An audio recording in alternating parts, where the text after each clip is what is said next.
Good morning.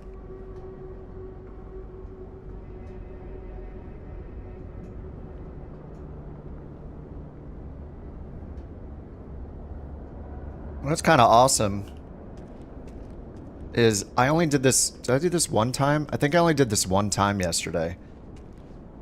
Getting the plane ready to go. Because we just land and keep going every time. It's the best. What's up, Jack?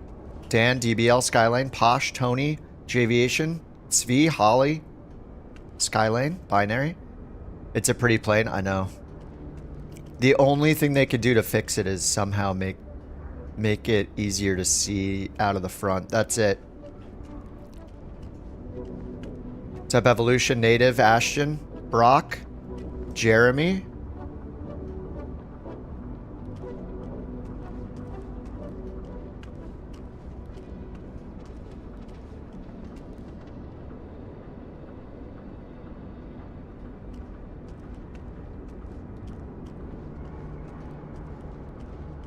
Okay, what airport am I at?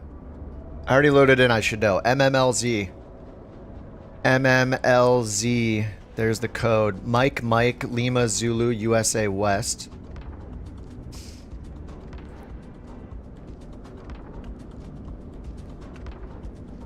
What's up, Corn Dog?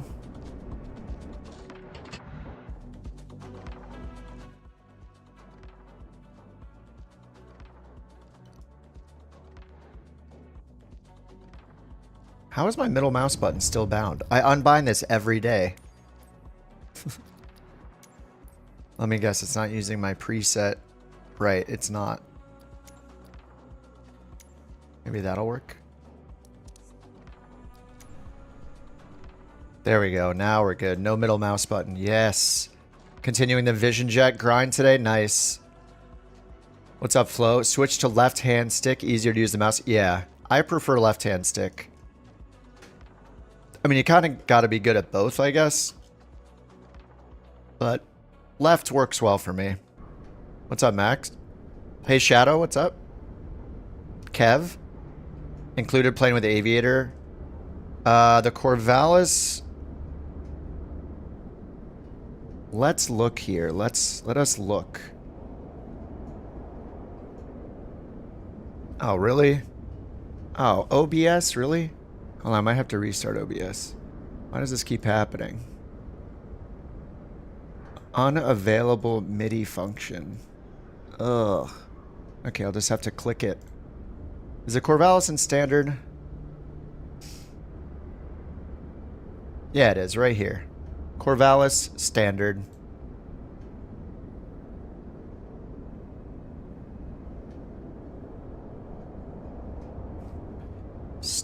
Standard.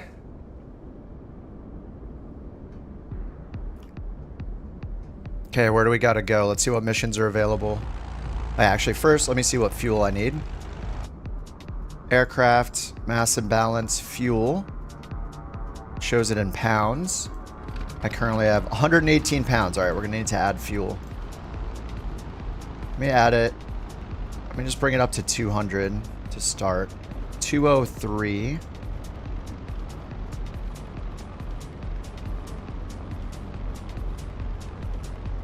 Alright, that's 204. Alright, that is all set. And we're renting this thing because I can't afford it yet. Let's go to mission list. Oh yeah, alright. Want to make our way into Mexico. Well, we're in Mexico, but we're in Baja, California. We are going to have a little ways to go over the water here. Is this a medical mission? Whoa, what? What is this? Holy crap, what? I mean, this is, I guess, a major airport. Got NeoFly installed? Nice. PC-12 or 208? If you're doing Flight Sim 24 career mode, neither one is the right answer. I think most people would pick the PC-12, but the problem is, well, it's more expensive than a used 208. And then the problem with the PC-12 is the oxygen problem. You can't go above 17,000 feet. But then again, The Grand Caravan is not great at climbing that high or over that anyway. It can go to 20. Grand Caravan can go to 25,000. PC-12 can go to like 30 or 31. PC-12's faster. I think in general the PC-12's better, but you just got to keep it at a max of 17,000 until they fix the bug. So that's kind of annoying. I mean, they'll fix it eventually. So are these all individual? Yeah, there's all of these passengers want to go. Can I only take 3? Hangar. Yeah, I can only take 3 passengers, right? Yeah, 3 packs. All right, so these are cargo, these are packs. I guess we're going to MMMZ. Over the water. Other option for medium cargo? Your only options are really the Grand Caravan, the PC-12, or the PC-24 jet. I think the PC-12 is the most versatile and fast. It's a good balance between short takeoff distance and landing distances, and PC-24 is... I mean, PC-24 is the most expensive too, so it just matters how much you have. What add-on? NeoFly? You can take a few jobs at once, yeah, but I can only carry 3 passengers, so... And only 727 pounds of cargo. So it's actually limiting me here based on my current weight. Yeah, I have to click. There we go. So it sets the weight to 727 and the packs to 3, so it knows how much weight I can take. The question is the fuel. But that's why it's better to fuel up first and then see how much leftover we have. Not New Sky as well. No, I'm just doing NeoFly right now. New Sky is cool. It's not a career mode app, you know. New Sky is just a it's like a VA flight tracker pilot rater. The frustrating part about NeoFly, or sorry, New Sky lately has been not having all the planes added into it. So NeoFly has like everything. Oh yeah, the Sky Courier. That's right. Yeah. NeoFly guide? No. Nope. Just the Vision Jet videos. I did a on-air company guide a long time ago, but having too much fun just playing myself, so I'm not working on videos. I'm just streaming it. And we'll see. Maybe I'll do a less than 8-hour or less than 12-hour stream today, and then I will see if I work on Vision Jet video or something. Yes, Starbucks breakfast sandwich, locked and loaded. Sandwich is gone. Coffee is going down right now. Locked and loaded. Okay, so yeah, I think we're going to MMMZ. I guess we'll take... So we'll just take the cargo here. Actually, I want to take the passengers, even though it's a tiny bit less money. So let's grab the passengers. Job added. Pilot. We have a lot of excited passengers. We need to add 592 pounds. Let me know when you are ready for them. Okay, so Captain, let's add all the the gates for boarding. passengers. The passengers are on their way.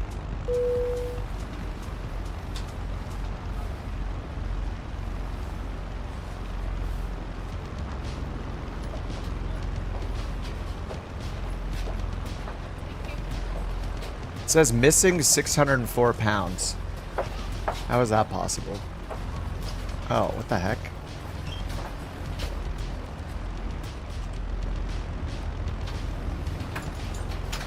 It's not loading my passenger. Oh. Transporter from dispatch. Okay, 166 pounds more. Let's go. Still need 166. What? 166. Load. Missing 157. What?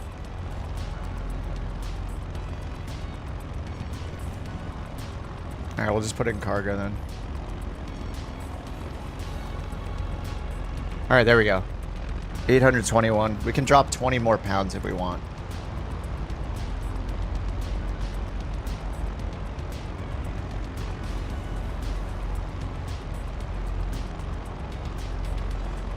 Alright, there we go. We're 10 pounds overweight, but that's fine. Alright, we got the fuel added. 204 pounds. That'll get us over an hour. So that'll get us around 200 miles. How long is the flight? 203. Oh. I think we need to add 100 pounds more of fuel, roughly. Just go 261 pounds of fuel.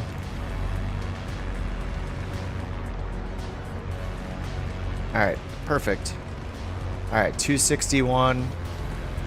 Flight. Everything's green. We're good to go. Payload realism. Excellent. Alright, so we're going to MMMZ.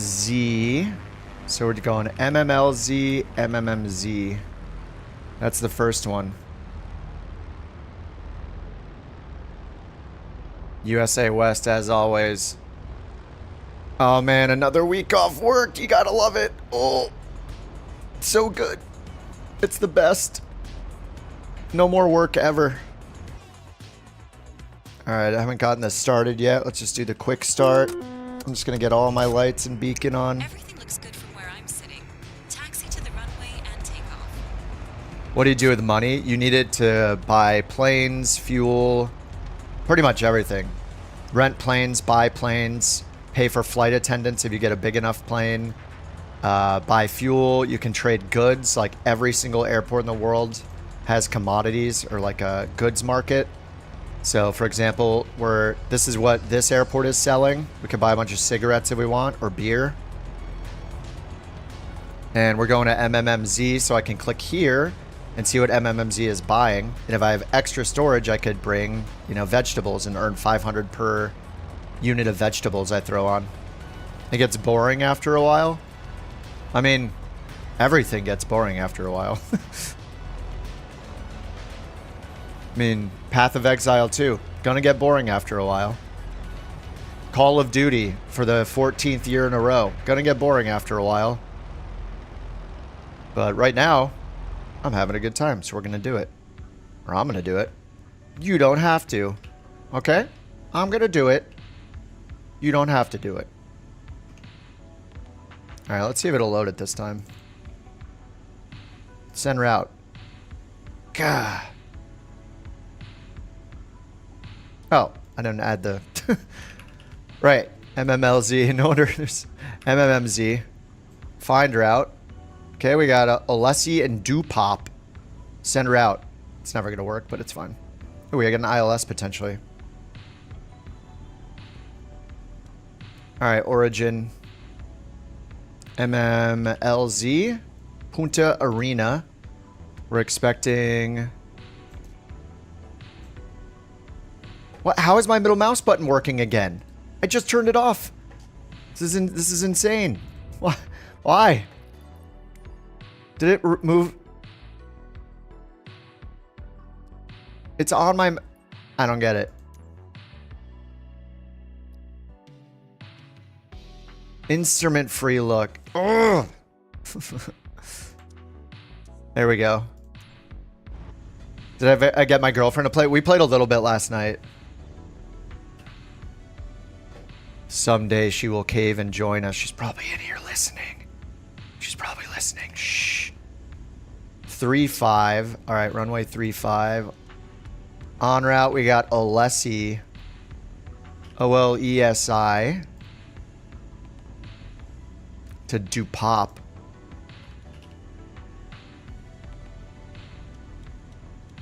How high? Probably like, I mean, we're going over the water, so we should get really high, but, you know, it's the sim, so. It'd be fun to fly pretty low, actually. Yes, that's what the kids are calling it. Flight simming together. Yes.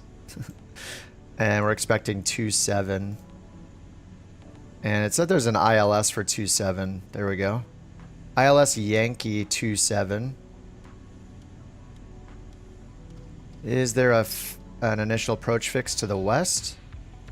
We could do this one near the south. Maybe, can we choose 152 kilo? No. This one's fine for now. We're just going to load it.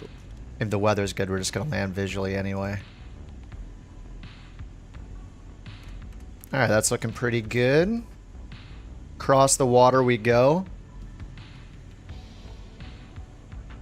And charts, we actually have charts. Nice. Charts at the destination. Here's the facility chart. Let me make this big. Bada big. So our runway 2,700 meters. That's like 10,000 feet, right? Pappy is on the left side, 3-degree Pappy glide slope. We got an ATIS frequency. I'll actually tune the ATIS frequency in right now, so we can get some winds on the way in. 127,700. There we go. Swap that in and monitor, just so it's ready to go. And then, yeah, look at the... Oh, this is going to be awesome. 10,000 foot Aroka, or like a MEF over here. Our elevation figure. I don't know if these are Arokas or maximum elevation figures, but anyway, we'll have some nice terrain here to look at on the way towards the airport once we get there. 7,000 foot peaks. Mazatlan. I don't know how to pronounce this. I'm sorry. I can't. I'm a Californian who can't speak Spanish. Okay, looks like we're good. Let's get out of here. What's up, Lars? Jeremy, do you think you could do live streaming and be successful? Well, what do you mean successful? I mean, that's like saying,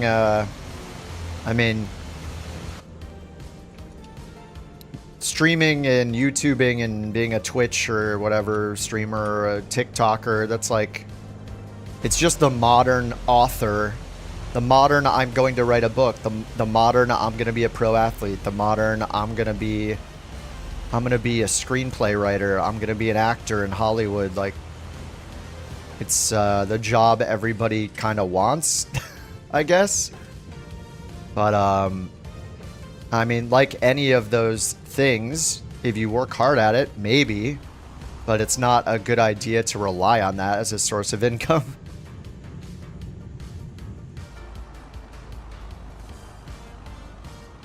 You should do it if you are going to have fun doing it and if you're motivated to do it. Yeah, any of those things, of course.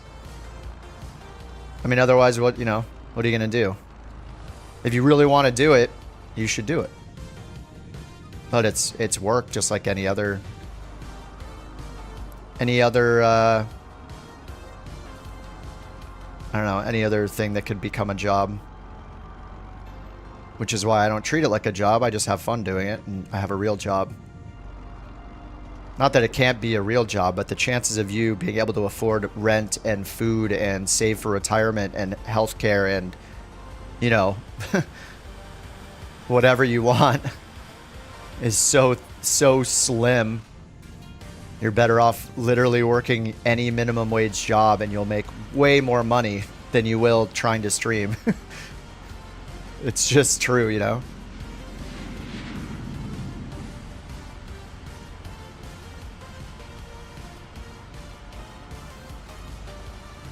It's just one of those things, yeah, you should do it for fun and because you really enjoy it, you think it's cool. Try it out, but like everybody else, I've streamed to 0 viewers. Or 1 viewer.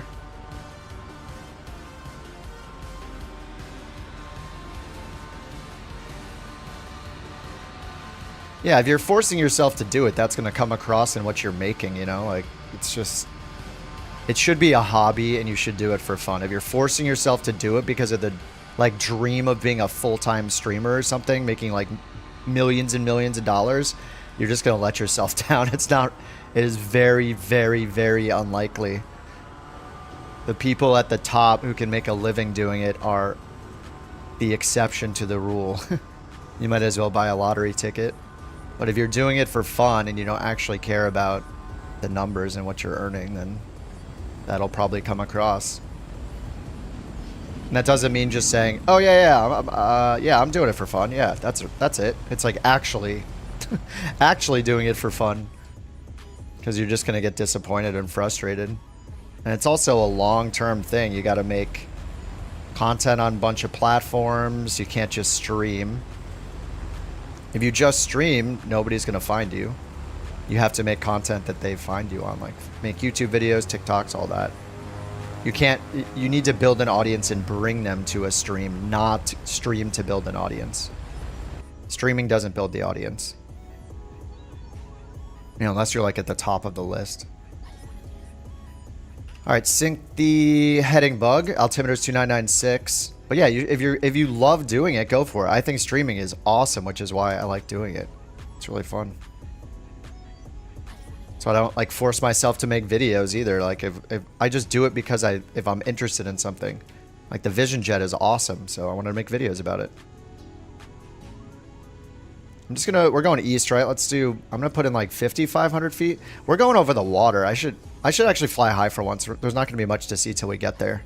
Let's get some altitude out of this thing. Should get to like, I think we can go to 25,000 in this. Just see how it does at 17.5. All right, sweet. Let's go. Flaps are up.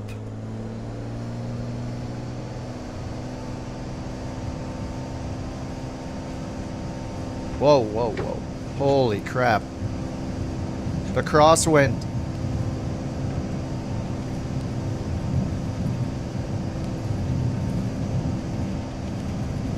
I might be taking off with a tailwind. I don't know. I didn't even look at the windsock. Good pilot, good pilot. Is that the taxi path?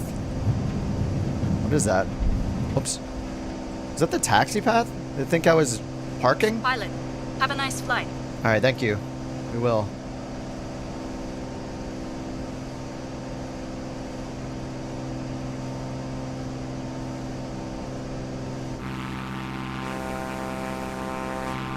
Alright, we need to make our way to the east.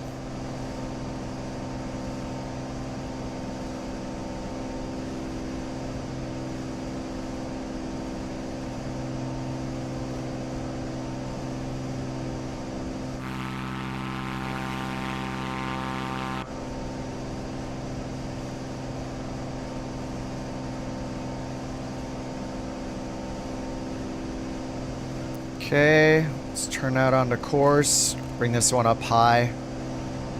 Let's get flight level change and heading mode set up.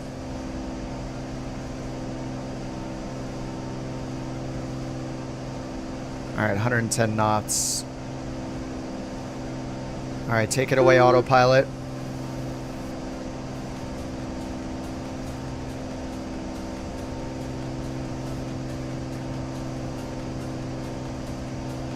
Oh, the couch team? Oh, that's a good idea.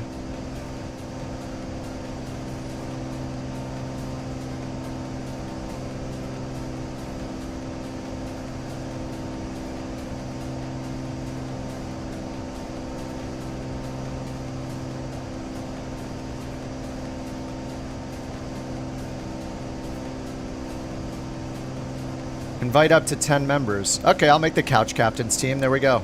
Alright. We have a couch captains team now. How do I invite people? Edit team. Added me on Volanta? Yeah. Can I just make it an open team? Manage invite links. Oh, okay, nice. Okay, there we go. Here's the couch captains Volanta. Couch captains Volanta team. Alright, there it is. Nice. I didn't even know that was a thing, Dan.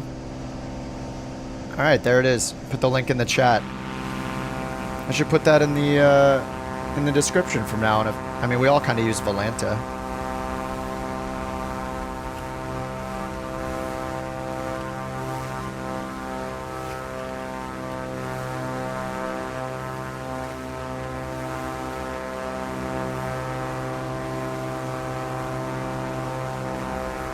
Here, let me make a quick, that's cool. Yeah, I didn't even know we could do that.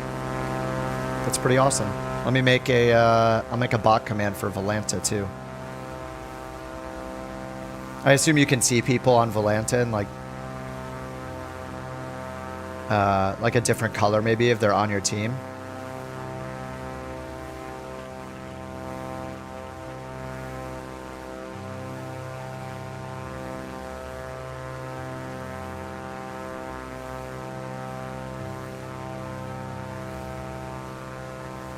Oh, you can see all your flights and what you did. That's cool.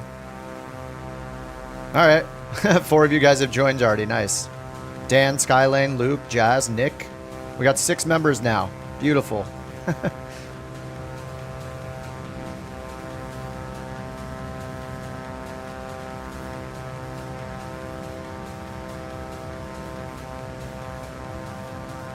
Oh yeah, I think it shows your friends in green if they're on your team. Yeah, let me. I should add Volanta to the stream so when I pull it up, you guys can see it too. Teams, leaderboards, and chat. Nice. That's pretty cool. All right, we're gonna. This is a non-scenic route here to earn this money. Oh, it doesn't show the passengers still. It's weird. Sometimes it shows passengers, sometimes it doesn't.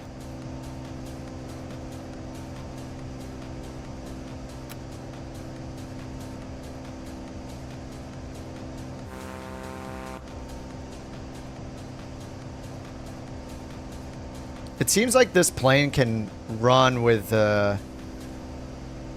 just having the power and the prop full forward all the time. It doesn't seem to like ever damage it or anything. The giant wooden disc is the fuel selector. Just don't turn it to the off position. It's a coaster for our cold brew and also doubles as a fuel selector.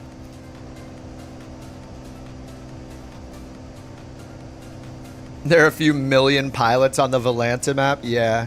Here, let me configure it while we're in cruise real quick and get so you guys can see Volanta when I pull it up. Okay, NeoFly, duplicate.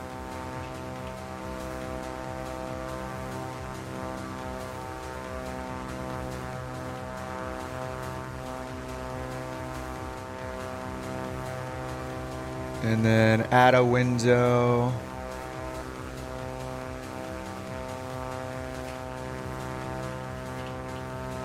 For Volanta. There we go. Volanta in the middle. So you see what I see. It's a little big, I guess.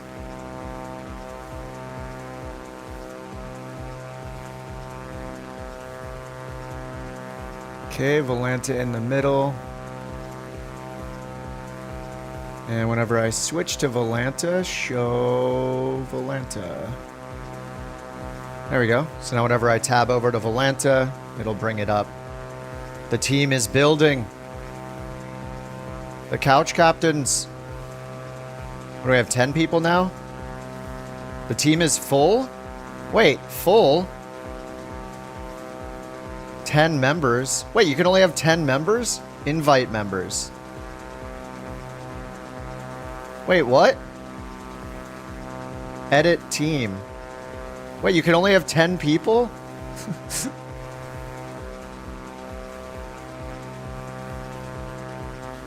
Can't join.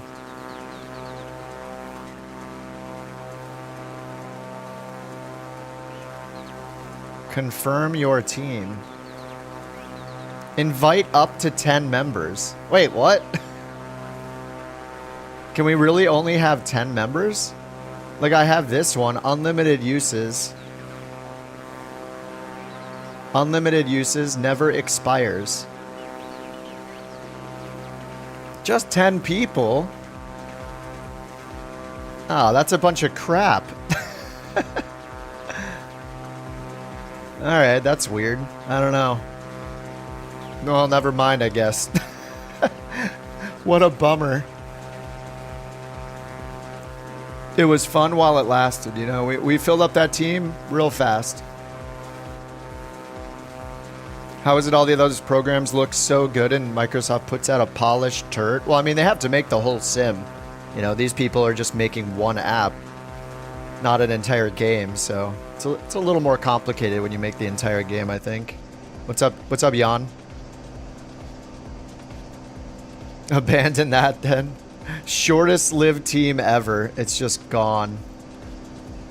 You know, the team was beautiful while it lasted. I mean, it still exists, but maybe that's why I never heard about it before. Is maybe people knew that enough people knew that there were just 10 that they never mentioned it. Go team. I'll drop to make room for other. I mean, there's too many of us. It was only 10. I think we have like 40 or 50 people in the New Sky VA. So what's up, Ben? Team Jason, Couch Team 2, 3, 4. Oh man.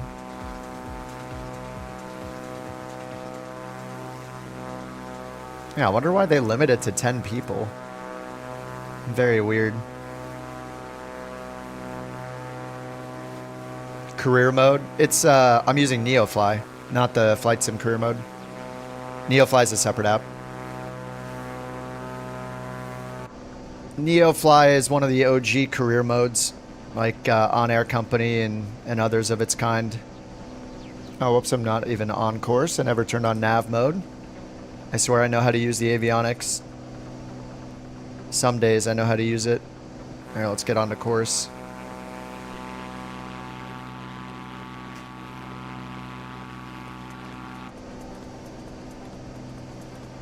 Career mode's too buggy to be used without. Sometimes I turn it off. But yeah, the UI is a better idea. What was I just going to do? I was just going to turn something on. Oh, I was going to zoom my camera in. It is zoomed out pretty far. We'll go to 40. There we go. What's my opinion on Neo versus On Air? They're both great. I mean, NeoFly is just free. You can pay if you want to for extra features, but it's easier to get into NeoFly. On Air is way more advanced, especially if you want to do the virtual airline thing. It's like you have to manage like every dollar, all the fees, the leases, the rentals, buying the planes, the maintenance, where the planes are. On Air is the most advanced of all of them for sure, but it's also got an annual fee associated with it. So you have to pay like, you know, $50 a year or whatever.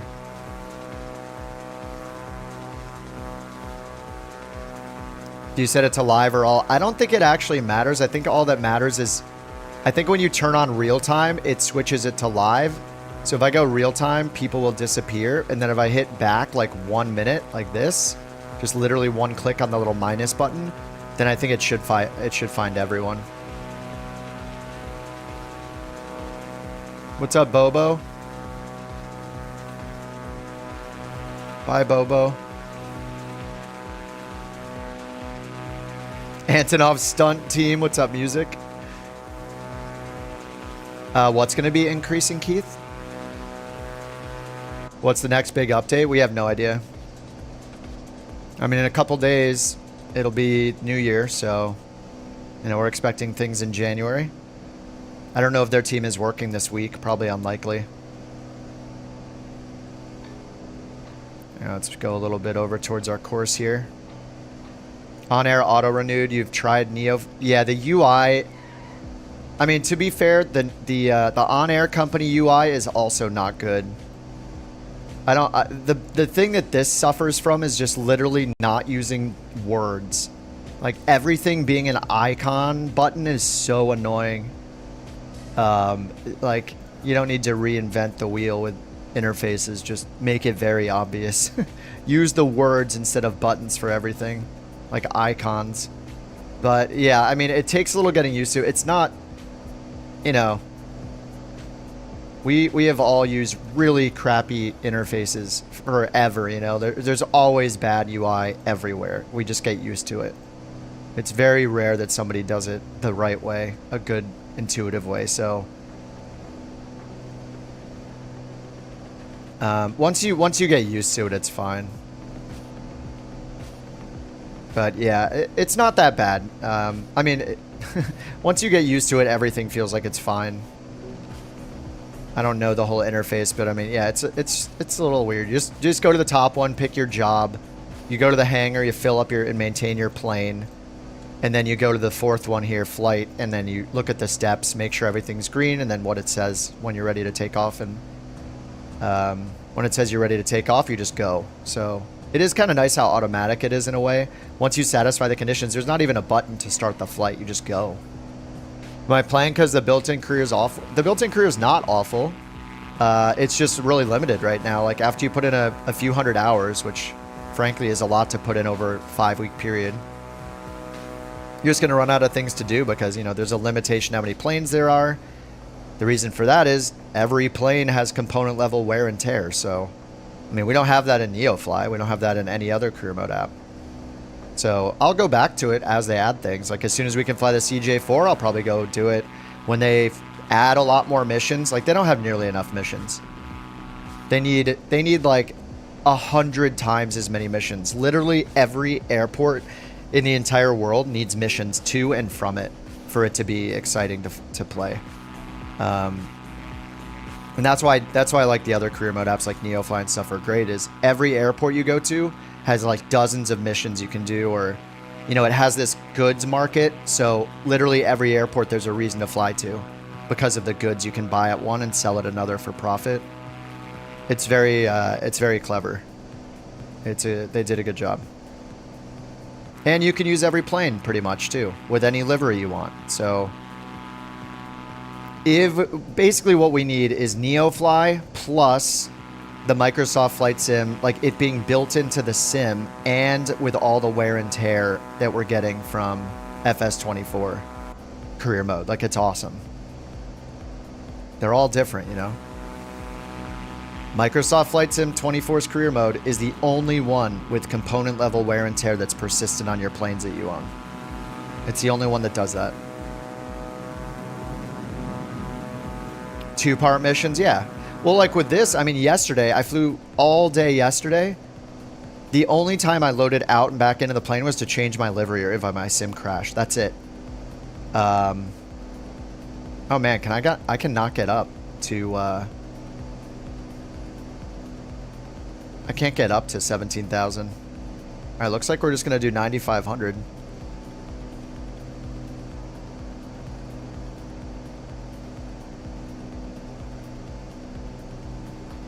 Climbing at our VY speed, but we're out of power.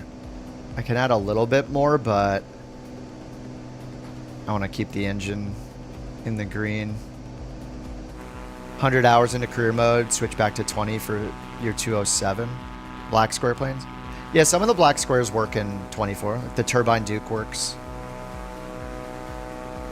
All the Dukes work, I think. I was flying one the other day. But yeah, that is the reason to play 20 right now is... well, yeah, that's the reason to play 20 is for the planes. What's great, too, though, is like NeoFly, it'll work from one sim to the other. Like, load up 20, work on your NeoFly progress. I mean, the same goes for On Air Company, A Pilot's Life. Switch to 24. You have your same career. Just carries over. Just, you know, it's great. Find a mission and then whatever available weight you have, fill with goods. Yeah, yeah. My weight is pretty stacked right now, so I can't really carry more than 3 packs. Look, we have 45 pounds remaining for this plane right now.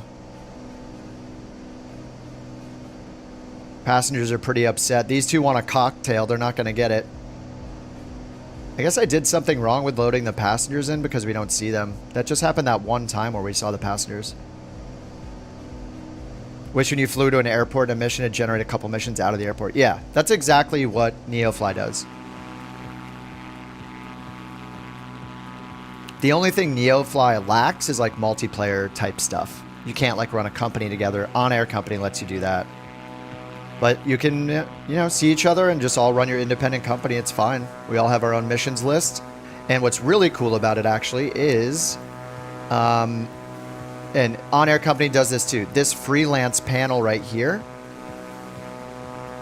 it says generate freelance or community jobs as soon as you load. And I think you can do any aircraft. You don't have to own the aircraft or anything. So like if you guys are flying along with me on the stream, you can literally open NeoFly, get in any plane with any livery, load in the airport that I'm at, and then you go to the freelance section and it'll generate a job for you to the airport I'm going to. So you earn money no matter where you're flying. And XP. Like that's what this freelance thing is for. It'll just generate a job. You always have a job. So it doesn't matter if, like, say you happen to have your fleet of planes in NeoFly in Europe or something. I'm flying in Mexico right now. You want to fly along, you just hop in, click the freelance button and start flying, and you still get some credit for the flight. It's awesome. It's super flexible. Like everybody can participate for free. which is one of the reasons why we used New Sky, or why we still use New Sky. Oh, right. I didn't lean the engine. I am so dumb. Why do we have no power? Why can I not climb? Because you didn't lean the engine. You didn't lean the mixture. Oh my god. I swear, I know how to fly. I'm so used to flying the Vision Jet and stuff that I just don't even think about leaning it anymore.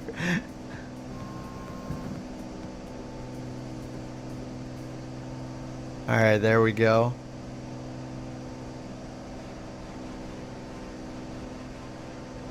Alright, we're leaned out. We're climbing again. What's up, Law Dog? Thanks for all the great videos and streams. Of course, dude. I have fun doing it. Glad you're enjoying it. Stop making them so I can actually fly. Dude, just join. Just come and join us.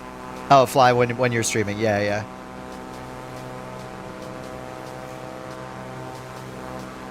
I mean, I'm going to take advantage of the time I have off work again, you know?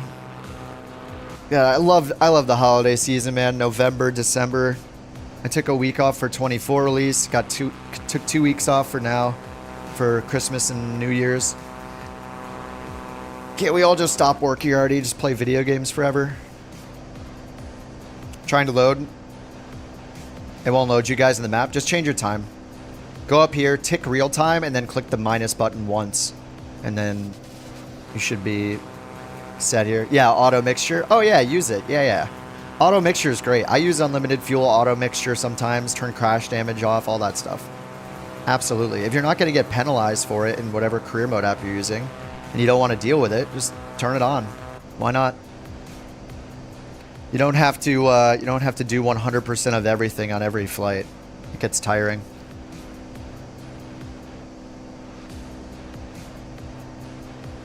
Like I hit the quick start button. You know why? I know how to turn this plane on.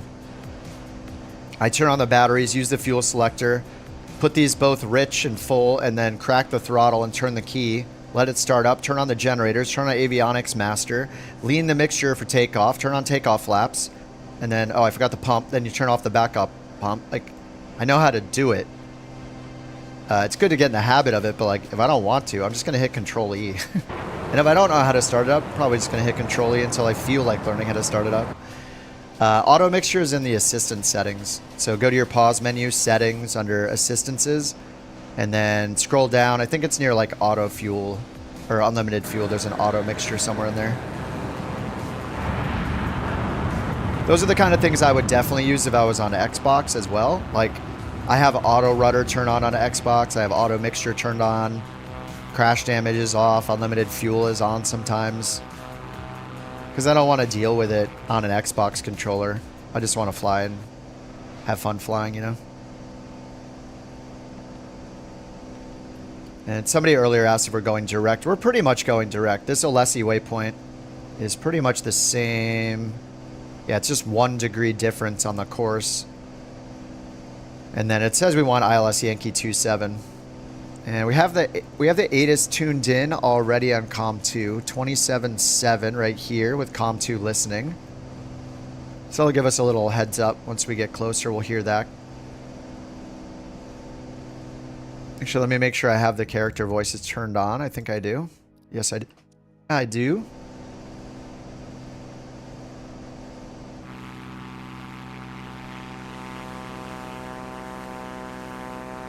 Oh, assisted controller sensitivity? I don't think I have that on. What's up, Ignacio? You use the old Thrustmaster, thinking about changing to X56. Let me see. Is the X56 the one I had? Is it the Rhino or something? Yeah, I had the X56 Rhino at one point. The stick is fine. It's a little... The base is pretty light in weight, which I don't like, but the problem I had with the throttle on that thing is that even with the friction turned to maximum, gravity would push the throttle forward. I would look at Wind Wing if you can. People seem to really like Wind Wing. Like the Wind Wing Ursa Minor is like $70 or $80 and people love it.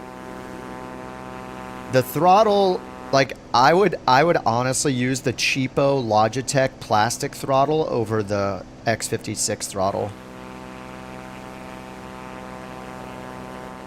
The stick is like the most important thing. Your stick or your yoke. The throttle can be a little janky as long as it stays in position when you move it into position. That's all you need really. And any extra buttons and controls and knobs and dials and encoders on top of that is just a bonus. But the stick is the most important thing to get a good quality stick or yoke, because it's just gonna make it so so nice to fly. Like, even having the Airbus again for the Xbox, like, compared to the Virpil, it is so hard to move that thing. I'm exaggerating a little, like relative to the Virpil, everything feels so difficult. I don't know how I ever used it. VKB is also very popular. If you can go Virpil, but I have never used anything better than Virpil.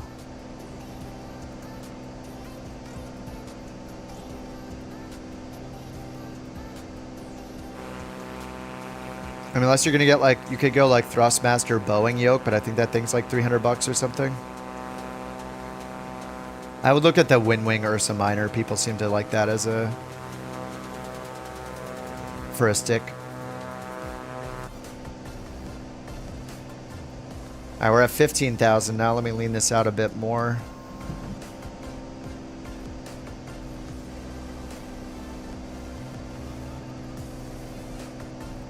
Alright, there we go. Alright, yeah, we can easily get up if you actually lean the mixture. Can't believe I forgot the mixture. Boeing yoke's $500? Oh man. Yeah, between the Boeing yoke and the Boeing TPR pedals, those are both so expensive. I assume the quality is really good on them. But I'm just more of a fan of a side stick ergonomically. It's just takes up way less space. Easier to put away when you don't need it. Thrustmaster T16000. Yeah, that's basically the Airbus side stick in a different color. But the Airbus side stick is basically the 16,000.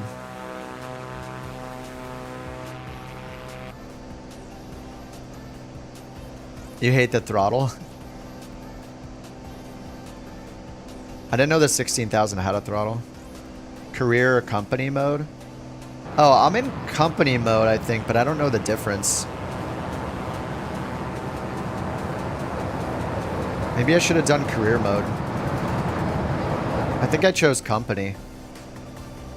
I don't know how different it is actually.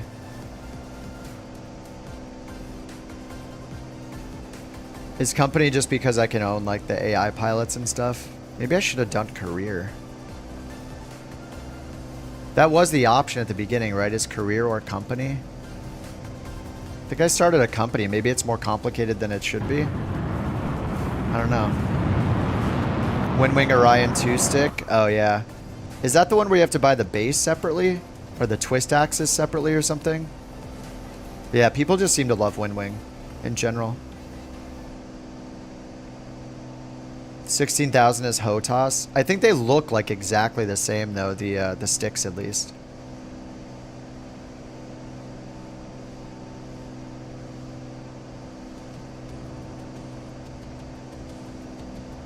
Yeah, the Thrustmaster 16,000M stick looks like exactly the same as the Airbus one with like a couple different buttons. Like the base is exactly the same.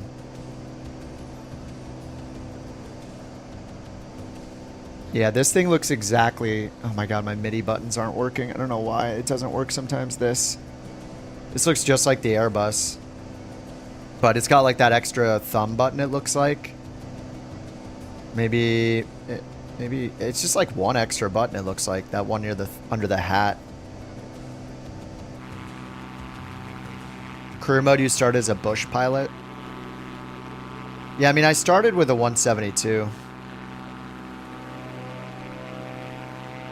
Things are more natural, like you start your company at a small airport in Sweden.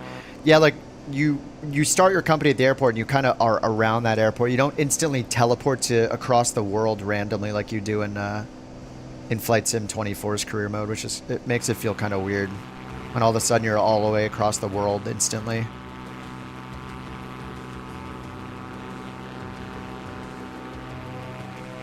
ATIS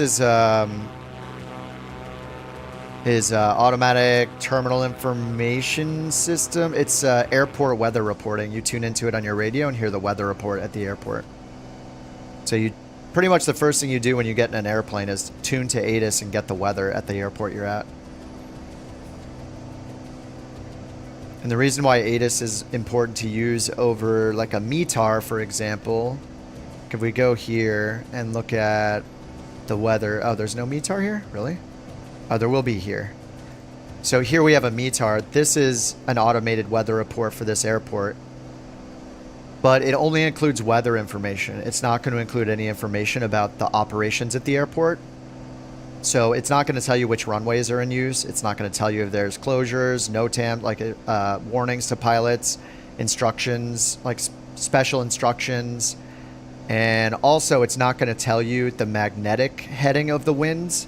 When you read a METAR like this, these winds 250 at 6 are in true heading, not in magnetic heading.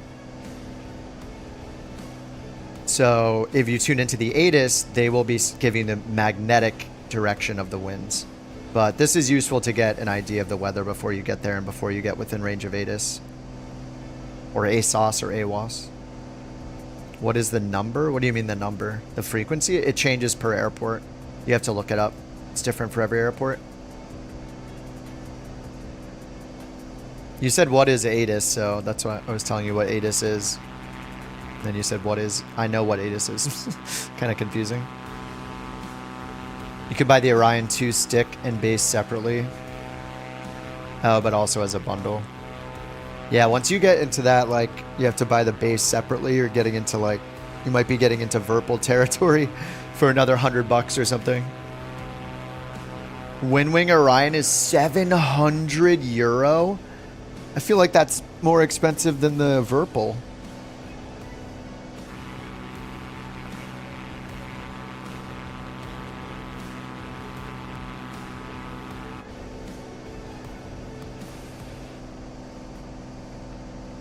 Alright, well we got up to 17.5. That's pretty easy. Once you lean the mixture.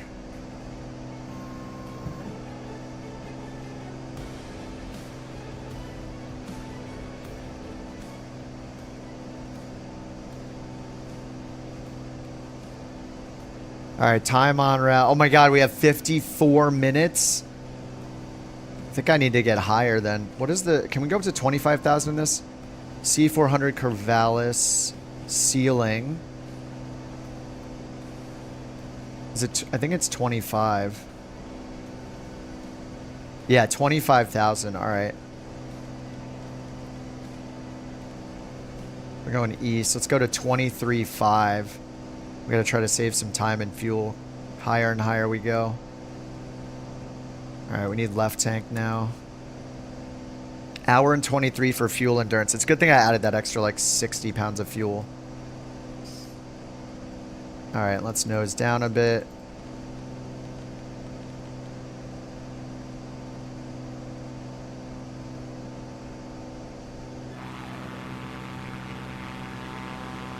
Yeah, you can simrate with NeoFly.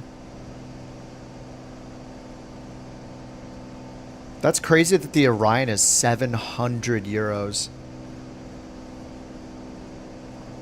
Windwing Orion 2.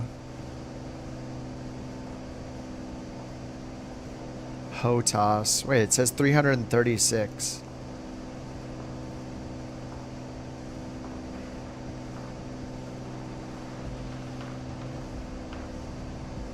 Yeah, this looks like Virpil.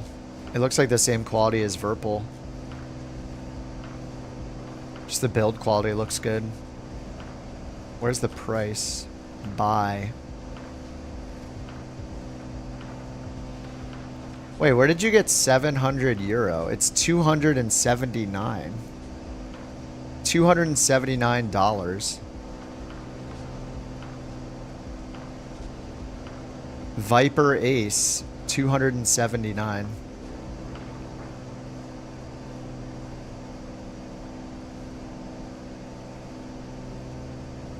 I guess it's on sale. It says it was 400. Now it's 279. Oh, the stick and throttle?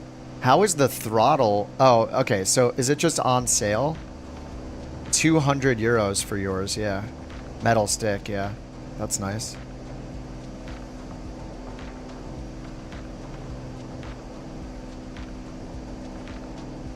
Combat Flight Control, HOTAS, Orion 2, Max, 400. Yeah, none of these are 700. Oh, this one, Viper Ace. Okay, this one is. Jeez.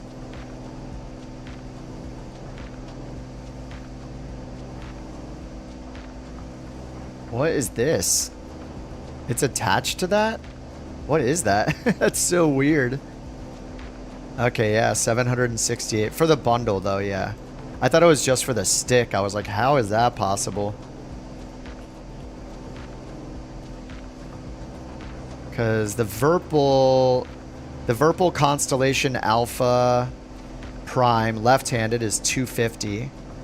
The base is 220.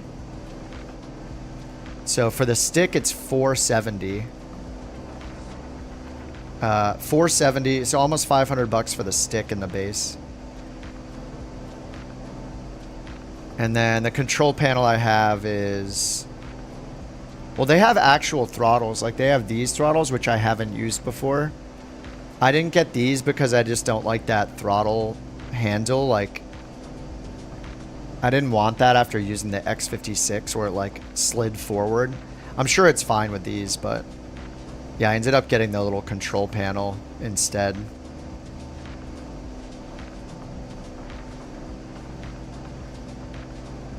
Like, this guy's 250. So really, it's similar price, I guess, with the bundle. So this is 250. It's on sale, it looks like. Anyway, this thing is 250. I have this with different I have two throttle handles. They're pretty much the same as this. I have like the previous version. So yeah, this for 250, the base and the Constellation for 250. You're spending about, yeah, 750 plus like tax and shipping. So looks like it's similar as the Orion HOTAS Max, whatever. Hopefully a similar quality. It looks like it based on the page, like how they show all the cams and springs and all the enclosure and everything. It looks very similar.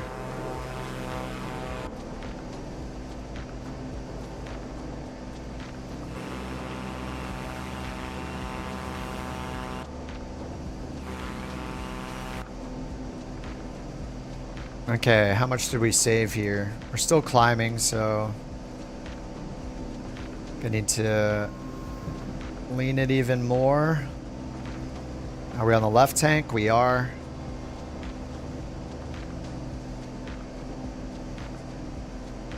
Climb a little bit faster here. Are there missions for ES30? Yeah. Yeah, they're passenger transport missions. You can verify by looking at the employee missions. Look around the map and see which ones in the employee missions are show the ES30 as the plane for them. That's also how you can like verify that the CJ4 is not being used by anything. You can't find like any missions. Another flight? Oh yeah, we're just getting started.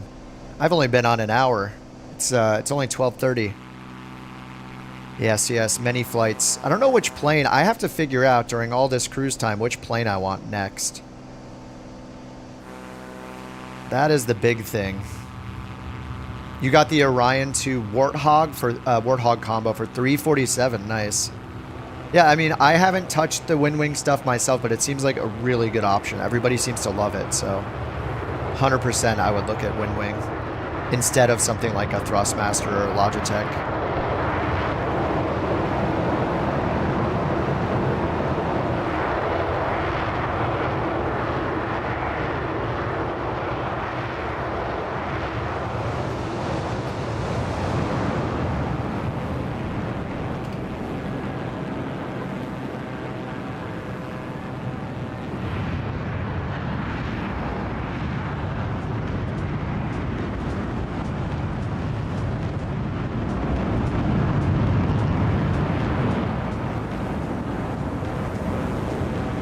Oh, there it is. What's up, Luke? Luke's in that weird plane again with the weird front things that The Canards. With the canards on it.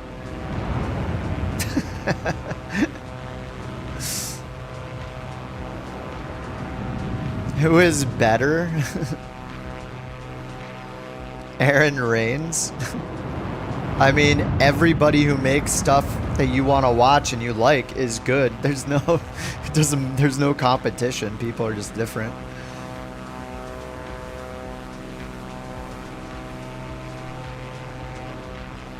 This is also not my full-time job, so it's going to be very different. I make hardly any content. I just stream when I have days off and stream after work, you know. The Mirage? Dude, where are we? Yes, the K-Nerds. Gotta watch the K-Nerds.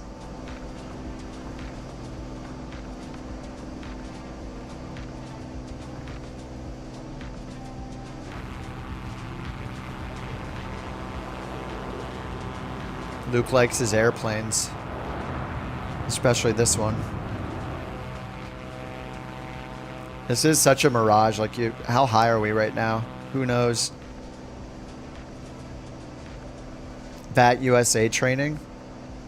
I mean, being ATC sounds like a lot of work, even for VATSIM. I feel like what's cool is if you're an aspiring ATC like professional, if you're young enough to do that, get into that career, because there's age limitations. Sounds like an awesome way to practice.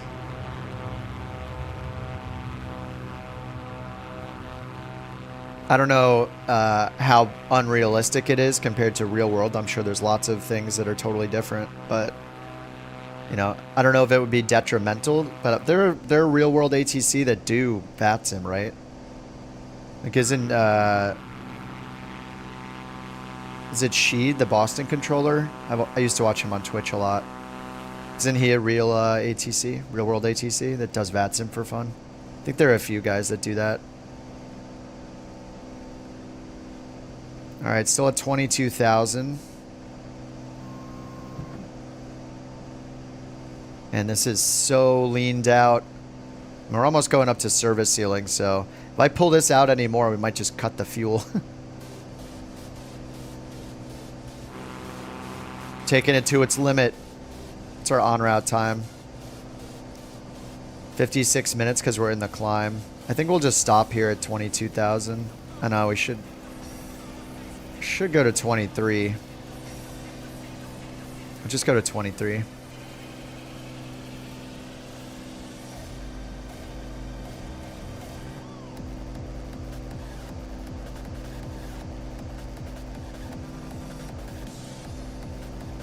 Oh no, this song's not gonna go. We gotta skip that one. Yeah, I'll continue from MMMZ. Yep. Making our way down into Mexico. Further into like mainland Mexico, I guess. If you can, I don't know. I guess I consider Baja California like not mainland Mexico. It's off to this side.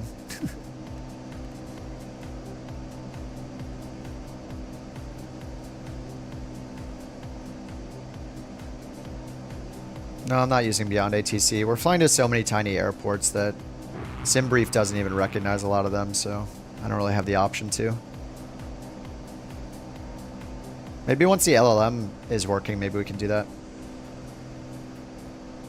Coordinates. The only way I know to do it is if you add them here. You can't type them in manually.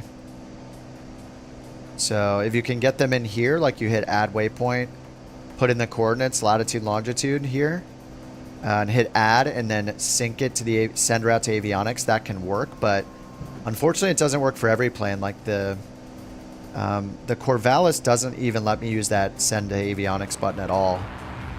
Some planes will let you though, and then it'll put like a little custom waypoint.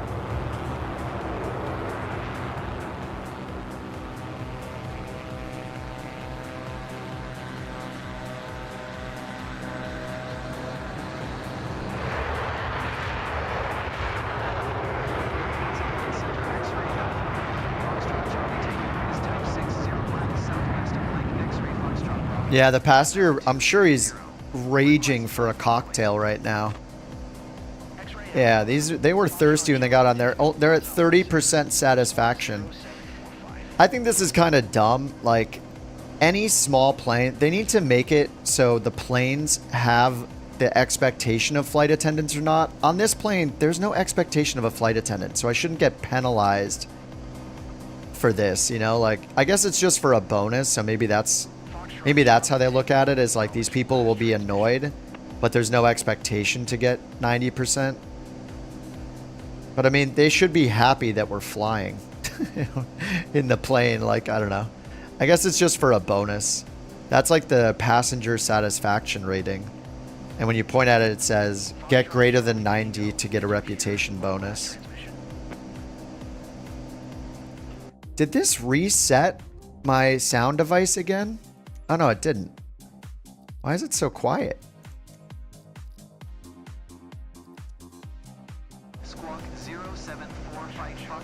Man, it is really quiet.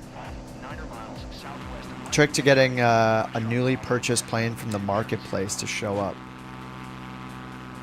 I would restart the sim a few times. It might take some time. Like, people have said that they are able to do it. Like, several people said that they bought stuff in 2020 just to get it in 24. So I would go to Marketplace Library and search for the plane and see if it's in there. If it's not, I would just restart the sim because that's where it does the activating packages step. What's the app? It's this is NeoFly. That's what I'm doing for career mode. NeoFly instead of Flight Sim 24 career mode.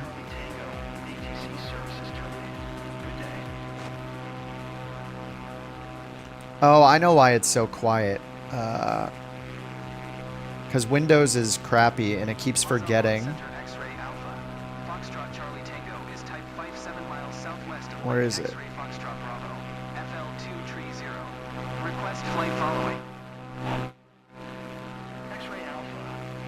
Huh.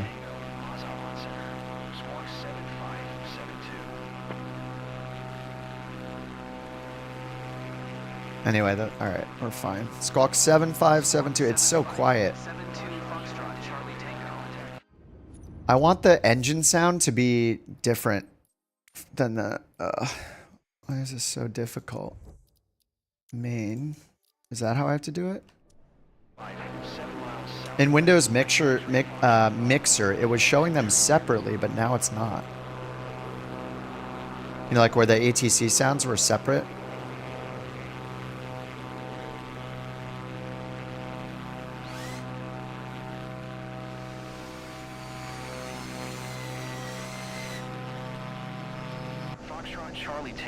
There, I can turn that up. Service ceiling. SR22, is it 25,000, I think? That's a Googleable question. SR22 ceiling. I think it's probably 25,000. Yeah, 25,000. Just like this plane. Roger, Foxtrot, Charlie Tango. None of the things you own from 2020 aren't on 24 anymore?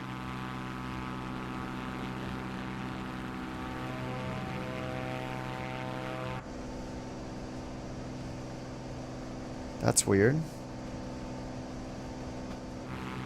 You're checking your library? No problem, Paul. I should know that offhand. If I could be faster than Google, that'd be great, but a lot of the time I just have to Google it myself. Yeah, I haven't flown the 22 in a bit. It'd be nice to get a 22 here, but this plane is so fast already.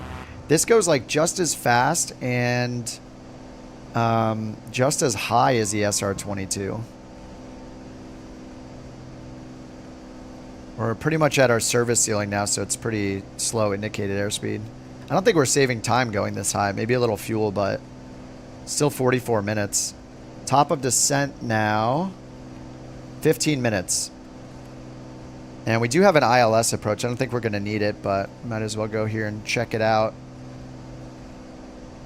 ILS approach, altitude's 2,500 and then 1,600. And I put in one of these waypoints down here. ISIL DME arc to the Mazatlan VOR. So the localizer is 1117, which is tuned in. The DME arc is based on Mazatlan right here, this VOR. So we actually need to use 1149 if we wanted to do that without GPS. 1149er. There we go. And we're getting the VOR right there.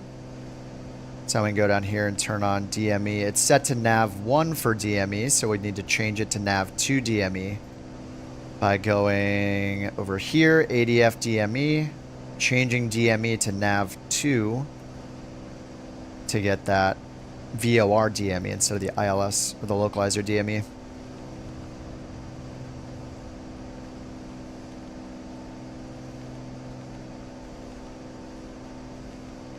Here we go. And then we got the ATIS. 127.7 is still in. Let's try to re-listen. Maybe it'll wake up. No ATIS yet. Approach and tower frequency. Cool. And then, yeah, we'll go down to 2500, then 1600. So we can just put in 1600. We'll just break off the approach and land by hand, probably. 1600 VNav activated. VPath. Ready for our descent eventually. Ooh, live police chase right now? Uh-oh. Oh, during the day in Burbank. I'm turning it on the side on my iPad. It's the only alert I'll ever tap on my... It's just an American thing, isn't it? It's definitely an LA thing. The police chases.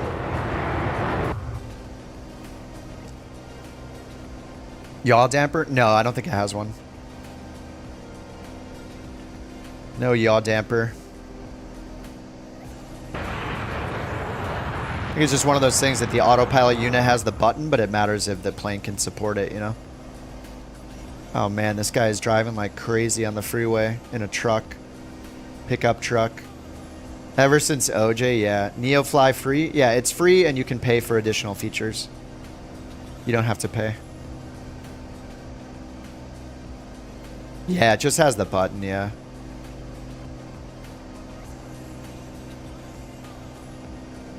I mean, the guy's only going 90 miles an hour. That's pretty much like a normal... It's a normal freeway speed. Okay, he's up to 100 now.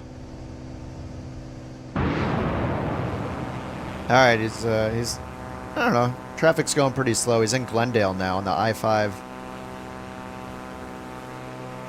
I don't know why I said I-5. Like here in California, we just say the 5. You just say the in the freeway number, but I guess it's because I'm reading the text. I said I. What channel? There's a YouTube channel called Live Police Chases. It's got over 2,000 people watching it right now. That's one of the very few that I have. Yeah, if you just type in Live Police Chases on YouTube, you'll probably find... Wait a minute. Why is that up? What? How? Wait, it's not up. It was just a visual glitch? Was that slowing me down the whole time? No way, it was down. What the heck? Oh my god, was I flying with that the whole time? What? You guys saw it, the switch was in the down position. I moved it up and back down and then they retracted. Why were those even up? Oh my god, no wonder I'm going so slow. Look, we're picking up speed now. What? Alright, well that's something to look out for. Even though I never turned it on and the switch was in the down position, the speed brakes were extended. Always check your wings. Did that happen on takeoff? Like if I wonder if I look back, the Swiss cheese attacked. Dude, that is so crappy. Why was that just up? That is so random.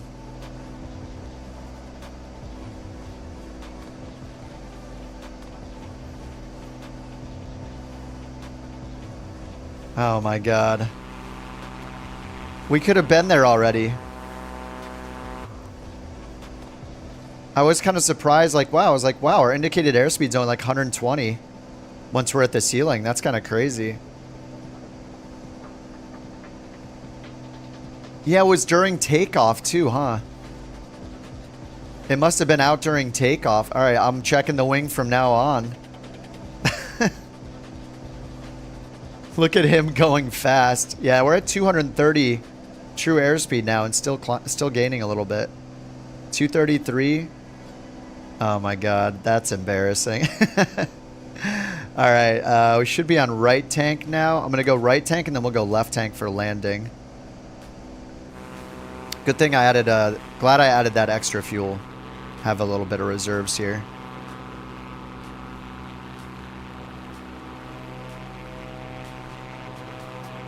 Now, you guys watching this police chase? 3,800 people on that stream watching. People love their police chases. Can I fly the PC-12?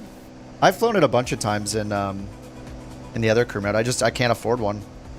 We gotta grind it out, you know?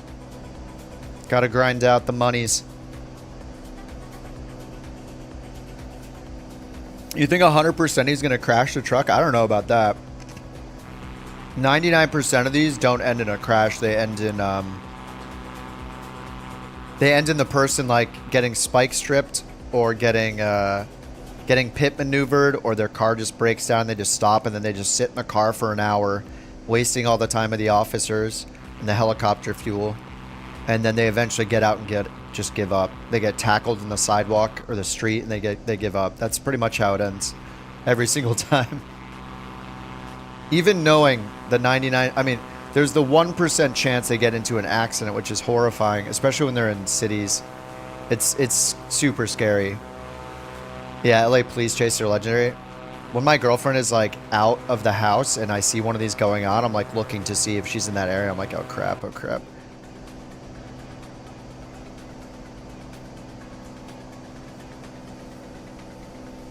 Not live in the Netherlands? Well, there's a YouTube live channel that shows them the chases here in LA. They're almost always in LA. Every now and then there'll be like one in Florida or one in like Oklahoma or Texas, but they're almost always in LA. I mean, it's not really surprising with the amount of cars and the amount of people that live in LA County. So we got like 10 million people here. It's more than many states have, as the entire state are in LA. It's like 1 in 8 Americans live in California, roughly. It's like not exactly surprising. More people equals more instances of something interesting.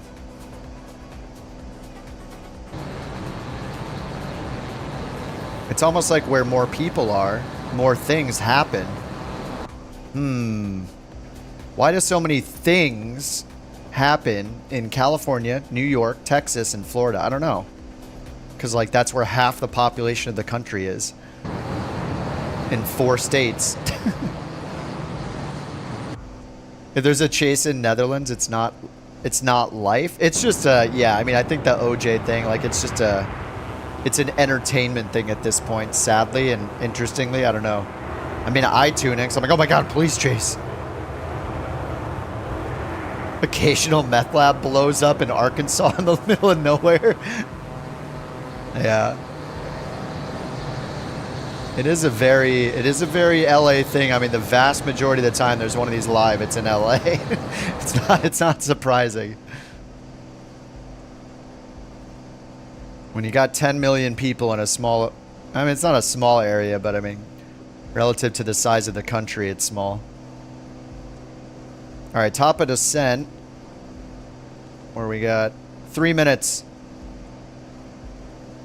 More people in California than the whole Australian population. How many are in California total? California population, I don't know if the last census was it 2022? Almost 40 million. Oh, pre-pandemic it was 40 million. Los Angeles County alone is almost 10 million. Yeah, it's a lot of people. ICAOs are pinned in the chat. Don't need to look at the police chases. You always already get nervous when the ATC is talking. My brain thinks it's on your sim. Wait, what? Your brain what do you mean thinks it's on your sim? Wouldn't it be on your sim? Alright, we're not going to get IFR clearance.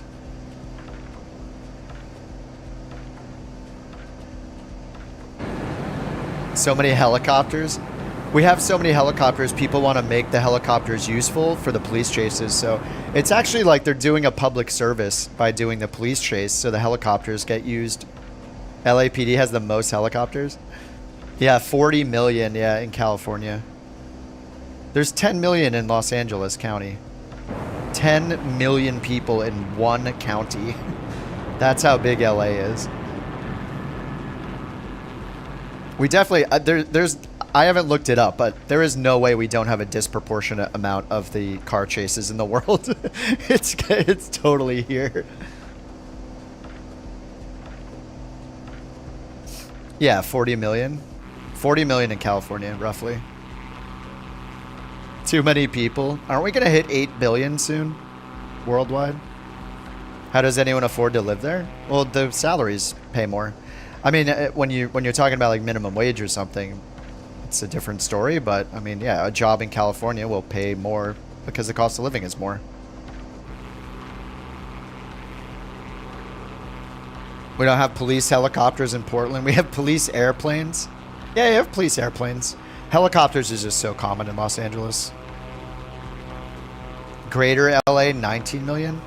What isn't, I think it's just LA. What does greater LA mean though? That includes surrounding counties, right? Does that include like Orange and Ventura, San Bernardino? I think LA alone is about 10 million. Yeah, LA County, the most populous county in the US, 9.6 million residents estimated in 2023. But yeah, it's insanely populated. It's crazy. The police chase is still going though.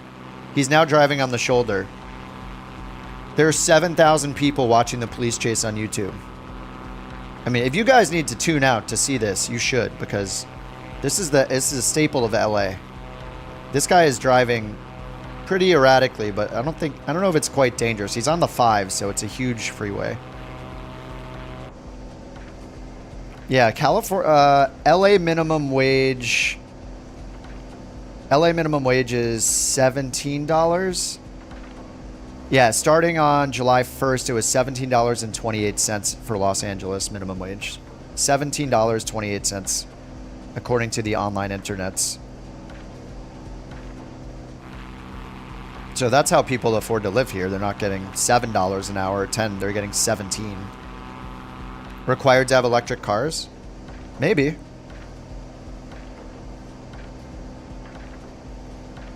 I mean, I don't know why anybody doesn't want like solar panels and electric cars and never pay for gas again, never pay an electric bill again. I wish I could put a solar panel like, if you like, I don't own a house. Like a friend of mine that owns his house has all solar panels, electric cars. He literally makes money, doesn't pay the government crap, doesn't pay for gas. It's pretty nuts. It's pretty cool. I don't know why anybody wouldn't want that. Why does anybody want to pay for gas? I have no idea. I don't want to pay for gas. You want to pay for gas, go ahead, but it seems kind of weird.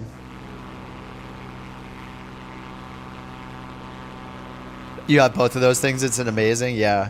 Dude, solar panels. I mean, the cost has come down of solar panels so much over the last 10 years. It's crazy.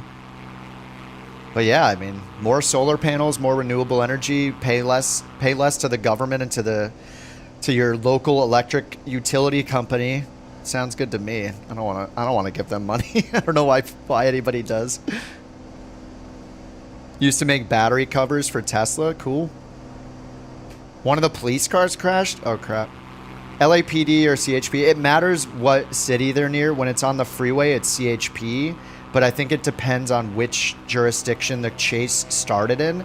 So sometimes you have like city police or like LAPD or, you know, San Bernardino police or Glendale PD, whatever it is, the local police department. If they start the chase, I think sometimes they end up being the ones on the freeway. But if they're on a California highway, then CHP statewide takes care of it. I don't know how they do the handoff though. Yeah, Campbell, do it. I know the police chase. I'm watching it right now. We're doing the descent. I'm watching the police chase as well. I mean, I have to. It's actually part... Anytime you live in California, and especially in LA, you actually have to sign a paper that says if there's a police chase, you have to watch it. If you're on one YouTube channel, you're actually required legally to watch the chase. So that's what I'm doing as a good citizen of Los Angeles. So many reasons why you don't like them. Like, yeah, like sitting on top of a gigantic lithium battery. Yeah. I just say like the convenience of being able, especially if you don't do long trips. Yeah, like the mountain doesn't want one because of long trips. Doing a road trip and having to stop at random places along the way on a long road trip is a downside. But yeah, like if you're just doing local trips mostly, like you're just commuting to work and around your neighborhood and stuff like that. I know someone wouldn't. No, I get it. But for people that just do their normal commute and they do, you know, they're not doing crazy like multi-100-mile road trips.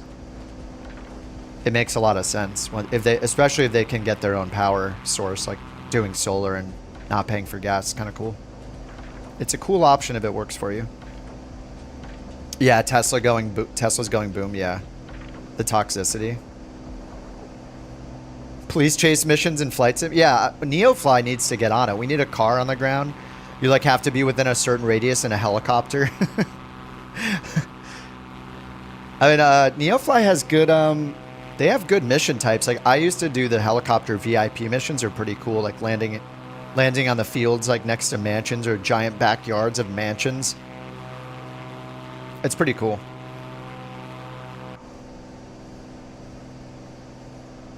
And we're going 244 knots in the descent. Need to enrich the fuel a little bit. Can we see the airport? Is it right? Let me turn up I'm going to turn up the terrain level of detail a bit more. Let's try let's try 300 today. How long until we land? 17 minutes. Maybe sooner. So the bottom altitude here is 25 and then 16 for the ILS. We still don't have the ATIS coming in though. 127.7 is tuned. We're not hearing anything. I think we might have to be 40 miles within 40 miles of it though. Are we? DME says 28. Yeah, we're close enough. Now we'll just check the METAR though to see which way it's facing. It should just tell us on the runway. Yeah, 27 is recommended. 6 knot headwind. ILS is 1117, which we have over here. So we'll just land runway 27, which was our plan over here. Final approach course 268. If you guys are using OBS mode, 268 for the landing runway heading. What's up, old school Mike? We'll land before the police chase. Yeah, this guy is going.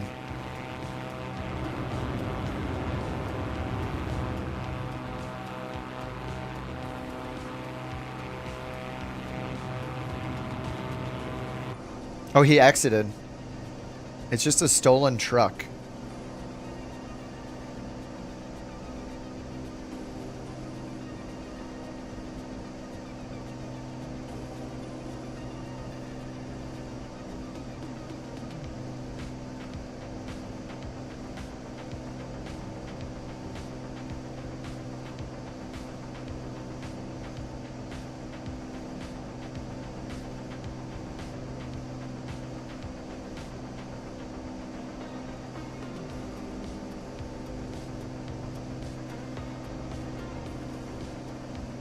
Speed brake is up? What the heck?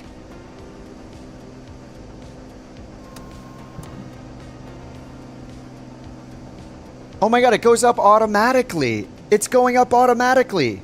It's when I change the mixture. Wait, watch. Oh my god, that's what the sound was this whole time? It just put it up. Did you hear that?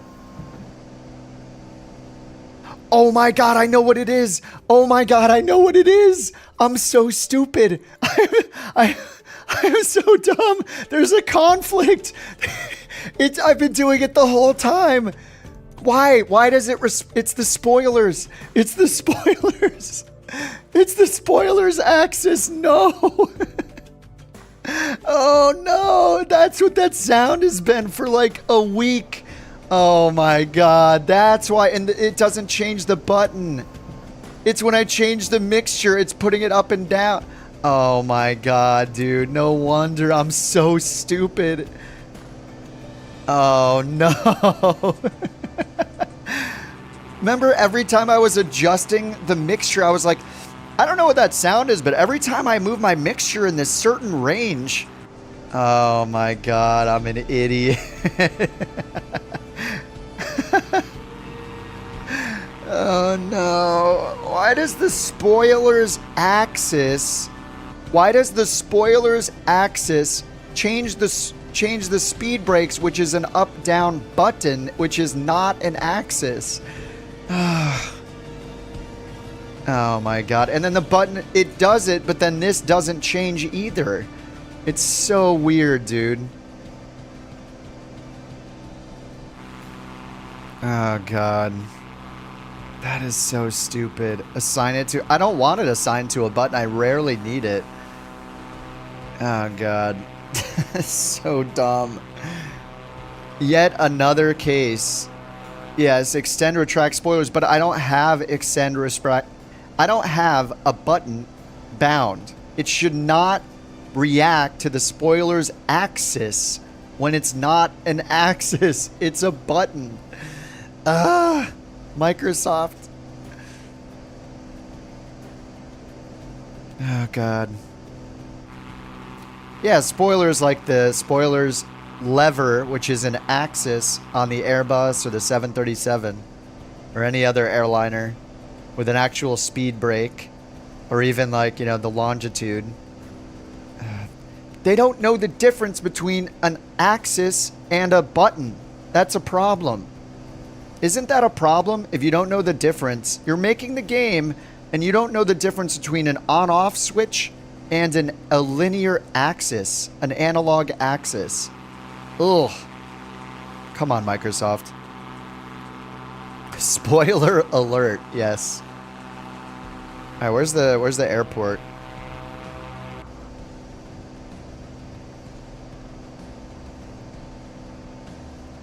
Oh man, that's so bad. I'm gonna go so much faster now. Alright, it's after this, like, peninsula-looking part here. Oh, there's the runway right there.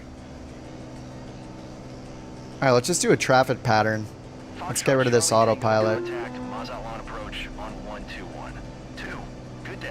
121. 2. Alright, we're just gonna go down there, do a traffic pattern, land on 27. I'm going to like this plane even better now that I'm not accidentally putting the speed brakes out constantly. Yes, we hear you. 121, 2 Foxtrot, Charlie Tango. Sim's not fully loaded. I mean, it's going to take... having a light client, like the thing that Microsoft was saying all along, like, light client. That doesn't mean light loading time, unfortunately. It just means there's not as much stored as there used to be on your hard disk. Electric aviation look like? I don't know about the real world, but I mean, we've had a few electric things to fly in the sim. That Eviation Alice was kind of cool, actually. When that got released in 2020, I flew that a little bit and had a good time with that. It's pretty powerful. And then what? The ES30 has 2 electric driven props on it, right?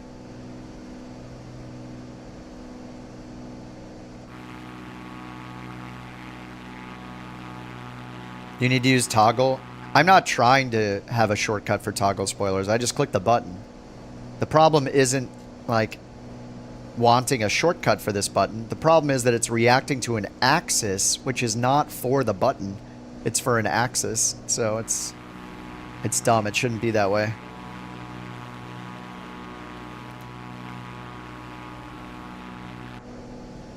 I've also had planes like the Longitude where if you pull the mixture axis back, even though the plane doesn't have mixture, it shuts the engine off. There's so many cases of things like that where it's responding to a shortcut that should not technically be possible in the plane. The same goes for autopilot. You can hit autopilot on in a bunch of planes that don't even have an autopilot unit installed in them, and they will react to it and fly as if they have an autopilot. It is, it's pretty ridiculous. Lots of examples of that, but anyway, the problem is fixed, but man, that was, ugh.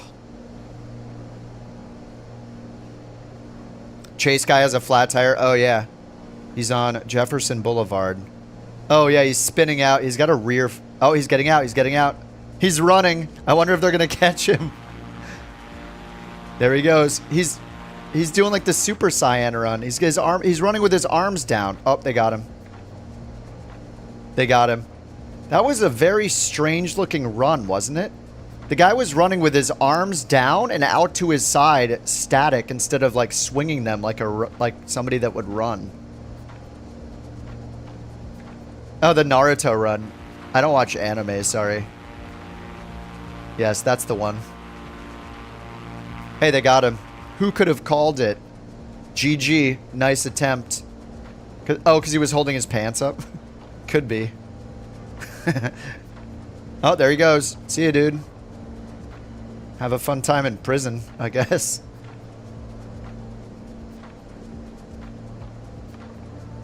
Nice.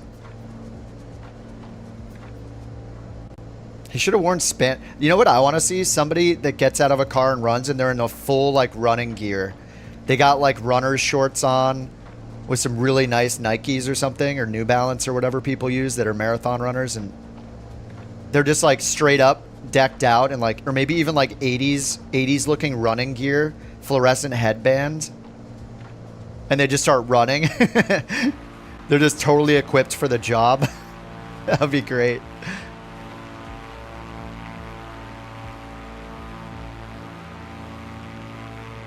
Oh, was it, you guys think it was remotely, you think it was remotely disabled? It kind of looked like it. I don't know, I didn't see if there was a spike strip.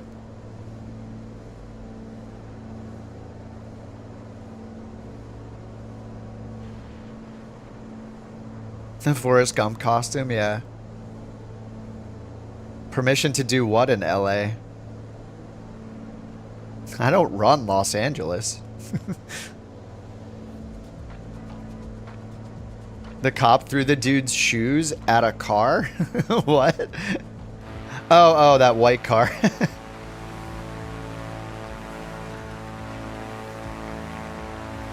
Tuss is in a 787.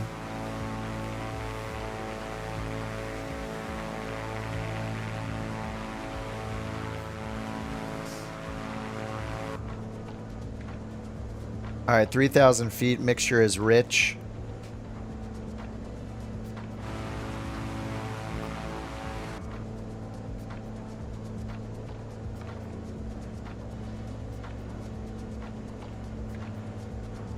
Yeah, look at the mountains in front of us. We're going to have to go over those.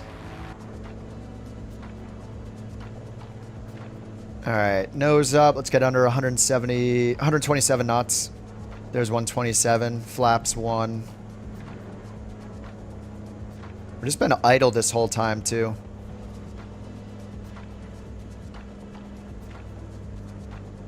All right, let's get our standard rate turn going. Runway 27's preferred, 5-knot headwind. Back to the planes, yes, yes. We now resume our regularly scheduled program.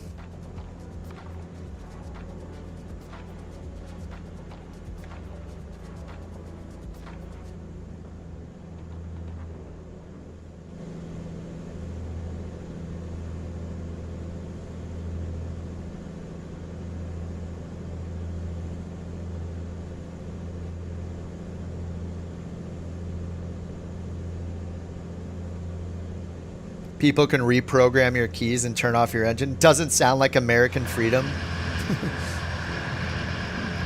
I don't know. I mean, I guess if you want to root for the guy stealing a car, then sure.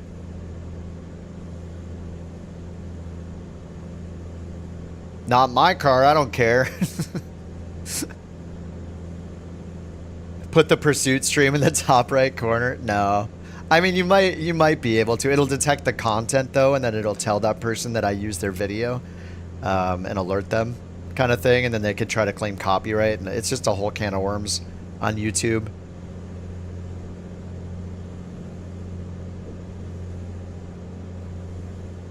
We're doing both, Brandon. We're in free flight, but I'm using NeoFly for my career. We could use the speed brake, or we could just slip. Actually, I do think I need the speed brake right now.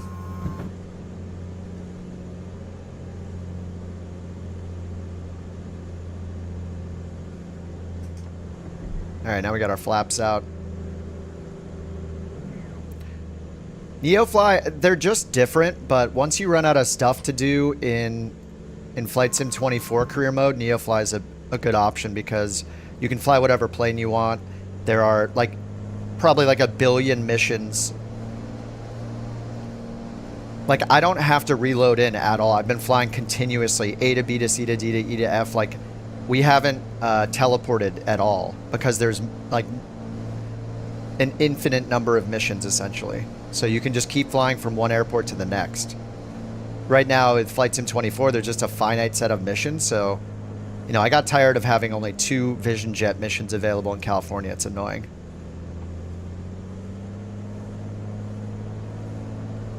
I mean, NeoFly has been around for years, just like On Air Company and some other career mode apps. So it's a great option when you get tired of Flight Sim 24 career mode.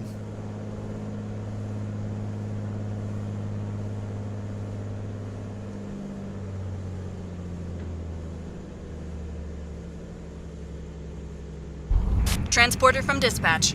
Nice landing. Go to the parking and put your parking brake on. I'll be in touch. Oh, yeah. Taxi to parking and shut down your engine. Incorporate NeoFly into the world tour. Yeah, that's true. Yeah, I just don't want to run more than one career mode type app at the same time. It just sounds like a lot of work. I think I'm too lazy. Because then you got to monitor both of them and, like, I don't know. You could run every career mode app simultaneously if you wanted to.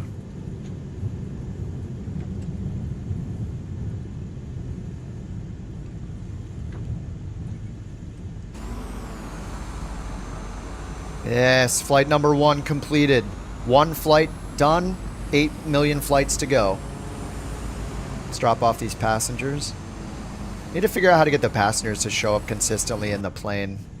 I did turn off my co-pilot.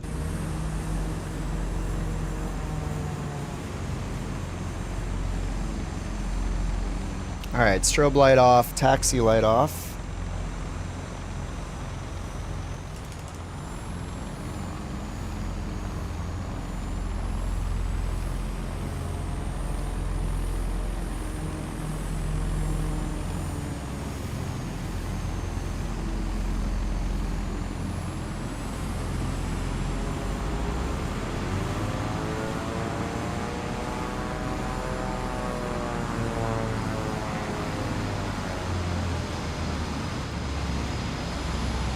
Free flight, just click live time and then click like the minus button.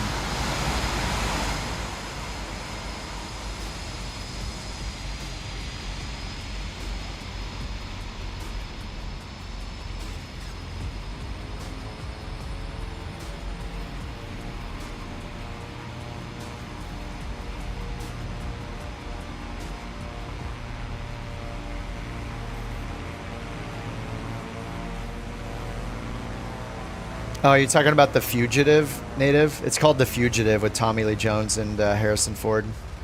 That's a good movie.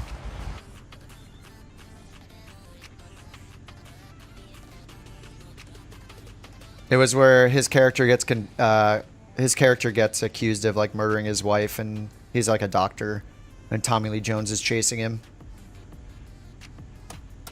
I like that movie. It's been a while. Okay, pilot. The guests are leaving the aircraft now. Yes, the one-armed man did it. Alright, we're unloading. Give us the money. All players are live. I don't think it matters. I think all you have to do is go in here and just... I just have real time on, and then I just click the minus button and it turns it off, and I'm pretty much real time and I see everybody.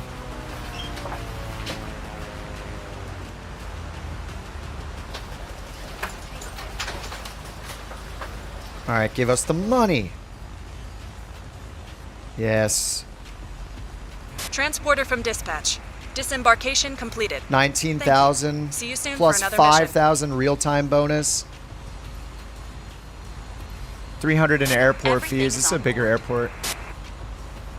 Dude, I'm almost ranked up to second officer, and then we're going to get deadline cargo, fragile cargo, secret passengers, parachute, hazardous cargo, advertising.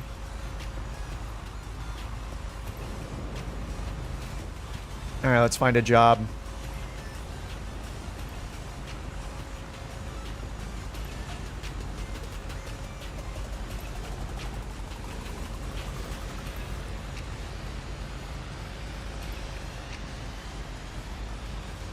Puerto Vallarta.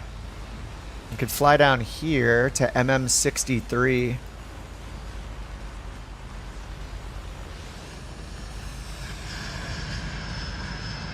We're not using flight sim career mode. We're in free flight. You can't see other players in flight sim 24 career mode. How much money before I can rent a jet? Hundreds of thousands, maybe millions. Like, we can see which planes are here at this airport. I added a bunch from my list as well, like the Turbine Duke, but they have to be rentable because I can't afford. Well, we have the TL3000, but this is slower. I do think the Corvalis is like one of the best options. It's got really good speed. This TL3000 is very slow. It's like a little trainer.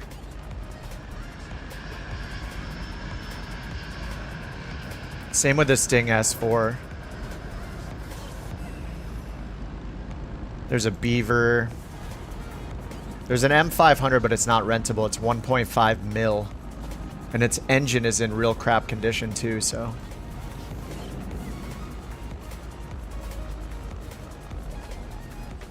There's also the Comanche. The Comanche goes pretty fast. That's rentable for 30,000, 225 per flight hour. Cruise speed is still slower than the Corvalis, though. I think the Corvalis is like the best bang for the buck. It's pretty fast. Because the Comanche still only holds 3 passengers. Like, if we found something that... You know, the Turbine Duke holds 5 passengers, though, and goes 290. Turbine Duke is probably the next upgrade. Piston Duke holds 5 passengers. Cruises at 215. The price difference is not much, though. We might as well get the Turbine to go 290. And the useful load in the Turbine, 2,400. 2,500 in the Piston. That's not even the Grand Duke. Yeah, I think the Turbine Duke. And then let's see. Okay, the M500, it's 1.5 mil. So it's actually the M500 is... It takes 5 passengers, but the useful load's 1,600. Maybe I could do like M500 and then later do the Piston Duke, but it's a 240 grand deposit for the rental. But you can take 5 passengers, so that's nice. All right, let's find a job.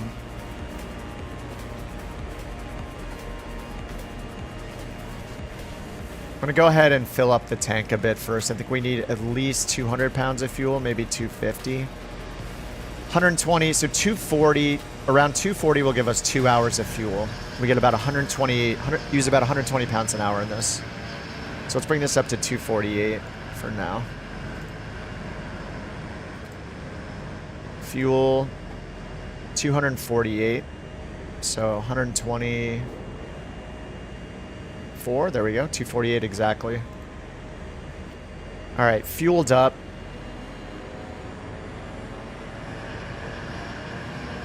Nice to get these 11,000 paydays. This one's going south. Yeah, I think we're gonna go south, make our way into Central America. This is another PAX one. 2 passengers, 232 miles. I'm gonna pick this one up. Good day, pilot. We have a lot of excited passengers ready to board today. Let me know when you are ready for them. Do I see people on my screen? Yeah. Pilot from dispatch. Boarding passenger. Please stand by. I see people. Why can't you see us? Turn off live time.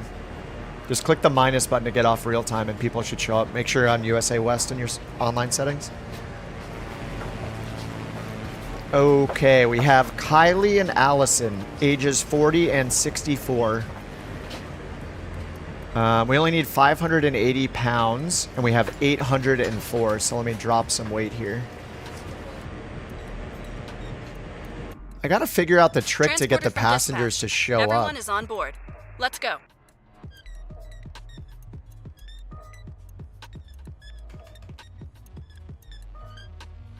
So it says loading was successful. We have the co-pilot added, but they're not showing up.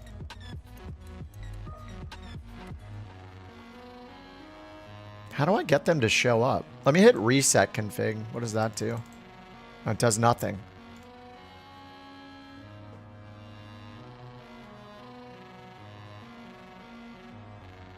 Now, why doesn't it show the passengers? I had it work one time yesterday when we were doing these missions. Missing 98 pounds. Passenger weights are 184 and 176.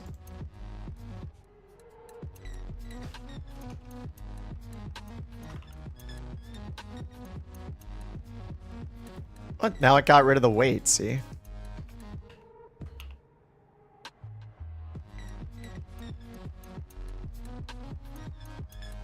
Okay, did that count? No passenger visible, but 176.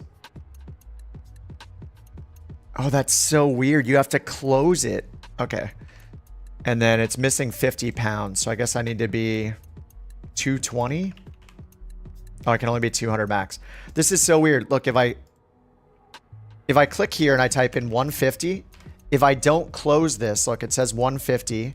Now I hit load an aircraft. Now I click it. Oh, no, it did work. What?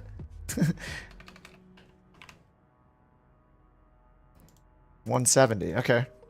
So we need to add 50 pounds. So I'll just put it in the cargo. 50 pounds of baggage. Load. And now we're perfect. Okay.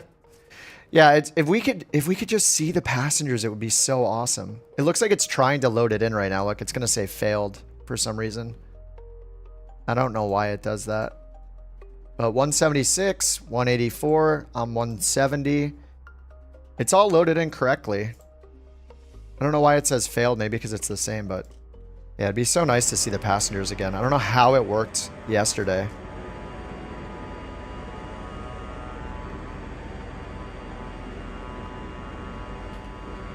Is it going to add them when I quick start? You're good to go. Contact the tower for No, clearance. it's not. X-ray Alpha, Foxtrot Charlie Tango Taxi 2 and hold short of runway 09er. Contact tower on one... Yeah, let me turn off the auto ATC again. It's unfortunately just not worth using the ATC. I do want to use it for the ATIS, but... 18. Tree when ready. Go outside and load? Yeah, that's a good point. Let me try that. I'll shut it down.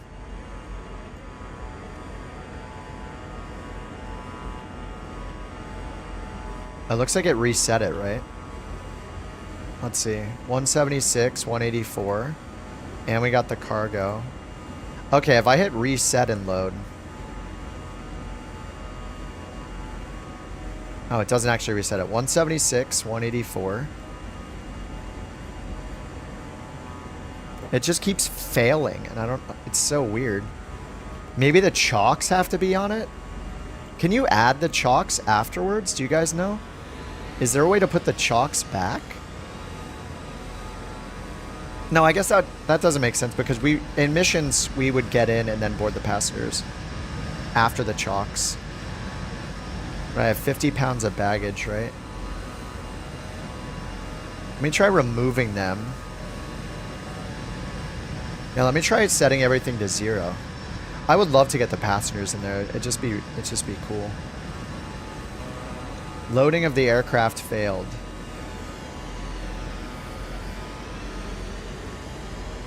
Henning, thanks for the high five super sticker, dude. Much appreciated. Okay, look. I mean, it's clearly loading. It's like the plane's bouncing around, right? But now it's going to say loading failed, even though it's clearly working. The plane's moving around.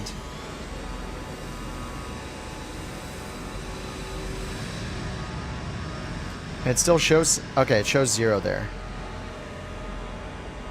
0, 0, 4 seats.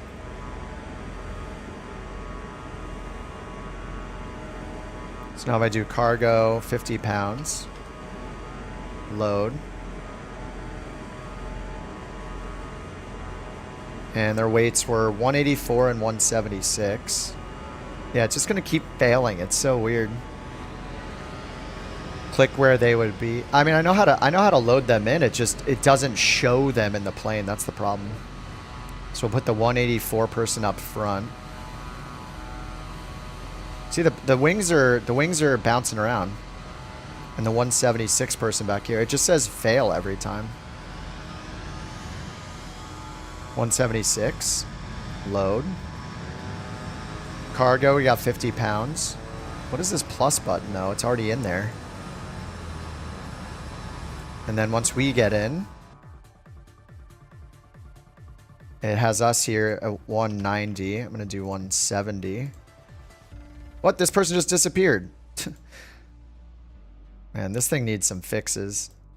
I really want the passengers. I have no idea how I got them yesterday. Maybe you have to do it before loading into the plane.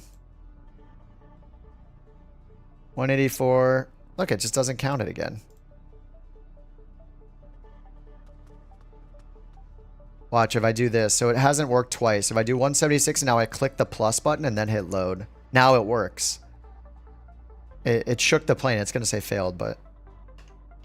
Alright, whatever. It's, Oh, we're 20 pounds. 20 pounds too much. Alright, now we're the perfect weight. 580 pounds. They're already unhappy. 12%. And they're getting angry. You're good to go. Contact the tower for clearance. Alright, next airport's MM63. So MMMZ to MM63. Arrow right. There we go. I'll replace the pinned message. We got 120 grand now. Alright, let's do our flight planning up here. MMMZ. MM63. Find the route. We got No Soul and Anemi. Send route to avionics. I want a plane where that button works. It's going to be so nice. Okay, let's go flight plan. Menu. Delete flight plan, and we'll add this one in. Origin. MMMZ. Yeah, you can type by clicking up here when you have... See this little icon? This little icon right here is the keyboard entry icon. So you can either click the icon or the field next to it. Alright, enter. We're expecting runway 27 for departure. That's what we landed on. En route, No Sol. And then Enemy in Mexico. Destination MM63. Otlin. Runway 6 is what we're expecting. Procedures, approach, visual 6, straight. Load. Alright, good to go. Charts, we just have charts here. Weather here, altimeter is 2994. Okay, 2994 is set.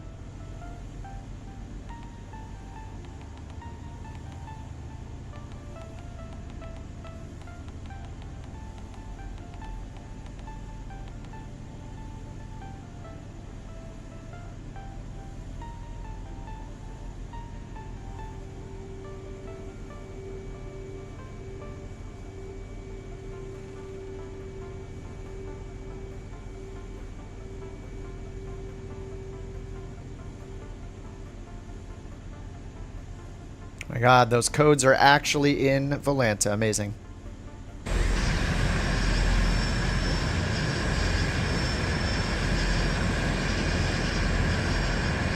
You crashed your Vision Jet uninsured while trying to land with a 50 knot crosswind. Oh yeah, I'm renting this, so I don't own any plane yet, so we just got the rental going for the Corvalis.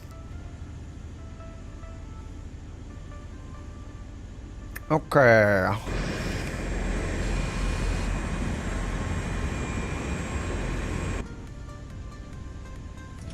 Taxi light is on. Alright, runway 27, that's where we came from. Should you fly the 408? Yeah. Fly whatever you think's cool. Whatever you can afford, you know?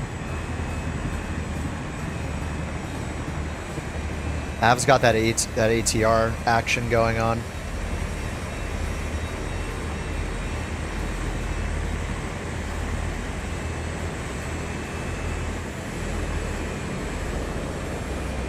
Let me get those taxi ribbons off now. I was trying to use ATC, but as long as we get the ATIS, that's fine.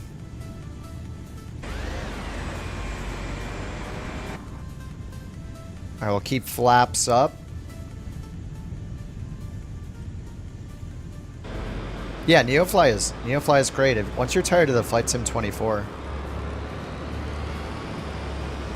I mean, Flight Sim 24 is good if you want the wear and tear experience and you want to try all those new mission types, you know, like doing the firefighting, crop dusting, like they're awesome.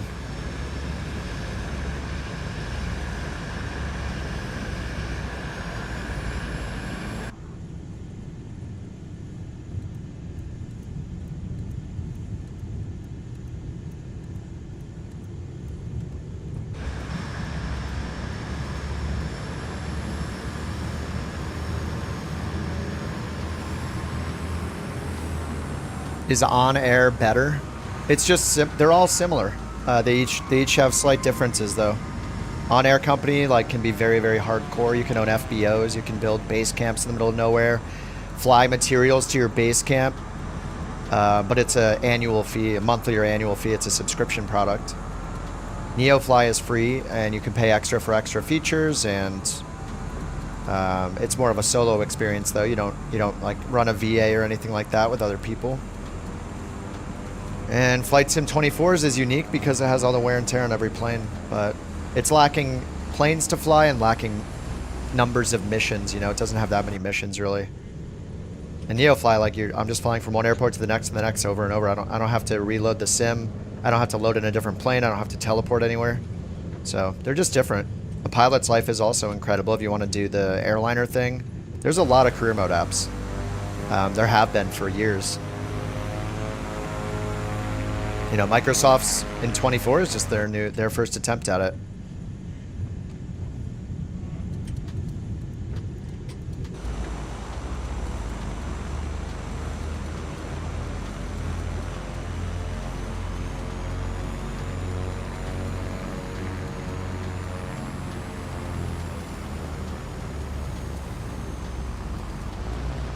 Man, this is a long runway.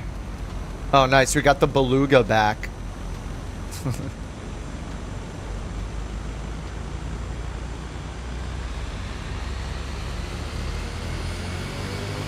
NeoFly works with Flight Sim 2020 and 2024.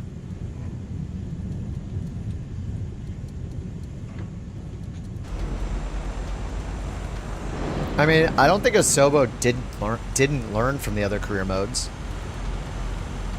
The thing is, the reason why we can't do a lot yet, I mean, the two main problems are not enough planes, but the reason for that is every plane has to support the wear and tear of every component, so it's kind of nuts. So I understand why there aren't lots of planes. And then there's not a lot of missions. They need the mission system to be as elaborate as NeoFly's.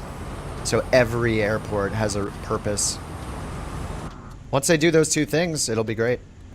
And once they enable multiplayer, so we can see each other. But yeah, they're just different. NeoFly's had years and years to get to where it is, so.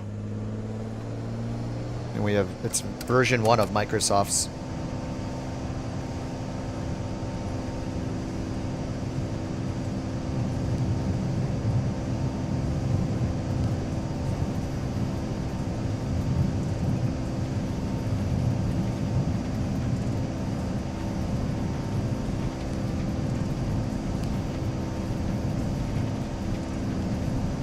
God, I wish I knew what my pitch trim was set to, because then I could probably take off. There's no indicator of pitch trim in this thing, so that's the one thing that sucks about this plane. Apparently I was like 100% nose Bon down voyage, trim, aircrew. We hope to see you again soon. but there's no way to know except like physically looking at the back, I guess, which is kind of annoying.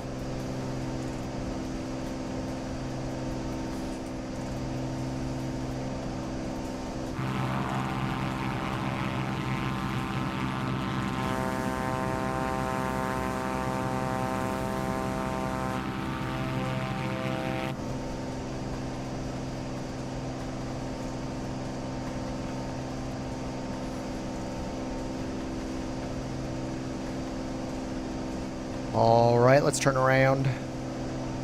The Beluga is up. Yeah, USA West even.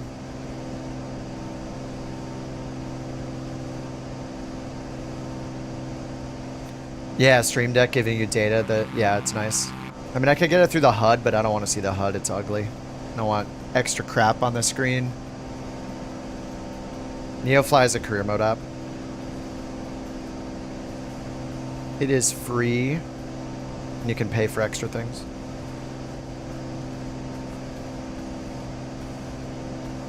Alright, we gotta get over these mountains, which are like 10,000 something. I think we should probably get up to 13,500 maybe, going east.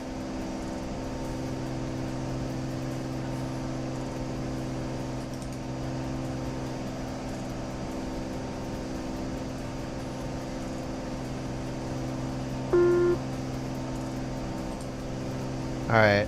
Mixture is good this time, so far.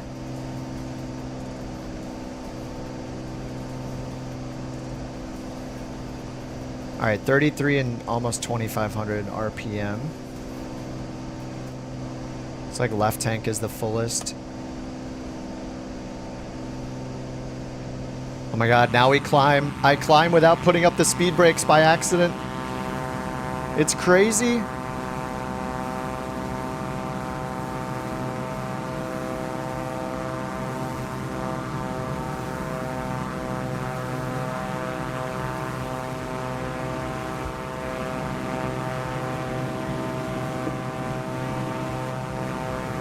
Yeah, I agree. This is going to be nice without the speed brakes turning on and off every time I lean the mixture a little bit. That was... Oh, God. That was annoying.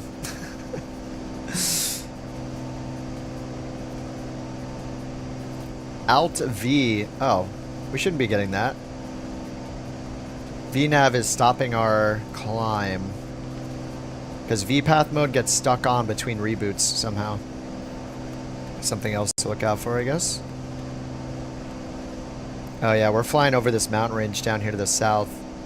Right here. So we'll see how high we get. This was 10,000 was safe altitude this direction. Could see that from the facility chart over here. Yeah, 10,000, 11,000 to the northeast. But we're going down the coast where it says 4,700. I guess we could stop lower. Let's go, yeah, I'll go 5,500 for now. I want to see the terrain.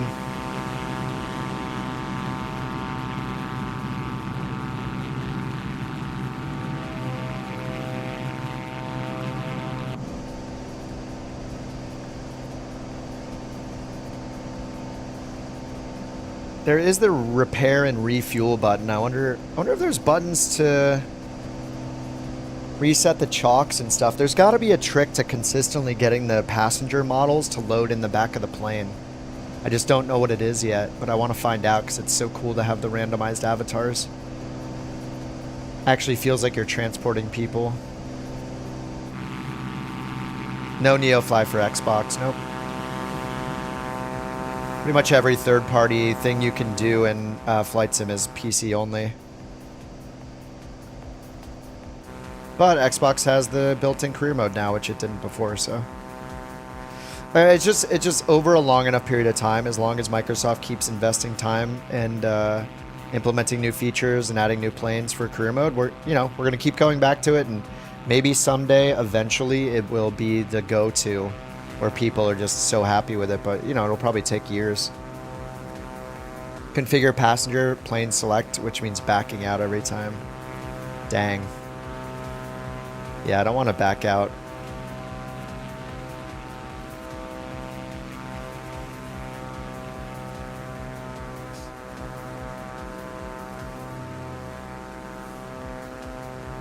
Family, I have tutorials on it. You want to use VNav. You need to like put in an approach. You need to lower your selected altitude and then hit VNav on the autopilot and it'll start descending at your top of descent.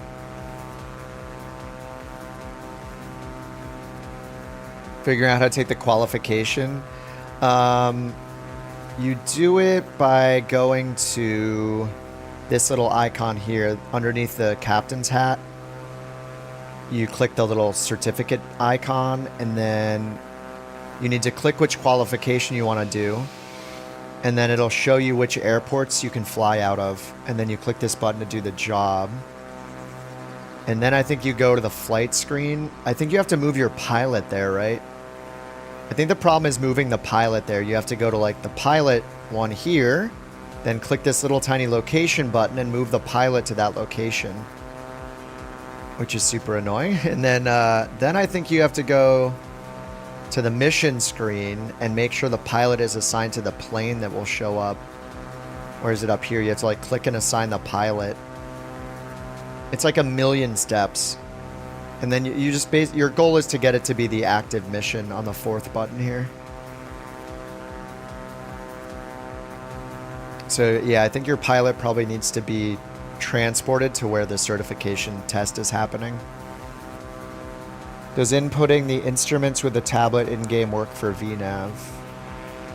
It can if you choose a procedure. So you have to have a actually, it matters what plane you're flying, but if you have an arrival procedure and/or an approach procedure, and you've added it here and chose one like an ILS, and then you've sent those route to the avionics and it worked, then those altitudes for the procedure will carry over.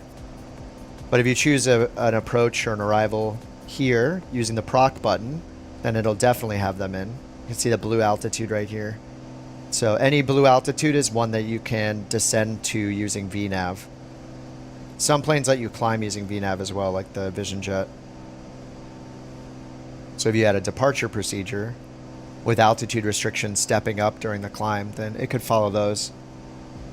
So to descend to this altitude at the top of descent point that I have here in an hour, I would pull the selected altitude down to give it permission to go lower, however low I want to allow it to go, and then hit the VNav button, and that'll arm VNav, and it'll start the descent when we get to the top of descent point. What's up, Sean?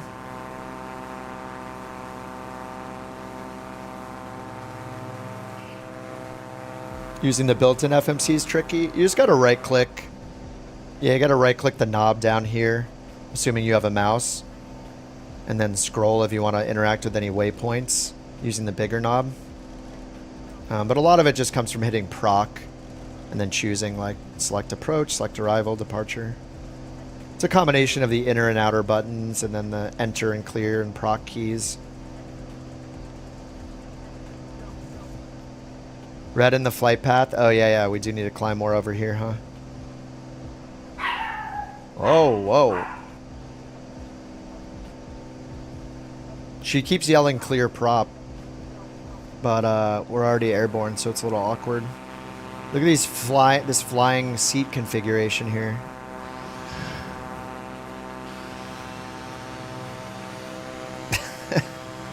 This is like the #1 dumbest bug in the sim, is the level of detail. It even happens on your own plane as you zoom in and out. It's so weird. So weird.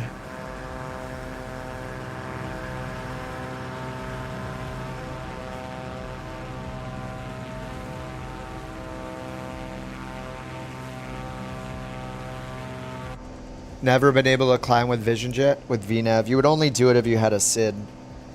You'd only do it if you had a departure procedure where you needed to follow the altitude restrictions during the departure. Just like you do these altitude restrictions on an approach going down. the Vision Jet can also follow altitude restrictions in a departure procedure going up. If you don't have a departure procedure, then you don't have any altitude restrictions unless ATC assigns them. So you can just climb using, yeah, flight level change. How do you fly? Just go on USA West server, go to where we are in the world, and you will see us. If you have it on live time, you're only going to see people that have it on live time. So I just hit the minus button by 1 minute. So if I turn on real time watch, a bunch of people are going to disappear. It can take like a minute, but see people starting to disappear. There they go. They're all gone. Because the only way to see them is if they also turn on real time. But if you turn off real time, so if I just hit minus right here to go back 1 minute, real time is off and we're pretty much in real time. Now all of a sudden everybody will appear again. So I don't think you need to deal with all players or live players anymore. I think you just need to turn off live time and you're good. Yeah, the Corvalis is crazy. This is the most I've flown it and it's, dude, it is fast. You can go over 200 knots true airspeed in this thing pretty easily. Just remember to lean it out, which I keep forgetting to do. Especially when you're over 5,000 feet, lean it out. You'll get the speed going.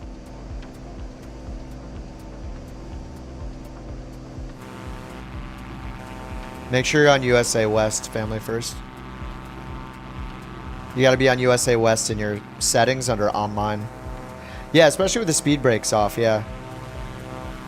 If you don't be dumb like me and have something bound to spoiler axis and then realize like 50 hours into flying this thing that it keeps turning the speed brakes on and off by using the mixture knob that I had set to the spoilers axis. Ugh.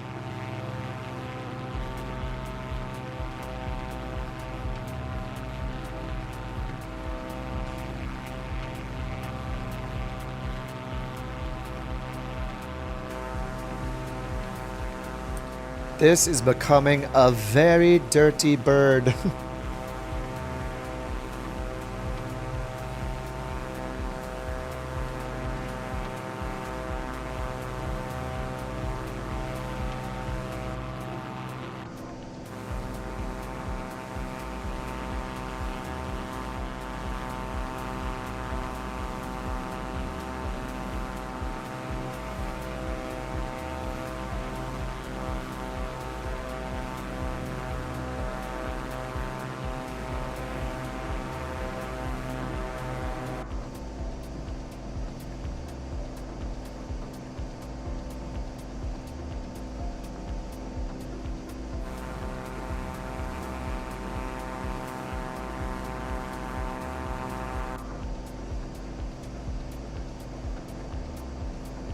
What tutorials do I suggest? I mean, I have some.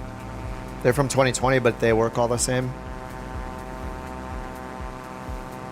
It's pretty much all the videos I have is are on the G1000 for the most part, except for the new Vision Jet stuff. Those use the G3000. We have left Baja, yeah. We're on the mainland.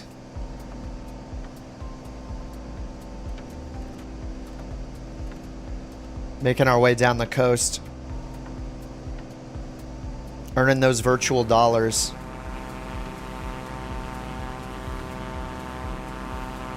Yeah, I think after Corvalis, I'm going to get either the M500 or probably the Turbine Duke. Both of those are susceptible to exploding, though, if I use too much power. You underestimate my power. You underestimate my power. Anybody just chill out some weekends, you know, and just watch the 10-hour You Underestimate My Power remix on YouTube? 10 hours of You Underestimate My Power. That's a good one. Very relaxing. Sometimes I can only take about 7 hours of it and I turn it off, but you can get through the whole 10. It's very calming, you know?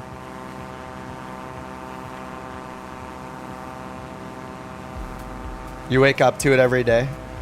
12 hours? I don't know about that. Well, I don't know. We'll see. Just depends when I start yawning most of the time. Uh-oh, I'm about to yawn.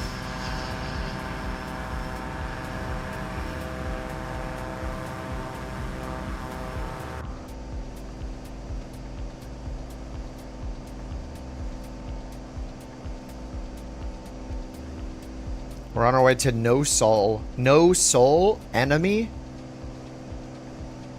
You crashed your caravan twice yesterday, landing the mountains after 5.5-hour flights each. Oof.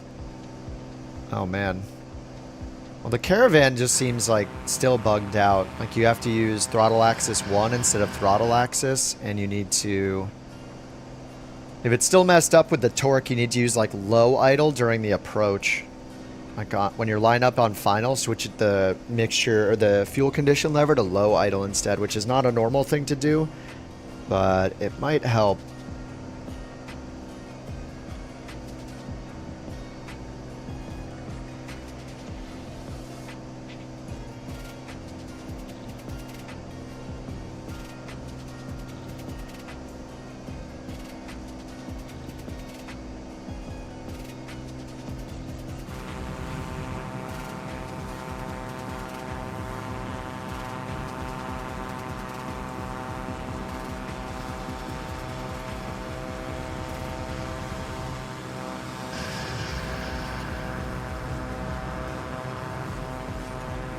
Family, make sure you have the multiplayer turned on in general. You could check on the world's map in the top right, click on flight conditions and make sure it's not turned off.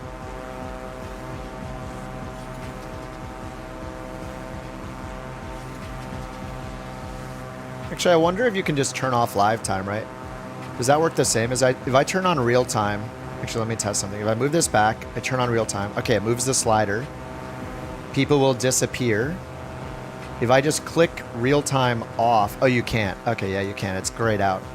Yeah, all you have to do when you're on real time is just click the minus button once. Yeah, you could hit plus, I guess. I just hit minus one time. 1 minute in the past.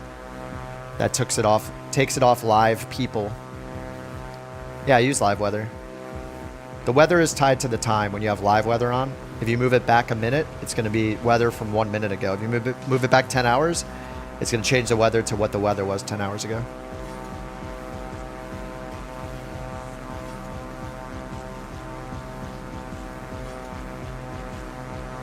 PC21 showing up as generic. Do I have the PC21? If I don't have it installed, it'll show up as a generic. PC21.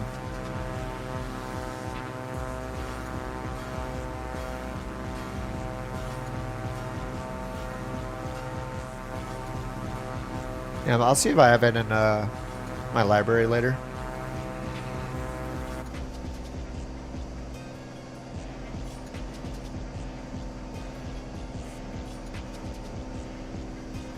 Oh, live traffic is talking about AI traffic. I have that turned off. When it says live traffic can't be loaded, I was getting that on the Xbox last night. Live traffic means AI traffic, real world routes. That's part of the AI traffic. I have AI turned off. I only have multiplayer on.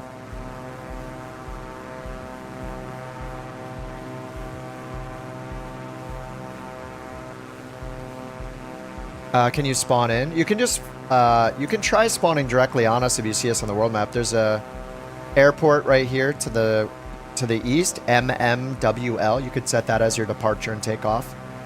Oh yeah, you can literally just scroll the world map into this part of the world, find us, and just click.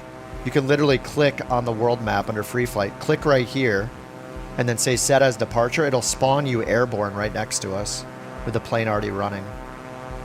That's really the fastest way. It'll only show the players within 10 miles of you on the screen. If you look at the EFB map, you'll see a lot more players.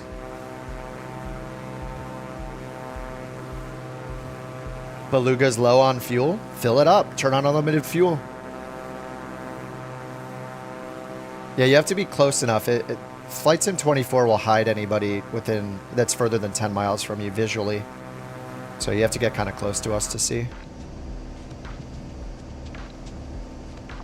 Alright, we're going to have to climb a little more when we get closer to these mountains down here. Still got 54 minutes in this flight.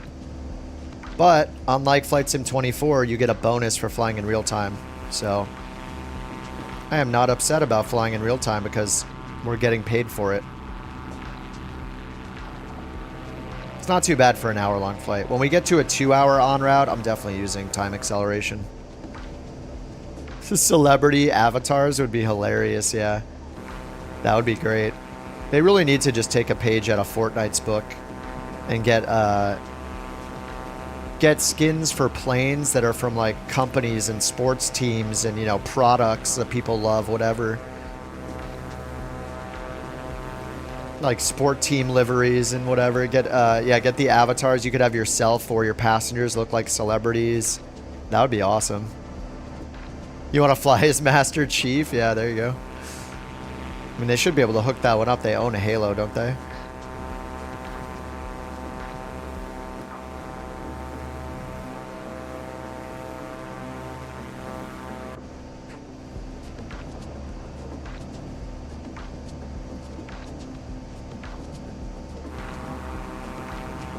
Sponsorship opportunity.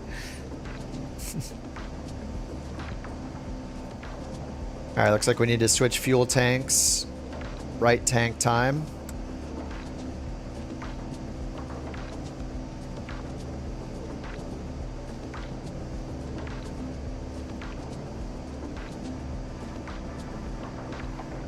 All this disgusting bug splatter on this plane.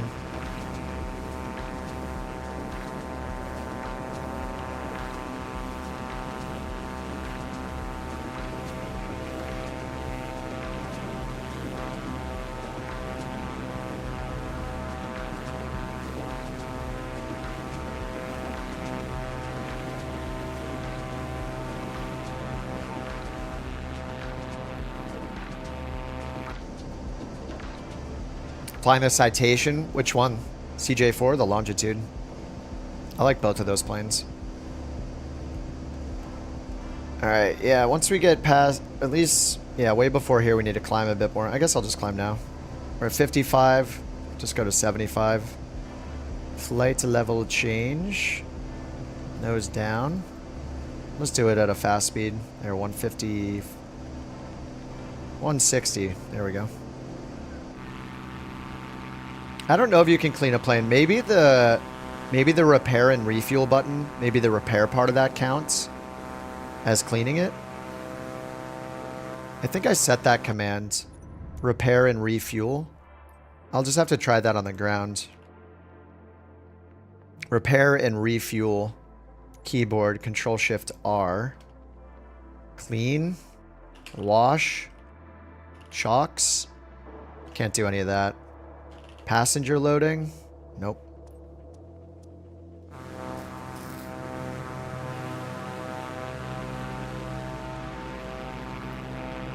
How do you change liveries on career mode? You don't. Career mode doesn't let you change liveries. We're in free flight mode. How do you get USA World Update? It should be in your library already. Go to Marketplace and then Library. You can see all your content there. If it says it's disabled, you can enable it for streaming, but it should be on by default. All the world updates should be on by default.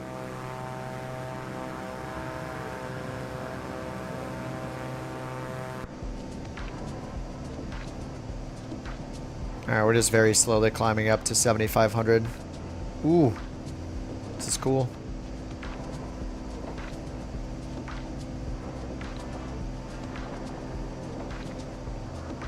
Oh, the CJ4. CJ4 is awesome. I'd like to get the CJ4 in this eventually.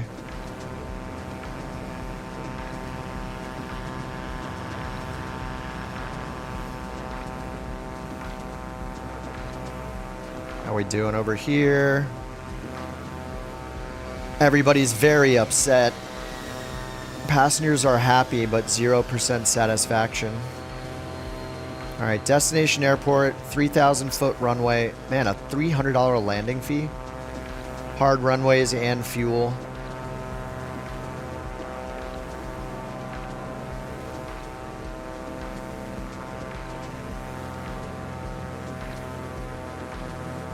Personal finance. We did not take out a loan yet, which is great. I should check qualifications though, right? Maybe after this flight we'll do a new qualification. at one of these airports. Flying to MM63. I don't see that listed here. Maybe what I should do really, instead of teleporting, is take a mission that goes to one of these nearby planes I can do a qualification, like a check ride at. So we make money on the flight there. Man, one of these is in a DC-3. The C-Star, the DC-3. I'm going to do the Baron probably. Oh, the DA-62, I would do that one. So maybe we need to go to MMIE. And it's cheap there too. Like it's only $598 for the test. And then we'll have multi-prop. What is this one? Mono. Oh no, I should do C, the turboprop. But then again, I need both to do the Turbine Duke, right? We need turboprop and multi-engine. Same with, I don't know, the M500 we just need turbo. Yeah, maybe turbo first. Air Tractor PC-12. I could do the PC-12 for the test. $1,600 at a naval air station. It's only 48 miles away though. D? D is, oh, multi-turbo propellers. Yeah, you're right. And this is mandatory for a 2-engine plane. Do I need all of those? 2-engine plane? Does that mean a twin-engine jet?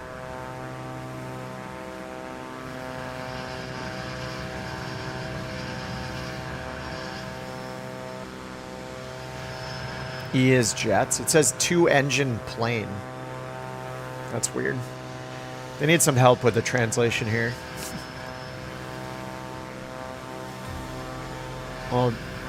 Well, C is also turboprop. Mono turboprop.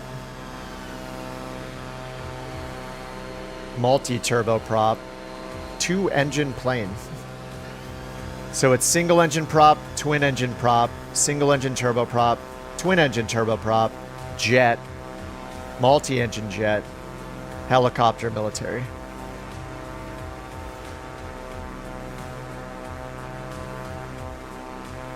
The beluga lives. I don't want to cheat. Cheating's for losers.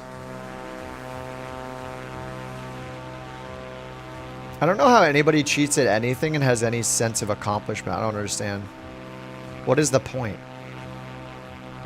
Look at me, Mom. I edited the text file, lol. I am accomplished and proud of myself. Like, I don't... It's so cringy. I don't get it. There's without the grind, there's no sense of accomplishment. The grind is what makes it what makes it fun.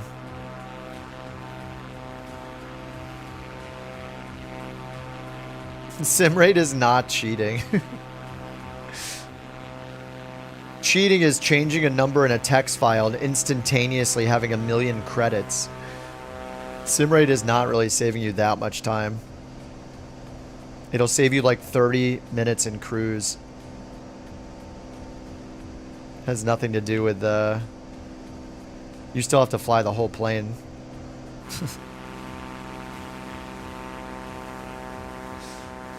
Plus, you'll notice I'm not using Simrate because we get bonuses for not using it. But when I get to the point where we have like 2 hours or 3 hours en route in a jet, oh yeah, I'm using Simrate 100%.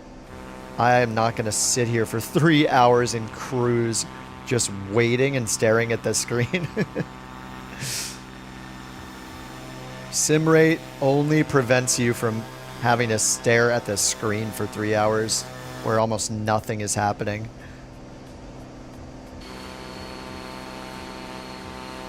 Yeah, they should have no Simrate bonus, yeah, in Flight Sim 24 career. Yep. Oh, you do still get a bonus if you don't go over 4x? Oh, nice. Good to know. But it's not a... So it's just not a real time, right? You get like a... Not faster than 2x bonus, not faster than 4x bonus.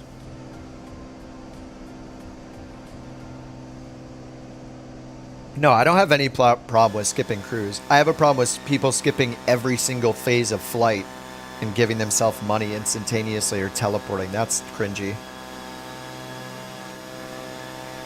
Because you don't have to know anything about flying the plane. You're just like, oh, look, I changed the number to $10 billion, I win. And then you turn your computer off. You're like, wow, great job, dude. You learned nothing. You have no skills in the plane. You can't do anything.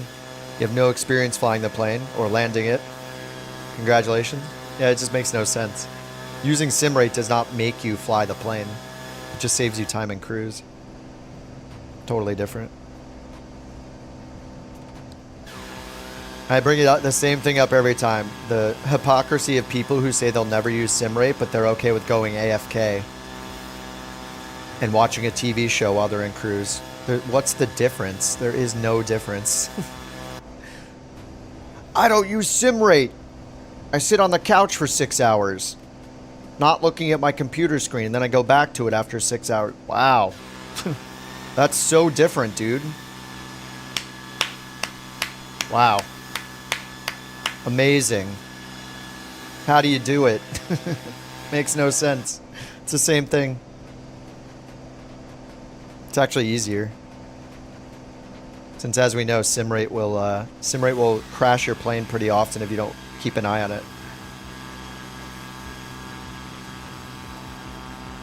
Take out a loan. Yeah, I might end up taking out a loan, but for now we're renting this one. Renting's kind of nice. You don't have to pay the insurance, and we got into the plane for cheaper with the deposit, so yeah. Lots of options for getting into the plane you want.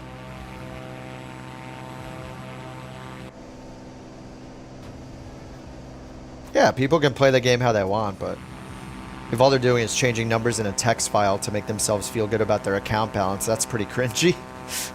That is the ultimate cringe. Not even having to fly at all to earn the things is weird. It's like, why you don't even play then? It's like paying a friend money to level up your Path of Exile character to max level, and then you start playing the character and you have no idea what you're doing because you didn't put in the time.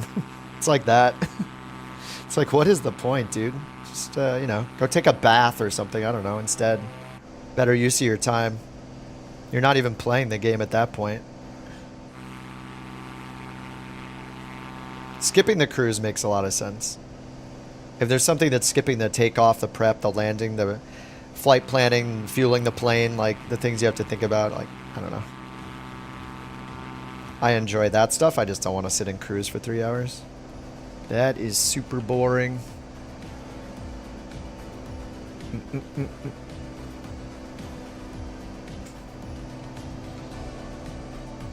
Did everything... What do you mean, did everything I said? I don't know what the subject is. Are we talking about multiplayer? Are we talking about VNav again? I mean, I have videos on VNav, so if you watch them, you'll see what to do. Or you can wait until I use VNav on this flight. Yeah, I don't know. I'm on USA West with... And then I pulled the minute... I went to real time and pulled the minute back by 1. What I also mentioned before was on your world map, click on the flight conditions button in the top right and make sure you don't have multiplayer turned off completely. You probably need to use SimRate. No, it's built into the sim. You just look in your control settings and bind some keys. It's called SimRate increase, SimRate decrease. I don't use like third-party programs to like cheat in the sim. Basically, it's part of the sim. Accelerating during cruise is just a very normal thing to do. It can be a little risky if you go too fast. You could go AFK and clip your toenails for 2 hours though, and then come back and bam. It's a more honorable way to skip the cruise. 2 hours of toenail clippings. And then you can pat yourself on the back saying, I didn't use SimRate. I just went AFK for 2 hours. I just sat here watching YouTube for 3 hours instead of using SimRate. I'm better. It's just funny. People like... It's just a human thing to try to convince yourself that you're doing something that's more like cooler or more hardcore than someone else. Like, as long as you're flying the plane and you end up doing the most of the work anyway. Doing the takeoff and the landing, skipping that seems weird.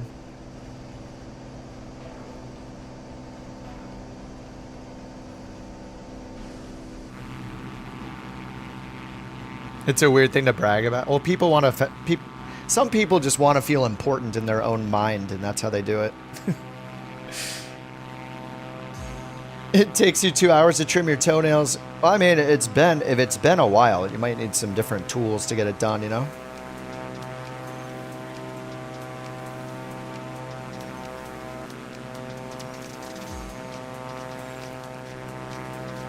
I'm hardcore. I only use sim rate decrease. Yeah, you go to 1/16th speed. I've been in cruise for 117 years. Then everyone in the entire gaming world looks at you and applauds, you know, mission accomplished. Clip your toenails weekly? I mean, like everyone else, I clip my toenails once every 3 months. I only clip them when it's difficult to walk, you know, when my toenails start clicking on the floor every step I take, that's when it's time to clip them. They just have to be long enough to open cans of tuna, you know, and sharp enough. If they're not sharp enough and long enough to open a can, then obviously you have been trimming them too often. Sim rate's convenient if you want to be hardcore, don't use it. It's not even being hardcore, like just thinking that it's more hardcore to go AFK and do your laundry than using sim break is just a funny like coping mechanism. There's nothing. The only one that cares about that is you. Nobody else cares that you use or don't use sim rate. It's just a personal pride thing. Nobody's gonna send you a little "I didn't use sim rate in 2024" plaque to put on your wall because they heard you did it in an internet chat room. Like, it's so weird, dude. Nobody cares. Nor should they. Congratulations? Question mark is the response.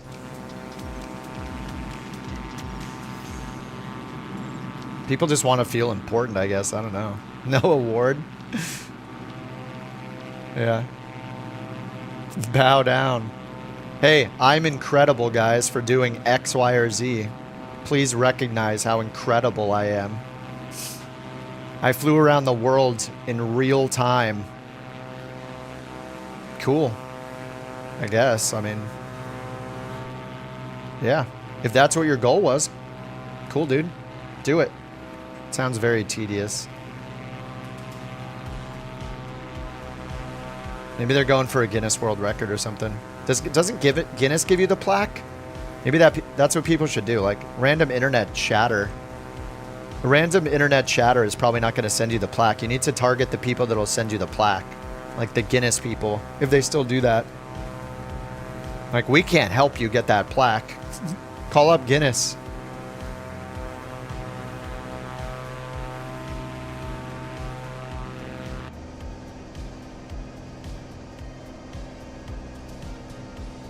Speaking of a guy that ran around the World of Warcraft on foot, even though he could have used a dragon. Yes. I hand flew all the way there with no autopilot. Okay. Well, I'm able to do 5 more flights than you because I use autopilot. My wrist isn't annoyed.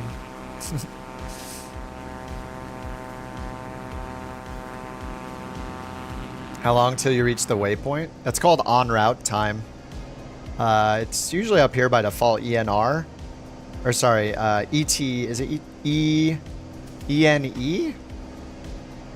I think it's ENE. It just matters which data you show up here, but you can turn on one that's en route to your waypoint. Is it ETE? I forget. ENE? There's one that shows en route time to waypoint. I have the one that's en route time total, en route time. You can customize these in the aux section down here.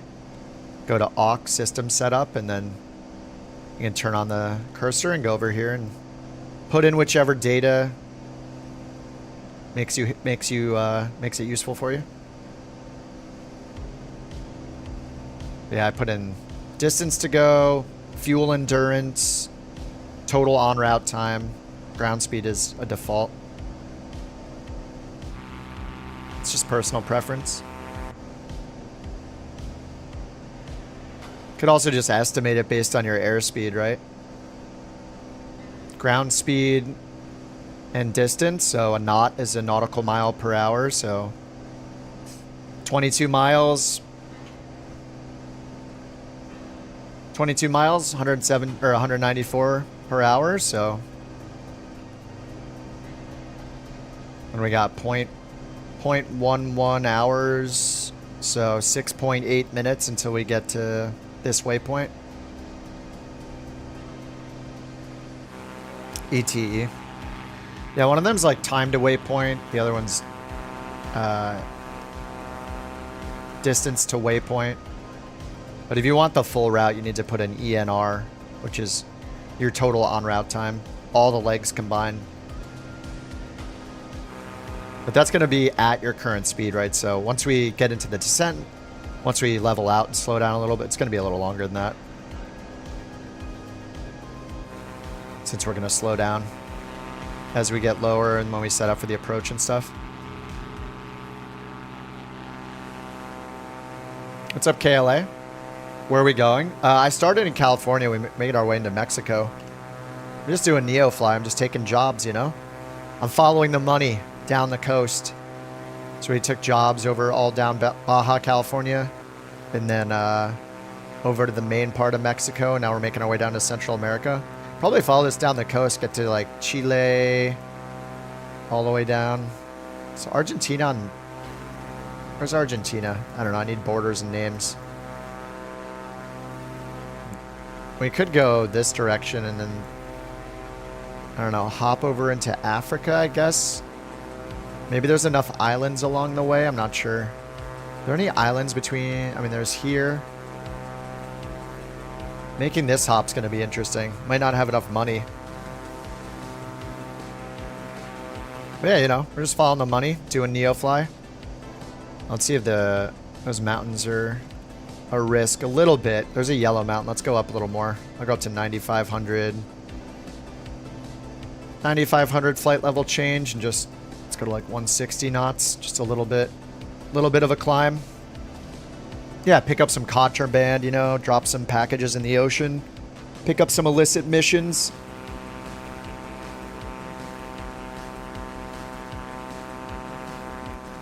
If you're not enough without a gold medal, you'll never be enough with one. Cool runnings, nice. How do I do this all day, every day? It gets boring? Well, hit the X button. I have a fun time doing it. It's chill. I'm sitting here enjoying my coffee. Earning virtual dollars. It's like any other video game. You get the dopamine hit, earning money and ticking the boxes. That's literally every video game that ever exists is what is the mission and do the thing over and over and over again. Check the box. If you play Fortnite, what is the equivalent? Up, load in, see what place you get, check the box, do the mission, get the skin.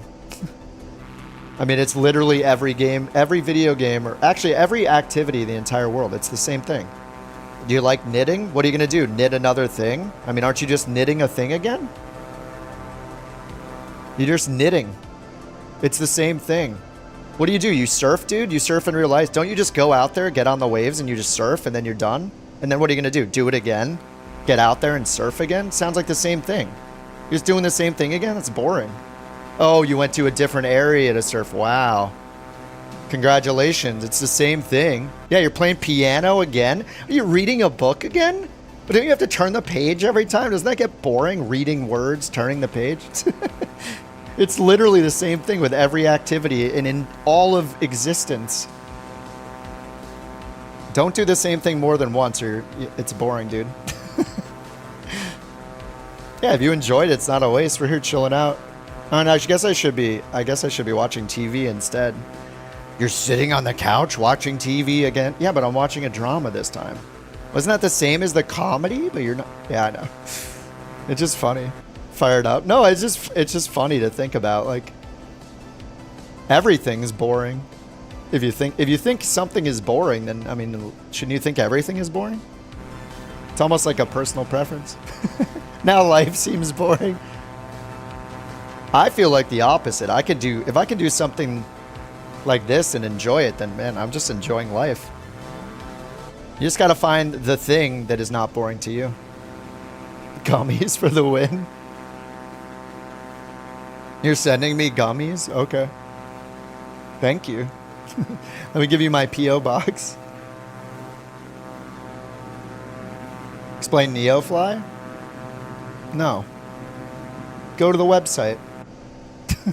It's a I mean, doesn't the title say it? NeoFly career.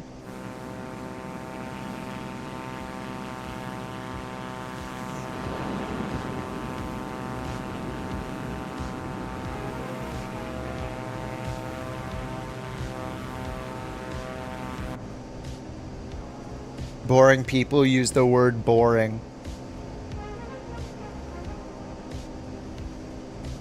Set multiplayer on fixed time. Okay.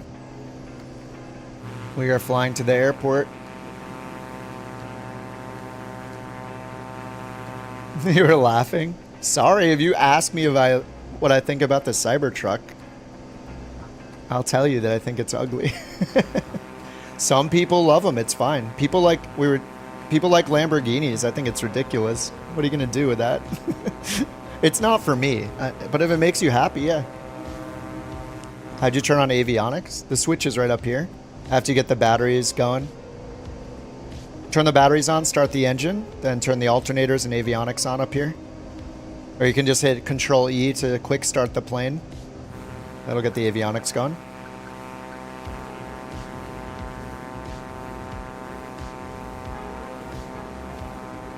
You didn't see anything? Yeah. If you want to do it manually, you can just always hit you know, the checklists in the EFB can be pretty helpful too. They're not always great, but if you go to the plane, go to the EFB in the top menu to open the tablet or hit tab on your keyboard, go into checklists, and then as you go through these, like if you don't know where something is, the little eyeball icon will move and highlight it for you. You can go through the checklist and check it off. You know, once you learn it, you don't have to do this, but it's a helpful way to learn a plane, see where things are hiding. Boring stuff in Lambos. Yeah, they sit in traffic like every other car in LA. They're just louder and more expensive, but they're still sitting there in traffic or going 8 miles an hour. Sounds amazing. But if you like own a racetrack or something, I guess it makes sense. Or you drive on the Autobahn. Somewhere where you can go 150 miles an hour or whatever. Then sure, I guess I understand the practicality of it. Like, look at me, I can go to the store way faster. Kind of cool.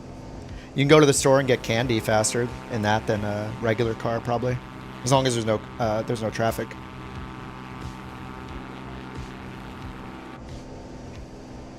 Alright, top of descent. This is just a visual approach, so... What do we got for top of descent here? 22 minutes. Alright, we're going to go down to 3,700 feet. Let's check flight planner, destination airport. Elevation is 3,000 feet. So we'll want to get down to like 4,000 feet.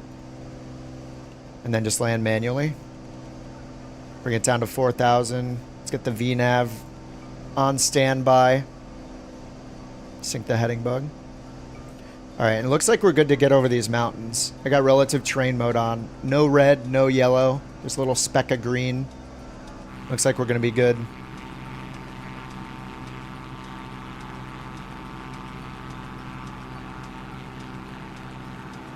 You think Microsoft hit it out of the park with the EF? I love the EFB.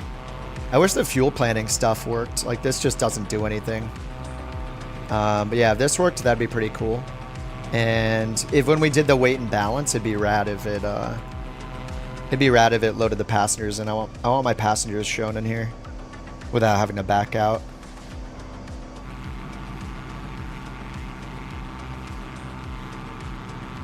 Events? No. I have it on 10% on the settings. Yeah, activate events 10%. Just getting unlucky, or maybe getting lucky.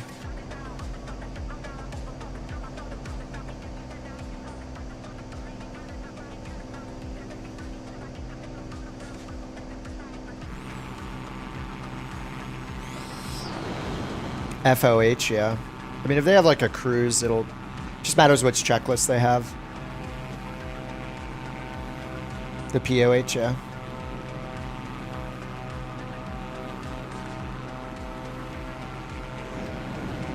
Yeah, the SimBrief EFB add-on would be nice if it didn't kill, if it didn't bug out the regular EFB map and hide every airport on the map, which I like to use to click and look at ATIS and stuff. So I'm not using, I don't have any of those installed now because they're all messing with the regular EFB. If you install the Navigraph plugin and then you go to this map, you will not see any airports on it.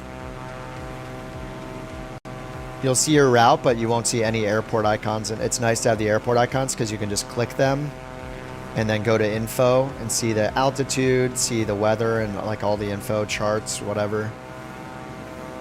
It's really useful if there's no weather at your destination airport, so then you can find a nearby airport that does have weather to set your altimeter.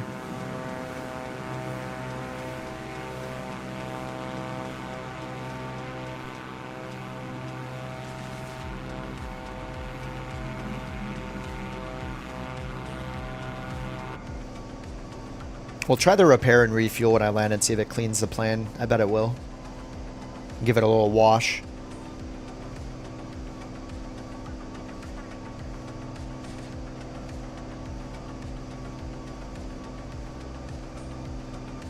Alright, we need to use the left tank now. Hopefully it'll be about even by the time we get there.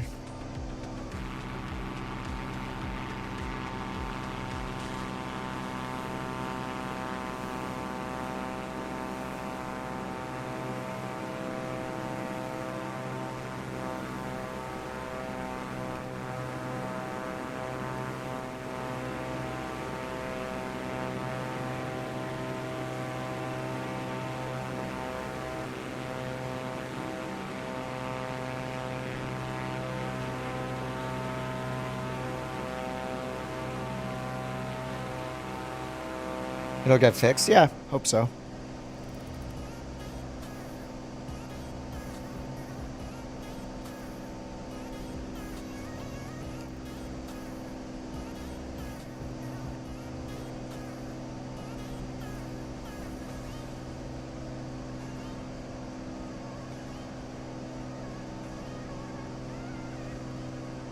Forget if we have a METAR here. We do not.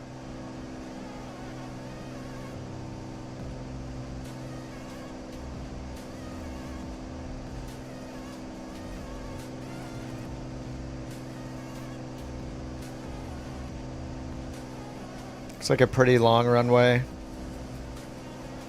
Parking is at the east side.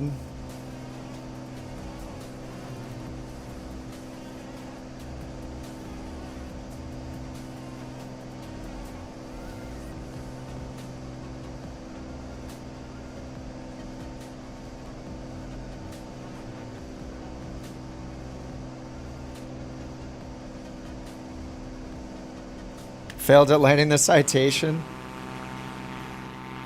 Citation is so fast. Yeah, you have to like really... You gotta really like aim down at the runway in those things. What's up, Mike? Yeah, PC-12, yeah. That's the one with the oxygen problem. But you can still fly it and buy 17,000, or fly at 17,000 feet. Works just fine. It's a bit faster than the quite a bit faster than the Grand Caravan. Grand Caravan's just, you know, a slow plane, but it is a money maker.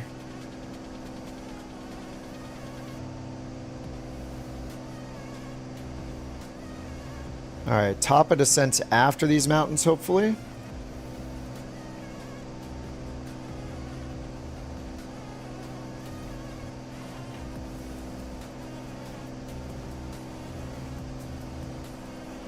Passengers are very upset.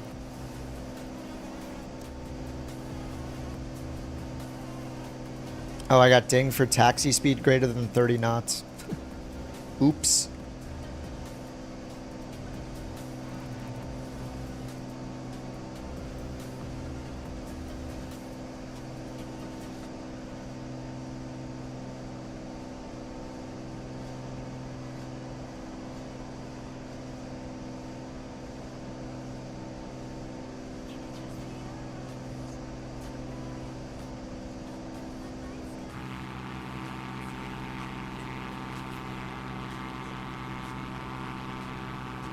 It's pretty. All these trees.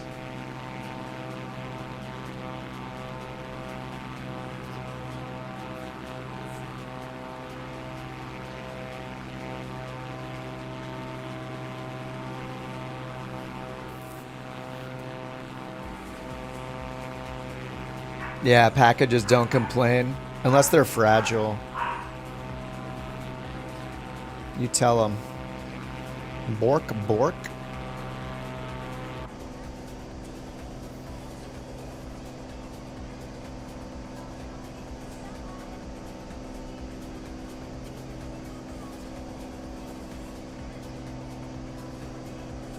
Yeah, no passengers in here.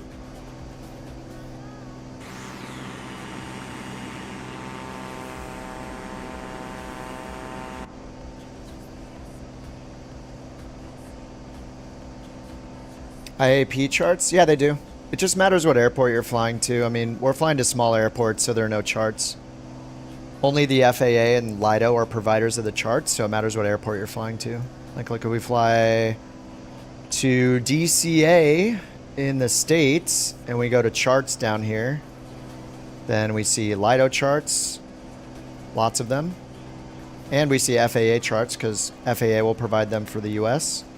So we get lots of charts. And it's a major airport. Lots of commercial flights go into it.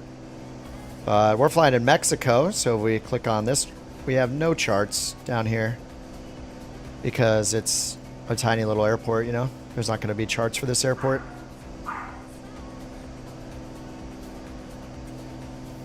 Something that's nice, though, like, it only works for the Lido charts, but when you do the flight planning here, every time you pick an airport, a departure procedure, arrival procedure, approach procedure, both the airports on the other end, if there are charts, whenever you update this, it'll pin the relevant charts to this little knee board thing here, pin board, whatever you want to call it. So you can see we only had them available at MMMZ, but we have the facility chart available for that one. It just matters where you're flying. And then if you are sick and tired of not having charts to the airports you fly to, that's where Navigraph comes in, because Navigraph will give you Jeppesen charts as a third chart provider, and then you can use it in the EFB or, you know, as its own app that'll show up here, or you can use it in their like desktop software, their iPad software, all that. But yeah, Microsoft added Lido and FAA as chart providers, so it just matters where you're flying. Flying to big airports, you're gonna find charts more often. Fly in the US, you're also gonna find charts more often with the FAA charts. If you load an approach procedure, does the FMS automatically have VNAV altitudes? Yes. It has all the constraints, yeah. The Garmin databases have those as part of the database.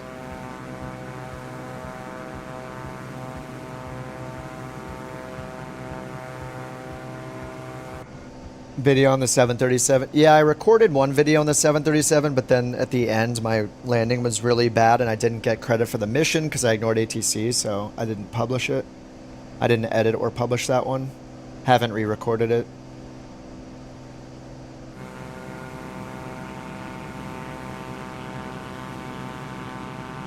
When do you start descent? One rule of thumb, I mean, you can use VNAV to determine it, or, you know, just start descending after you get past the terrain. Just eyeball it, you know.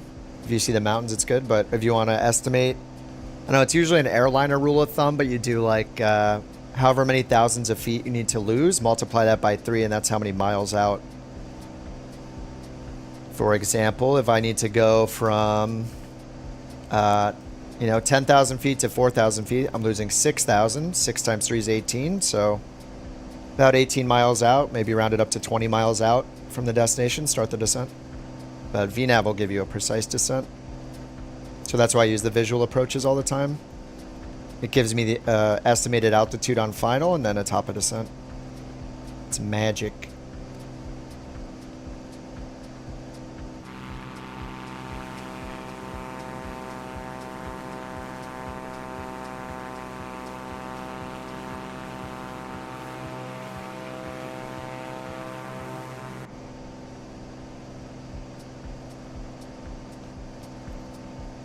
VNAV calculates and displays. if you have VNAV altitudes defined or altitude constraints defined, which are these blue ones, like you can put altitude constraints. Oh, it doesn't. Huh. Oh, probably because I'm past these waypoints. Should be able to move over to the altitude field and add a constraint like this. See how I can highlight that. But yeah, when there is an altitude constraint, it'll calculate a VNAV profile. So I have a top of descent. And over here. I'm at 4,000. Actually, sorry, I'm at 9,500. I'm going to go down to 4,000 though. We just need to get past this terrain. It's looking a bit mountain-like. I don't want to slam into the mountains, so we're just chilling. Foggy.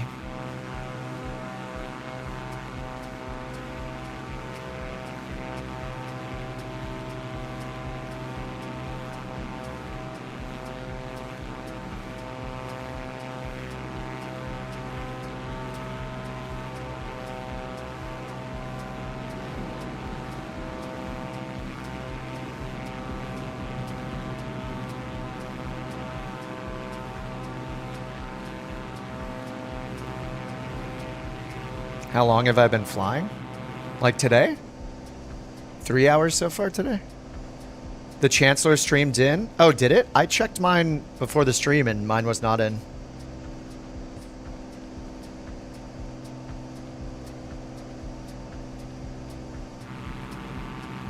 Top of climb? No. Only if you have the selected altitude arc turned on, it'll like show you when you'll reach your selected altitude. Mine doesn't work because this is bugged in this plane. See how there's no like airplane icon here? But you can turn on the selected altitude arc here if you hit menu and then map settings. So we hit enter. This one, selected altitude arc. I don't know why I keep turning these on. Track vector is cool too, but selected altitude arc. When you're in a climb or descent, it'll show you a little arc in teal. And that'll be the estimated spot you'll be at when you reach that selected altitude. But I don't think mine works because it's bugged and doesn't know which way we're heading.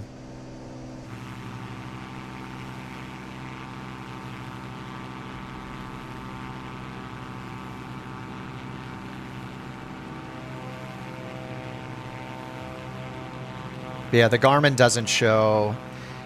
I don't think it shows a top of climb. Maybe if you're using VNAV, but it's pretty rare to use VNAV in a Garmin for climb. Like it'll show top of descent and it'll also show bottom of descent, BOD, once you're in the descent.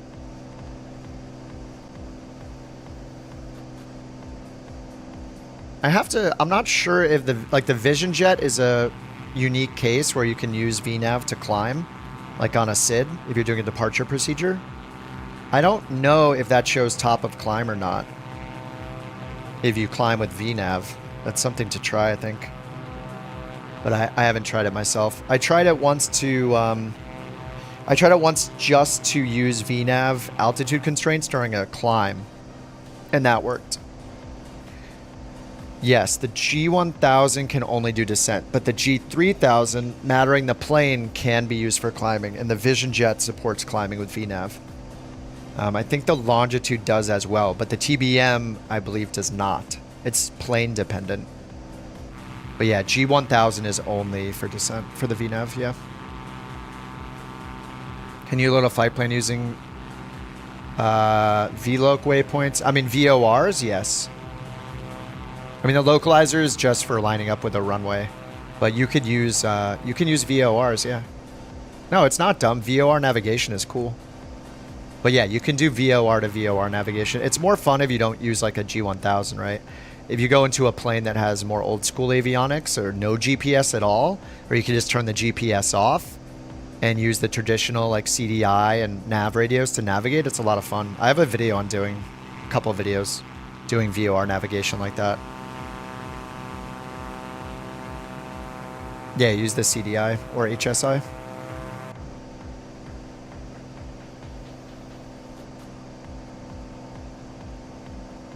Oh, is that the prerequisite? Auto throttle to use VNAV climb in the G3000? I guess that would be the common thing between the Vision Jet and the Longitude is auto throttle.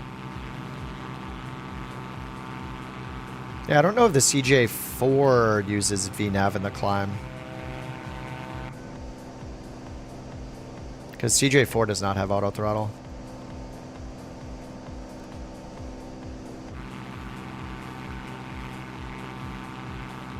Alright, so this airport's at 3,000 feet elevation.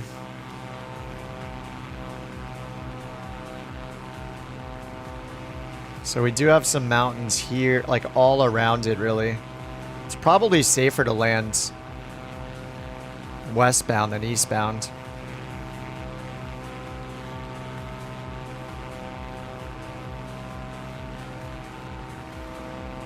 No wind information.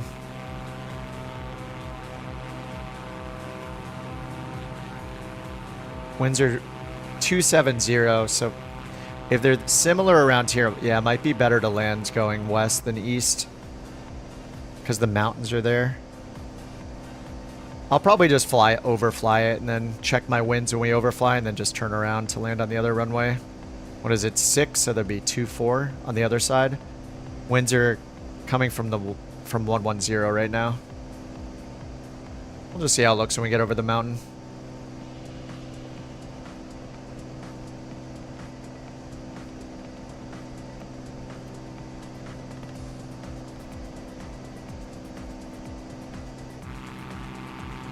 Yeah, you guys have been saying you love the 414 for so long. The Chancellor, I should try to fly that maybe instead of the Turbine Duke if mine is streamed in. Once I can afford it, NeoFly. The expansions, yeah. Yeah, I bought them just to like support them and have it available if I got to the point where I wanted the features, so. Yeah, I haven't tried any of them though. I'm just doing the career thing, just flying, going place to place, earning the money.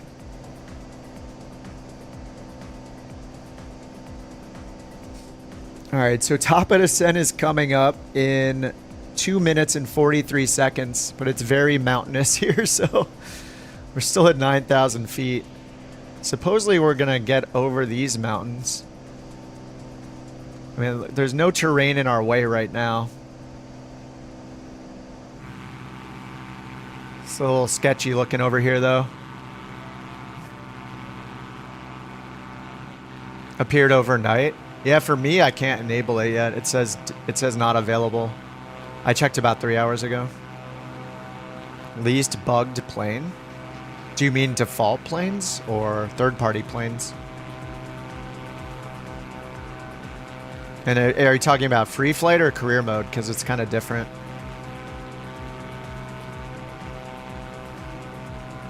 Airline lets you make your own hubs. Oh, yeah. Yeah, I normally don't like the whole like scheduled routes thing. I like to just keep flying anywhere in the world. Just go wherever I want. So it's probably not something I would use. We did that kind of thing in On Air Company like years ago, where we had Teterboro as our home airport.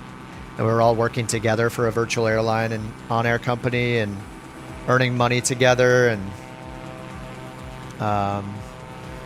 it got to be pretty tedious though, and it was like hard to expand other airports.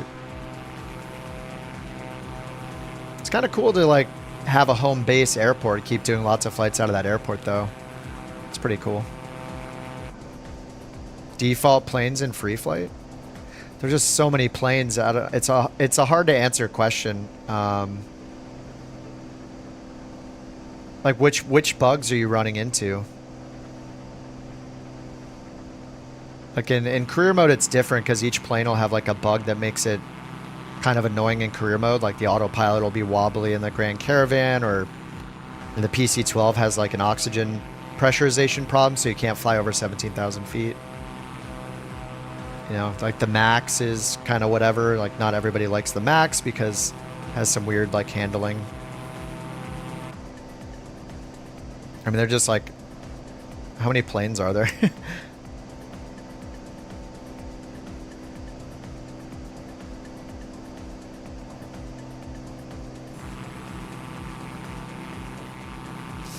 Yeah, the SR-22 is good. I mean, this Corvalis has been good. The Vision Jet is good. I think the Longitude is good.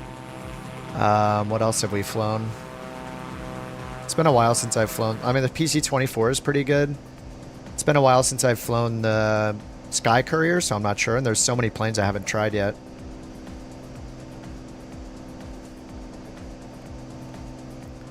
All right, we're in the descent. I think we need to chill here. I'm going to hit altitude hold for now because we're getting some highlights here on the terrain.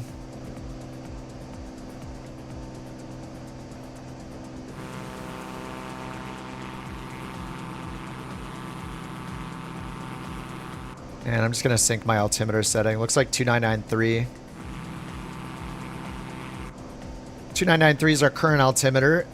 We're still going 200 knots indicated, or true airspeed. It's awesome. This is a great plane. Aircraft store?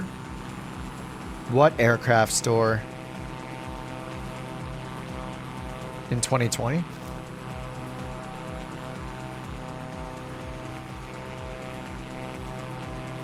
Yeah, in 2020.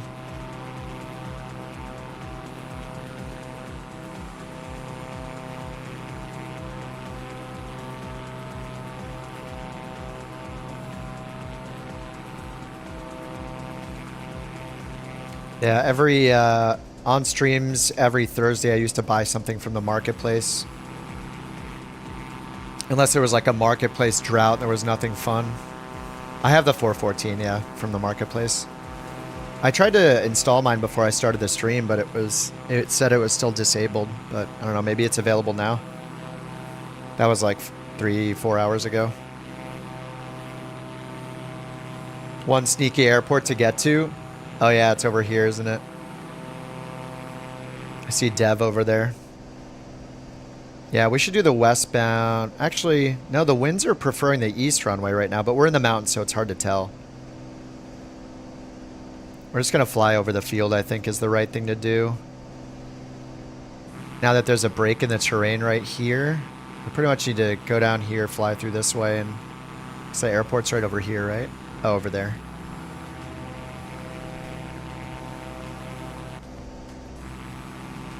This is a cool spot.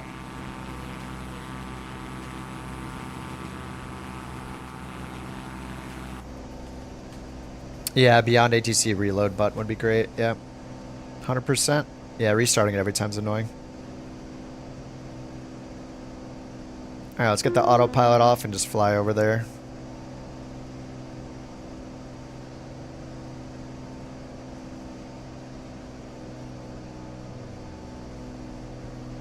I like that I can pull the, because we don't have retractable landing gear, we can just like pull the throttle to idle whenever we want.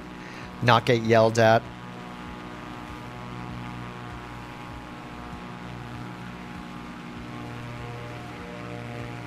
You can hit escape to go back to the homepage? Wait, really? I didn't know that. I have always reloaded it. Is that the airport?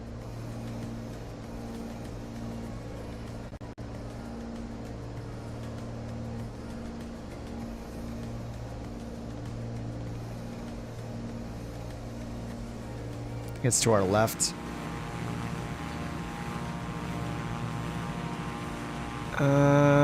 Right there, maybe? Is that a road or a runway? Oh, is that the runway? Might be right here.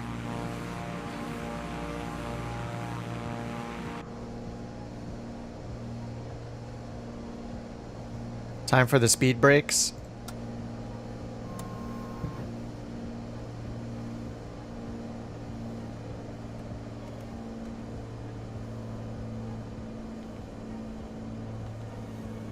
Activated vectors to final.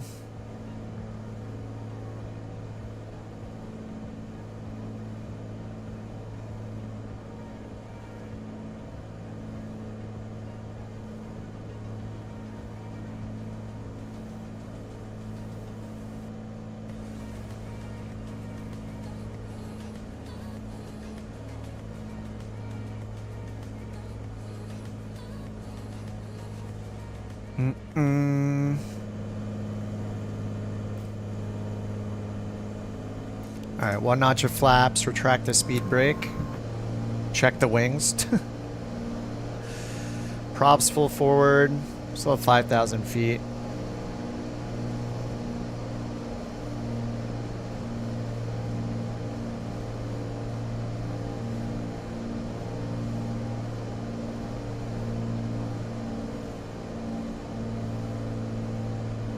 It's the runway right here. Yeah, right there.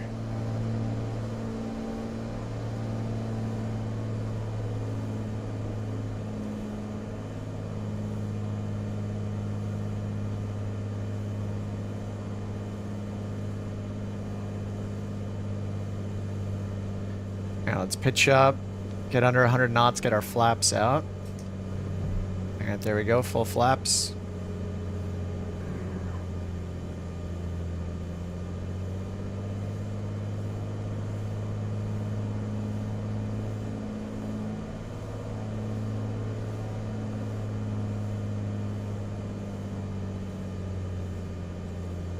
Got a displaced threshold, it looks like. And winds are 180. We're just gonna have a crosswind. Of course.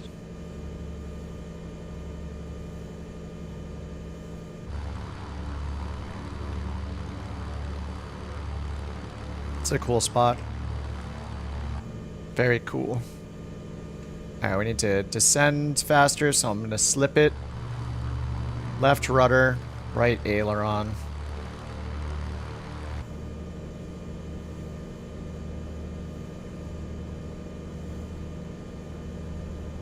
Always slipping. Definitely better to approach from the other direction with the mountains not on this side, you know, but it's fine.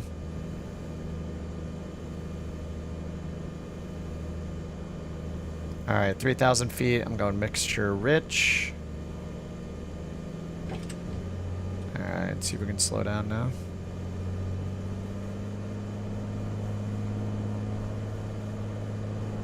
Oh, we got a tailwind. Ooh.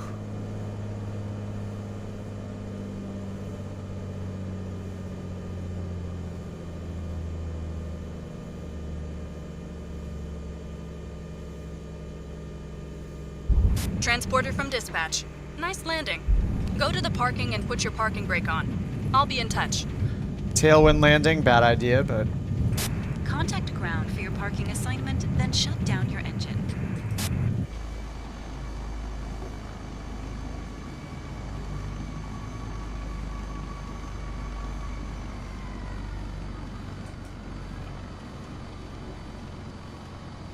Yeah, other way, if you guys aren't landed yet, going around and landing the opposite direction is going to be way easier with the terrain and the wind. I should have just done that. It's so hard to know the winds until you get towards the airport, though. Like, near the mountains, they're so chaotic.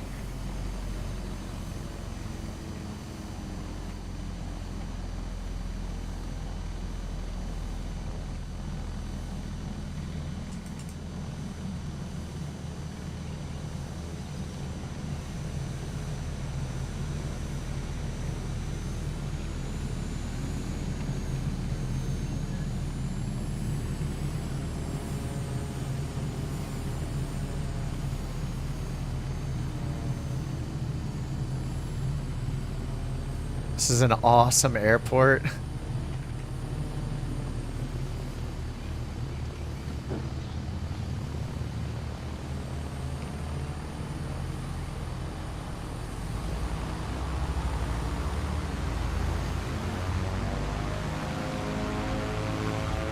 Transporter. Ooh. Disembarkation in progress. I'm now second Stand by. officer. There was a pop-up. It said you reached a new rank. Heck yeah. Whoa. How'd I get that much XP? That was a lot of XP. My A qualification score gets me an XP bonus. Yeah, okay.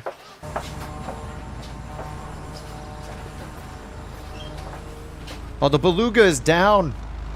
Is everybody down already?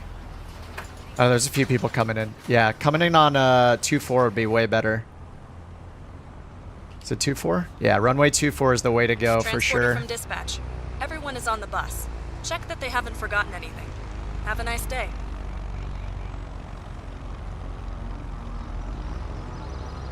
We got You're clear to start 20,000 your plus 5,000. Only cost 380 in rental costs.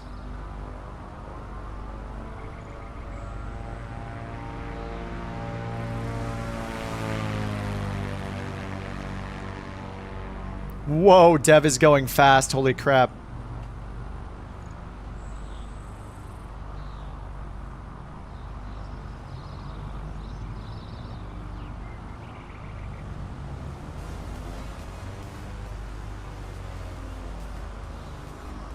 What do I like better? They're just different. I mean, I liked career mode in Flight Sim because it's got all the wear and tear and it's got all the new mission types. I like NeoFly because I kind of ran out of places that I wanted to go. I wanted to hop from one airport to another like you can do in NeoFly. And NeoFly you can fly like any plane as well, so. NeoFly is going to be good to go to back and forth between, you know, NeoFly and On-Air Company and A Pilot's Life while they're making more updates to career mode. So, yeah. I'll keep going back to FS24 career mode as new things get added. Especially when they add more missions, more features, more planes. It'll be more fun. I really want multiplayer more than anything. Multiplayer and more planes, for sure. Is this the Chancellor? Oh, that's the ATR. Chancellor's not that big.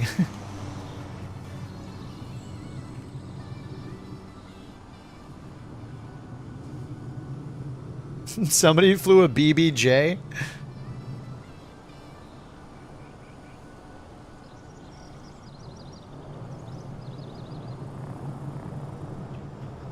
Nice, Dudley's in the Meridian. Johnny's in the King Air. At least my sim thinks it's a King Air. Probably is a real King Air. I'm gonna take a quick bathroom break. How do you get your NeoFly pilot? You don't even have to move your actual pilot if you don't want to. But you have two options. If you just load in here, you can hit this freelance button, I think, the second button. And this freelance section, I think it doesn't care where your pilot is or anything. You can just find a mission and get some money and stuff in any plane in any location in the world. I'm pretty sure. See, it's showing freelance jobs for the Corvalis. I don't think it matters that I have it. And then you can just pick from the available freelance missions. So find one that goes towards where I'm going to go next. If you want to use the pilot, I think it's here under the career. Yeah, you click on the little pilot hat and then click this little button next to location. And then you can move your pilot. But you also have to move the plane. I think the plane... Where do you move the plane? In hangar? Yeah, once you move your pilot, you go to your hangar and then choose the plane at the top and hit bring this aircraft to pilot location. And then that's another cost to bring the plane in. Or you can just use the freelance stuff. I'm going to use the restroom real quick though. Yes, bathroom break. Restroom, grab a snack, grab a drink. This is an awesome airport. This is my favorite airport so far. It's very pretty. Near the mountains. It's great. Alright. Alright, see you guys in like 2 minutes. Bathroom break, grab a snack. Let's do it.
Ooh, there are cows?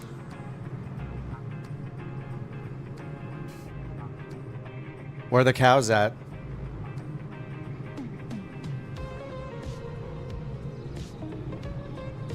Oh, I just realized I showed the minimum wage I looked up earlier. Yes, I looked up the minimum wage when we were talking about Los Angeles. And the population.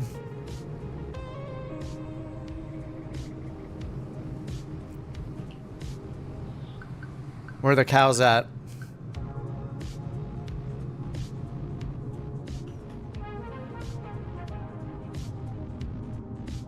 Man, this area looks awesome.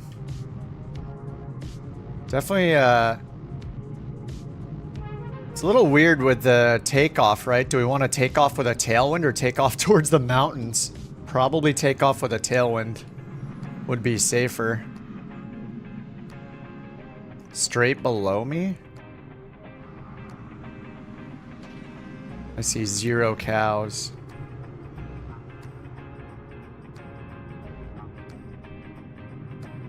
No cows for me.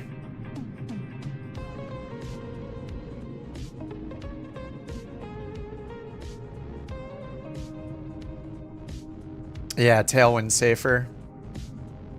Yep.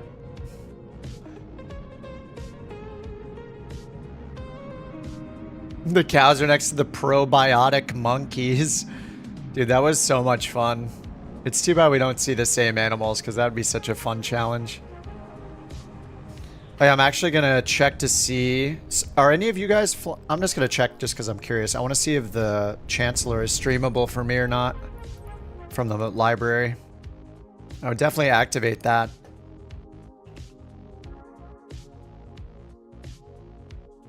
Oh, it is streamable.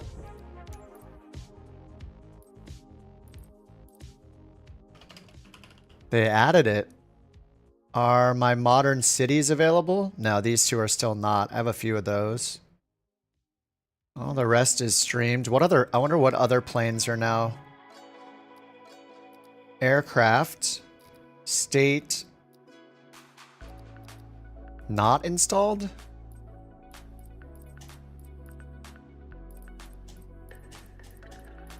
Not available. The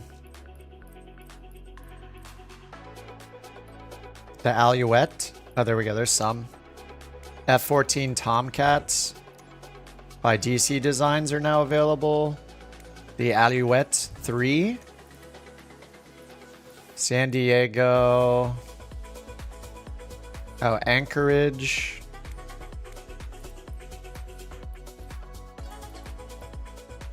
Teterboro. Mainly interested in planes.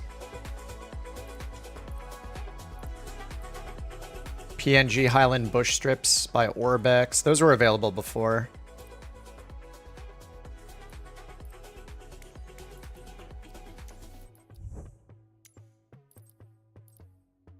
Key West. How do you clean? You could try the repair and refuel. I meant to try it, but I didn't. Oh, the F-28? Dude, did all of these get turned on too? Azure Poly, the Cowan Sim stuff, the 146, F-28, Learjet.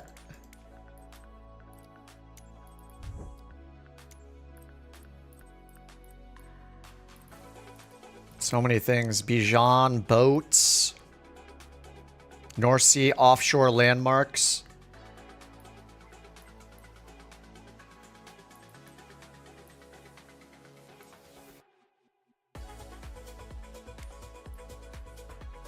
Hawaii landmarks. New York bridges.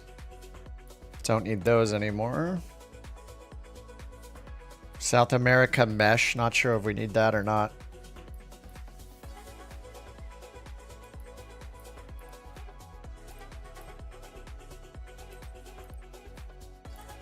Alright, that's a lot to enable. Oh, the Chancellor's available. Alright, I'll just restart the sim real quick.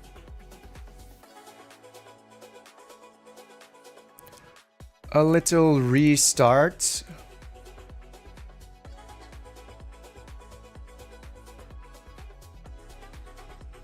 Alright, relaunching.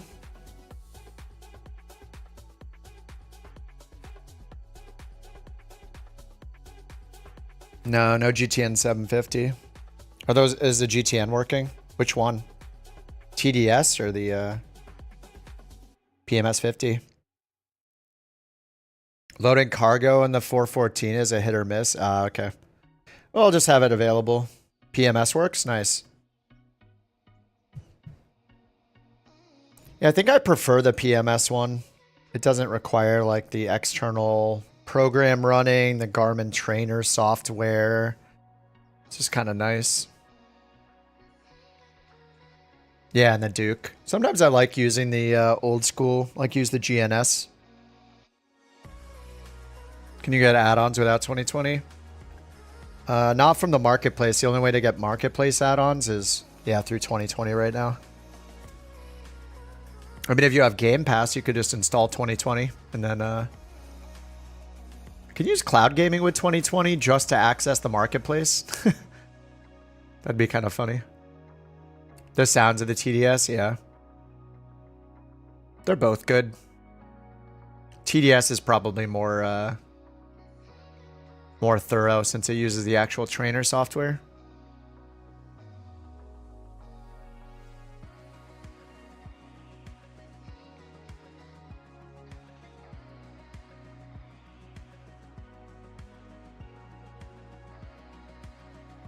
I'm gonna stand up for a second while this is loading. Gotta stretch the real legs.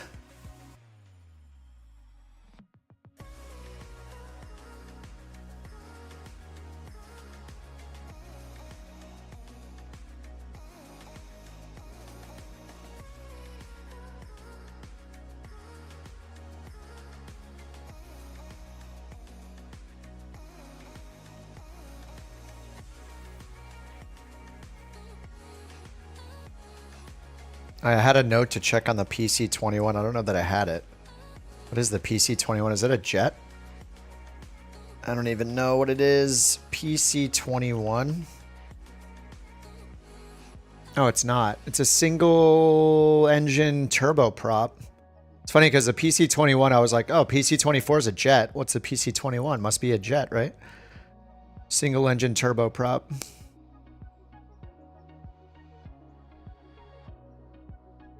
Stepped tandem cockpit. That's kind of cool.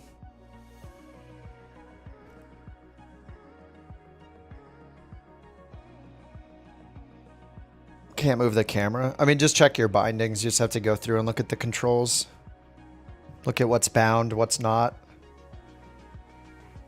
How much do you have to spend on a PC? I don't know. $2,000?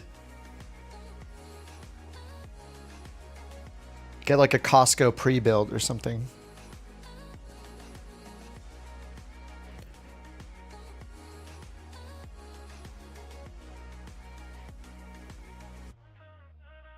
You know, the more you spend, the better it'll run, the longer it'll last. They sell PCs. I saw a post on Reddit of somebody asking about buying a PC at Costco. That's the only reason I mentioned that. Oh, PC 20 fun. Oh, 21's a Air Force trainer. Cool. What's up, Conkers? This is like totally normal with this is like the same as a 2020 startup right now. We're already there, folks. We're already there with a 10-minute startup in 24. Just bought the 7800. Nice. 7900 XTX. Nice.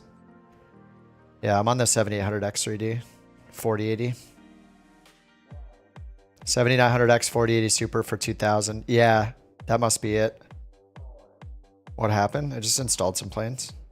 Got to restart the sim.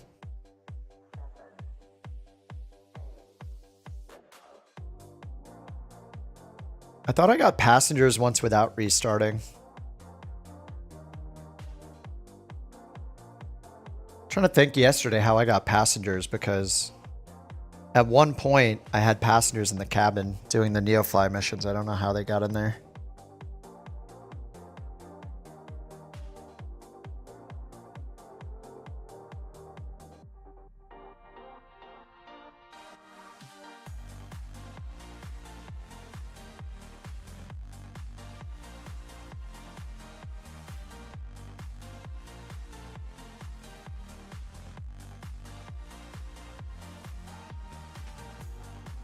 This load time. I mean, it is activating a bunch of planes, I guess, so it's fine. And scenery and stuff I turned on.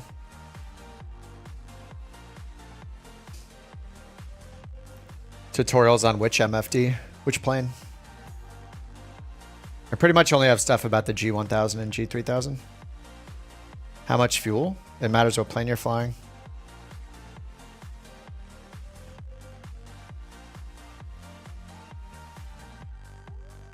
I mean, fuel is just a question of distance and fuel flow, how much you need for the trip, and then after that it's, you know, how much available payload can you do after that, and if you have enough runway length to take off. A lot of different things. Oh, it's finally loaded.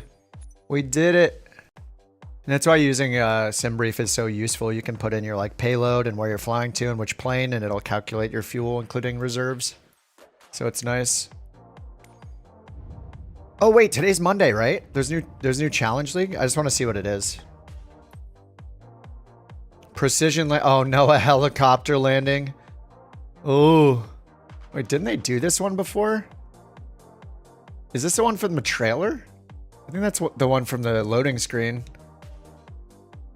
Low altitude and rally race.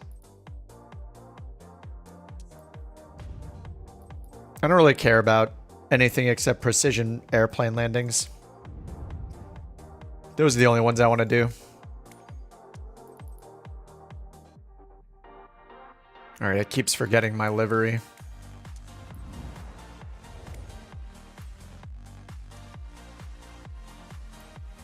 Hey, you guys who weren't able to see people before, you should check this flight conditions button in the top right. And make sure you don't have multiplayer turned off in here. If it's on off, then that might be why you don't see anybody. I don't even know why that setting is there. It's really dumb. Should just be in settings. I don't know. Alright, MM63. Don't know where we're going yet. Just load into parking. Welcome back, Captain. It looks like the weather is perfect. Yeah, Randy, I had that happen too. The solution is annoying, but go down to your taskbar.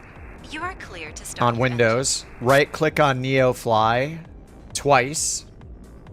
You'll right-click on the NeoFly icon, and then right-click on NeoFly again in the pop-up window and click Properties. And then in Properties, go to Compatibility. Then at the very bottom, it says Change High DPI Settings. Click that, and then at the bottom of the new window, click the High DPI Scaling Override behavior and change it to System or System Enhance. Either one is fine. Then hit OK and OK, and then restart the app. It's kind of ridiculous we have to do that in 2024, but yes.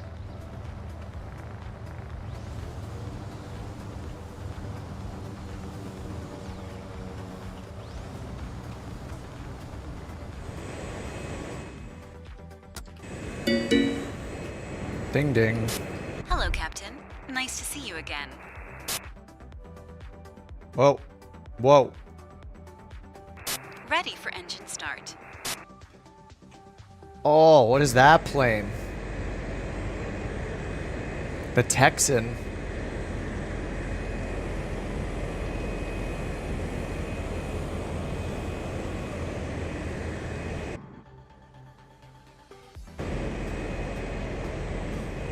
Alright, let's find a new mission here. Search for a job. My fuel is low. Really, I should look at the fuel first. So if we're going to fly 200 miles, I do 120 pounds per hour. So we'll need at least an hour and a half, at least 200 pounds of fuel for pretty much any job I would pick. So I'm going to go into the hangar and bring it up to 200 pounds to start. 203, we'll pay for that. And then load it in. Alright, 203 pounds.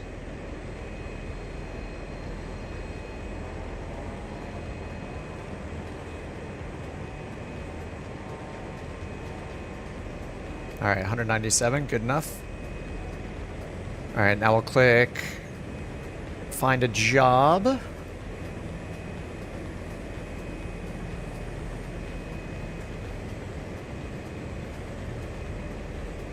So wait, what did I unlock? Second officer. Oh yeah, we have like this one. Is this fragile cargo? Oh, this is time. Express cargo. I don't know if I unlocked illicit cargo. What's this? Okay, sensitive cargo. So I unlocked sensitive and express cargo. These are sensitive cargo, these first three. So we're getting more money. It's 16,000, heck yeah. Do I want to fly inland more or on the coast?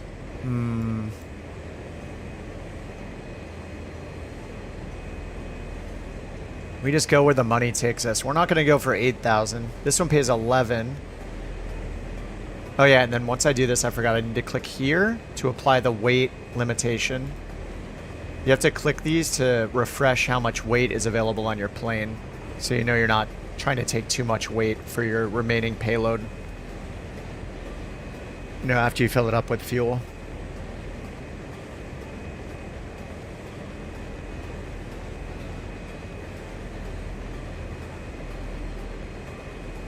Alright, the goal is to get to South America, so I think we just take this one. 16,000, it's the highest paying. 614 pounds of Transporter cargo. from dispatch. Good morning. The sensitive cargo mission will start as soon as you get in your aircraft in the parking. Alright, so we need to load Transporter, 582 loading has started. Stand by. pounds.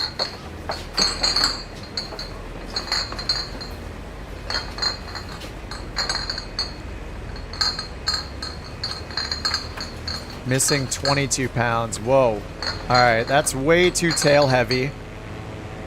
Alright, let's not do that. Flight crew, We're doing a be wheelie. advised, the fragile cargo looks extremely delicate. We have secured it the best we can. Alright, we'll load it into the Please seats taxi then. with caution.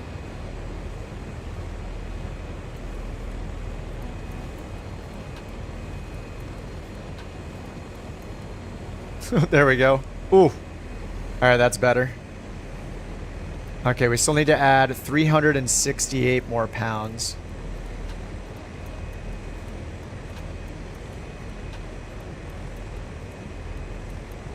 Oh, that's butt heavy. Still need 141 more pounds in the seats. So need to bring this up to about 500, a little more than 500 pounds.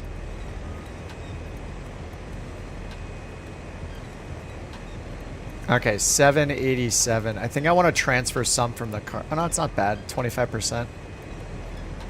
We're a little tail heavy though, right? 35%. It says it's in the green, so I think that's good. Little bit aft, yeah. Maybe I should swap it a little. It should be more like, it should be within the 20s generally, right? I should really fill the seats first. What if I fill the seats, empty the cargo, and load it? Okay, 800 pounds. Yeah, I'd rather just fill the seats. We can drop a little bit of weight. Only 20 pounds.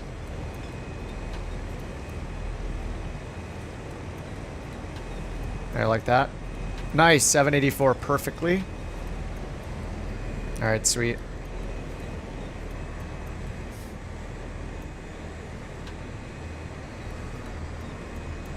Alright, that's all set. Payload matches. Payload realism XP will be granted at the end of the flight. Ready for engine start. Alright, control E time. You're good to go. Contact the tower for clearance. Alright, we're going to take off with the tailwind. Alright, let's update where we're flying to. Flight plan. MM63 to MM35. Santa Barbara. That's where we started yesterday in California.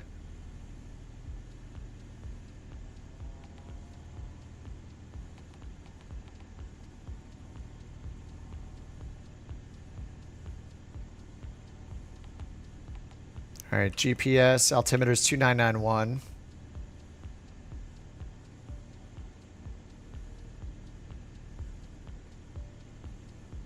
All right, MM63 to MM35. They're the airport codes. And let me program this in.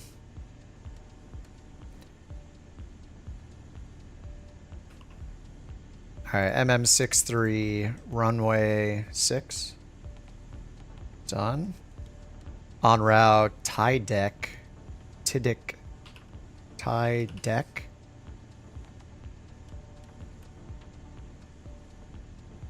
Tack row.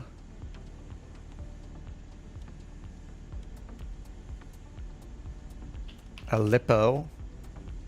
Aleppo. Destination. MM35, Santa Barbara. Runway 15.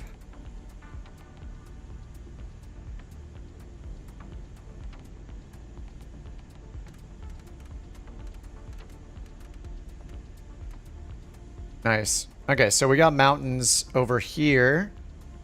And a little bit here, and then a little bit here. But looks like there's like a valley to fly through.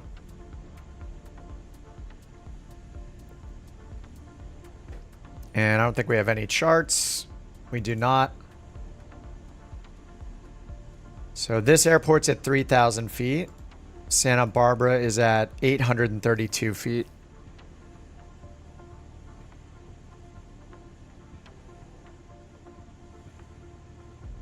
I don't know why the plane is bouncing around like crazy right now. Holy crap.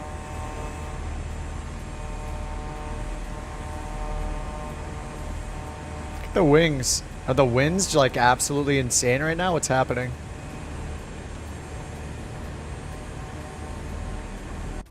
Alright, let's hit escape.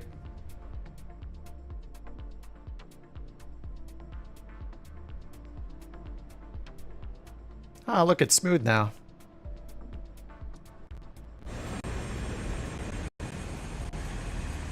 What is it doing? Okay, there we go. Alrighty. I think we're good to go. Do I have it on real time? Oh, I do. I'll just go back 1 minute. Alright, there we go.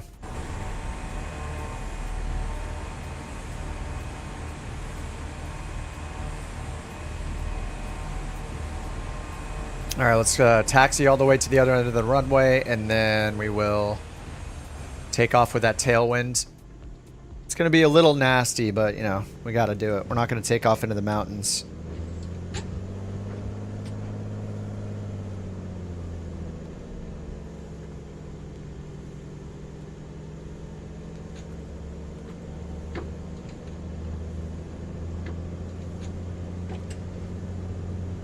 Hey, we can actually hear the packages like moving around, right? Since we got fragile cargo this time. What's up, Ryan? In Cruise, can you show us how to edit the info at the top of the screen?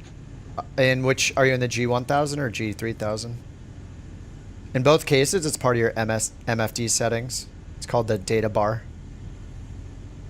All right, so we're at 3,000 feet. I'm just gonna set it for 9,500 because that's what we were cruising at on the last flight and see if that's high enough. All right, we're 243 for this runway heading, so the reciprocal will be 063. Set 063.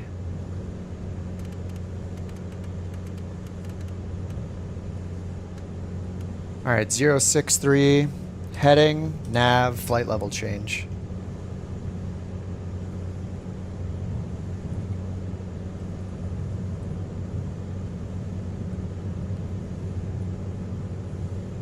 All right, 110 knots.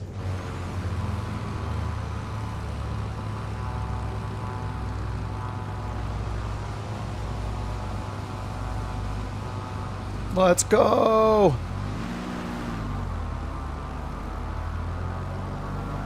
We are doing the airplane thing. It is happening.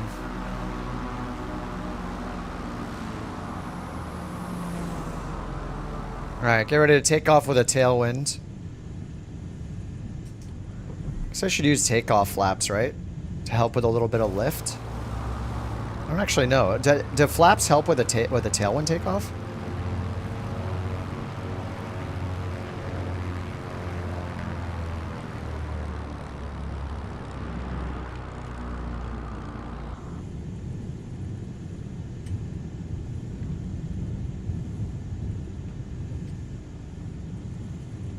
Yes. My assumption is it would help.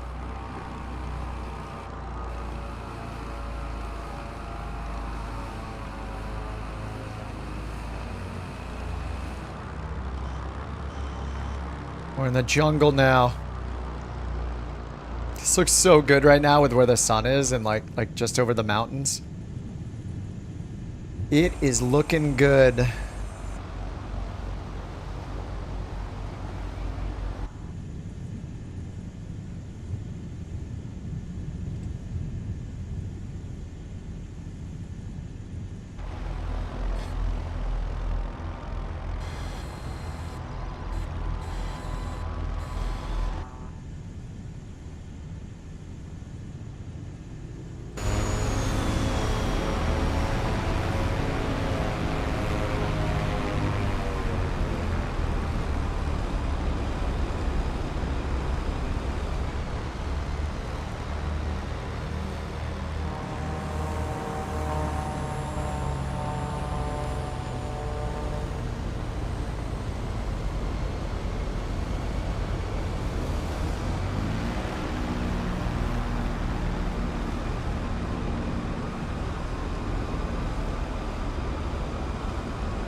Alright, we're good to go.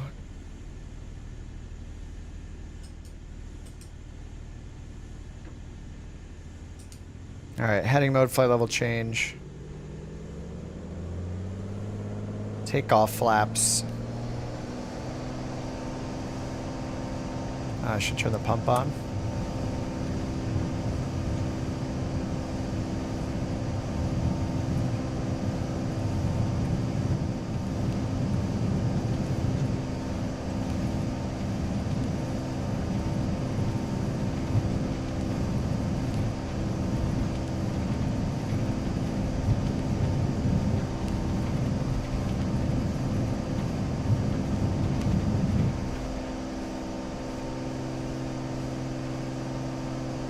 Nice takeoff, pilot.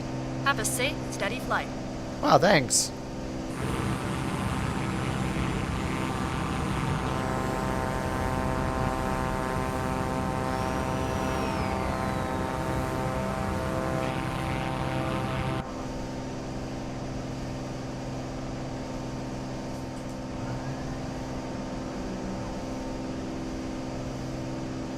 So many of us, your game crashed.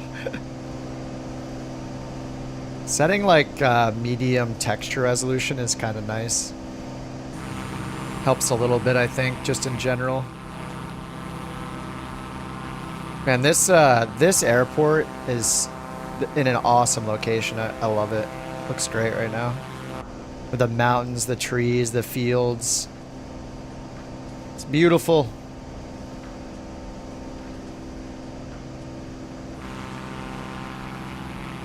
And I'm going to have to get some of those illicit missions soon so we can do some low-level flying.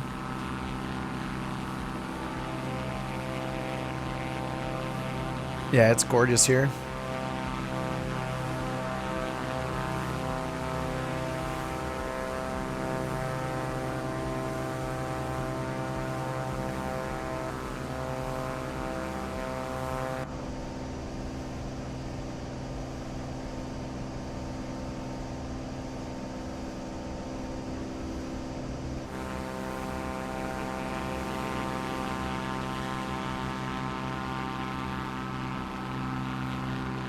Ah, there's a wall. The heck? There's trees growing on it. Oh, it goes all the way over here too. Look at this thing. Beautiful.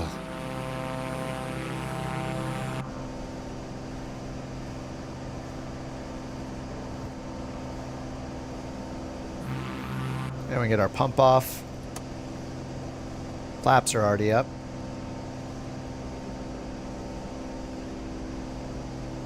I'm pretty sure we can just run this plane with full power and full torque and nothing will happen. It's like right tank is a little more full. Wait, how many miles is this flight? Oh crap, did I not? Well, we're in the climb. Did I? Wait, 224 nautical miles. How much fuel do we have left?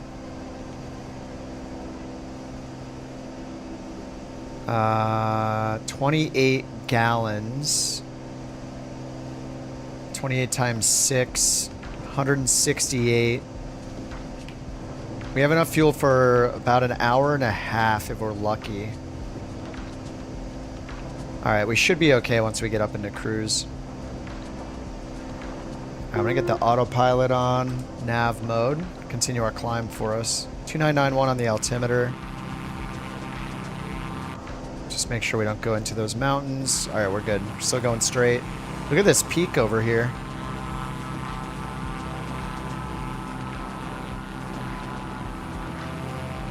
Yeah, fuel over destination, yeah. Well, I mean, either, that's not gonna help either once we get to, until we get into cruise, so.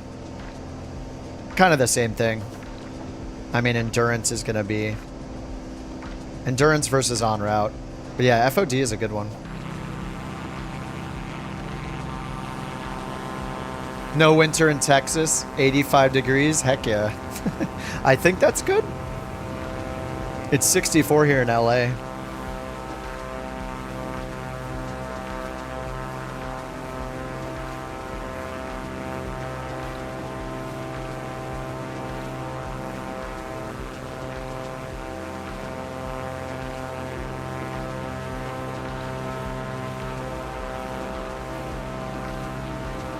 Alright, we're turning on to course.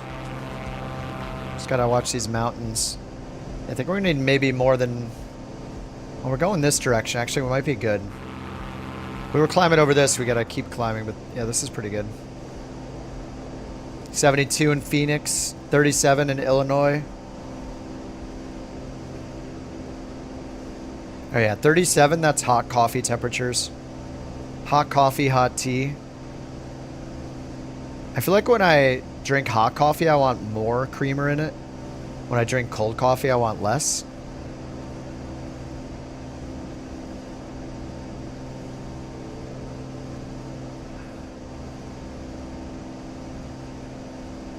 .56 in Green. Where's Greenville? The Carolinas? Sounds like the Carolinas. We'll see if this engine explodes. South Carolina. 39 in Montreal. Yeah, I think anything under like 50 is maybe under 40, like 45 Fahrenheit is like hot drink weather. All right, this mountain's still a problem. We need to keep climbing. I'll just set it to 13.5. Need to pull out our mixture a bit. Okay, now... Oh, it looks like it pulls the RPM back automatically for us, right? Does it have some kind of FADEC? It's like keeping it in the bounds. I guess maybe we don't have to worry about our RPMs. I'm just going to leave it full forward the whole flight and see what happens. I do have the engine stress damage on, so...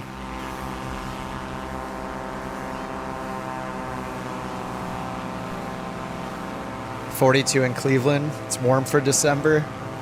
I remember some Decembers here in LA we would be like at a pool or a beach. Still drink your coffee with ice in the winter? Yeah. I prefer a cold coffee, but every now and then, like when it's cold or I want to feel especially like cozy, definitely the warm drink helps with that.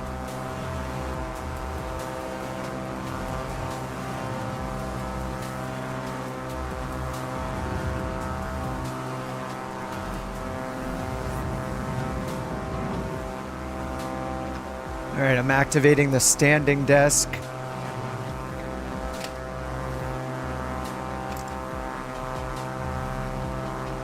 Gotta make sure, I'm like looking under my desk, making sure that no cables are gonna get unplugged as I do this every time.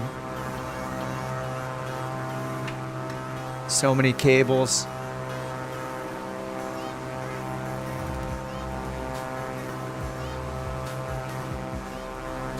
All right, we're good. We're standing. I didn't stand like at all yesterday. Crash landing in Korea. Yeah, I think everybody's seen that, unfortunately.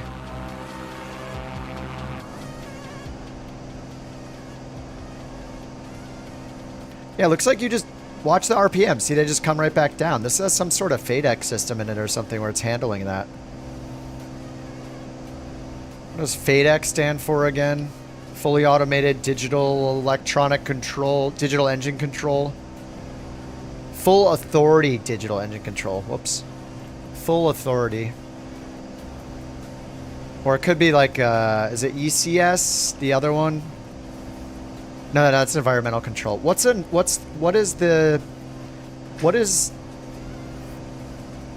like something that's almost a FADEC? Not quite a FADEC, but kind of a FADEC, like partially. You know, like what's in the Vision Jet. Isn't there another word? There's another acronym where it's not a full authority one. Is it just a DEC, a digital engine control, but not a FA, not a FADEC, full authority digital engine control? Anyway, this seems to have something where it's just handling the RPMs for us, which is incredible. All right, right tank is, or left tank is now the fullest. Little worried about our fuel. If we have to divert and refuel, it's an option. A few of us went ham on gifted memberships. Yeah, you guys are absolutely insane. I really appreciate it. Again, thanks so much. I don't know if the Beyond ATC guys are back from vacation. I'm kind of keeping an eye on if they're online. Actually, it looks like Captain is online right now. I think I'm gonna hit him up and get, oh man, how many codes? Because New Year's is tomorrow. New Year's Eve is tomorrow, so everyone's gonna be out tomorrow night, myself included. So tomorrow during the day.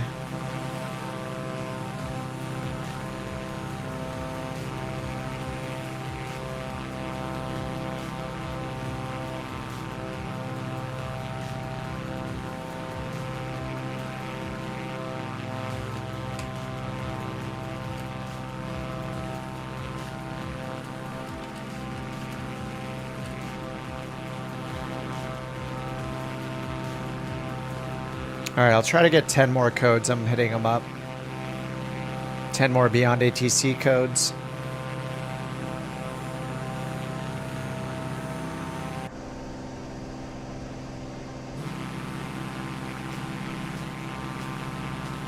What does it say at Microsoft? Flight Sim Careers, a company is not available. It should give you the prerequisites if you click the company. Generally, you need the specializations for like the planes that are flown in it, and you need to be able to afford the cheapest plane for that company. So if you click on the company, it should bring you into a detail screen and show you what the cheapest plane is. It's like sometimes it's a 172, sometimes it's like a really expensive like Air Tractor or something. Tell them to do multiplayer? No. Hey, they've done a great job developing it. Tell them we want you as a voice. If they ask me, I would entertain the idea for sure.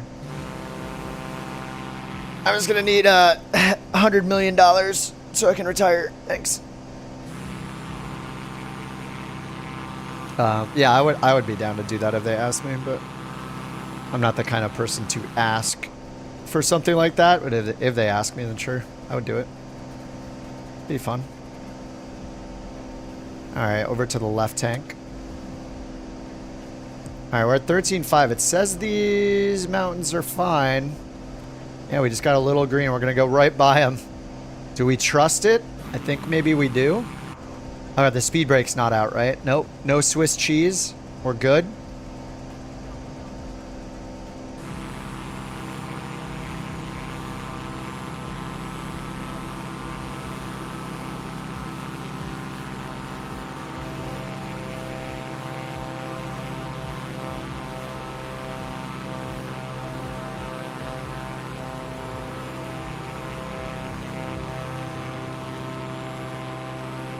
Volcano. Is it actually a volcano over here?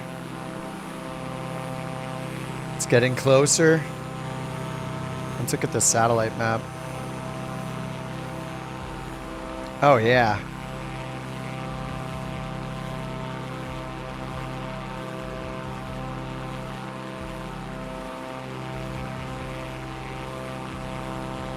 Just a cloud shadow or something?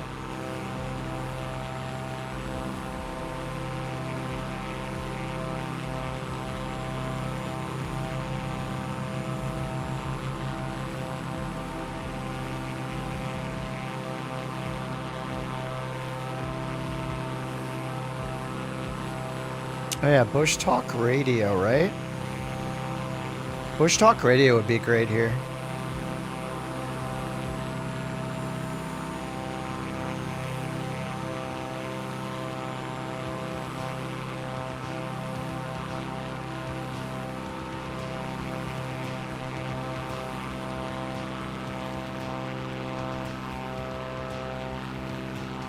Oh, you have to use the EFB, huh?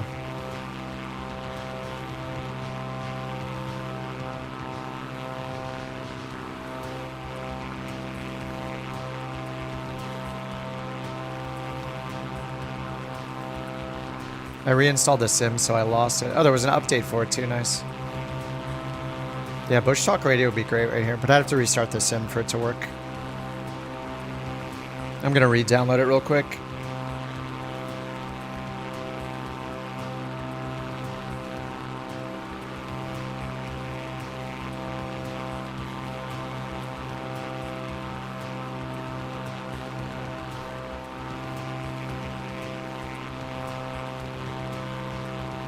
Yeah, Bush Talk Radio is pretty cool. It'd be good for something like this, where we're going all over the world and, you know, passing potential volcanoes.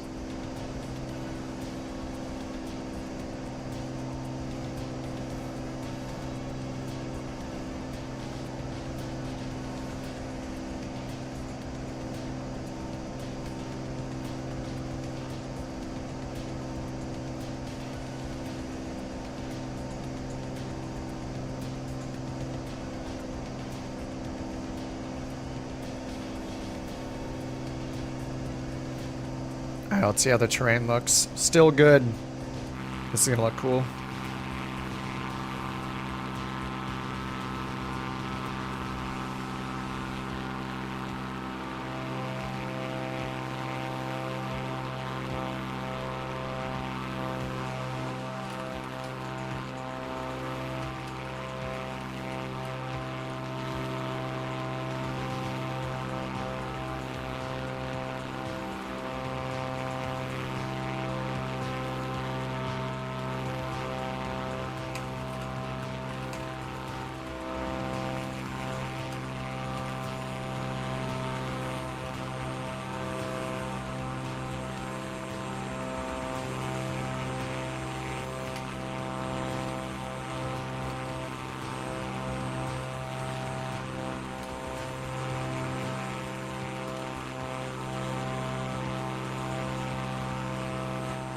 Alrighty, let's see. Yeah, I guess we just lead this full forward. It's awesome. I wasn't even going as fast as I could. We'll just see if it breaks the engine eventually. Alright, we cleared the volcano.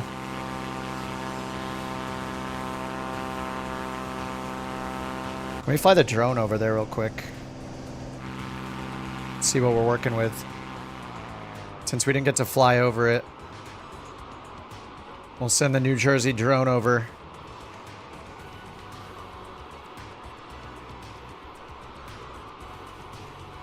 Damn. Yep. This is really cool.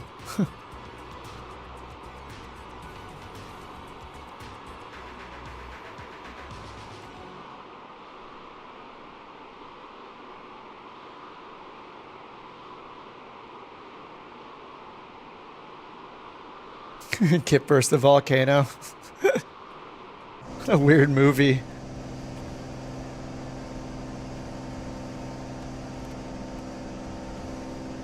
It's a tight pucker. Yes.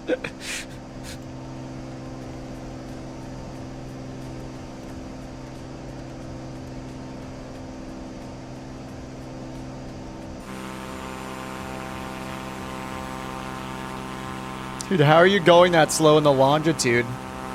Ah, there's the square engine.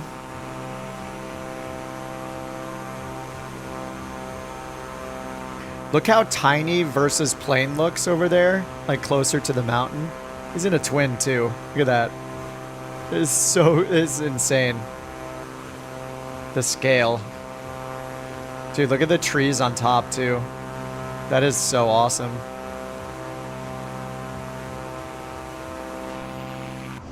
Fuel miss compare. You got to do the initialization on the touchscreen number 2 and tell it how much fuel you have.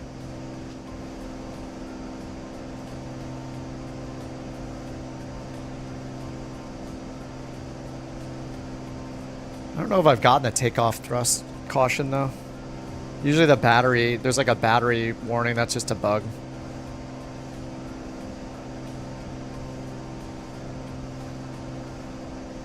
Yeah, I'm at 13.5.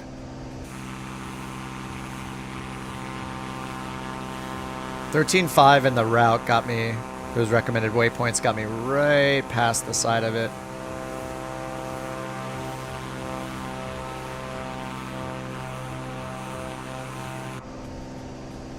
Fuel in total. If you're, it matters what you're on. Every answer is generally it matters because it matters what avionics you're using. But if you have a G1000, you can hit engine and then system, and this will show how much you have remaining.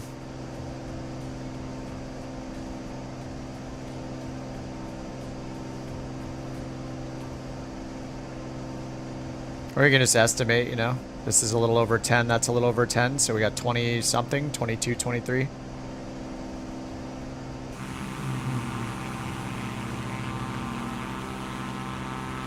Kalima is the volcano name. Oh yeah, I didn't check my, Okay, we got just enough fuel. We got like 10 minutes extra of fuel or less. Well, we won't use a lot on the descent, so we're not that high, but looks like we're gonna make it. But I do have the nearby airports here on the way, so we really have to. The big question though is with these airports, which ones have fuel or not. So we'll probably want to land at one with a solid filled runway. One like this, not the little circles. The little circles are going to be much smaller. Smaller runways, smaller airports, less likely to have fuel. G1000 airport icon legend. I gotta look this up.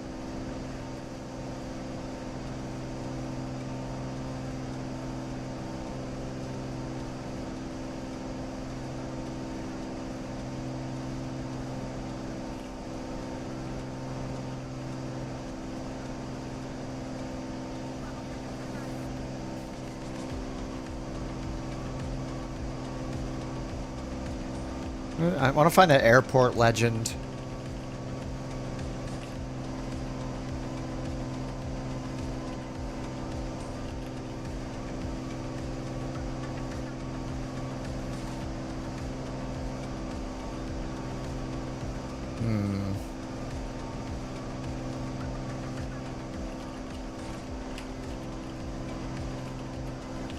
Cyan and magenta color legend. Oh, I found it.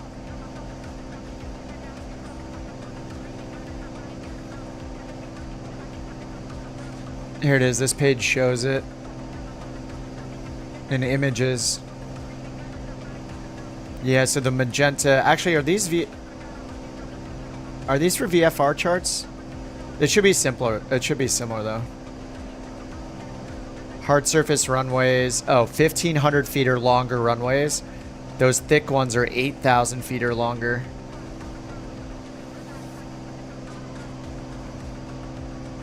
So these do not, these are shorter than 1,500 feet. These are at least 1,500 feet. And then the ones that are blue, I wonder if the blue ones are 8,000 feet or longer. I mean, those colors carry over to here. So if we click into them and go to info and runways, 2,300 meters. So yeah, that might be close to 8,000.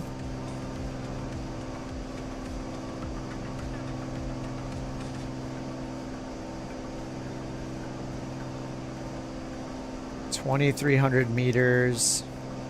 Do we have a blue icon somewhere? There we go.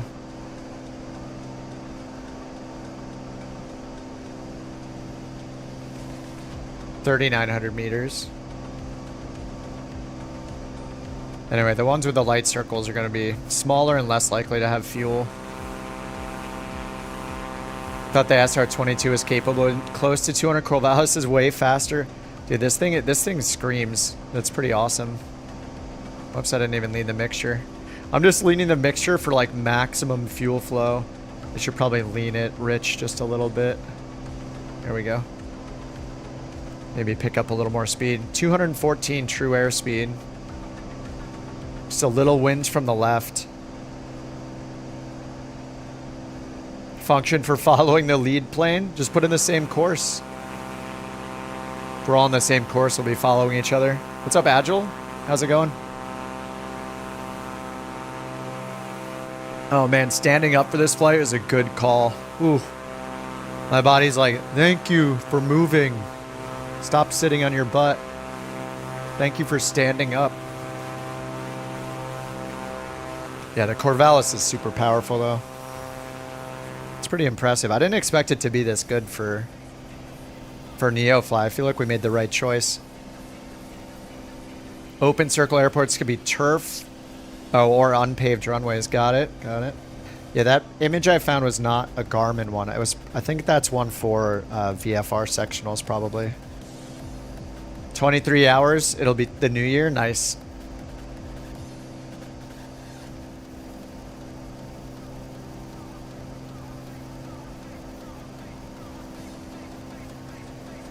Blue icons are towered airports. Oh, that's good to know. Yeah, I want the Garmin.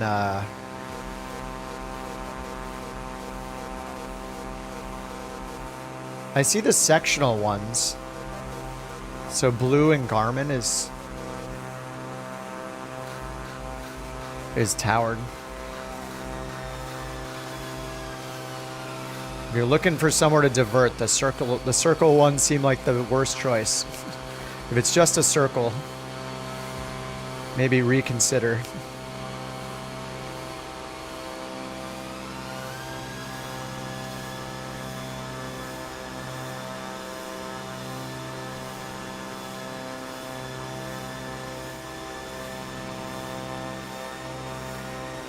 Do we have runway lights? I have no idea. We don't, because we don't have charts, we don't get like any information on the lighting. We just have the runway length. So it's like 4,000 to 5,000 feet. Probably like 5,000 something feet long. Actually, we do have information in New Sky though. Or NeoFly. New Sky NeoFly. Yeah, 5,000 foot runway. No lighting. It says hard runways, but does not have a lighted runway. No ILS. Has fuel available. Oh my god, we're delivering whiskey. 614 pounds of whiskey to Santa Barbara. Lands less than 200 feet per minute.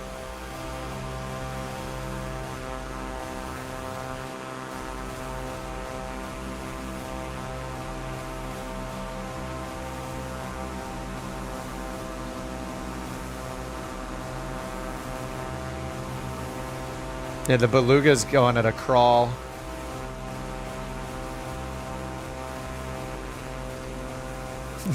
It's ridiculous flying that slow. You guys could be there already. You could be there and you could go do the toenail clipping and the, you know, cooking dinner and all that while you wait for the rest of us. Get a bottle right now. I'm gonna need to stock up for New Year's. That's tomorrow.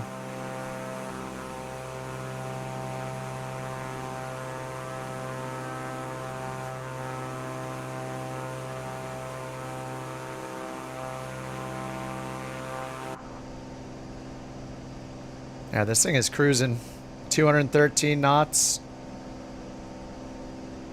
Now let's switch to our right tank. All right, en route, 41 minutes.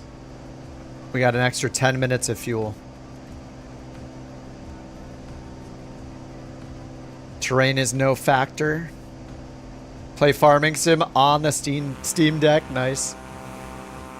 Yeah, I let a friend of mine who was visiting borrow my my Steam Deck because I was like barely using it. And we just got the Xbox, so I don't, if you travel especially, or you just don't want to play games away from your computer or whatever, it's so nice. I would play it like every now and then, like on the couch or in bed before sleep, but I get enough gaming in on the PC in here. Obviously.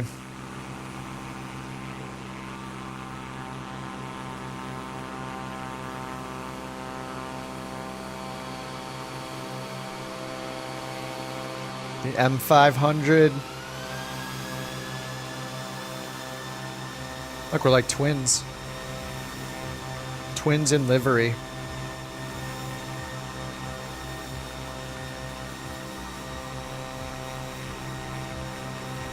It's not a game.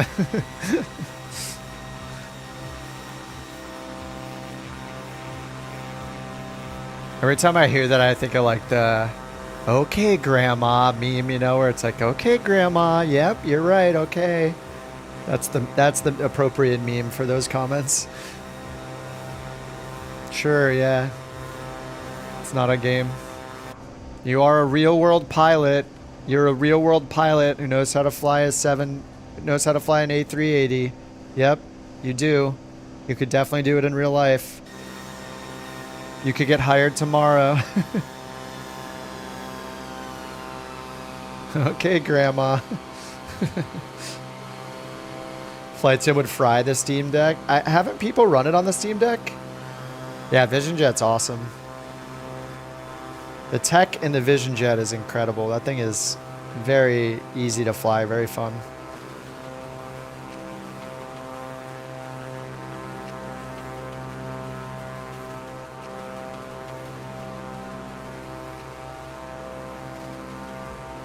Your career passenger has a man bun and a full beard without a mustache. Ugh. What's a Steam Deck? It's a handheld PC that Valve made. Not to be confused with a Stream Deck, which is a little Elgato device that has a bunch of like LED buttons, like a peripheral that you can bind things to and display things on, like a little lit up keypad kind of thing. It's cool too. But yeah, if you play games on Steam, then the Steam Deck gives you access to your Steam library on a portable device, and you can run a lot of the games on it, play with controllers. You could dock it. It has a dock, so you can set it up like a PC with a monitor, mouse, keyboard. It's a really nice device. Replace the OS. Oh yeah, people put in like, they put Windows on it and then they'll launch Game Pass on it, and then they'll play Game Pass games on their Steam Deck. I have a friend that did that with theirs. Why are there never VIP missions west of Mississippi? Yeah, there are so few missions. I mean, that's why I'm using NeoFly, is there's just not enough missions after a while, and doing career mode, it's just, yeah, you run out of missions. That's why we're doing NeoFly now. We'll wait for Microsoft to make major updates, and then, you know, when they do that, I'll go back and play the regular career mode a bit, try the new things out. You know, year, 2 years from now, maybe it'll be so insanely good with all the additions they make to it that we'll all be flying in it all the time. But yeah, right now it's just limited, that's all. Flaps and auto throttle. You're playing on Xbox Cloud? Nice. Great for when you're traveling. Yeah, the Steam Deck, and I'm sure the other like handheld PCs are pretty cool too. Yeah, so good for traveling. It's incredible.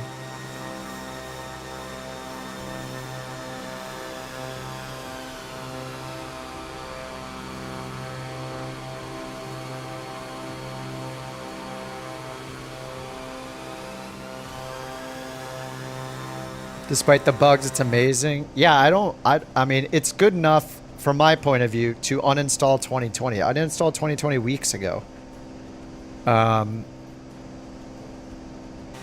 But yeah, if 24 is preventing you from doing what you want because of bugs, crashes, no planes, whatever, your plane's not in there that you want, or the plane you want is too buggy, like, just chill.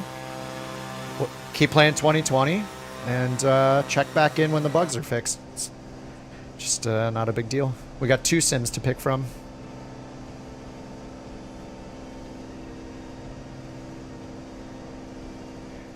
Nice. 36 minutes. Did winds get better? Maybe they died down just a tiny bit. All right, right turn direct Aleppo. Aleppo. A-L-I-P-O. Alpha Lima India Papa Oscar. Aleppo. Aleppo.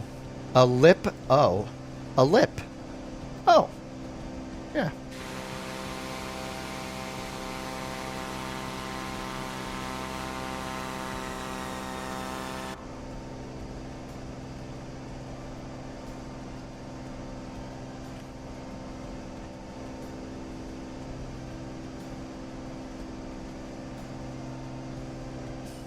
After 1 week of Flight Sim 24, yeah, you uninstalled. I think I did it on like week 3, maybe something like that. Week 2 or 3. I was like doing enough in career mode where I was like, yeah, I don't think I need, I don't think I need 2020. Can always reinstall it, but I wanted to reclaim some disk space, and if I'm not using something, I just delete it.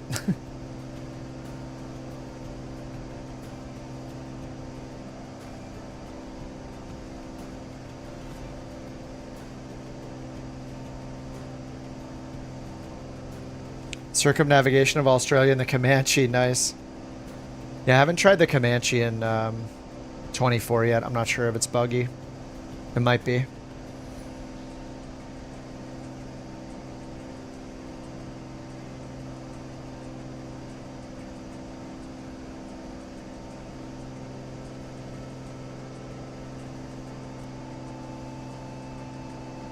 All right, 34 minutes, 121 miles left. We're at 13.5. Let's check the new altimeter. 29086 on the altimeter. And runway 15 was expected, so we'll just put that in here just to get a top of descent real quick. Load it in. Actually, now that, see how it moves the destination airport here? We could either delete this to get a top of descent, because this top of descent includes us flying over the airport, then outbound first. But we could just change this altitude to a pattern altitude or something. Actually, I would probably put in like, this is if we want to fly over the airport at pattern altitude. We probably want to fly over at like 1,500 feet. So 8, call it 9. So 1,900. 2,400 would be 1,500 more, so we could put in like 2,400 if we want to overfly the field first. 1,500 AGL over the field. Let's put in 2,400 here, and now we'll get the top of descent to get down to 2,400 feet. Real life is the worst. Gotta go. All right, Cavo, take it easy, dude.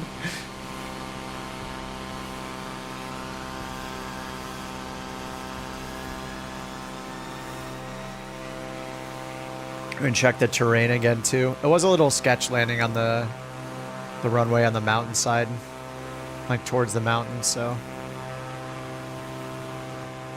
yeah, I mean this one has some mountains down here, but it looks like it flattens out, right? So if this is the mountain, like if we follow the runway line, it's like probably can land on either one.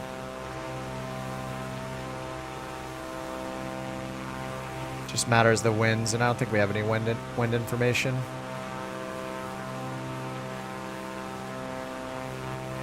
Up here, the winds are 070 at 6. So if we have the east winds, then yeah, 1.5 would be better than 3.3, I guess.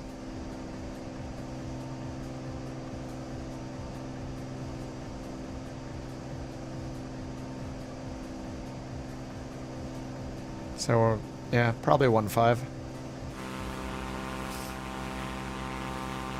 What's up, Steven? Welcome back. Need the Vision Jet in career? Yeah, the Vision Jet's awesome. It's a good one for career mode. Any career mode, really.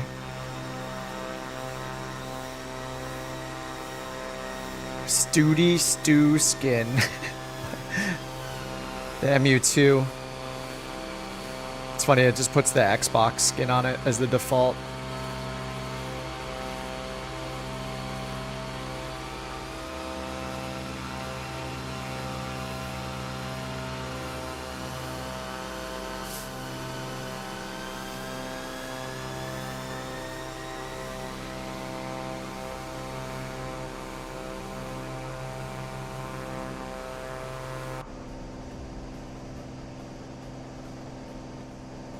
All right, 19 minutes top of descent, 34 minutes till we get there. An extra cool 13 minutes of fuel.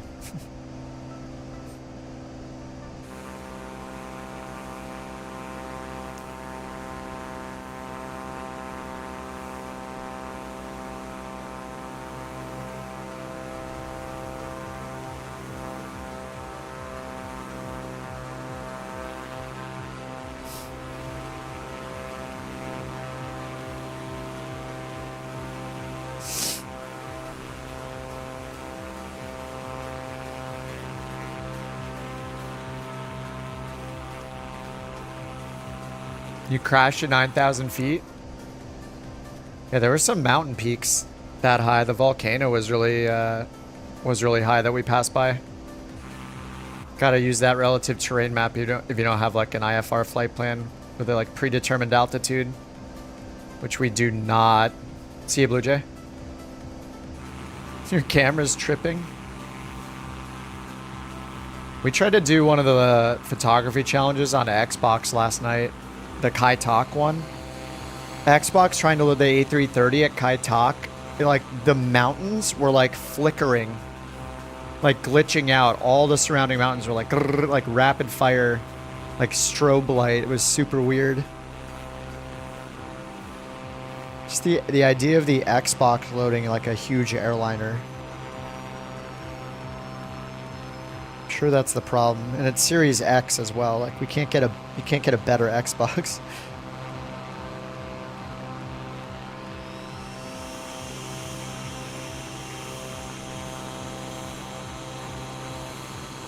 GSX crashed your plane during a push. It like pulled it into a building.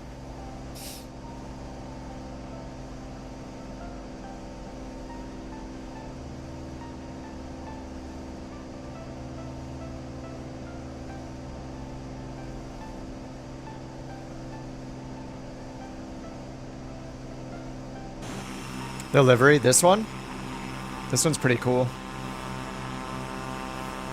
Just one of the stock liveries in the Corvalis. What's up, Poshed?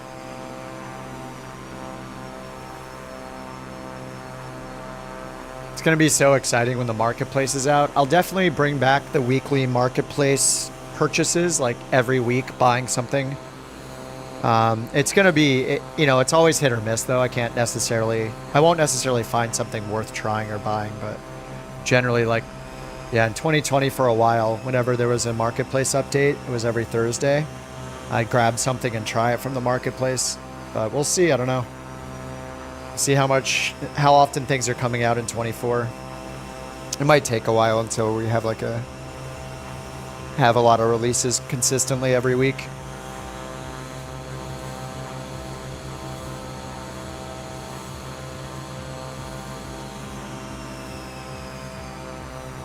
Auto FPS. I haven't tried it myself. In general, unless I'm going to like a giant airport, things are running great. If you're flying airliners into massive airports with lots of traffic and airliners at them all the time, like it's definitely gonna tax your system. But I haven't used it yet.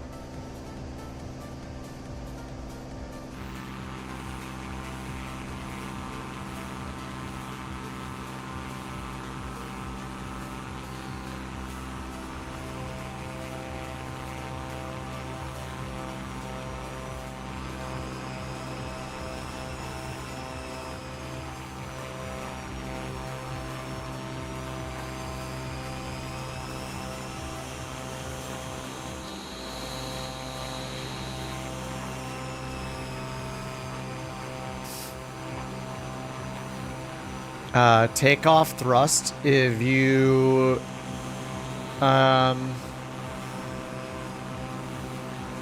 you can't use takeoff thrust for more than 5 minutes. So you should pull it back to the little teal spot on the engine power gauge, or just use auto throttle. I have 3 tutorials on the Vision Jet Evolution if you want to watch them, to tell you how to use all that stuff. If you look down near the throttle, you can just hit the AT button to turn on auto throttle.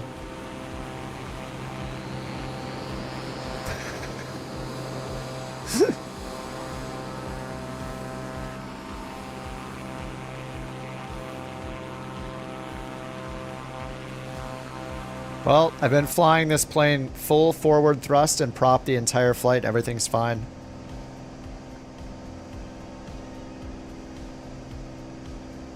All right, let's go back to left. We're almost in the yellow on the fuel. Still got 29 minutes left. Top of descent in 14 minutes.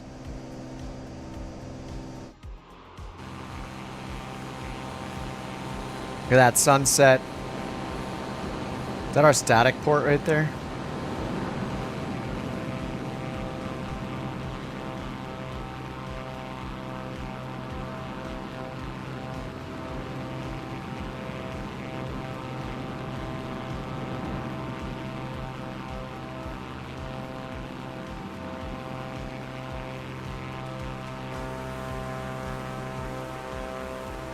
$414. I haven't loaded it.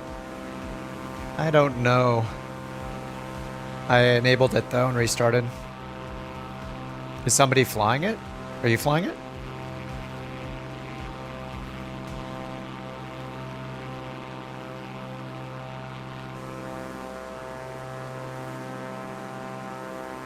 Shaky, shaky. Oh, you are flying it? Let me bring the drone over there.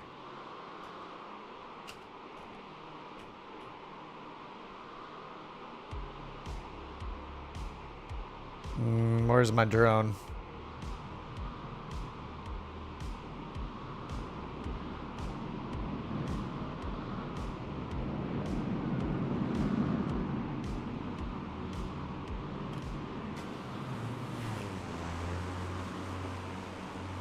Where'd he go? Oh, there he is. Whoops. Let me slow this thing down.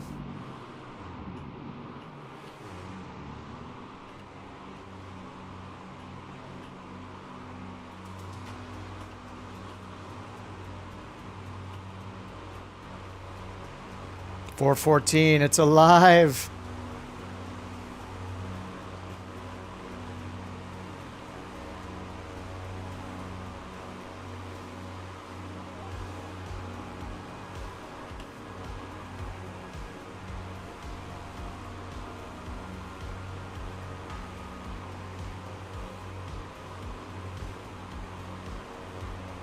Does this look right?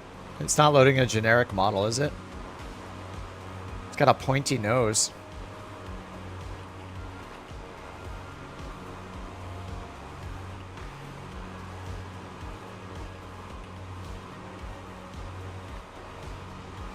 Trying to get in there.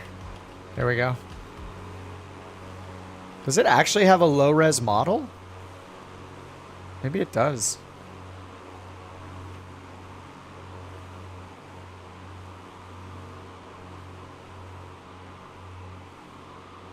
Just installed it, yeah. It just got I guess it just got activated on the library, the streaming library.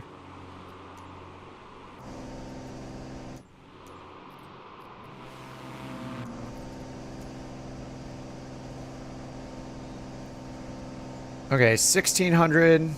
Let's get VNav set here. So, oh yeah, 2400. I'm gonna go ahead and delete this one. Okay, 11 minutes, and it wants us to go down to 1,600 feet on final.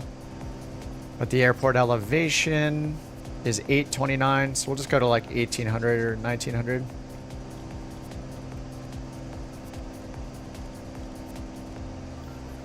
Hold down to pattern altitude, and then VNav, the classic. Ah, VNav doesn't work. How am I supposed to fly the airplane if I don't have VNav? This happened once before.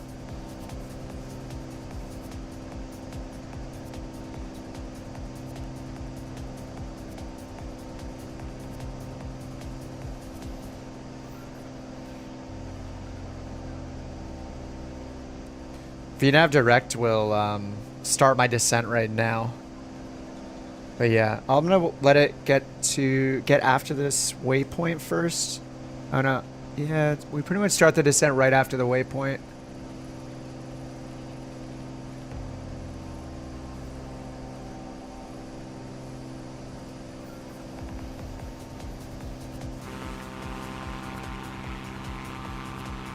Worst case, we'll just use vertical speed. Weather's good. It's just getting dark. Oh, you just use the flight director on and off? Oh, let me try. Flight director off. Oh, it turned the flight director back on automatically. Oh, hey, it works now. You're right. Oh, now it's off. Flight director. Now it's on. What the heck? I just clicked the flight director shortcut. It flickered off and back on, and then all of a sudden VPAD. Nice. Thanks, Max. Mansec. That's for the missed approach. Yeah, when you do the visual, it adds that after the runway for like a fake missed approach kind of thing. But the flight director button worked. Nice. That's weird. We're finding new bugs and stuff by flying the plane so long without reloading. Well, actually I reloaded before this flight. Never mind, take it back. Never mind. Alright, we're gonna get 10 more Beyond ATC codes sometime tomorrow. And I'll stream tomorrow before nighttime. Nighttime we're gonna go out for New Year's. But during the day we'll do a 10 code giveaway tomorrow. More Beyond ATC. Landing straight or circling? I don't know. We'll just see what the winds are when we get there. Winds are pretty calm right now, 3 knots, but yeah, who knows what they're going to be near the airport. We have no weather information, so... Dude, the sunset.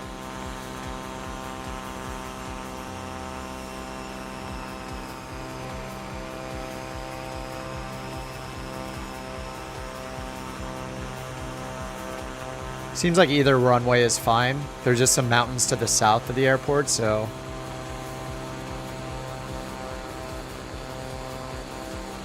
How did I get out of the 152? I sold... When I picked my starter plane, I paid for like the company edition or whatever. I think I might have got an extra 10,000 to start or something. But I sold the 2 planes, and I had 2 planes. Like when I picked one, I had a 172 and a DV20, so I sold them both. And then I spent the money to rent the Corvalis. I think it was like 40 or 50,000 to rent the Corvalis, so I'm renting this thing.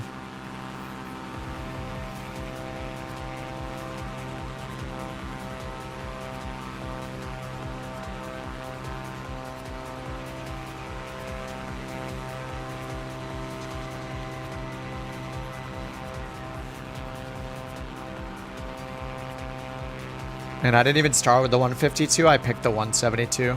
Like where it gives you a choice of plane during when you start the company or whatever, or your career.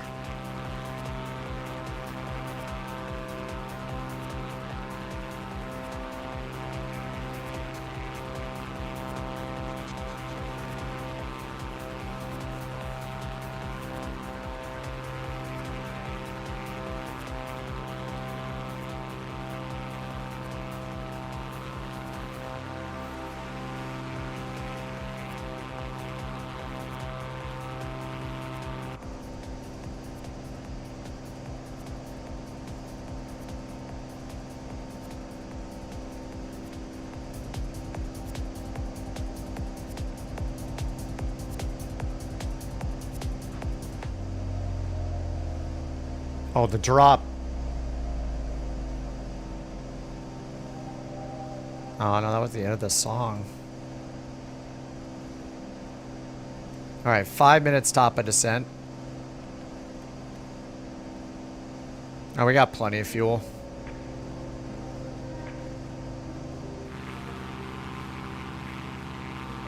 It looks like I got the bottle. Yeah, we reached back, pulled one of the whiskey bottles out. Who's gonna stop us? We're in the middle of nowhere. What are they gonna do?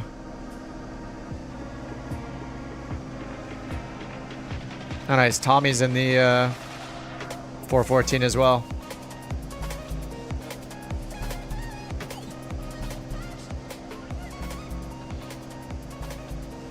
Do I play chess? Not really. I played on my phone a little bit, but just the puzzles.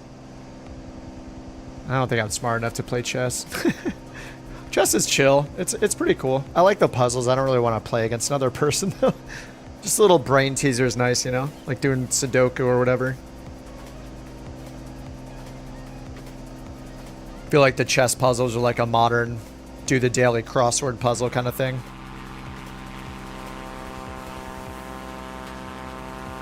Welcome back, Blue Jay.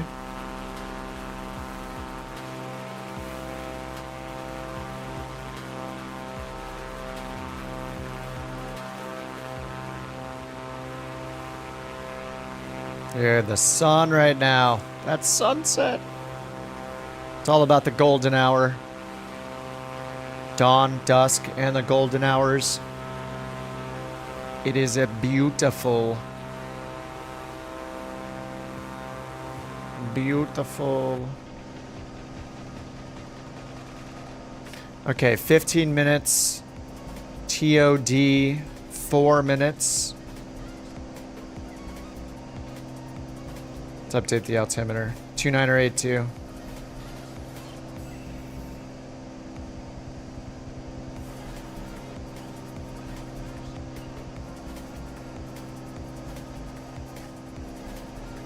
Wow, Nostradamus.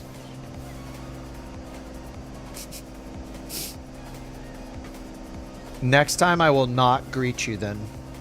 I don't want to be too predictable or kind.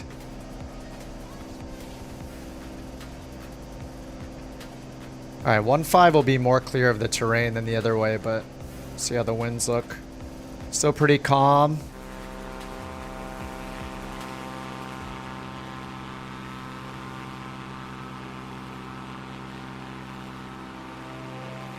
Maybe we should do one night flight, pick an airport that has lighting, of course. Do a night flight before turning on the sun.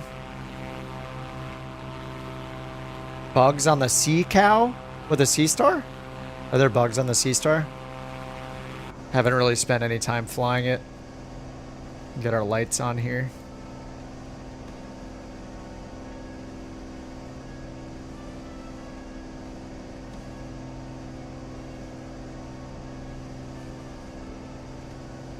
These pretty lights. Alright, V-path is on top of descent. Looks safe to descend. No mountains. Nothing crazy until a little over here, I think. Relative terrain map is the coolest thing. So useful.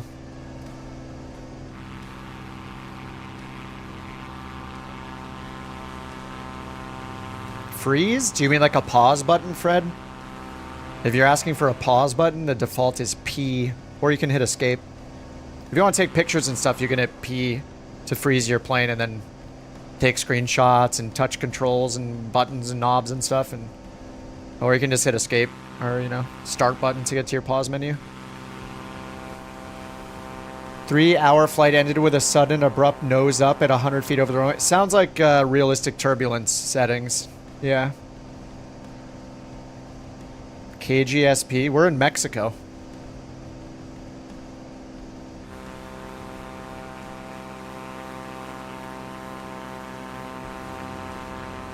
It's annoying, yeah. You probably have a less frustrating time using, not using the Flight Sim 24 career mode if that's what you're using, because it forces you to use realistic turbulence, which most people hate. I have it on realistic in here, but you can turn it to, not a plane bug.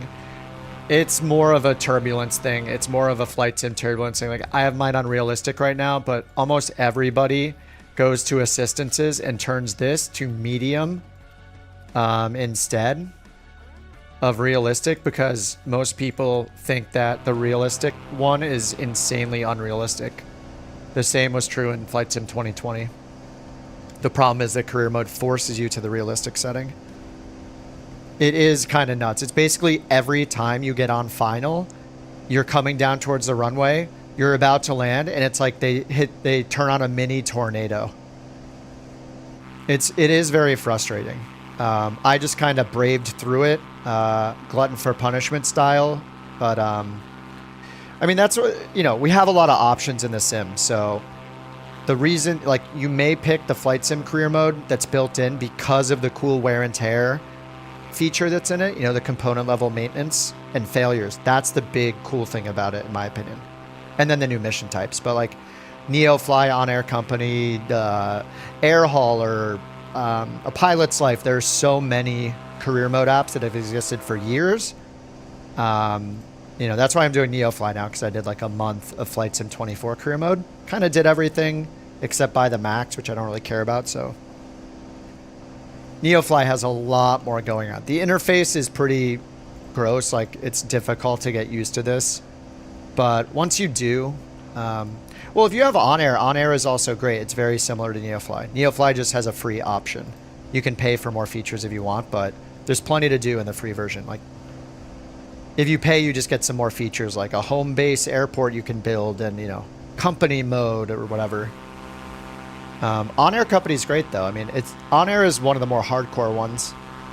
The events, yeah, I think it's like not plane troubles, but like passenger troubles, I think. Or like you got a call from corporate, you need to divert immediately and land. I have them activated, but I haven't heard one yet, so I'm not sure.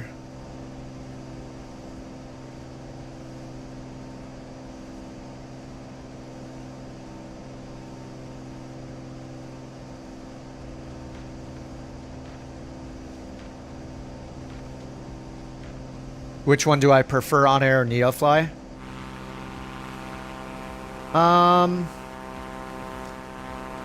I haven't done On Air Company for a while, but I think because I think NeoFly is probably easier to use, actually.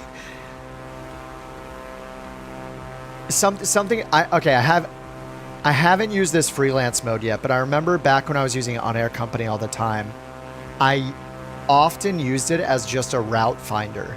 I wasn't even doing the full career thing. I was basically using the equivalent of this freelance screen, where you could load in any plane at any airport and find a mission, and it would just generate one. And I remember in On Air Company, there were very few generated flight plans in the freelance mode. Very few missions available. So I'd have like 3 to pick from, and one would be 50 miles, and the other one would be 800 miles. And I'm like, well, I don't want either of those. So maybe they fixed that since it's been a while.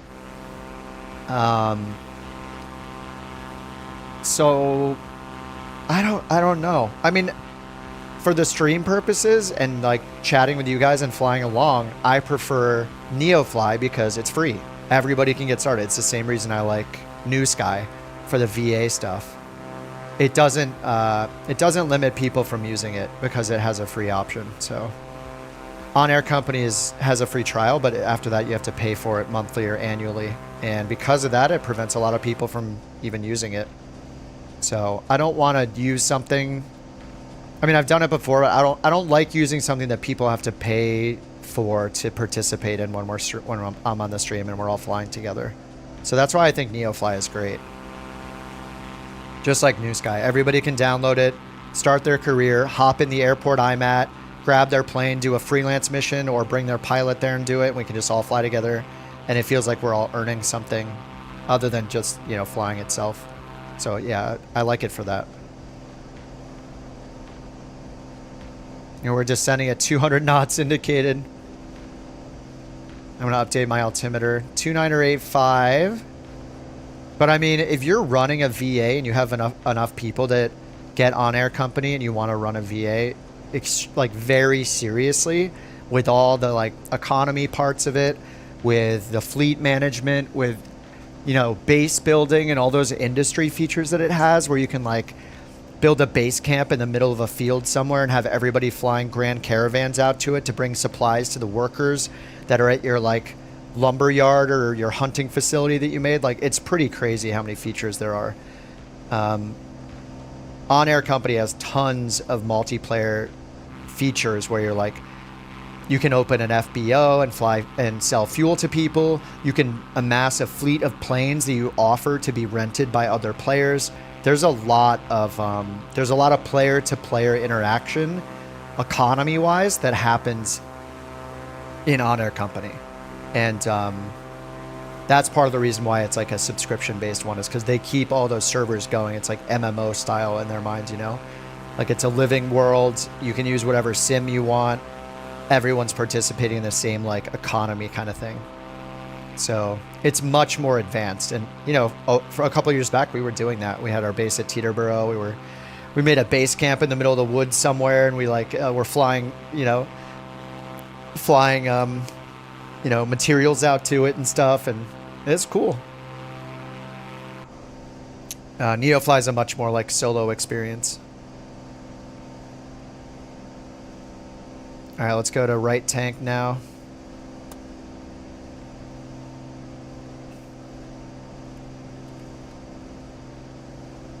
Final for runway 15. We just gotta watch these mountains here. Is that the airport right over there?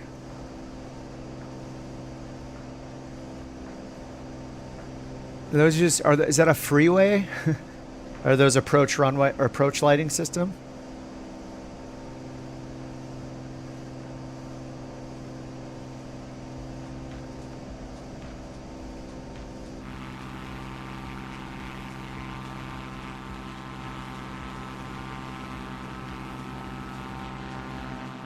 NeoFly was your only reason to play. Yeah, I always almost I pretty much always use some sort of career mode type app. Because otherwise I'd just do the same thing over and over, like the same airports. I wouldn't know where to fly. Career mode is a must-have. That's why I think it's great that they added one in Flight Sim 24 by default to get people into them. And, you know, if they outgrow the current one, they can get into NeoFly or something like that.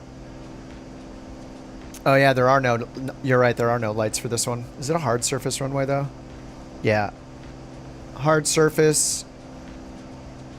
It's like 5,000 feet long, hard surface at 800 feet elevation.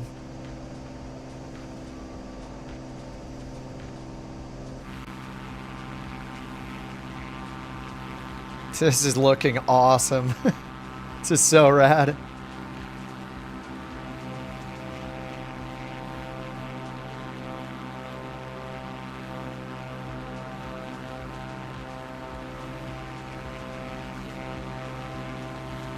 Gotta get down before the sun comes down and the zombies come out.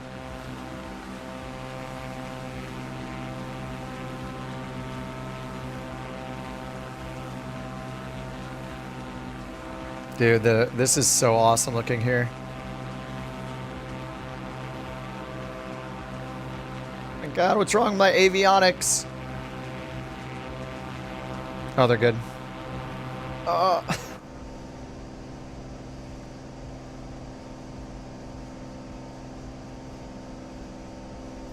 Lost my beacon.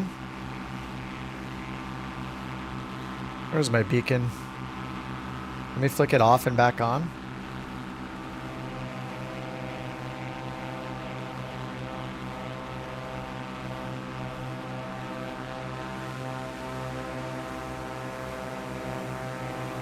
Is the beacon on top? Is it this right here?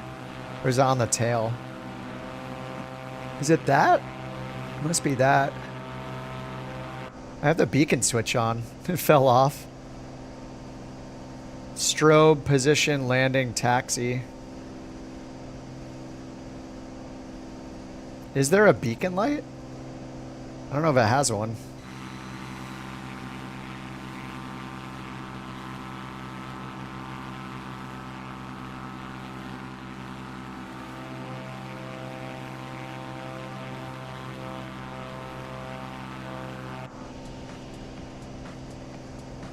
All right, altimeter's 2982. All right, we got a right turn.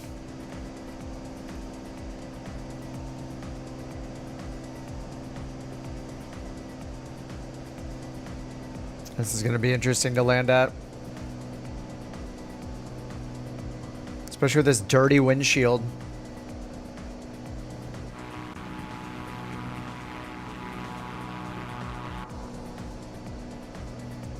The tint is not helping. Is that the runway right there? I see something that looks like a runway right here. I think that's it.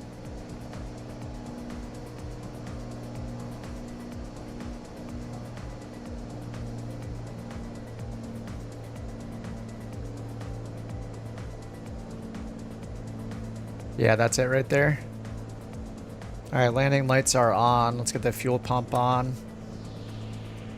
We got our speed brake for a second, just to slow down, to get flaps 1 down, 127 knots. Still trending slower. Speed brake retracted.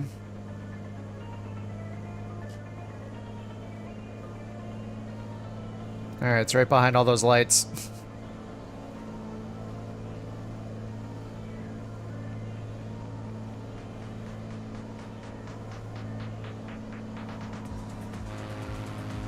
Oh my god, this is awesome.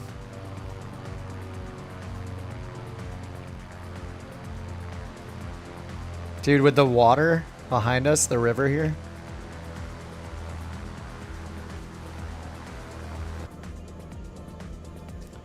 Alright, let's get full flaps, get the autopilot off. Around 85 knots.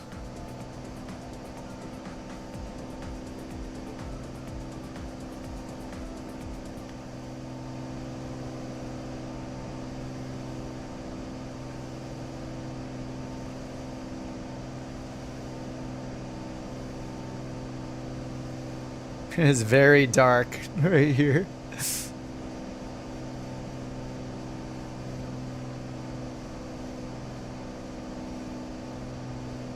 Oh, somebody earlier asked me about my thumbnails. There's this free graphics program you can use a free account on called Figma. I use Figma. I read it and then I forgot about it. I was doing something and then Randuxy just said thumbnail, so now I remembered.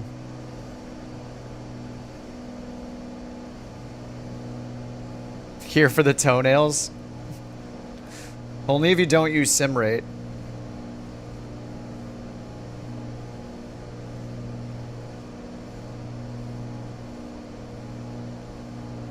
This tinted windshield is not helping either. This is how bright it should be. This is how dark it is in the plane. Tinted windows. Maybe not meant for nighttime operations. Which makes me rethink.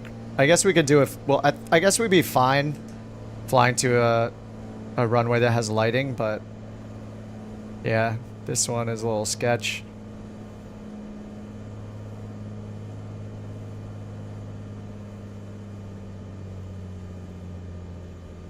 My landing light is on.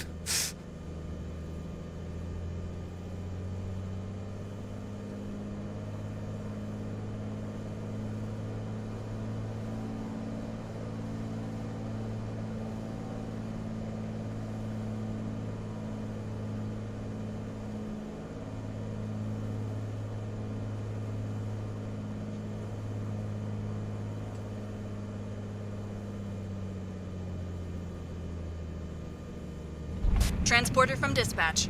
Nice landing. Go to the parking and put your parking brake on. I'll be in touch. Sweet. Contact ground for your parking assignment, then shut down your engine.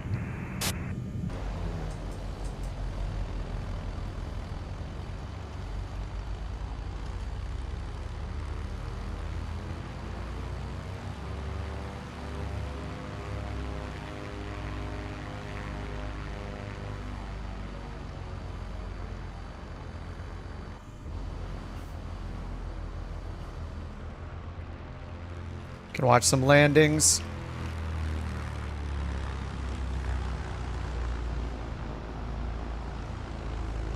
Here comes the beluga.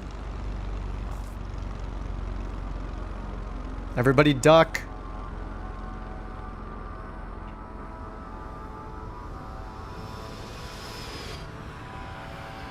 Oh man.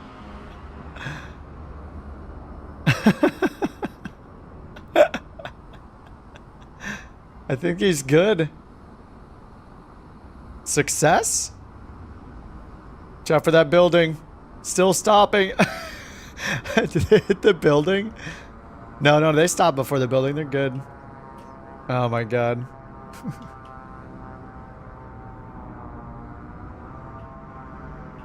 This looks so awesome. Let me shut down the plane. We'll just walk out. Transporter. Cargo unloading in progress. Stand by, pilot.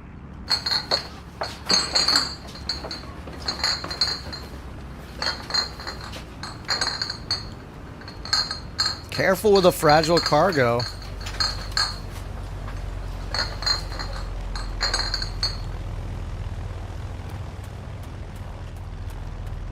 Transporter from dispatch. Cargo The Beluga unloaded and hauls my checked. foot modeling It is always a equipment. pleasure to Yeah. work with you. All the camera gear. We got those like red cameras and stuff. You gotta have quality, you You know? are clear to start your engine. Walked out of the plane, it started floating upward.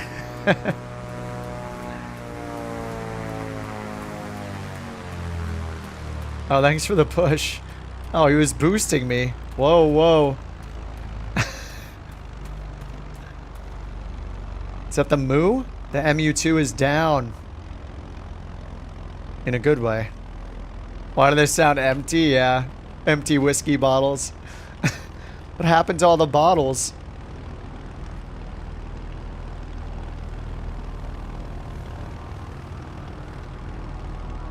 Wait, music, what are you in? It's just showing you in a generic career. We're not using flight sim career mode, we're using NeoFly.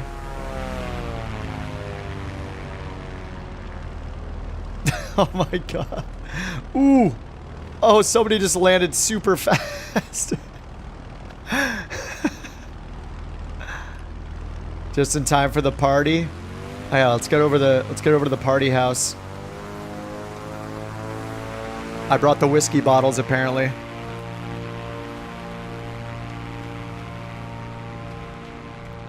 Wait for me. I don't know why we're suddenly invisible, right? You can see how like ghost-like? It's like Beetlejuice or something, like half disappeared. I was not able to land. Just turn off crash damage.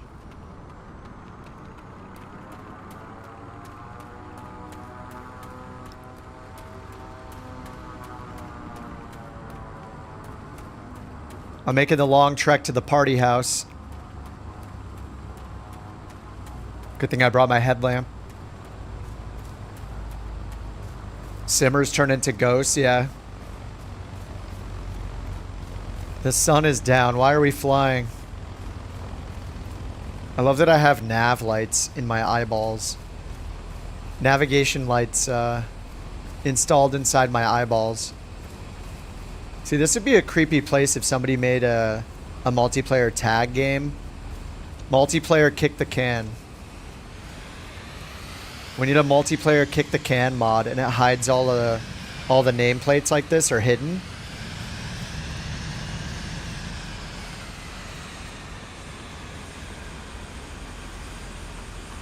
Any of these buildings open? And we got a little courtyard here. This might be the spot for the barbecue. Maybe like right here.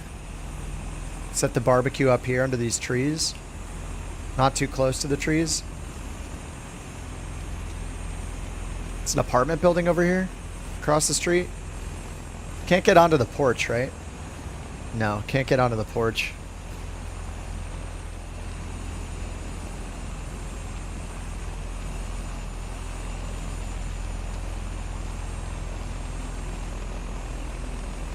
We do have fuel here. I wonder if this is this in the sim normally, or is this being added by NeoFly? Might just be in the sim.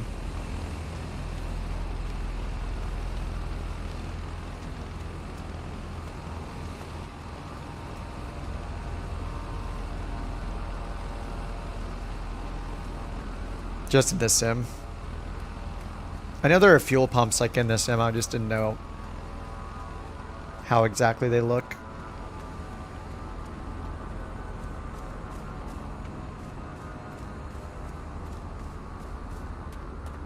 Are you guys watching The Sopranos season 1 in there? What are you doing? Oh, I'm not stopping. Nope. What time is it? 4:50?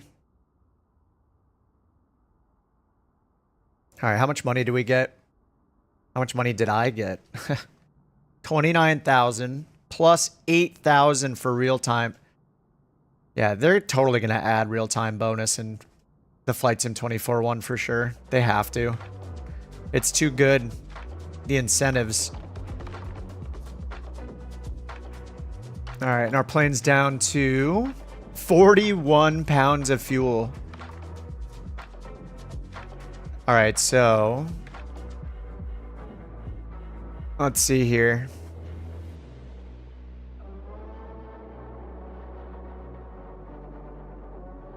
Illicit missions available at Category A airports. I can't do an illicit night mission though, right? That would be terrifying. I don't see any illicit missions anyway.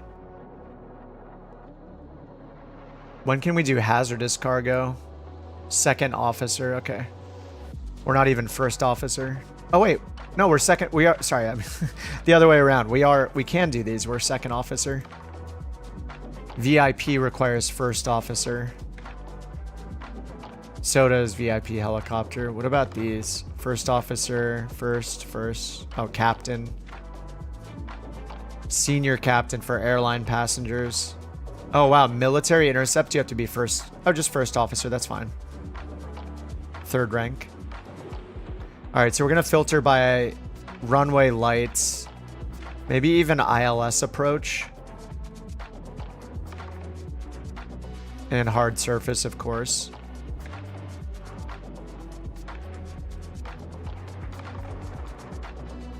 Cartel missions. Oh, these are hazardous. Hazardous cargo missions. 14,000 for only 100 miles. 800 pounds. All right, that might be 100 miles. Only like 150 pounds of fuel, roughly. I feel like I can't have less than like maybe 150 to 200 pounds of fuel. Let's put in 150 and then see what missions we have. Got to filter by our current weight available. All right, there's still some of these. 12,000. Wait, that's a medical mission, isn't it? Oh, there's a ton of missions that go here. So there's some hazardous, some passengers, some timely ones, some regular car. We should do one of the hazardous ones. This one pays the most. 107 miles to MMAA. I mean, this is a major airport. Acapulco. Acapulco.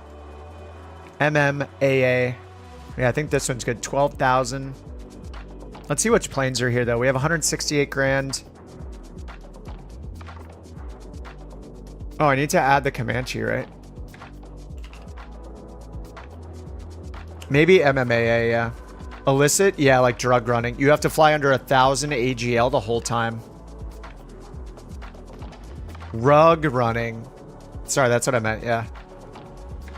Stack lighter weight missions. Oh yeah, you can do multiple missions. It's still searching for the 414. All right, there we go. I can add the 414. Loading liveries. 89 liveries. What?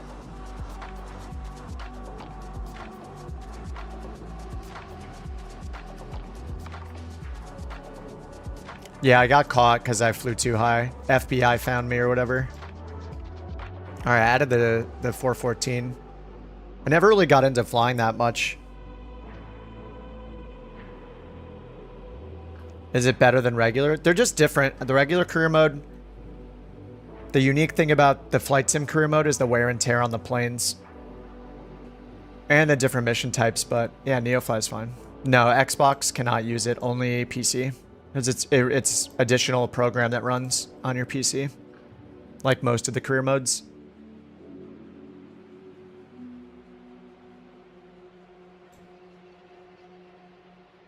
Oh my god, there's a Piper M500 here. I mainly want this because we can take 5 passengers instead of 3. The Comanche only takes 3. PC6. The PC6 takes 6 passengers, 3,000 pounds, and is the same cost.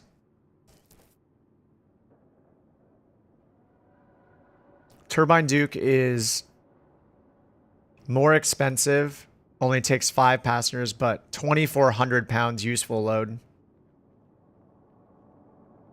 It takes like 1,000 pounds more. Man, the PC6 takes so much. Range is 450 miles. M500 range 1,000 miles. Turbine Duke range 1,400 miles. Dude, Turbine Duke sounds great.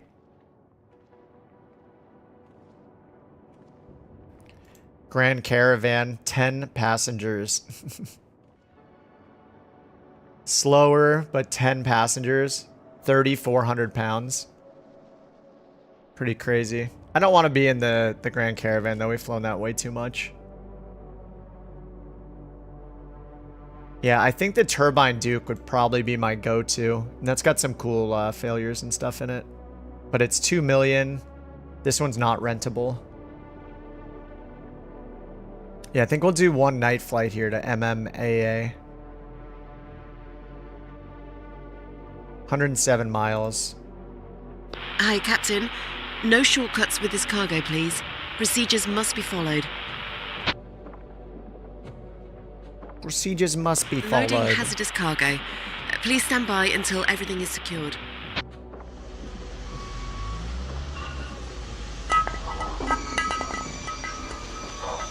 Alright, they're loading it up.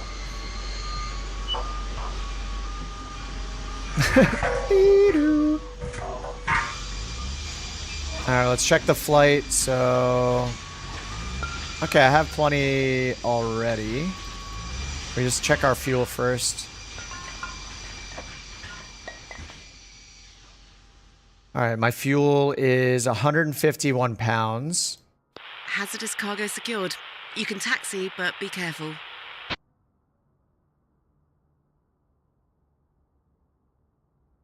Alright, 153 pounds. And then we need... I might end up adding some more fuel. Yeah, we can drop... I can just add another 150 pounds of fuel. I think I'm just going to do that.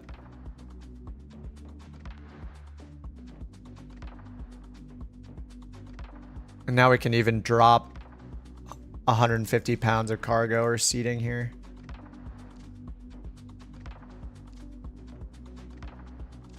Missing 6 pounds. There you go. Alright, we're set. 630 pounds exactly.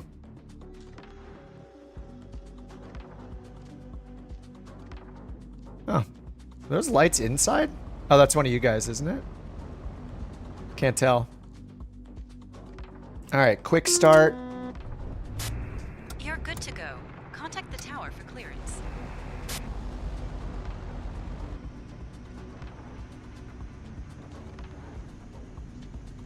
Alright, now we gotta do our flight plan.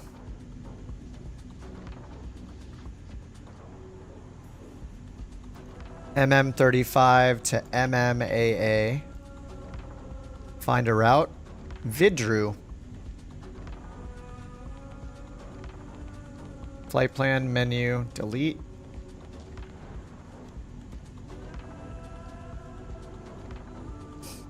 MM35, runway 15.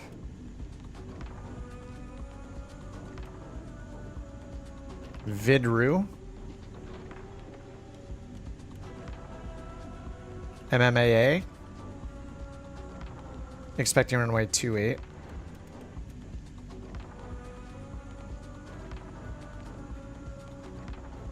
And there's an ILS for 28. It's recommending ILS 28 X-ray.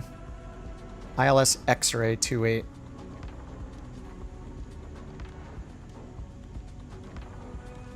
And we're coming from the north, so it looks like ITRAM is good for the initial approach fix. Alright, load it. Yes.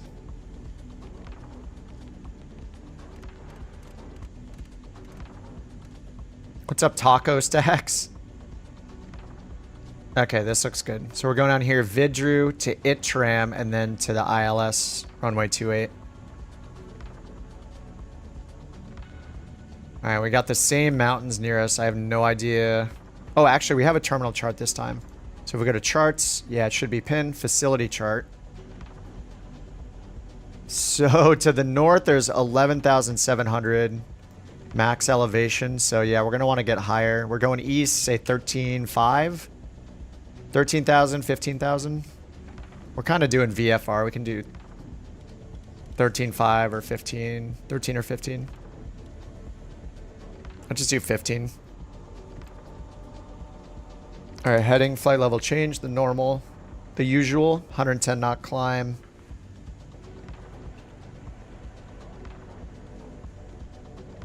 All right, fuel looks good. We're on which tank here? Left tank.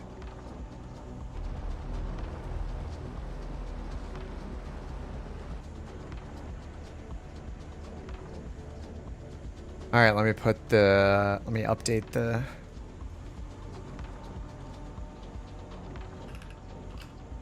the pinned message. MMAA.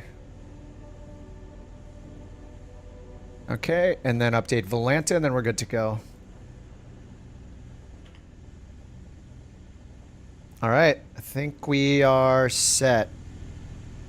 Yeah, now it's very dark, yeah. All right, we're supposed to take off runway 15.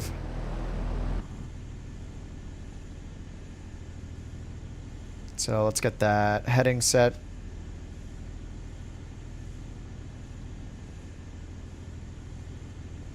(150) ish. We'll sync it when we get going. All right, taxi lights on, parking brakes off.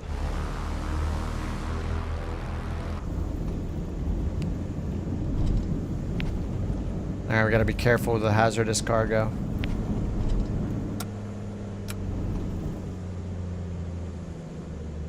Yeah, now it is very dark. Oh my god. The moonless night. It's also very, very dark in this plane. This is one downside of this plane. The tinted windows. Ooh. Change time? No. We're gonna do a night flight.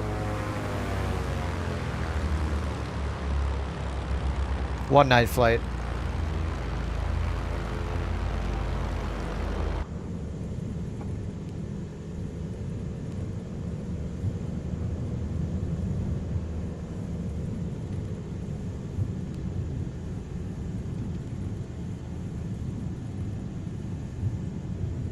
No more than 500 feet per minute. Oh, really?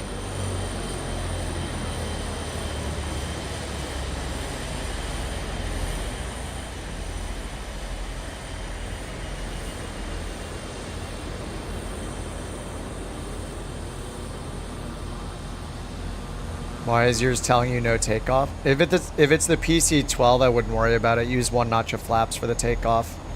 And make sure your pitch trim is set. Besides that, it's a bug.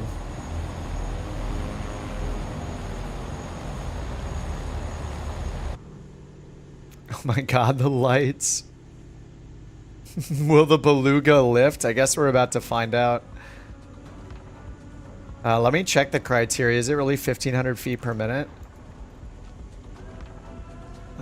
Just bank pitch. Doesn't say anything about that. It just says land at less than 200 feet per minute, and it just says bank pitch.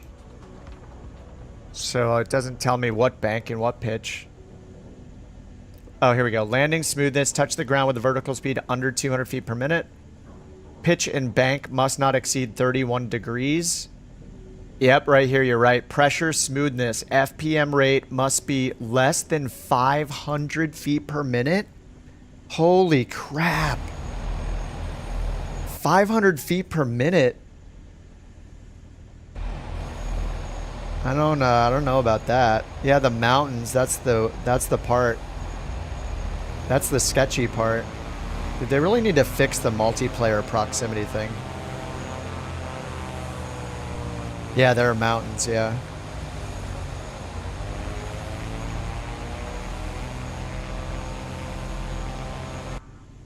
I just need to find the best... Okay, we have no mountains right here. But we'll just have to play it by ear. We might need to do a box climb or something around there. We'll just see how it goes. So I guess I'm going to use vertical speed instead of flight level change.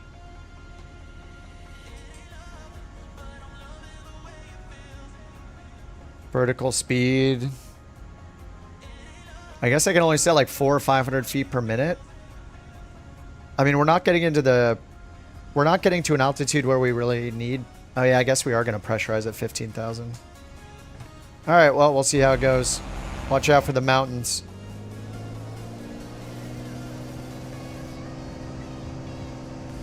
Good luck, everybody. Use that synthetic vision if you've got it.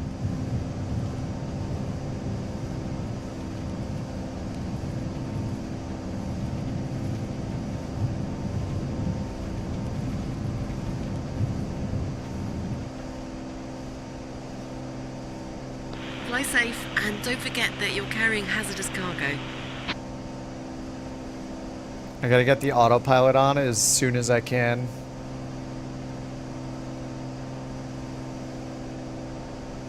Alright, I'm gonna get it on right now. I gotta abide by the 500 feet per minute. This might not be doable. Please be advised, our systems are showing your FPM has increased beyond the allowed rate. No, it hasn't. Warning, your FPM rate is too high. Lower it to an appropriate rate or you may suffer a toxic leak. Oh, God. 500 feet per minute? Oh, God. No, we're at Captain, our remote monitoring tools are detecting a toxic leak No! due to the abnormal pressure change. Land immediately. What? Oh, God. Mama. Oh, crap. No, no, no, no, no. What? 500 feet per minute? Are you crazy? Chill, chill. Oh, no. Oh, no, I have to land.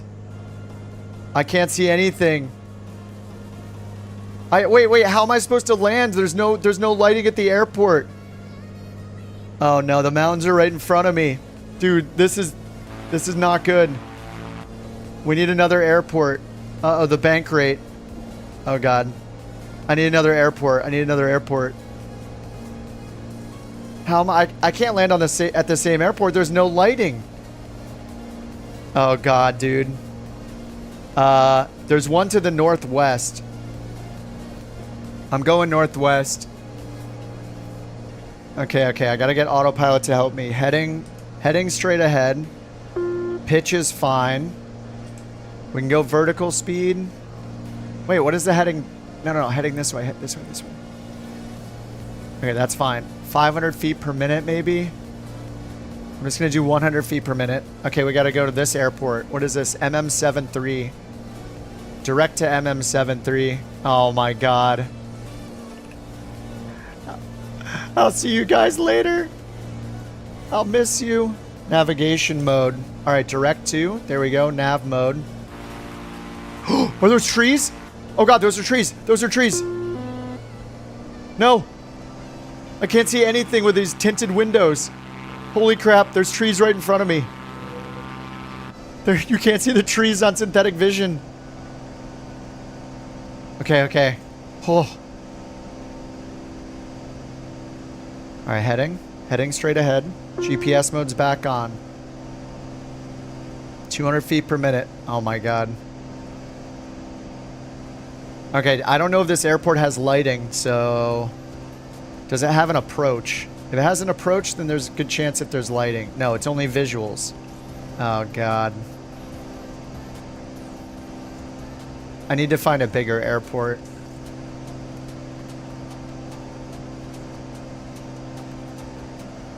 MMMX? MMZH? MMMX will definitely have it. It's so far away, though. We have to go all the way up to Mexico City. It's 39 minutes away. Oh, no. MMZH. Like, Mexico City is obviously going to have lighting.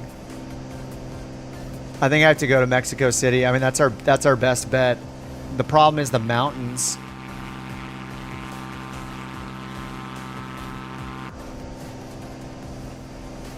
Well, we have MMZH, MAAA. We were going to go to MMAA. Wait, I should just fly to where we were going, right? MMZH has lights? It's definitely closer. Okay. MMZH then. Big touristy airport. Is that Juarez? What is this? No, that was from before. Okay. MMZH then. That's a lot closer. Lands on a highway?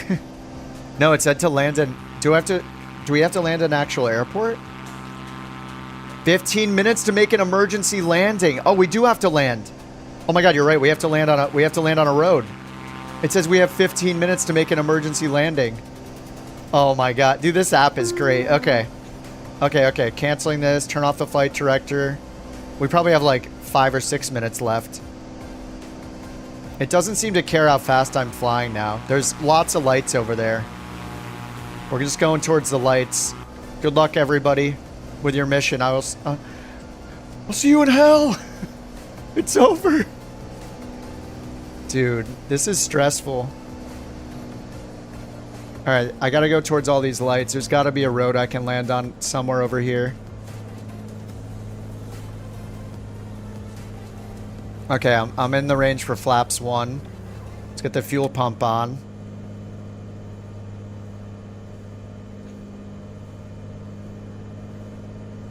Oh my god, the hazardous was a bad idea. Okay. I don't know how much time is left on the timer. It says you have 15 minutes. That was at 10 after. It's 15. Okay, I still have 10 minutes. I have 9 or 10 minutes. I got time. Okay, I mean, there's tons of lights. It's gotta be a freeway. Oh, yeah, I can see the road. Alright, let's get the nose up, get flaps out. Do I still have to land at 200 feet per minute or it explodes?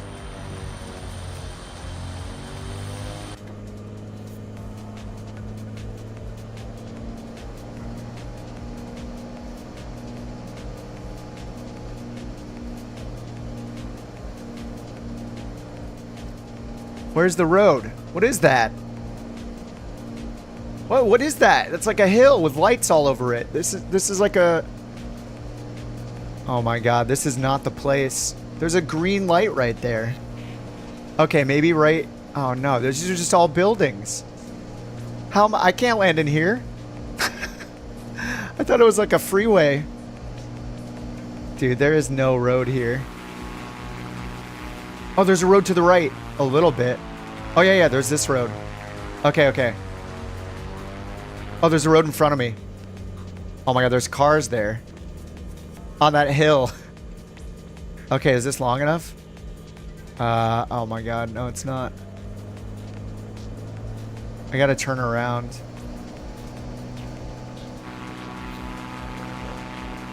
Maybe this from the opposite direction? Or if I keep following this road? This is gonna be so bumpy.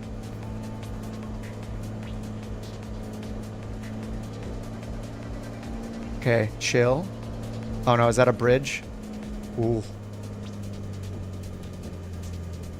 Oh god. Oh my god, that's a bridge. No! Wait, what? What did I hit? I don't get it. Should I have crash damage on or off in the sim? My wing must have clipped something. The wing must have clipped something. I don't know if I should have crash damage on or off. Maybe off in the sim because it would have detected my plane have an abrupt stop and then counted as a crash in NeoFly. I actually don't know. Crash damage off? Yeah, I feel like it can't detect it, right? Because it just kind of cheated and took me up. So I think I need crash damage disabled so it can detect me actually crashing. Oh.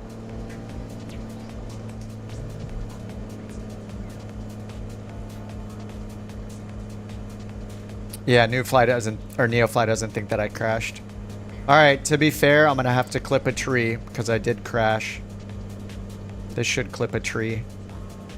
Oh my god, there's a building right there in the middle of the road. There's another building. Oh! Oh! Oh my god, the hill. Oh my god. Are we driving or are we flying? Oh, come on. The tree. The tree. The tree. It's over.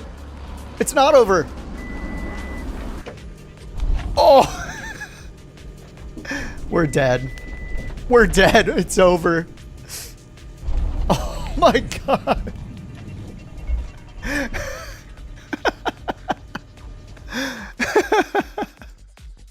Stall crash detected. Oh yeah, it says crash. Wait, it says crash detection deactivate. Oh, it's messed up.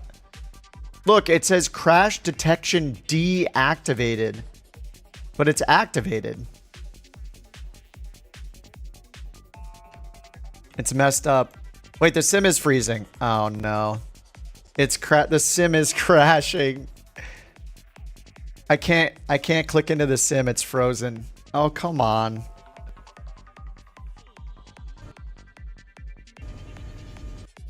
It's crashing. It crashed. Dude.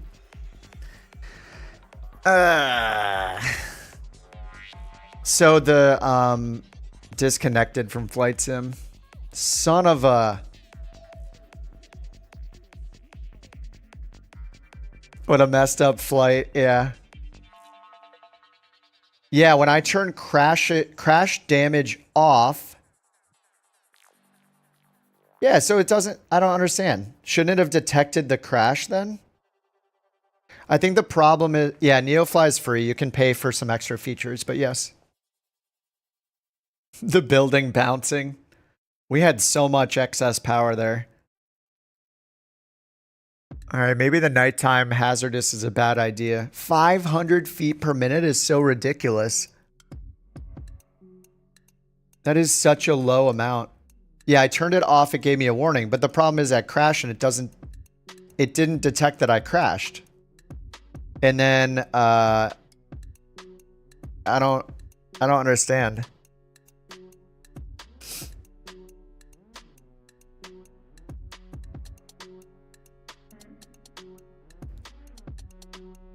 So it's either I turn crash damage on, and when I do crash, the flight sim throws me back in the air and it doesn't count the crash in NeoFly. Or I turn it off and I get less XP and it still doesn't detect the crash in NeoFly. So neither setting works with NeoFly because of how it puts you back in the air in Flight Sim 24.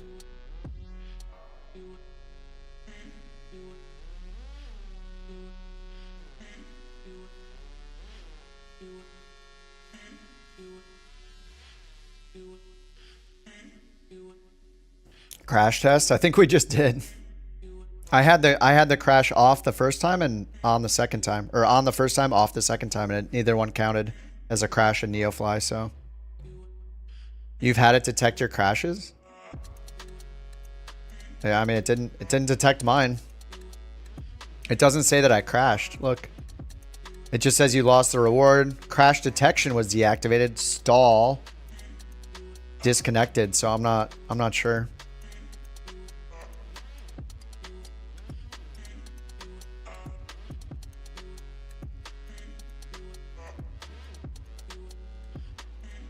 All right, I think I should maybe not do this mission. I mean, I could probably do it if I climbed at 300 feet per minute.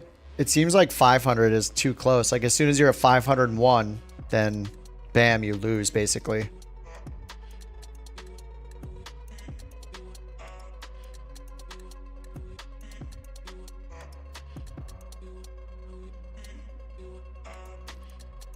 They're trying to figure it out still with the NeoFly Discord.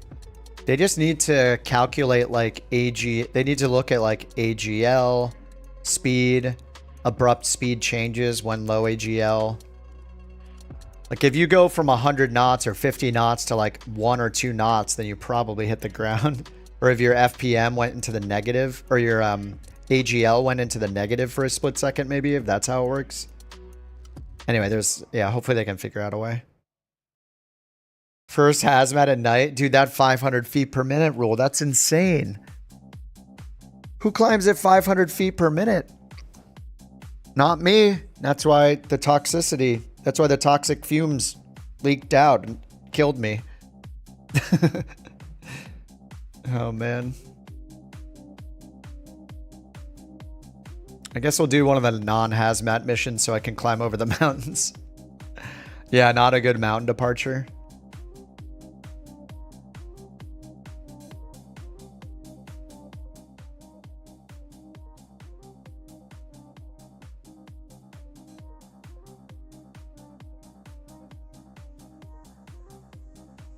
New Mexico in a 172, yeah, I guess.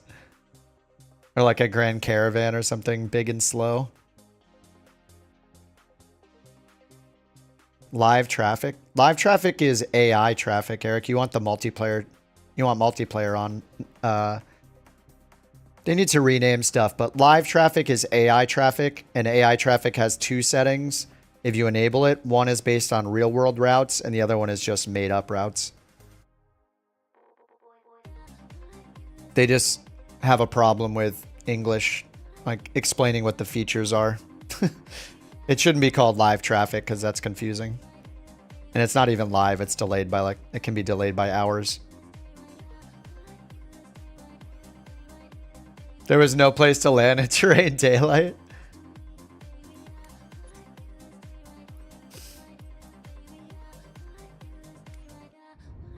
Alright, I guess I'll try the same one. We're still at MM35 regardless. Is it time to change liveries? I think it's time to change to the red one. I'm going to do the red and silver.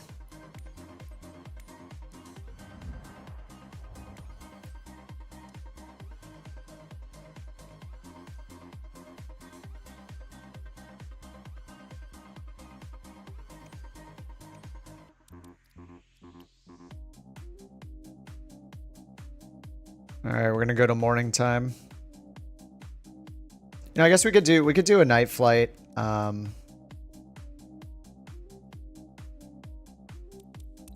Do a night flight, but not a hazardous one. Let's see what's on the books for you today.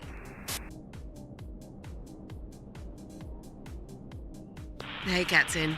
Thanks for accepting such an important mission. Someone has to make No, these goods. And we're not who accepting better it. than you? No, it's not us. Sorry. Where do we go again? The hangar to delete the mission? Yeah. Ground crew is carefully loading the dangerous cargo. Nope, nope. Sit tight Cancel. until they're done. No, do not load it. Stop. Engine is running. Oh, did I didn't... Wait, the engine isn't running? What are you talking about?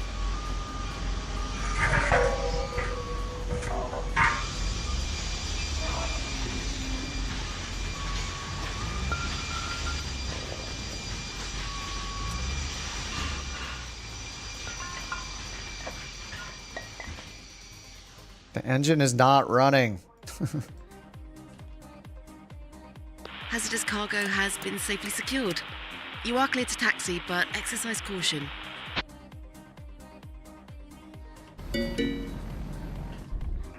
Welcome back, Captain. It looks like the weather is perfect. The engine isn't running. What the... Hi, Captain. We have some hazardous cargo today. Safety is the top priority. I don't understand. It doesn't even know if my engine's running? Ground crew is carefully loading the dangerous cargo. Sit tight until they're done. No?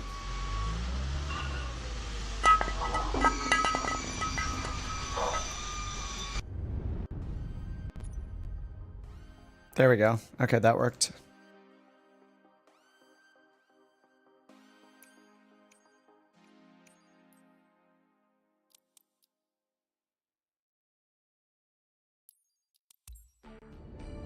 Right.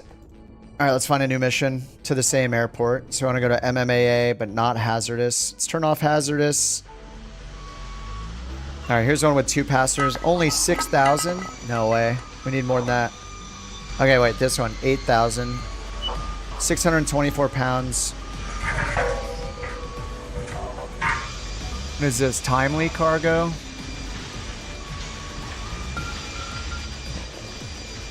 And can we bring any more? We can bring 155 pounds more, which doesn't give us any more.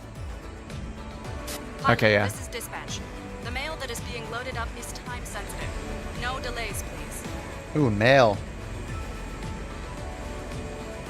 Okay, no delay, no delay. Loading has started. Oh, it's FedEx. Stand by. Urgent packages. Oh, they're actually, he's loading it. She's loading it. Yeah, I'm not gonna help. I'm just gonna watch. I already fueled up for the last mission. But I should double check. I gotta double check it to match it anyway. Transporter. Cargo is loaded. You can start your All right, mission. missing 592 pounds. So fuel needs to be set to 151. Some 80s jams here. All right, 181 pounds of fuel.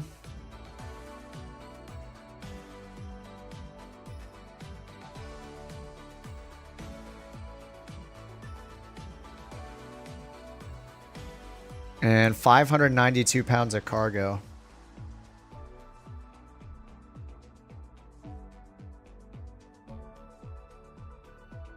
$812. Okay, we're good. It's not really distributed well, though. There we go. All right. We can get rid of 10 pounds if we want. We can get rid of 8 pounds. Bam. Exactly 794. Okay. So our only restriction is need to unload at the destination before the deadline, which is 8:55. Oh, is that local time? I guess this is probably my local time on my Windows clock, I would hope. Okay, let's do this again. MM35 to MMAA. Find the route. Let's get the engines going. Quick start. You're good to go. Contact the tower for clearance.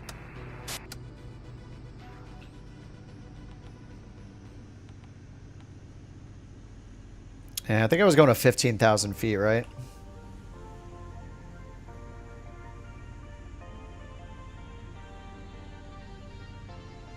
$15,000. This time we can use flight level change, heading mode, then nav mode.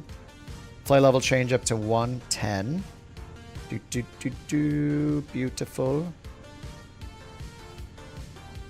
All right, 110, and then over here, let's get the flight plan in.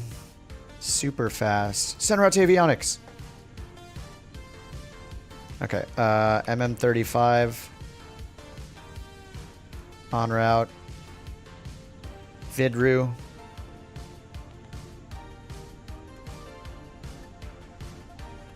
MMAA. Expecting 28. ILS X-ray. Proc. Approach. ILS X-ray 28. ITRAM. Load. Done. Okay. That. Taxi light. Strobe light. Landing light. Parking brakes off. Alright, back to the runway. Need our lights on in here. Where's the handle? There we go. Let's do takeoff flaps. Turn that on.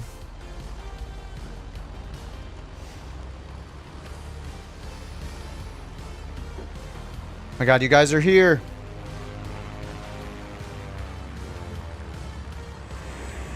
Falling in love with the steam gauge instruments again in the MU2. Nice. MU2 is a beautiful looking plane.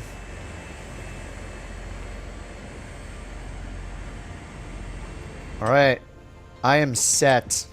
I'll wait a second for you guys. The MU2 is a good looking plane for sure. You're on US West multiplayer live time. Do not turn on live time. Turn it back 1 minute away from live time. So if you have real time on, just open this, hit the minus button just once so it's not on real time, and then you should see everybody. So then people can use whatever time they want. If you're on live time, you only see people on live time, and not everybody's always on live time. So I just moved it back 1 minute, so it's best of both worlds.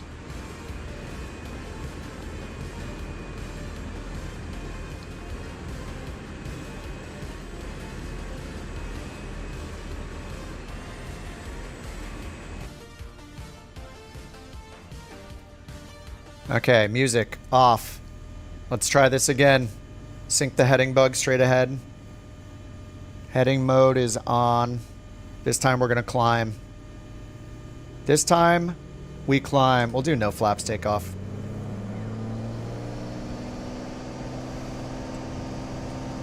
Alright, let's go. Let's try this again. Whoa. Have the winds shifted? We can't see the windsock. It's too dark.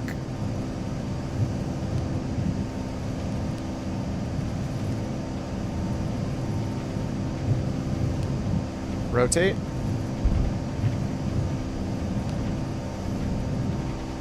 Got a tailwind. Oh, we got a little bit of a headwind. Pilot, fly like the wind. Fly like the wind. 5 knots. Okay.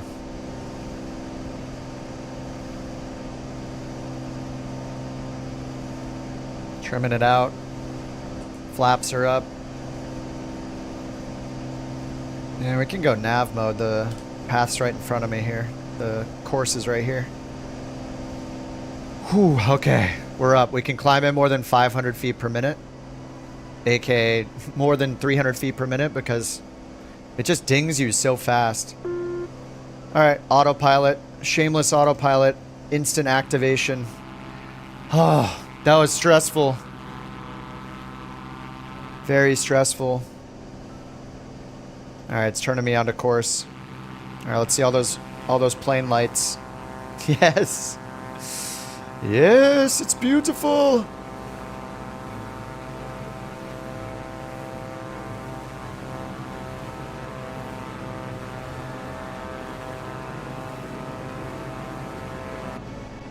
Alright.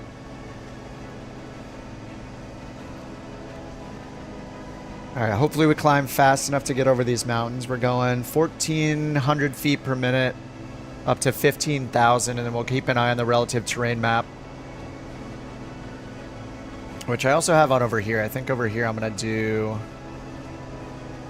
map. We'll do next rad with no relative terrain. Just for a clean map. Just nice to see the detail over here.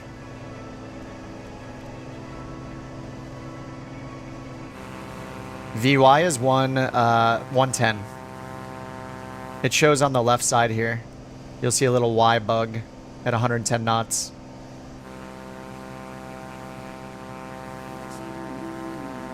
Alright, one night flight and then we'll get back to, then we'll turn the sun on for the other ones. We just gotta see some nice nighttime action every now and then.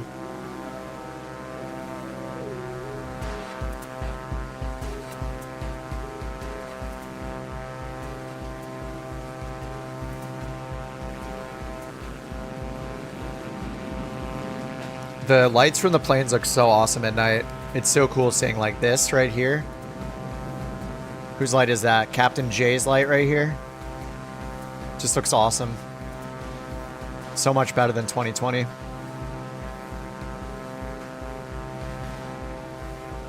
The landing light's horrid.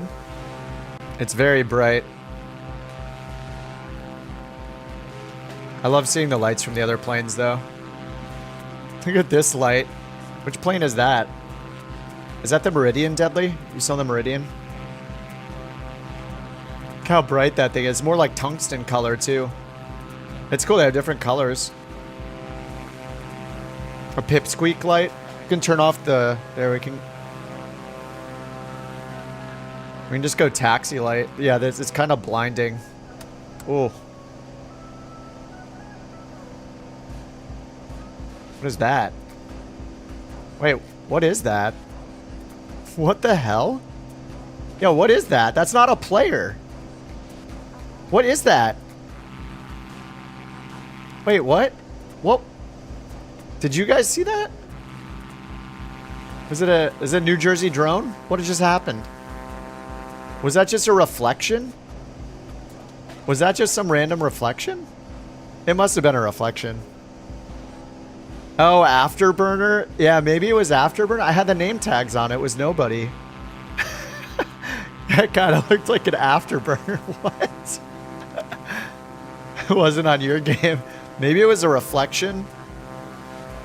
That was super weird. All right, how are we doing on the terrain? All right, terrain's looking good. A comet would be so cool. I want to believe. I mean, we all want aliens. Like, Who doesn't want to experience Earth being visited by aliens? Maybe that does mean our extermination, but damn, that'd be cool. Replaying it right now. It was probably, yeah, the afterburner glitch with like a reflection. Sounds about right. Oh my god, is this controversy going to be as big as the New Jersey drones controversy? I think it will. Swamp gas? Whatever it was weird.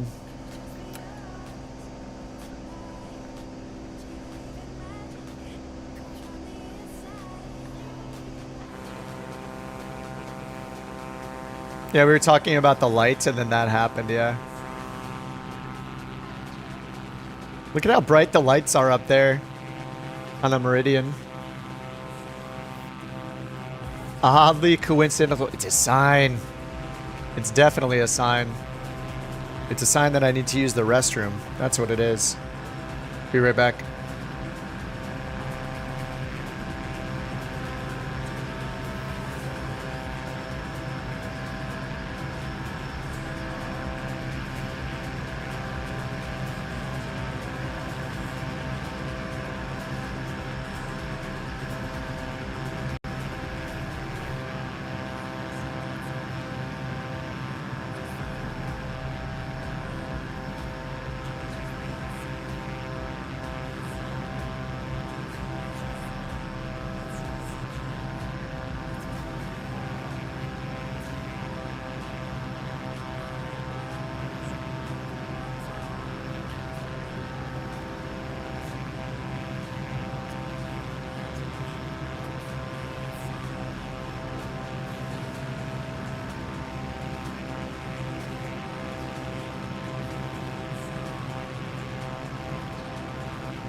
All right, I'm back.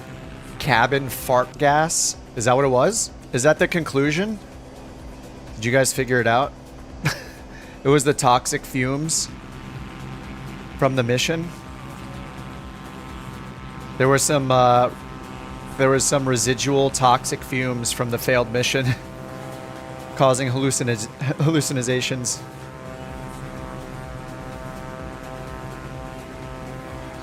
Dude, look at the green, look at the nav light reflecting off it. It's crazy. Look at the nav light reflect off the wings from his plane.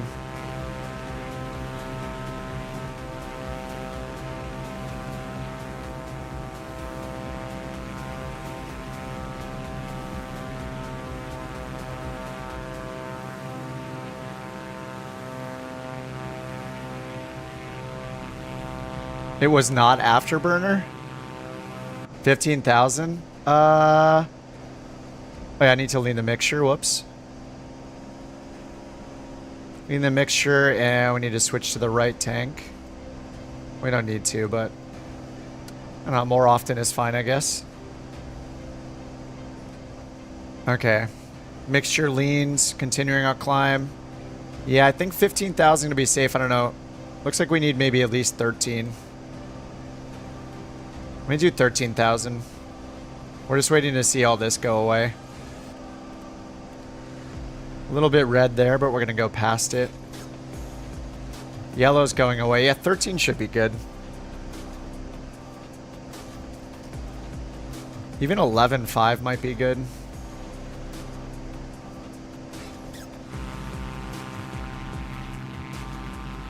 Alright, let's get our landing light off.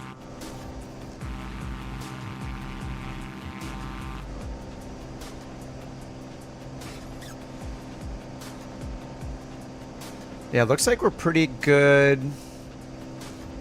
We could do 11.5 to stay a little lower. That could be cool. Yeah, I'm going to do 11.5 and update my altimeter. It's 2991 right now.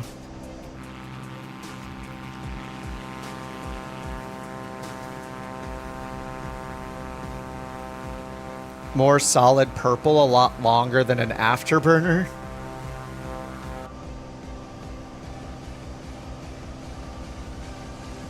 I have no idea what that was. It's kind of cool. 90 degrees? What? Oh, there we go. Ah, better. Much better.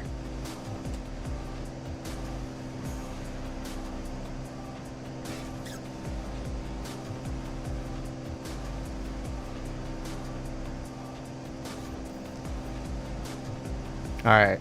Altitude hold, 11,500.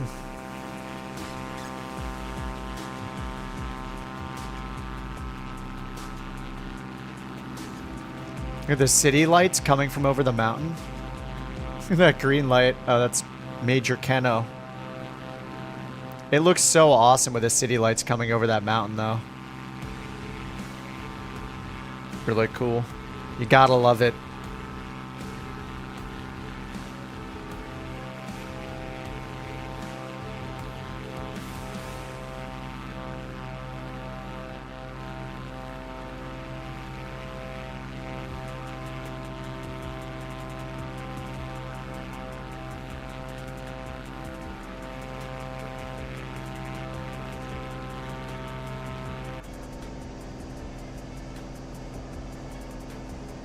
These mountains always look so deceptive here, but I guess our flight path vector, the green thing, is showing that we're going to go over them.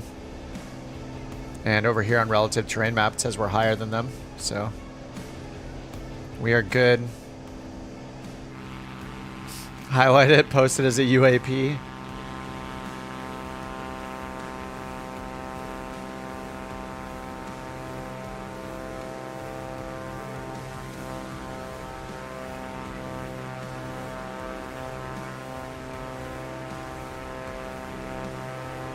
Just ignore the floating names in the sky.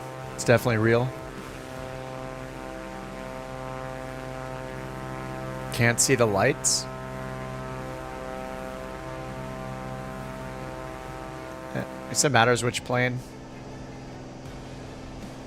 If you're in the Vision Jet, its lights are weird. Like the landing light points like straight down. It's kind of bugged.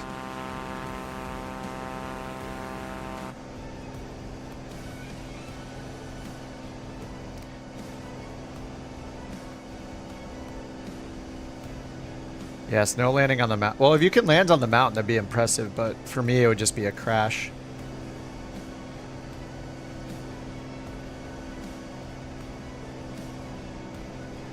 Alright, leans it out a bit more for the cruise, gaining speed. Yeah, this thing you can just leave the prop. The prop and the thrust full forward, it just handles it all. It's awesome.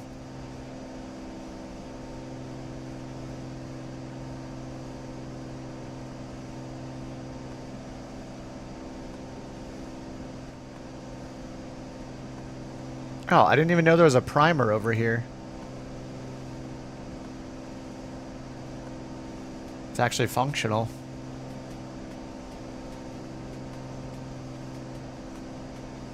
This is a little terrifying.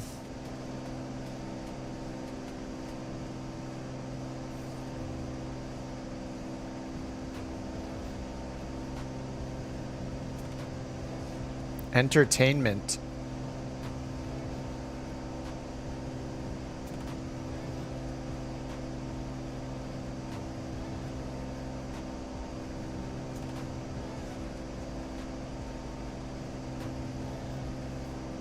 Oh, there's a little dome light back here. Hey. Nice.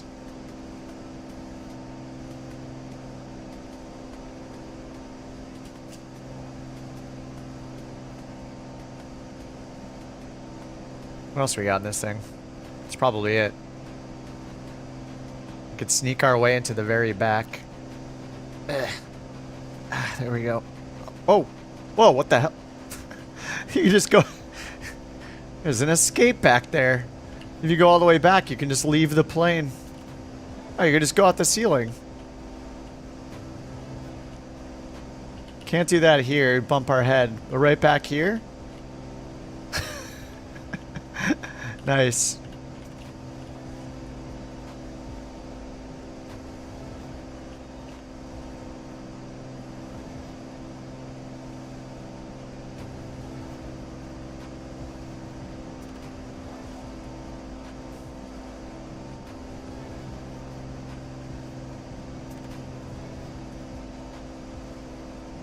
All right, we're going 207 knots. What's our en route look like?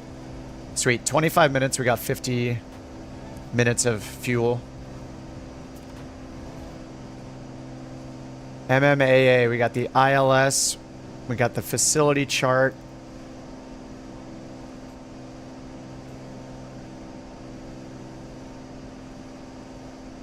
The blinding facility chart. And ILS Cat 1 for runway 28 over here.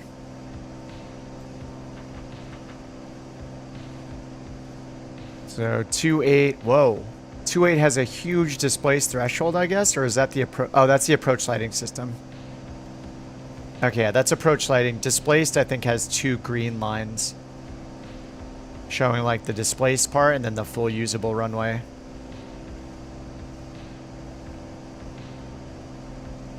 Yeah, and then we got Pappy's on the left, 3 degrees on the Pappy angle. We got like a 10,000 foot runway. And then lots of terrain to the north, which is what we're flying over. So we're gonna fly over this way, and there was an initial approach fix somewhere over here. And then we're going down to like here and then in on 28. So the ILS frequency says 109.9, which is here, and it has DME. Then our final altitude, 1,300 feet at DME 3.9. 283, 3 degree glide slope with the ILS. Ground chart. So we're gonna land on 28. Exited Delta or something. GA right here, little terminal. So maybe we can exit at Bravo or Delta. I mean, it's a huge runway.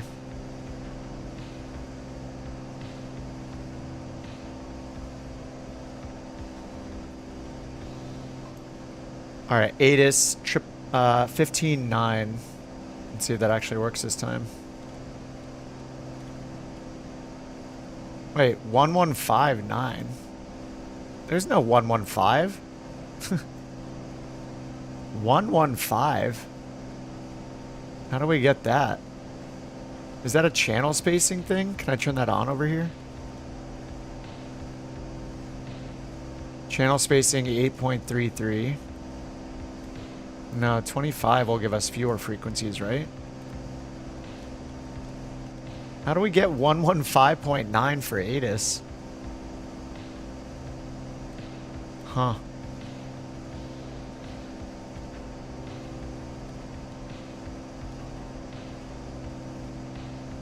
I don't know how to listen to that. Hey, why is this flashing? That was weird. The heck?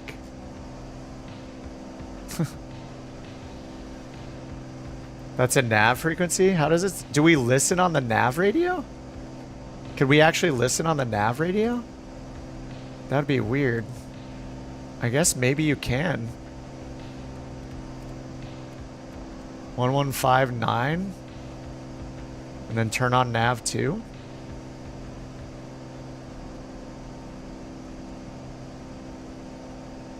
I've never listened to ATIS on a nav frequency before. Wait, but that's a VOR.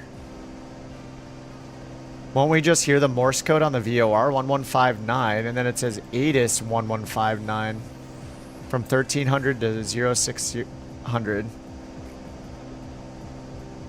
I don't know. So could it play more than just the Morse code? Should we hear the Morse code for the identification and then the radio? And then the ATIS, I mean, on the same frequency? Because it's saying ATIS is also on that frequency. I doubt the sim supports that.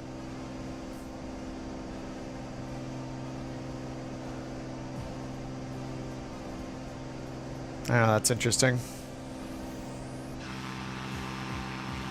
You think it's a typo?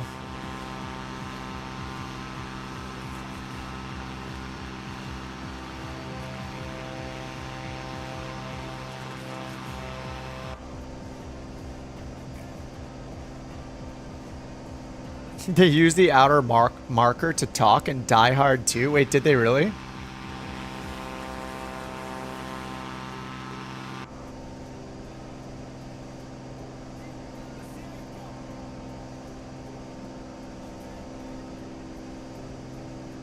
$7:37, you have your flight plan. Oh, well, there goes that message. No, I can't.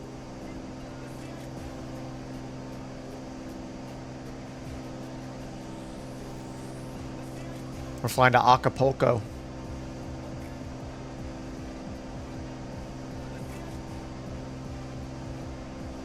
What are we transporting anyway? I didn't even look at what they loaded on. Flowers? 624 pounds of flowers. Flight time must not exceed 5:1. What is that, 51 minutes?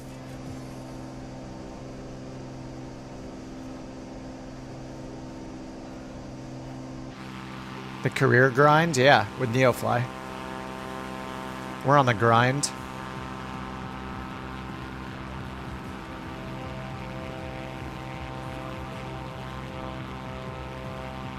We're going to switch to daytime after this mission.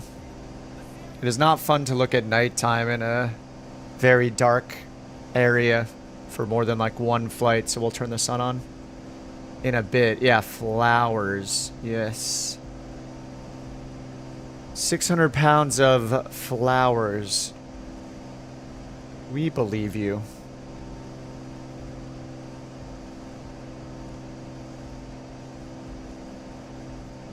ILS minimums are 220. Let's get those in.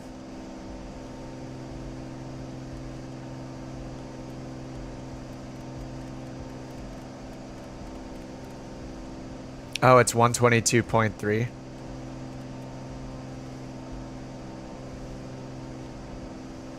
I wonder what it'll show here, actually. We could go into the info frequencies. It doesn't even show one. It shows no ATIS frequency. Actually, let's check the other charts. That was on the ground chart.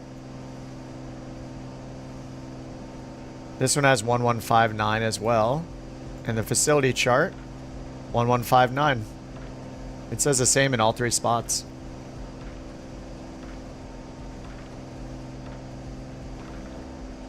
And maybe there's just not actually ATIS. But we can just check the METAR if it had one. Winds are 260 at 8. Okay, so that's good for us. Runway, is it 27? Which runway is this again? 28. Okay, so 28 is good. I don't know what the variation is, but it's going to be mostly a headwind. 7 miles of visibility, few clouds at 30,000. Altimeter 2982, hazy. 2982.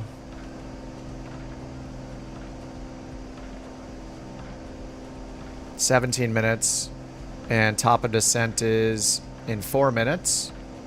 We get all the way down to 1,300 feet. Let's set it up. 1,300.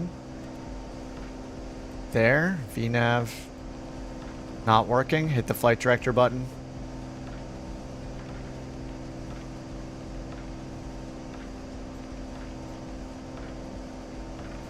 Doesn't like VNav this time.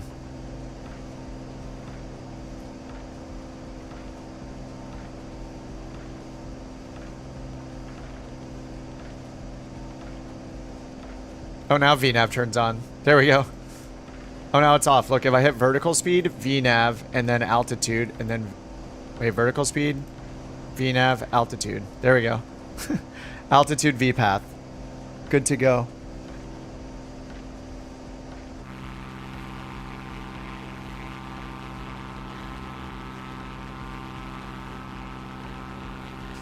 $122.3. Yeah, I can try with that. 22.3.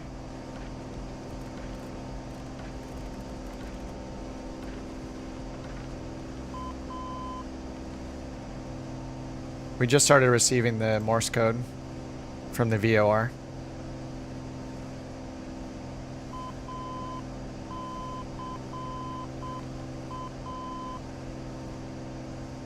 Very often the light doesn't come on, but it's still on. Yeah, every time I was using it before, between each flight, I would shut down the whole plane and restart the whole plane. And then when I did my first climb, I would see VPath on, even though I didn't turn it back on.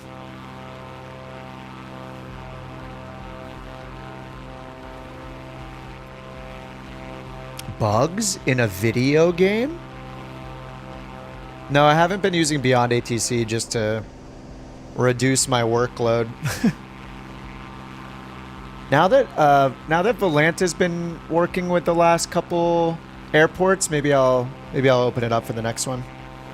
I wasn't using it yesterday. Like, I tried a few times, but then we got into so many tiny airports that weren't supported by SimBrief, so I couldn't use it. But yeah, it just matters which airport we're going to. Cool real-life instrument training, yeah. If you didn't fly with a Morse code, they ding you. Will they ding you if you have a G3000 that decodes it, though, like this? Because it decodes the spelling for us, ACA, right there. I don't know, I've never flown a plane in real life, but... yeah, I'll try Beyond ATC for the next one.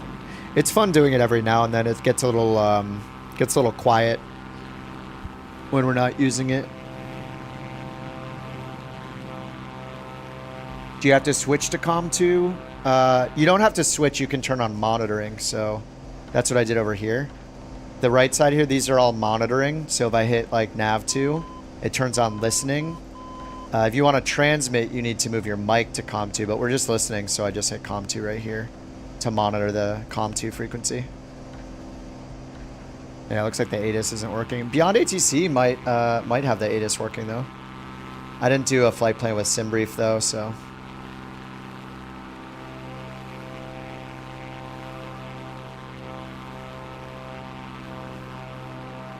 Wait, Mike, what? You got kicked off of Say Intentions for saying something positive about Beyond ATC? What do you mean? Like in their Discord? They kicked you off the Discord?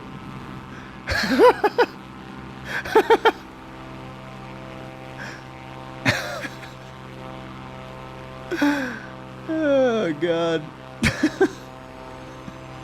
How embarrassing. Oh, God. Yeah. Transporter from dispatch. Removed in 1 second. Please avoid the planned Just airport. banned you. Some people are waiting for you there. Check your log. It's like if somebody on here said like, hey, I really like Captain Canada and I like watching V1 and XP72 and Aaron Rains and I like watching T. Martin's career mode videos and me just banning them. Me banning them because I'm scared or something. Like, what? Oh, God. Whatever the name of the... What's the name of the thinnest material ever created in the world? Does anyone know? Any scientists here that... What's the thinnest material ever created? Like, whatever that is, maybe that's the material their skin is made out of. Who cares? Like, oh my God. Air. Air skin. How thin skin can you be to be so worried? Yo, if nobody's allowed to talk about it, then it definitely doesn't exist, right? Oh my God. Could you have thinner skin? That is so embarrassing, man. OG631, we're on the way to MMAA, which is Acapulco in Mexico. You can join us there if you want. USA West is the server we're on. Oh man, that cracks me up, Mike. I am not surprised. What a bunch of babies. Do you think if you were drinking a Coca-Cola in real life, and then while you were drinking it, you said, hey, are you drinking Pepsi? The Coca-Cola would punch you or something? The Coke can itself? Direct ITRAM, yes. We are direct ITRAM in the descent. 1,000 feet per minute. We're going down to 1,300. And I'll use the ILS. NeoFly, yes.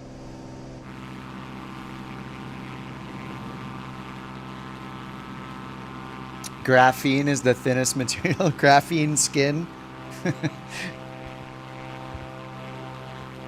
Jeez.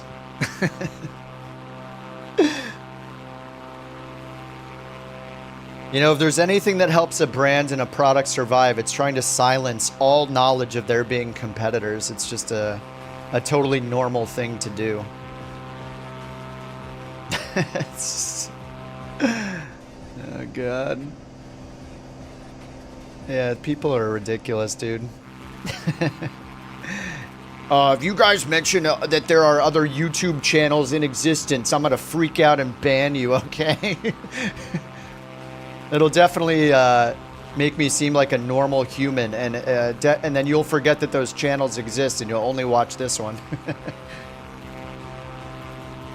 Wait, NeoFly said to check my logs? Wait, what? Suspected cargo event. Ooh. Oh, you're right. I didn't hear that. It says suspected cargo event. Try to land at MM41 to get a reward bonus. Ooh, we got an event. Thank you. Thank you for letting me know. MM41, where's that? Direct to MM41. It's only 10 miles away. Uh-oh, is there lighting though? Oh, it's behind us on the beach. Route change, MM41 for bonus. All right, wait, are there any procedures there though? Oh my God, can we land there? All right, I'll set up for the 2.8. Visual for 2.8, activate. We're gonna go for the bonus, time to crash. All right, visual 2.8. Oh no, this could be horrible. Yeah, the events, I activated them. The default is a 10% chance right here. Event probability. Yeah, random event. Yeah, it says if we land here, we might get a bonus. Or we will get a bonus. 848 feet. We're above the altitude that's required for this, so let's descend faster. 1,500 feet per minute. We need to go down to 1,000 feet. Somebody must have heard it. I didn't hear it. You guys heard it. They probably said it, and one of you guys mentioned it, so I looked at the log right here, and it says, suspect cargo event? Try to land at MM41 instead to get a reverse bonus, a reward. So it doesn't want us to bring the cargo there. New mission destination. I didn't hear it either. Alright, I'm going to pull it to idle. Props full forward. Oh my God, the mountains look so cool here. It's some landing strip over here, like near this island. Or this like little peninsula or something. Yeah, it's like right on this peninsula. I need to descend faster though. Let's get the speed brake deployed. Swiss cheese deployed. There it is. We can barely see it.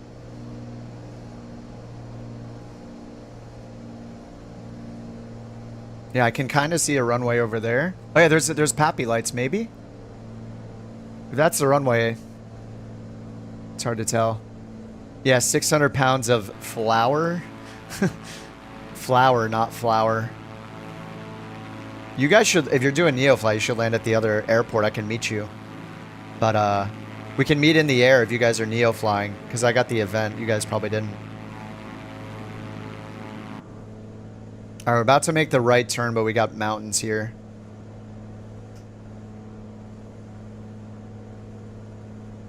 All right, we will watch the mountains. Let me get the autopilot off.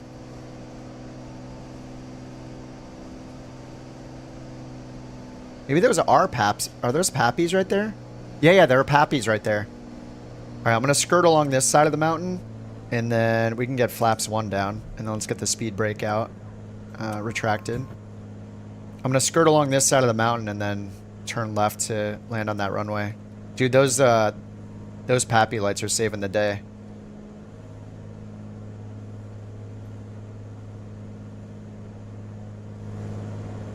Suspect cargo event. Skirting.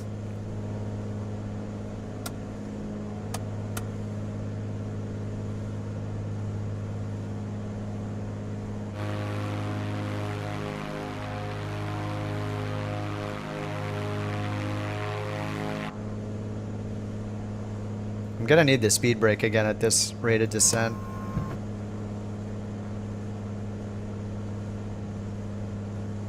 We just got too much airspeed.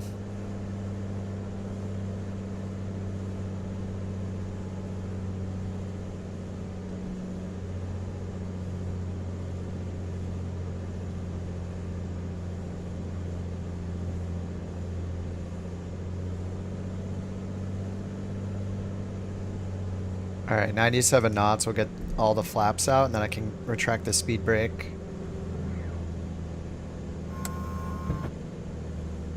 Alright, let's get the pump on.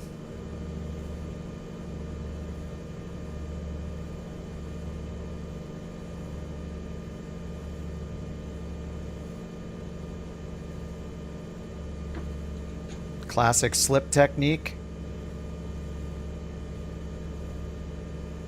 Oh man, are we gonna be able to see this runway though?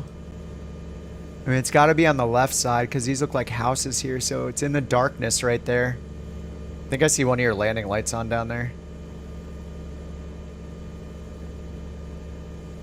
And we got the synthetic vision, luckily.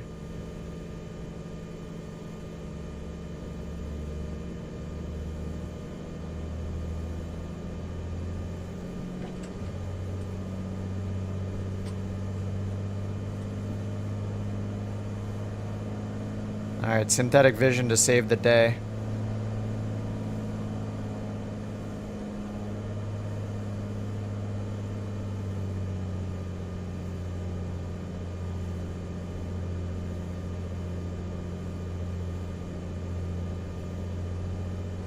Alright, this is a bit windy. From the front left, 8 knots. Just need to aim a little bit to the left.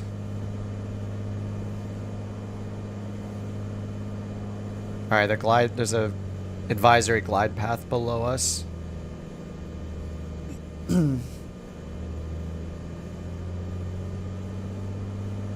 Without synthetic vision, this would be really, really hard. It's crazy, there are PAPI lights and no runway lighting.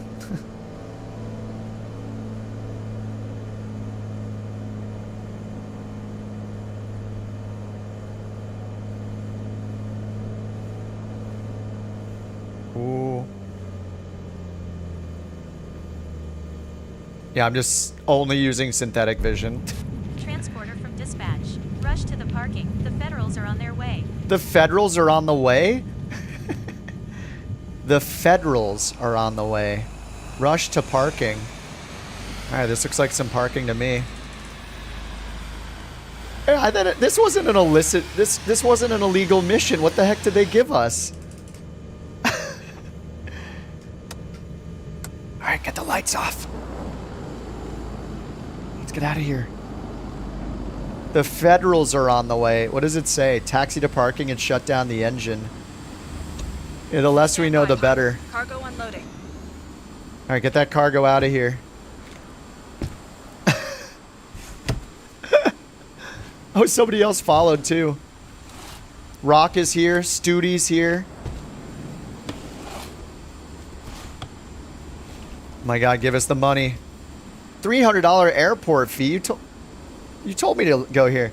I mean, I know we're drug runners. Another cargo mission completed. Thanks. See you 188K. 20,000 XP Transporter. bonus. The suspect cargo has been unloaded. But don't stay here. It's dangerous for you. See you later. Don't stay here. It's dangerous. Oh, nice. You are clear to start your engine. All right, we made it. What the heck? Those events are pretty cool. Oh, it turns out you were carrying some illicit goods. Yeah, those flowers were not able to be brought into this country, or into this, over the border here, into this city, into this county. Using the ILS, nice. Yeah, I would have used the ILS for the last airport. They just told me to divert.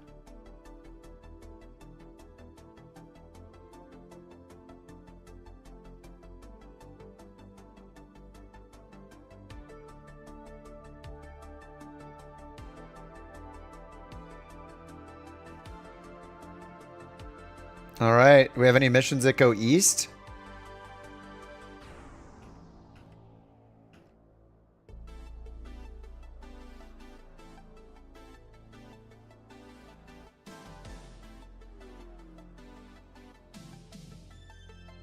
Where are all the missions?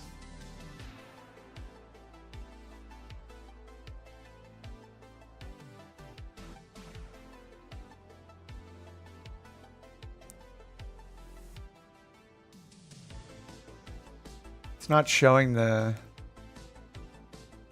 Oh, are these all... Wait, are there no missions going east? We might need to pick a new airport to make our way over here with some goods. Yeah, these all go to just 2 airports, so... Do we have to go further, like 300 miles? No, there's nothing to the east.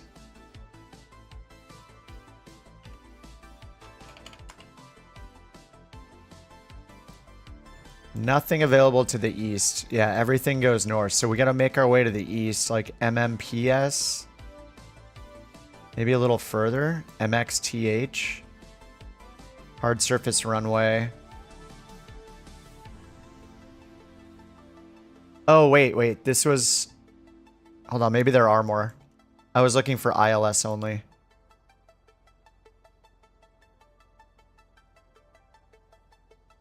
Okay, we need to do daytime. Yeah, they just all go north still. There's just one mission to go to MMAA. Oh, there are tons of missions to go here. 3,000. Fragile cargo. 4,000.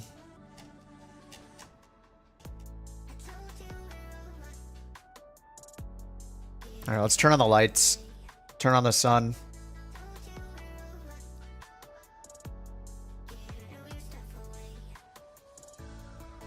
All right, there we go. 6:40 a.m. Zoom in and out. Just use your mouse wheel. Yeah, let's stretch our legs a little bit. Oh. Thanks for the escort. Agile, your plane. Oh. It's back.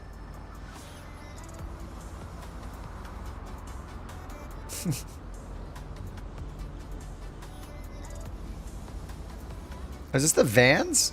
Oh, nice. In the RV-14. Sharon, thanks for joining the Couch Captains. Oh, you're a Studi? You're in the MU2, right? Oh! I'm guessing you... I don't know if you have this livery or not, but it just shows whatever the default livery is.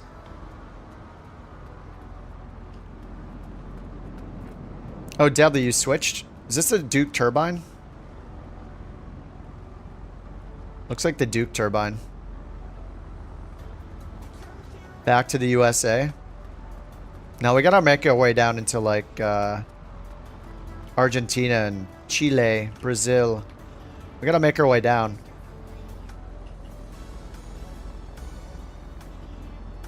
I'm not abandoning the South America tour this fast. Duke turbine? Yeah, it does. It does.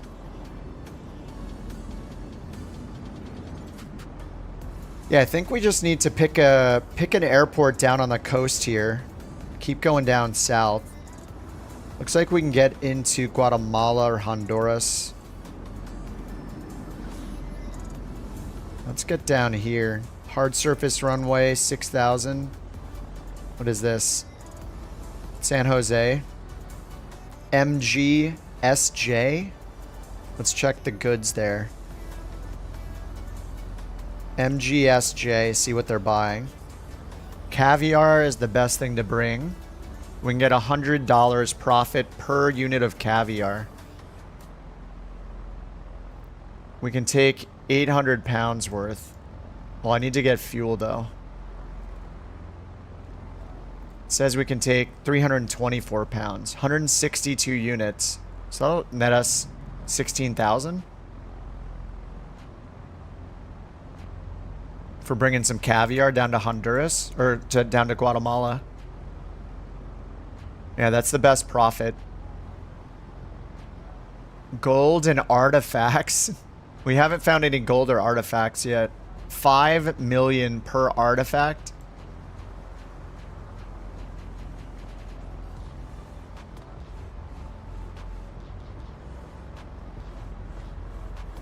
Caviar.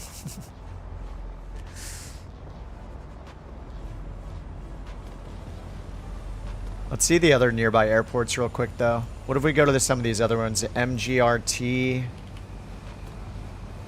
Ooh, beer is selling. That's good profit for beer. 254 per unit. But it matters how many units we can take, right? So 21 units at 5 grand.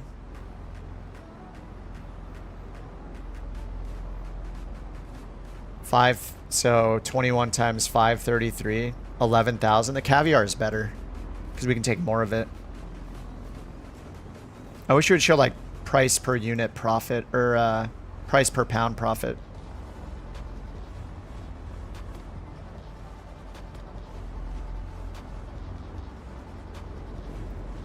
Do we want to go along the coast or inland? Let's check MGGT. MGGT. Mechanical parts plus 1,000. How many mechanical parts can I carry? 3. I mean, that'll get us like 3,000, right? 4,000.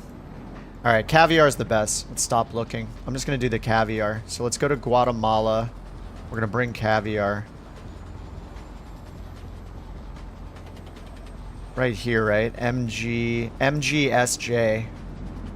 San Jose. Caviar. Okay, MGSJ.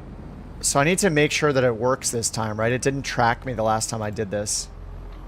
MM41, buy the caviar. We're going to bring it down to MGSJ. Sell it at 100 profit per unit.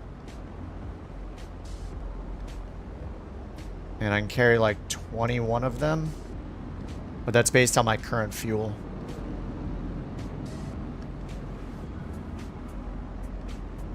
So how far away is MGSJ?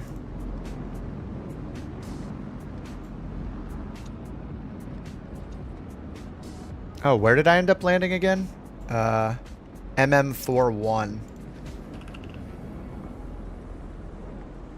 To MGSJ. Wow, that's a route. Log. 574? Oh no. 574 miles. It's gonna take us like 3 hours. Oh no, we gotta pick a closer one. Alright, cancel. Cancel that plan, that's too far. Alright, we're not gonna make it to Guatemala yet. Alright, let's find something closer then. Oaxaca? Oaxaca? Stop centering it. Ugh. Oh, I guess it's fine to center on this. Alright, jobs. No, we want goods.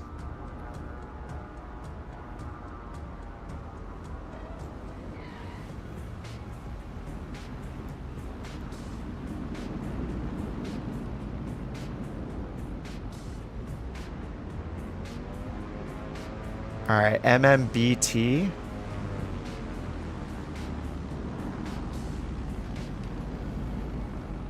Let's check MMBT. There are no missions, so we gotta do trading goods. Cigarettes are in demand. Smoke while doing so. 86 units of cigarettes. 55 profit each. 86 times 55, about 4 grand. Whatever, we'll take whatever money we can get. This is like a mission. This is just to move us down the coast. Purple exclamation mark?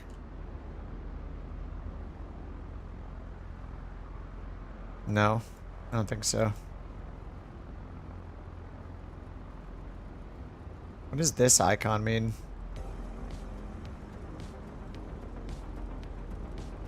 Oh, that's the airport I chose, isn't it? Oh, it's marking it over here, I see. Oh, nice, okay. MMPS. Okay, that's nice. So we went there. 304 for clothes. Maybe a bunch of clothes. 20 units.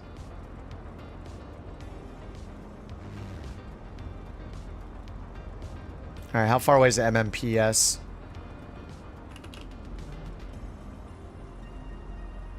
Okay, just 2 waypoints. 200 miles. Okay, that's better. 200 miles, 68 minutes, MMPS. All right, let's do that. MMPS close. So it's only going to take an hour. So I need about 100, a little less than 200 pounds of fuel, maybe. Do 120 an hour. So 200 pounds will give us more than an hour. Just get 200 pounds of fuel. And set the fuel.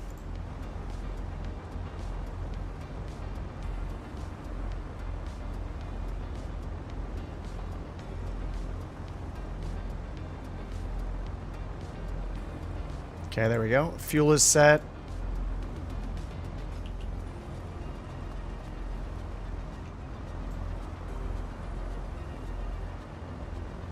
Goods, MMPS, clothing. I'm gonna take 18. All right, let's fill it all the way up. 18 units of clothing for 32, and they're gonna sell it. Profit at 304 for each. All right, we got the cargo.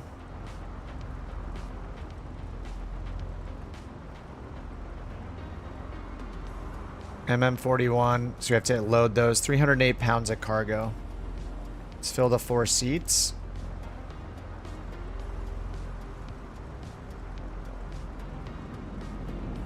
Missing 90 pounds. Oh.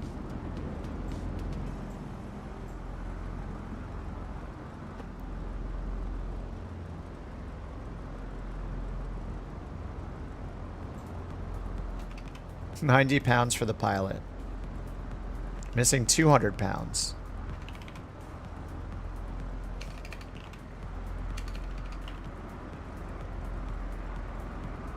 $200. Why is it not adding the pilot weight? The heck?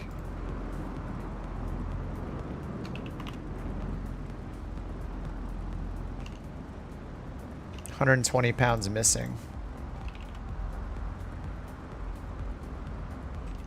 20 pounds missing. It doesn't want to load the pilot. This thing is so weird.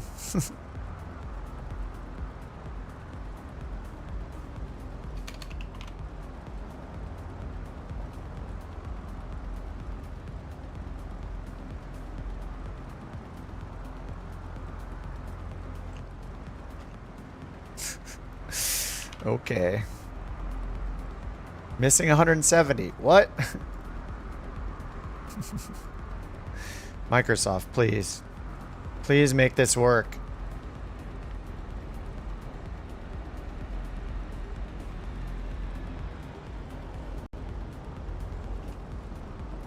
Missing 170 pounds. What? Sky for Sim EFB? You don't have to click in and out all the time? Do I have to run, can I use a free version? Do I have to run FSUI PC or anything?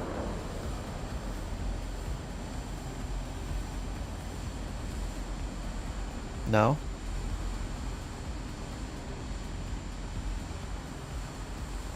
Choose your version.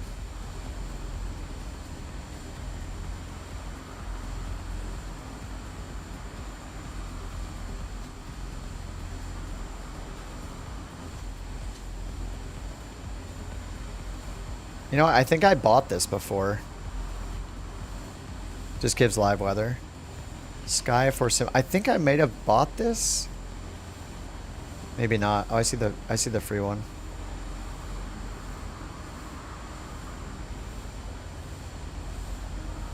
All right, I'll download it. I don't know.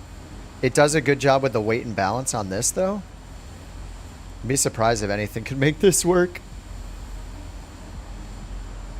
I don't mind going back and forth, really. Oh, it thinks we have 900 pounds now. All right, I'm just going to leave it alone. All right, looks like we're good.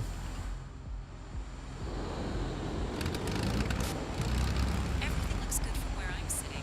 Taxi to the runway and take off. Why don't you get so quiet?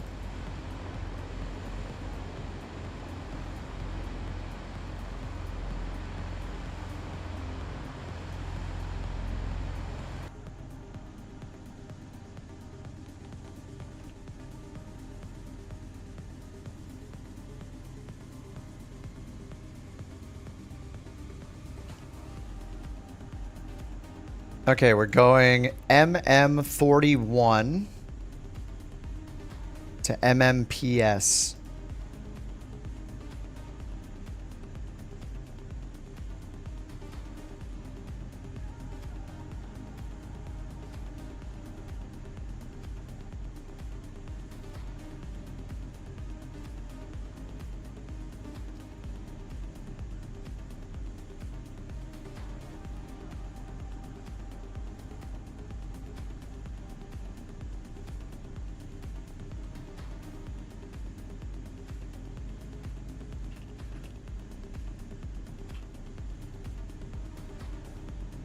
MM41 is not in SimBrief, so I cannot use Beyond ATC. RIP.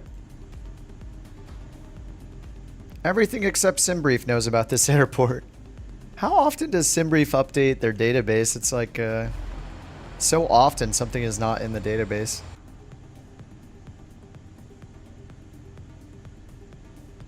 Alright, altimeter's 2988. Oops, flashlight. Wait. The heck? Oh, is that just somebody behind me? Oh, yeah, okay.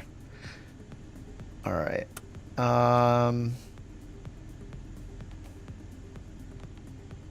Delete the flight plan. We're delivering clothes. Clothes. MM41.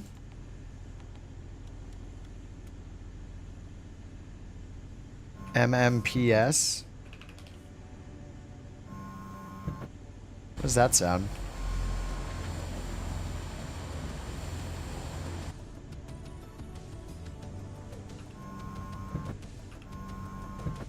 Huh?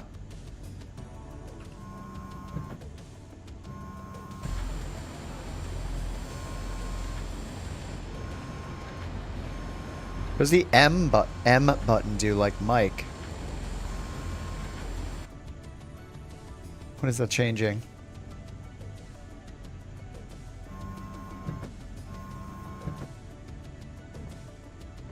It's not the brakes. Hold on, what does M do? I have to know what's happening. I hit M by accident before clicking the... Why is the plane rocking back and forth like crazy? Keyboard M. Extend spoilers. Decrement spoilers. Control M and M.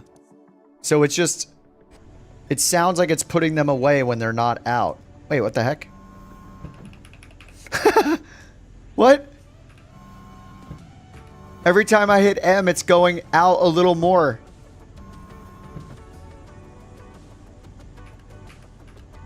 Okay, that's so weird. It's the spoilers again. Okay. Don't press M. Alright, MMPS runway 9. Expected. En route, Amity. Amity. Then we got MEMD. MEMDI.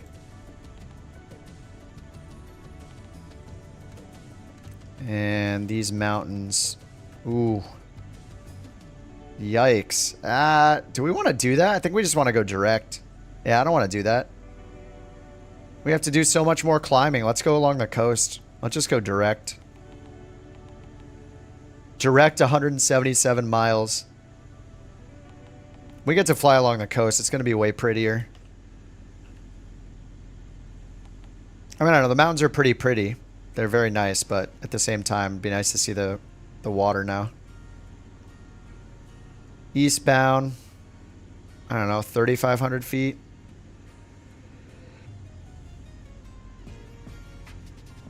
Gonna be right along the shore. Right along the coast. Alright, taxi lights on.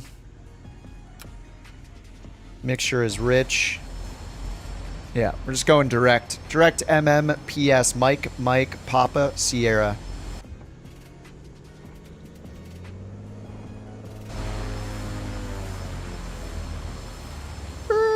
This thing turns on a dime, too. Oh, this is a really long runway, actually. We got a windsock somewhere.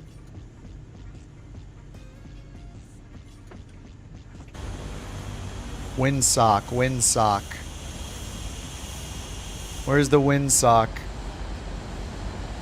It's probably stuck in some trees somewhere.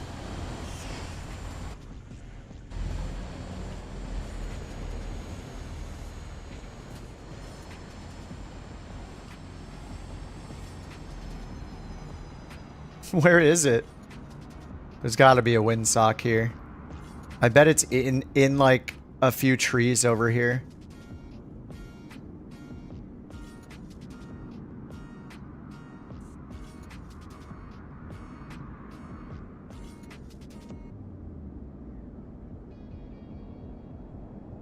No, this is 2024. See? We have a tablet.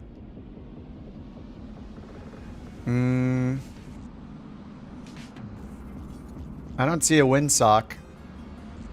Somebody lick their finger and stick it out the window.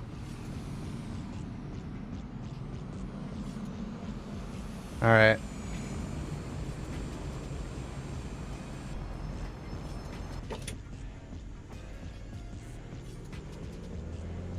All right, we have no windsock. Mountains are that way though, so we should probably take off the other direction.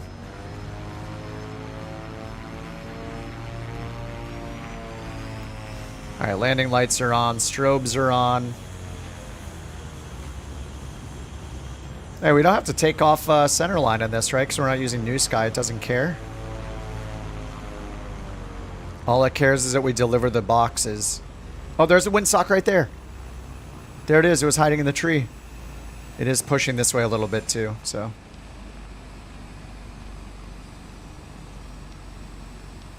Alright, hopefully it's logging the free flight like it says it is.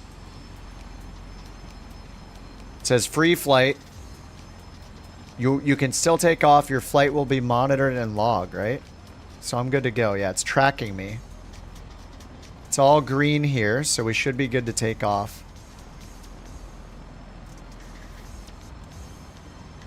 Do I need to put, like, my objective up here? No.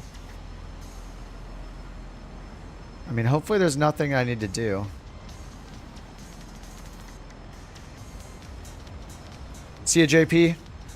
Just coming back from the beach. Nothing but rain. All right, man. You have a good night.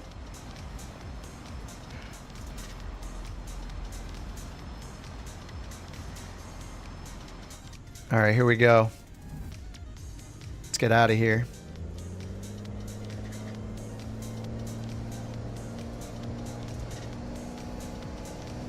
Where's that fighter jet going? Ooh. Into the trees. Into the buildings. Just saying hello? No. Thanks for dropping in, dude. Thanks for saying hi. Hope you have a good night, man. Yeah, no, it's nice to drop in and say hi. I appreciate it. All right, nice and easy. Enjoy your personal flight, pilot. You can search for more jobs after you land. All right, so she knows we're flying. That's good. Flaps are up. 400 feet. Turn over the water. Just gonna follow the coast.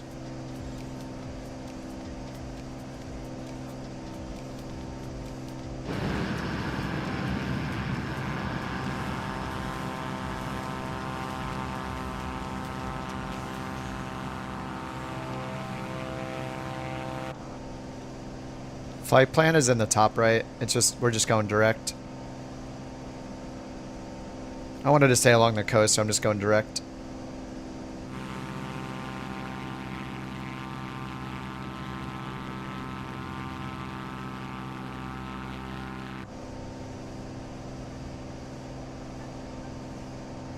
Direct Mike Papa Sierra.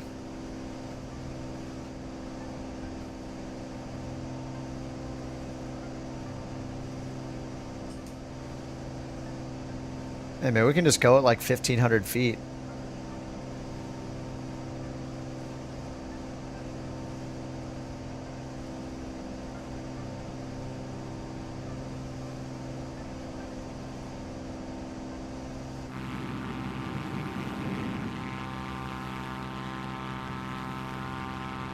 Man, this looks good.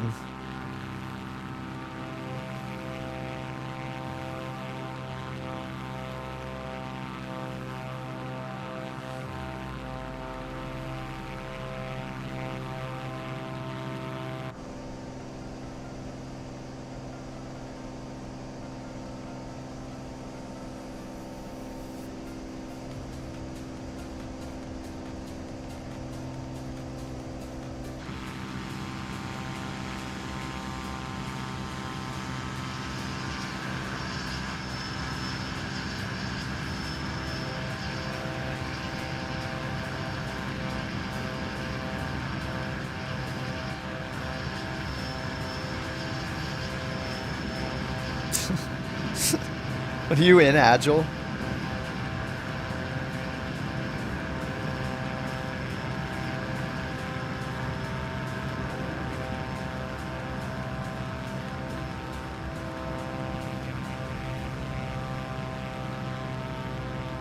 Damn, this looks awesome.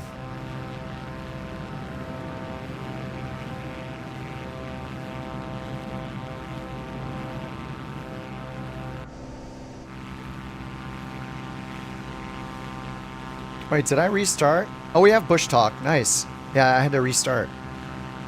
Let me get this loaded in.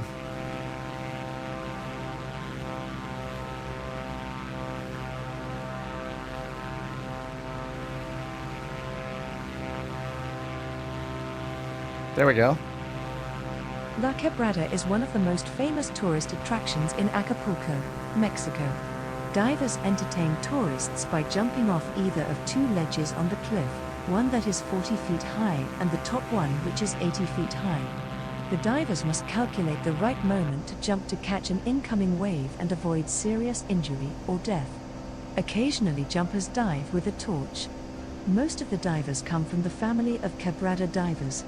Although cliff diving at La Quebrada had taken place for many years, it was This is not rad. until 1934 Bush Talk's like a that tour the La guide. Quebrada Cliff Divers was formed. They have a, you In just one of install an the walls of EFB the app cliff, there is a path and log and a in, restaurant where and then you keep their tourists website gather to open in the watch the background, human divers and to view and it'll pelicans play diving for information about like points of interest and stuff as you fly. Dude, this is so cool. What is going on up there? Just like the haze.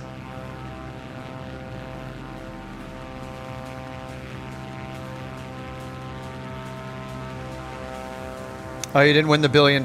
Damn, Joseph. Have to stick to flight sim? Yeah. You just gotta stick with your day job. Sorry, man. No, Bush Talk's free. It does not cost. Yeah, I haven't used it much, but they have an EFB app. But yeah, you have to install the EFB app. That's what works with the website, and then you just go to, it's just bushtalkradio.com. Here, I'll put the URL in the chat.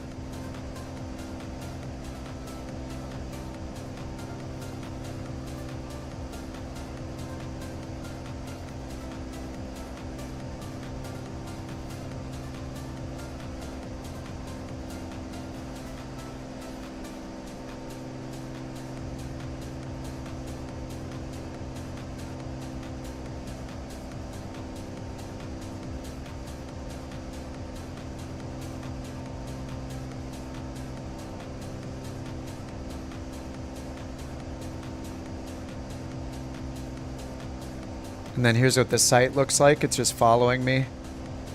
So we just went by this point right there. There's some coming up along the coast. And there are tons. Look, here are all the waypoints. It's insane.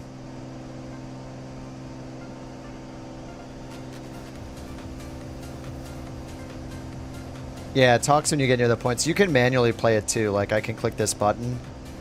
Audio tours near me. Like I just did that for this one. So if I want, I can hit the button to play it before I get there.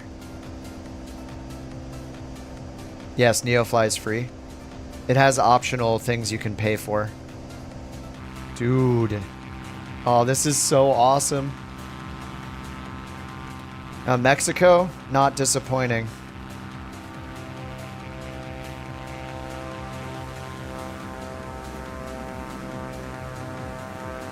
If you guys want to match time, I'm at 13:08 UTC. 13:08.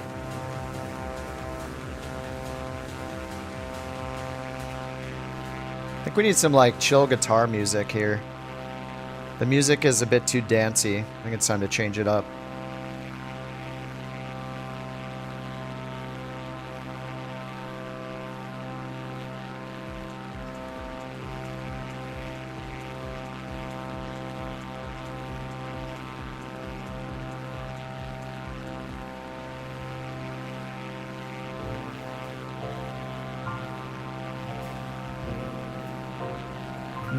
Acoustic.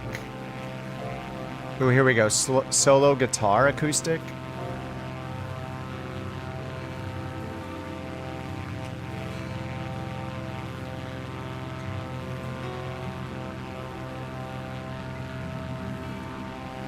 Desperado. What's up, Alex? Would I consider offering private lessons for flying each plane? I mean, I can't fly every plane. Thought of the idea. I've thought about it, but I mean, I'm willing. When I have free time, which is, you know, a lot of nights, and I'm not streaming, I'm more than willing to help you guys in Discord if you want to hop on Discord and share your screen. And it got to the point where so many people were asking for it that I couldn't help everyone. Then we could actually use like a stage channel for that, where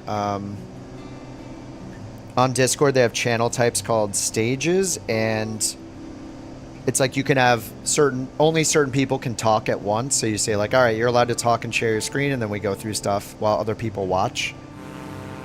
I mean, I'm totally down to do that stuff if you guys need help. If the tutorial videos aren't helping enough, definitely down to do that with, you know, not for a fee, but just as I have time, we can make that a regular thing if people need the help. Totally down.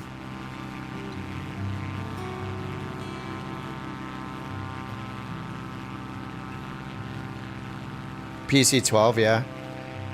Yeah, I haven't made PC-12 videos, so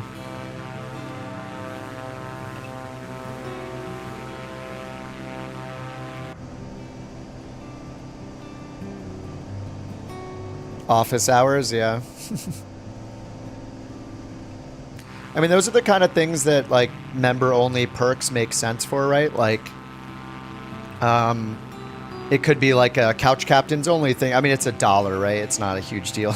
And there's been so many gifted that there's probably just as many people that aren't members as are at this point. Feelings on eggnog? I could do like a shot glass sized eggnog, but any more than that's too much for me.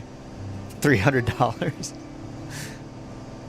I mean, that's what people do. Like, you know, those are the kind of things that a different membership tier would be worth too.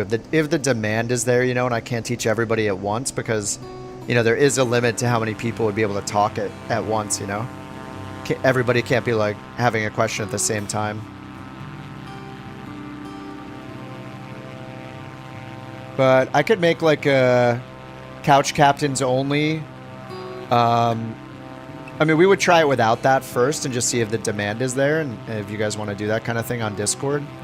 And then if it got out of hand and like people like couldn't get the help they need because there's too many people in there, then we could limit it to Couch Captains only in the Discord, so only people with a role would see it, kind of thing.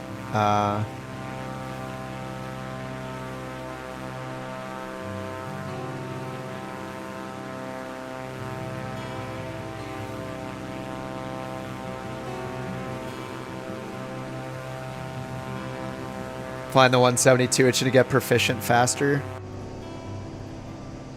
Yeah, I mean, the Honeywell avionics are just a new thing, those Primus avionics.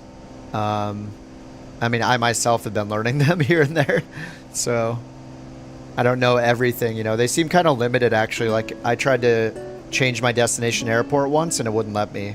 So they seem, even though they're in a few planes, they seem a bit limited.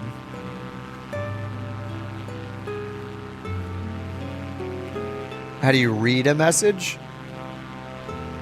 I don't know. I know you can clear the messages. Usually you hit message clear. Oh, T Martin is a lookout for a 737 Max tutorial. I recorded one like 2 nights ago, and then my landing was not good, and it didn't count. Yeah, I've been watching his videos since he shouted me out in one of them, and then I did end up making some Vision Jet tutorials. I don't know if he saw them in time, probably not. But yeah, I deleted the record. Well, I didn't delete it. I still have it, but the landing was not good, and I should probably teach people just to use auto land, honestly. Even if it's a Cat 1 ILS, just use auto land. Alex, thank you for the 20 gifted memberships, dude. Much appreciated.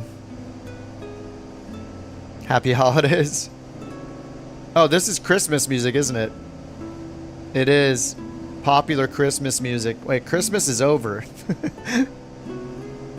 There, we'll skip. We'll see if it gives us a Christmassy one again. But yeah, I didn't have like a good landing, and it also didn't count for the mission in career mode because of ATC. Like I canceled IFR and it ended up not counting the mission. I couldn't get it to work, so that was it wasn't a good flight. I want to make sure I have one that actually works.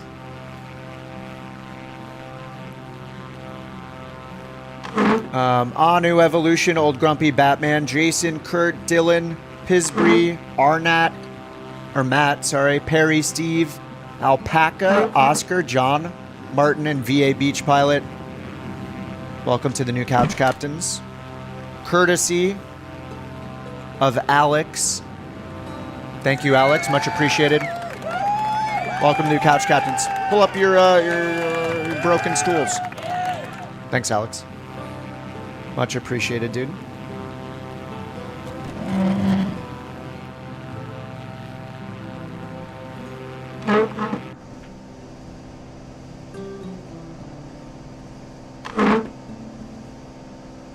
Pull up the stools, pull up the stools. Some of them are better than other ones. What time? Oh, did I disappear?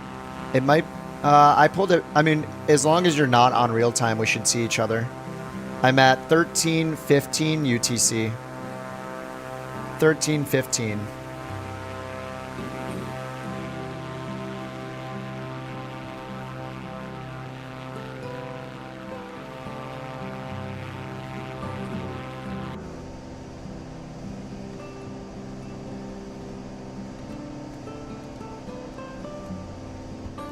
We're gonna deliver these clothes.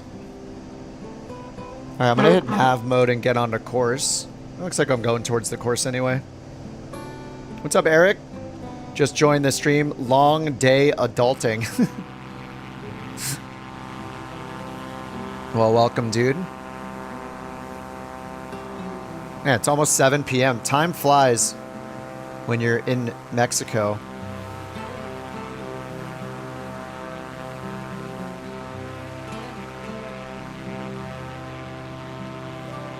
Dude, this coastal route, this was a good idea, just going direct. I'm sure the mountains look awesome too, but we saw a bunch of mountains earlier. Too far in front? Yeah, I only see you like 10 miles ahead. Alright, autopilot's turning us onto course. Let's see if we have any info about our destination. To MMPS. Nice, we got a METAR. 12 miles visibility. Is SKC scattered cloud? What's a SKC? Hazy. Is it scattered clouds? Without like a, without a known altitude, maybe? SKC. Yeah, here we go. Here's the METAR, MMPS. SKC means, oh, sky clear. Instead of CLR, it's SKC, sky clear. Interesting. Yeah, I haven't seen that one. HCY doesn't have any known.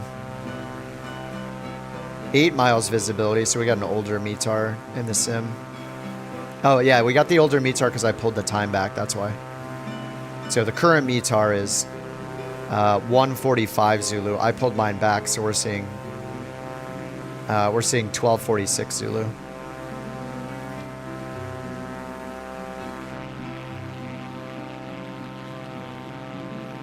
How is the aircraft? It's kind of awesome, actually. Unfortunately, the only bugs really are with the G1000 because it doesn't know our heading, but I'm sure that'll get fixed. Kind of like the 172 has the same problem. But this thing goes like 200 knots true airspeed. You can, as I've noticed, you can kind of just, it must have some sort of FADEC or something, because you can just keep the power and the throttle at maximum and not even worry about it.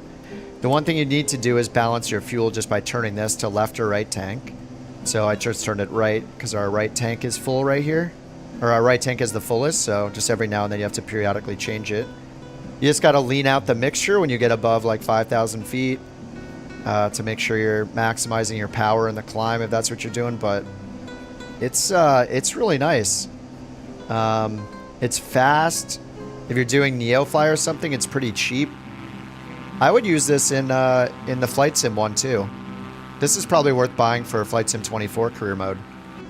Yeah, I thought HCY was hazy, but it says 12 miles of visibility, so seems like a contradiction. Yeah, I don't know.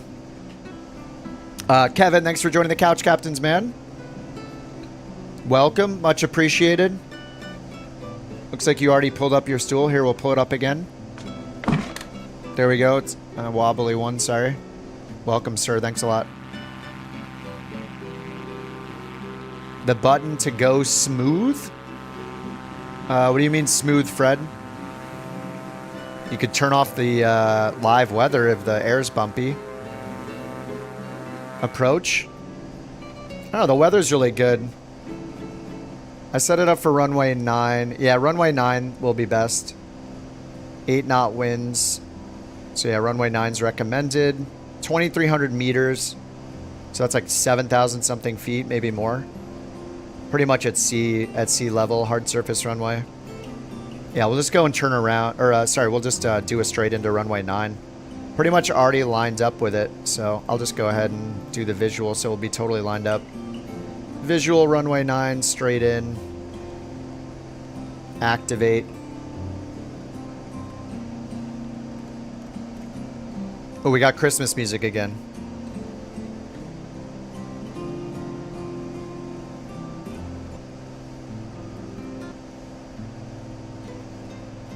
How do I exclude the Christmas music?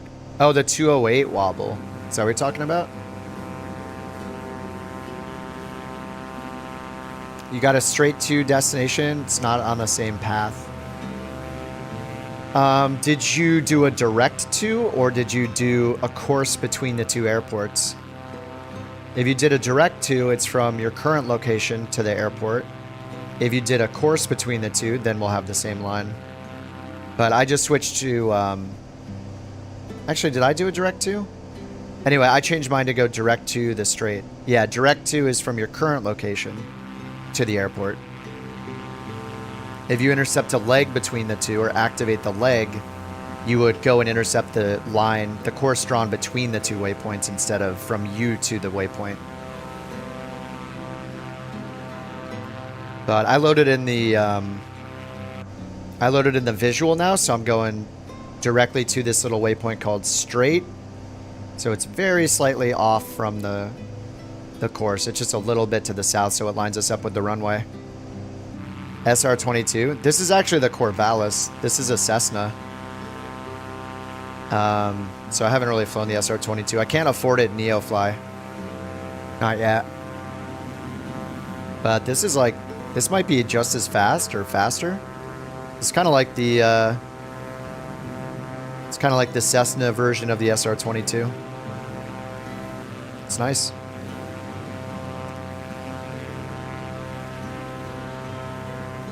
Do I look like the profile picture? It's a little cartoony, so sure.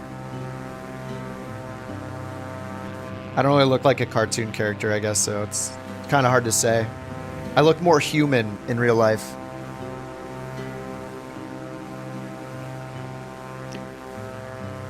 The face reveal one's a little accurate. Hair's a bit different. My hair is out of control right now. I need to go get a haircut tomorrow. Oh crap! I didn't schedule a haircut. Yeah, I gotta go get a haircut, or I think the mountain's gonna dump me.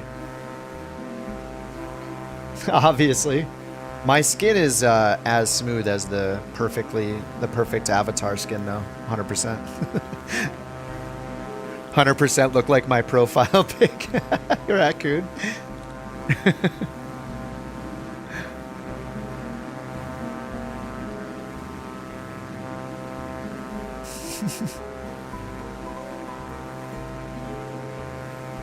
There we go, this one. This one's more human, more accurate. Minus the hair. Oh, and gotta add glasses now. Kind of wearing glasses full time now, as of the last couple of years. It's a little outdated. Need to add some glasses to it. SR22. Copying stuff these days. I don't know, how old is the Corvalis? I'm not sure. And there's only so many ways to build an airplane.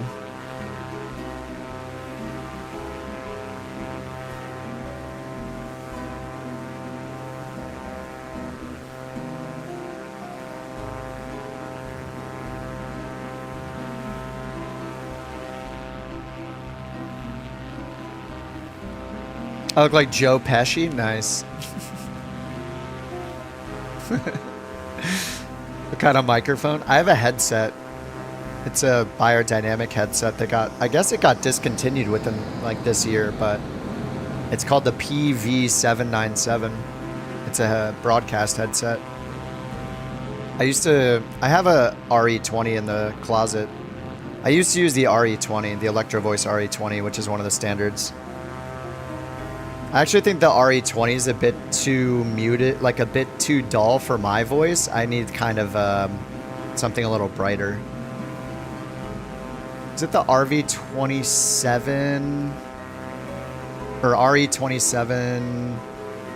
Yeah, the RE27ND is better for my voice. I have that one, but I lent it to a friend of mine. I lent it to my friend Kenny, who was on the other week. Yeah, the RE27 is good for my voice, but I don't want the, I'm just using the headset because I don't like having the mic in front of my face. The headset's super nice to have, but I can just EQ it a little bit. I tweak it every now and then. No, this is a good sounding headset. Here, look, I can turn the high gain up a tiny bit. But yeah, I could EQ it in. Yeah, Kenny the singer, yeah. Exactly. Yeah, I tried a few of the headsets. I tried the Sennheiser one, like the sports broadcasters use. It was too tinny and it was very uncomfortable. This headset is basically like the DT, what is it? The DT7, the biodynamic headset. DT770s, it's basically those with a mic attached. But it's the PV797. Biodynamic, yeah. Or, yeah, sorry, it's the DT797PV is what it is. But they're just like not in stock anymore. They look like this. So it's pretty much the 797 headset with a mic on it. And then I have like a little pop filter thing on the little mic. Godly internet? Not really. I mean, we have 500 gigs up and down, or 500 megabits up and down. Not even a gigabit, half a gigabit. Some people have like 2 gigabits nowadays, but we have half. That's good enough. Large diaphragm mics are bassy. Yeah, if you get super close to it. I mean, they're just not the clearest mics. Like if you want to do the radio voice thing and turn the bottom end all the way up so it sounds like you have a way deeper voice than you do, you can do that. There's lots of people do that, and it's just sometimes it's just not as clear to listen to, so I try to just keep it more natural sounding. I try to cut out a bunch of the bottom end, so it's not just this booming thing taking up all the low ends, but it can definitely be overdone. Tried streaming. It's not just about internet speed, it's also about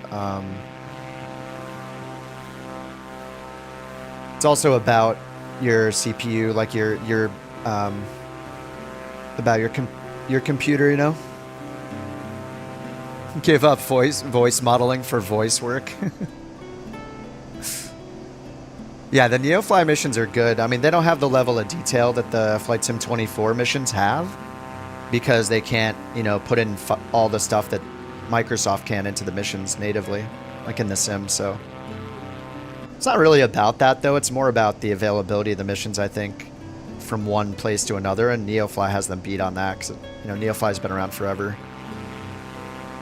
So, I mean, we're able to just go down the coast, like, airport to airport to airport. There's not really an airport that doesn't have a mission. Well, even if it doesn't have like a true mission, you can do what I'm doing right now, which is I bought a bunch of clothing from the goods market and we put it on board, and now we're going to take it to this next airport that's down the coast and sell it there. So we'll still get money and XP for that. Looks like it's tracking me, so we should be good. All right, we're not even halfway yet. 28 minutes till top of descent, 30 minutes. We got 50 minutes of fuel.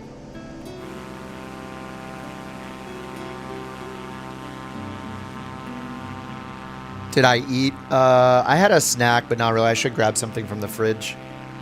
It's 7 p.m.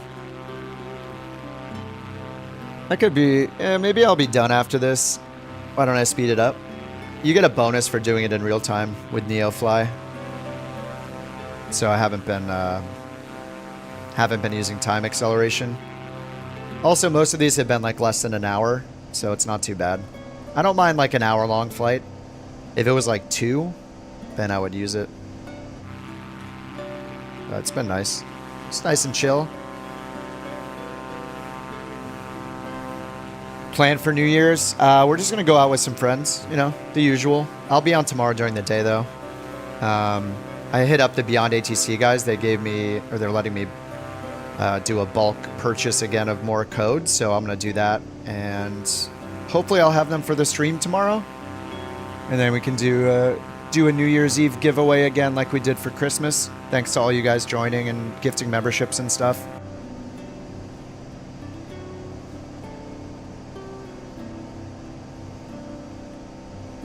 Can make good money doing the commodities. Oh yeah, if you find good routes, yeah. Yeah, I just grabbed whatever gets us down the coast for now. We're getting close to the border with Guatemala.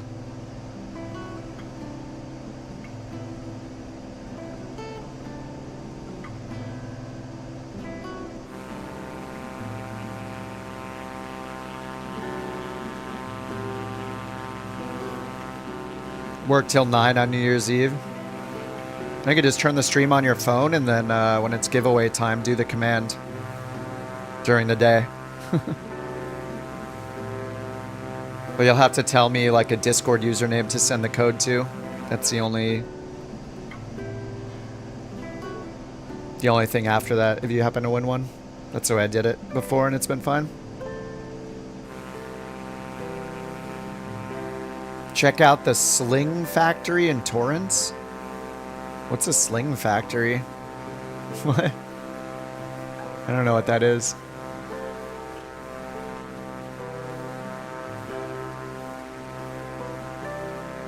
Oh, Sling the airplane maker. Oh.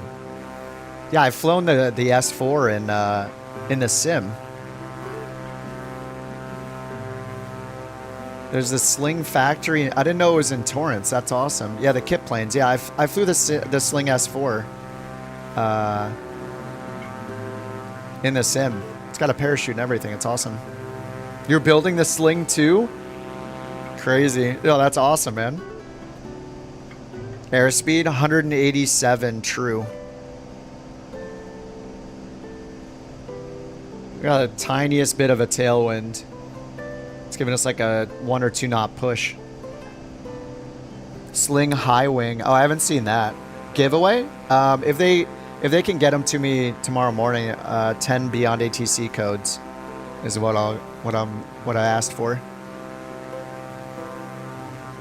So they're like a $30 value each.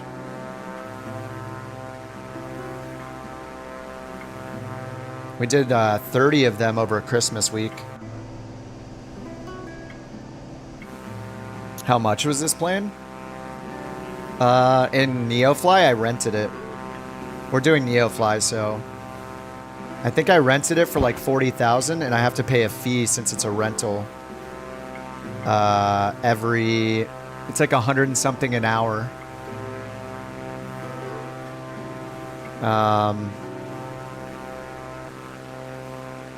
It says rented. Where do I see the rental prices? Oh, there it is. 219 per day, 264 per flight hour, and the deposit was 43,000, about 44,000.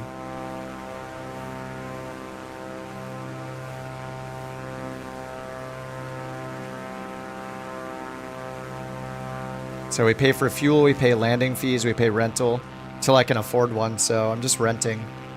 But we're at 155K now. I spent like 30K to buy those clothes, and we're gonna sell them when we get to this next airport. I think I'll be done once I land there. I'll probably take a break, get some food, and yeah, I'll just grab some food and take a little breather. Maybe I'll work on the 737 video. Hey, if T Martin needs one, I gotta be there for him. I was actually working on one anyway. That was the next video I wanted to make, get people going with it, because when you hop in this 737 in the Flight Sim 24 career mode, that one it's not configured for you to use it. So like I want to teach people how to use VNav and do an ILS approach in it. So they can use VNav for the climb, the descent, use the auto throttle. Another option would be not to use VNav and just have people set the speed manually. I'm trying to think of it if that's faster or not. It might be a little bit faster to just set your climb speed, like just climb at 240, take off, set the speed to 240, set it up to the barber pole as fast as possible and cruise, and then set it, at 240 for the descent maybe, or when you get to 10,000, set it to 240 for the 10,000 speed restriction, and then just set a couple speeds on final, look up your VREF speed, do like 200 when you're getting towards the airport, 180 on final, then start bugging it down on the speed. Like that might be a way to do it. Just have a speed schedule to get the flaps out and everything.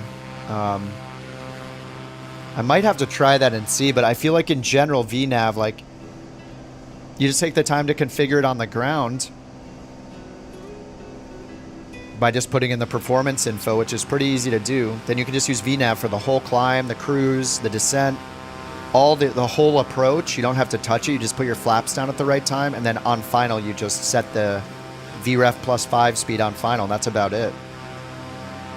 I think that's the way to do it. And then people will know how to use VNav. And really it would work for any approach type. Like if they can do an ILS, then they can do a GNav or like a GPS approach. Anyway, I recorded that whole video, but I had skipped using ATC and it kind of glitched out the mission system and it didn't count it in the mission system.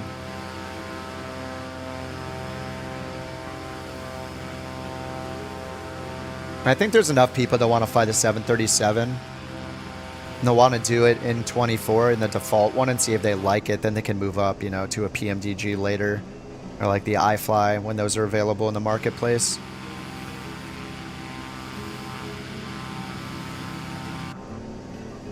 All right, ETE is 22 minutes. Top of descent's right before the airport. We're pretty much at We're super low already. We're at 1,500 feet, but 20 minutes until we turn to final. The default one's so bad. Yeah, it's true, but anybody doing career mode doesn't have another option, so better they have a little info on how to fly it.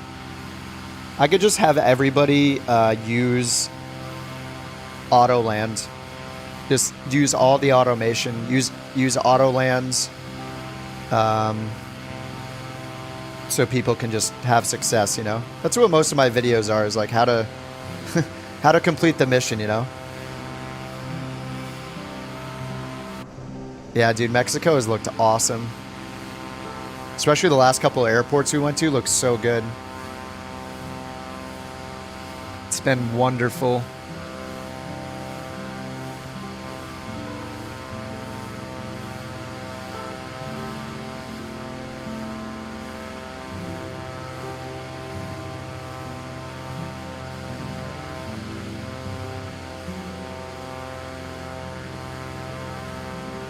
Why is your Learjet a random prop? I don't know. I thought I installed it. Maybe it didn't get installed. I know. I think it was one that I chose to install. Coralero is a lagoon separated from the Pacific Ocean by a near-virgin beach that is also called Coralero. It is located in the state of Oaxaca in the municipality of Santiago Punotepa Nacional, 27 kilometers south of the municipal seat, with an extension of 31.58 square kilometer of surface water. 150 square kilometer of landscape surround the lagoon, and it is good for fishing and bird watching. Next to the lagoon is the village of, with only 5 meters above sea level and 1,301 inhabitants. Bush Talk Radio.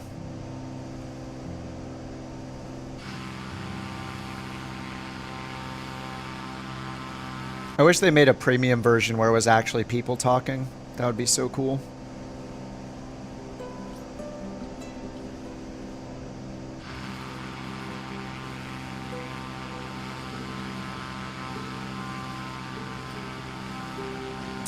Oh, you just got the honeycomb? Nice.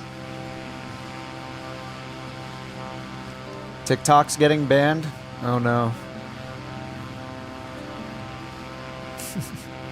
Yeah, I don't use TikTok. I don't use Instagram, TikTok, Facebook, Snapchat, Twitter, X, whatever, anything, Blue Sky. I don't use any of it. I just text my friends and I read the news here and there and play video games. It's very nice. It's chill. And YouTube. I just use YouTube and Twitch and Reddit. That's about it. Just Microsoft Flight Sim. Yeah, I don't like traditional like social media apps where it's like I use social media apps to get informed mostly, or like I get it for entertainment. I don't know. I mean, it doesn't really matter what platform it is. It's like up to you if you like it or hate it, because it matters who you follow in general. So you're curating things yourself, so it's kind of up to you. Reddit saved me. Yeah, Reddit's incredible. You just gotta follow the right subreddits, right? If you're following toxic crap, it's on you. So. News causing anxiety. Oh yeah, they've said that a lot of people are tuning out of political news now. They just are over it and tired of, just sick of it. Which I think everybody understands that. It's like there's just so much stress involved in it. It's nice to just chill out and, you know. If it's stressing you out and you can get rid of that stress, that's a good choice. Just in general, right? If you can control the stress you're experiencing, like, yeah. Like Discord. Yeah, Discord's it's a cool product. Again, it just matters, you know, what Discord you're in, just like any other social media or chat. I mean, TikTok is no different than anything else. It's no different than using Instagram or Reddit or YouTube even. Like, what you look at and what you are recommended is based on what you look at, so it's kind of in your control what you see. They're all pretty much the same. If you're seeing only toxic stuff, then it's probably because you are watching toxic stuff, and if it's upsetting you, like you know, it's serving it to you because you've watched stuff or liked stuff like that, or that's its impression of you, is that you want to see that stuff. So, I mean, just hit the unfollow button, hit the, you know, unsubscribe that thing, and, you know, nothing new under the sun. Yeah, it's just all the same thing all the time, right? It's just repetition. It's history will repeat itself kind of stuff. But yeah, I mean, if it's stressing you out and you're in control of it, maybe it's time to not look at that thing anymore and just try to live your life. There's just a lot of things can be like, things get blown out of proportion, right? That's what the internet is really good at doing. Here comes the mountains. Yeah. The internet's good at blowing things out of proportion most of the time, exaggerating things. So it can be really stressful and just tiresome. I have gotten along just fine without paying attention to most of the noise and just trying to just have fun. Try to have fun and hang out with people who are chill, and, you know, it's worked out pretty well.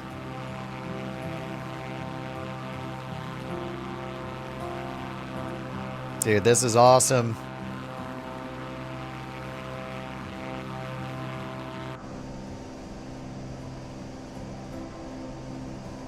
All right, ETE 16 minutes. We're just going to go straight in runway 9, so... Yeah, the rage gets the clicks. I know, yeah. They make more rage. Yeah, exactly. Yes, the only facts that matter are raccoon facts. Facts. All right, runway 9. We should have a good headwind on runway 9 if you're at my time of day. I got it at 13:45 UTC. Remember, changing the time changes the weather, unless you have live weather turned off. So we should get a 7-knot headwind on runway 9. Real pilot? I mean, I think about it, and my answer is always no, I don't want to. Sounds very stressful, and I already got a career, so... I like playing the video games, personally.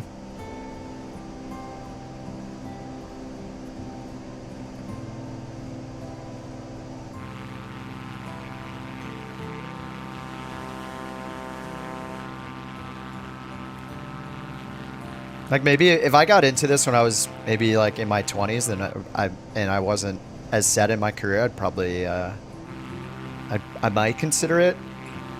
I was more like of a risk taker then anyway, so yeah, not as much anymore. I've chilled out. Chilled out more.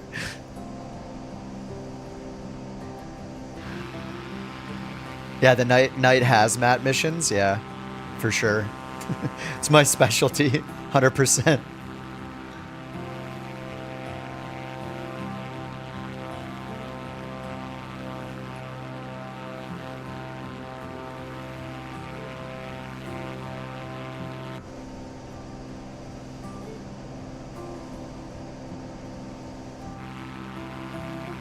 All right, we got 42 miles. So if you want to line up for extended runway, it says it's 090, so you can just, if you have, you could set OBS mode. If you're going direct without the approach, you can set OBS mode. This approach is going to line me up, but 090 is supposedly the runway heading. See if that's true.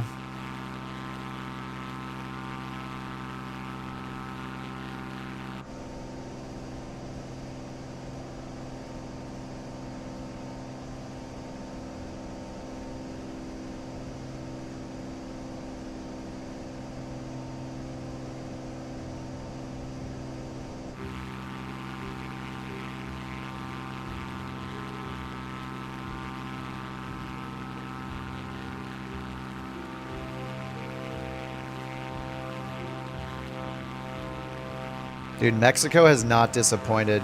The beginning, like when we first got into Mexico, was kind of boring, but since we got inland, or since we got further south, like Baja California was all right, but once we crossed over to the east, like the main part of Mexico, so awesome. Dude, like look at these rivers. I don't know, it just looks so cool.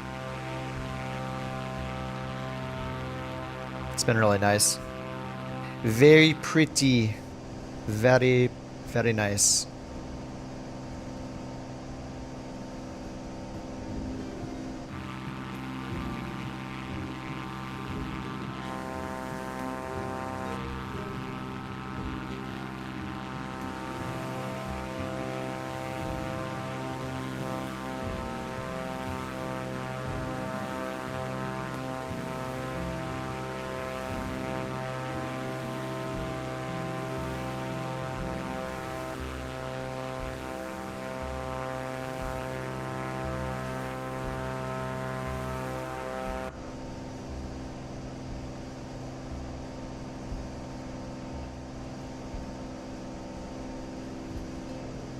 Alright, so you can see right here runway 9 is just going to be right in from over the water.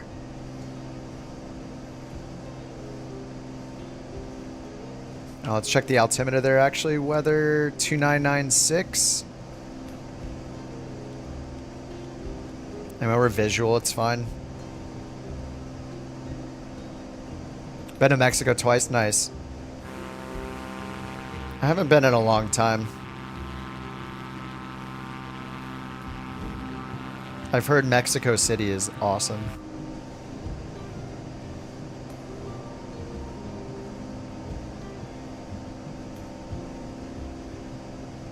Yeah, let's change our fuel tank. We're on right, we should be on left. Should be pretty balanced out by the time we get there.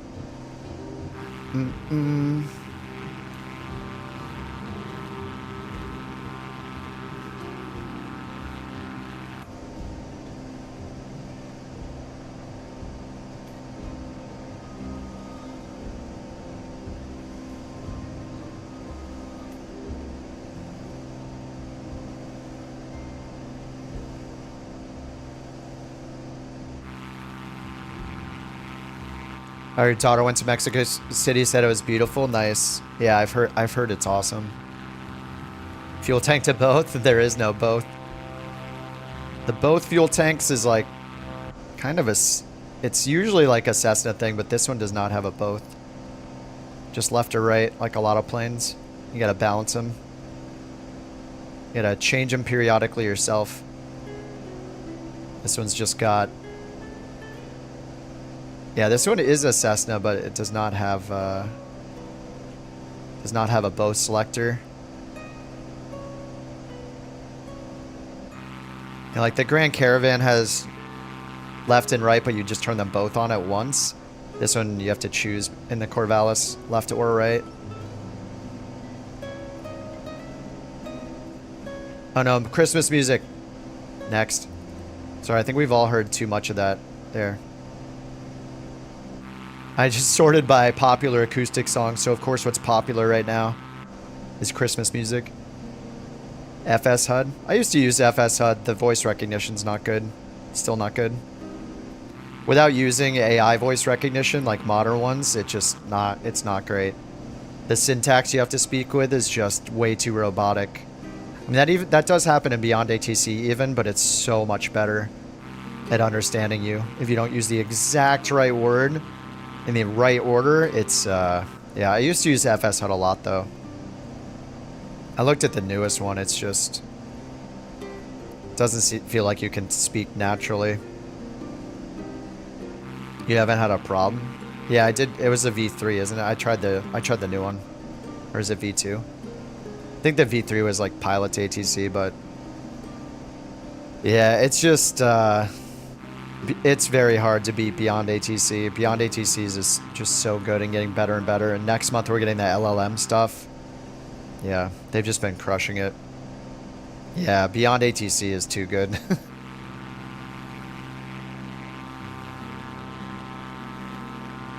Oh, who's right down there? Studi.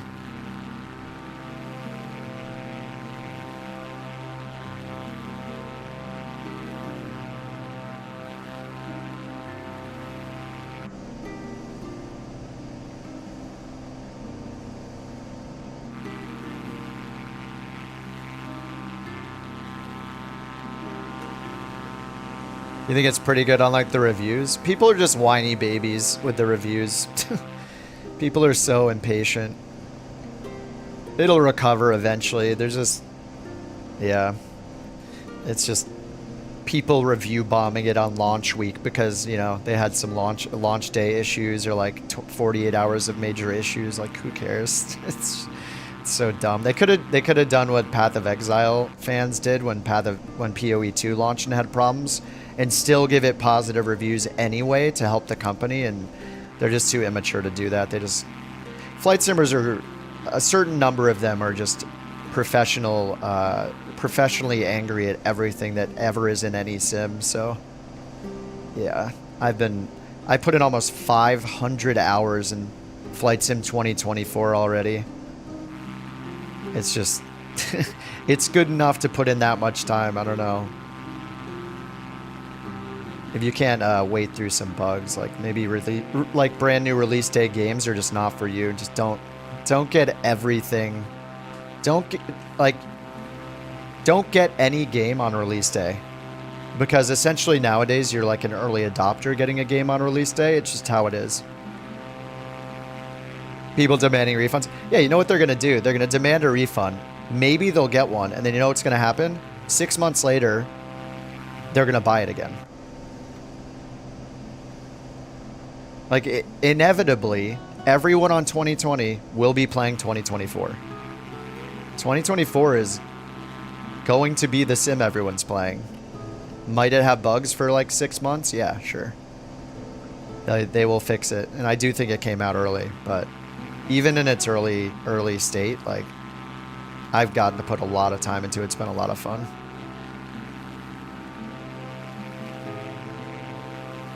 There are a decent amount of bugs in a bunch of things, you know, like, for sure, but it's just not a big deal. Flight Sim 2020 has been out 4 years and is still not perfect. I mean, I was having in-flight freezes of like upwards to 5 minutes in cruise with nothing happening, and just suddenly it freezes. Like in 2020, it's not perfect. People just have short-term memories. But yeah, if there's something with it that's not for you yet, just don't use it. Use 2020 for now and give it a bit, and then try it again. It's going to inevitably be better.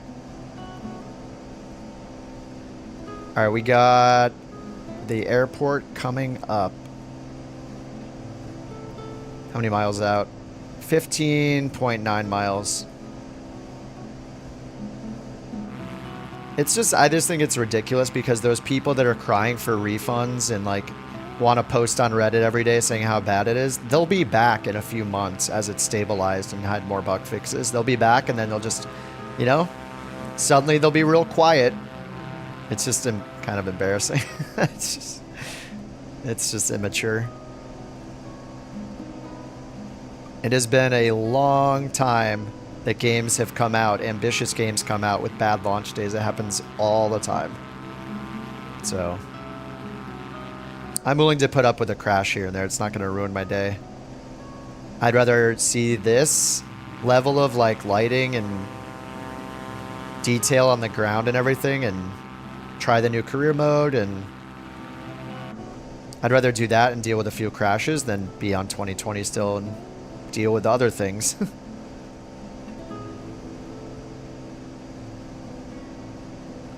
If I was crashing like every 10 minutes, I would be back in 2020, but it's just not the reality. I get like a couple crashes. But it's been an 8-hour stream so far. Did I crash twice? Once or twice in 8 hours of nonstop flying? That's fine with me. It's not a big deal. 2028. Yeah, I mean, if they update it significantly every 4 years, that sounds great. Dude, I want major updates every 4 years. Yeah, GTA 6, yeah. Yeah, people just get their expectations so insanely high. I give Microsoft a lot of credit for the career mode. Like, I'm not playing it right now because I put it like hundreds of hours in it. That's kind of at the point where I've kind of done everything, but man, it's a lot more than I expected them to do.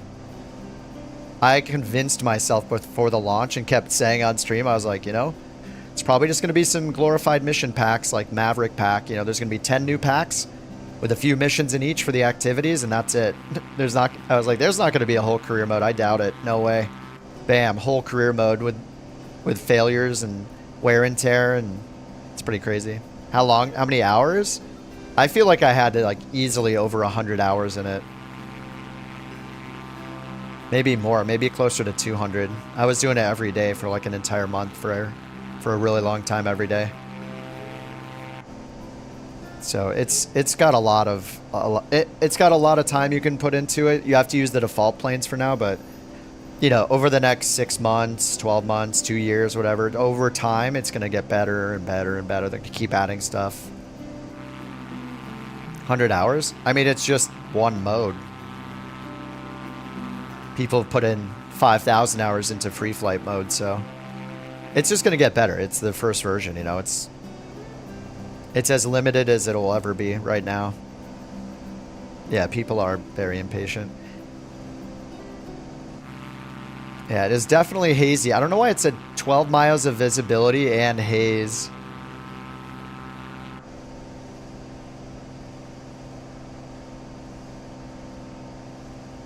Maybe I didn't need the visual approach.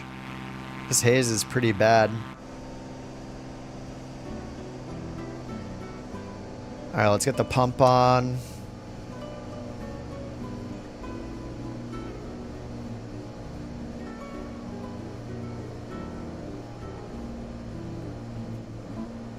Alright, music's gonna have to stop for now. This is serious time. It's supposed to be a big runway.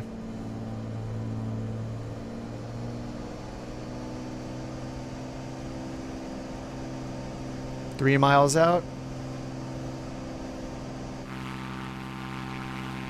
Should be like right in front of me. Right here.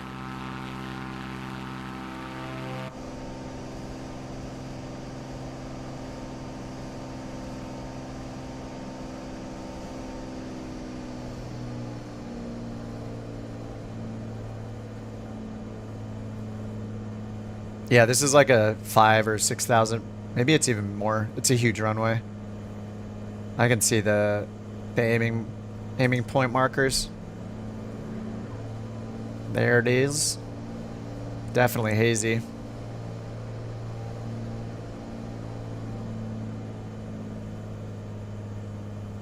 You agree it'll get better? Yeah.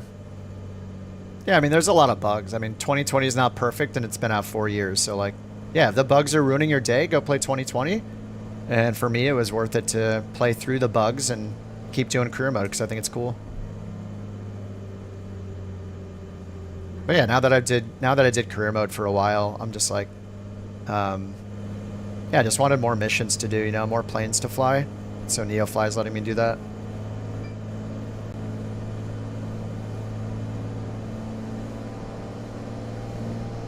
Easy to float with jets.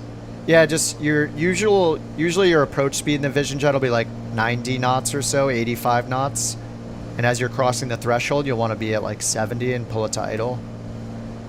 Sometimes up to 80, it just matters your weight. And if you look at the Vision Jet's second touchscreen and turn it to half screen, it'll tell you your VREF speed if you've put the weight and balance and stuff in, the weight and fuel. It gives you the speed. You can just look at the little green donut. NeoFly is a career mode add-on. It's free. So if you're on PC, you can download it. It just runs in the background. Gives you missions and you earn money and all that. And it's got tons of mission types.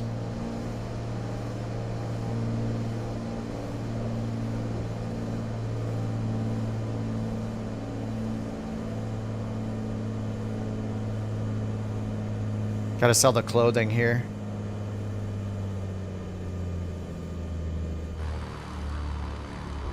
Transporter from dispatch. Nice landing. Go to the parking and put your parking brake on. Oof. I'll be in touch. Front wheel. Transporter from dispatch. Clear the runway and taxi to parking.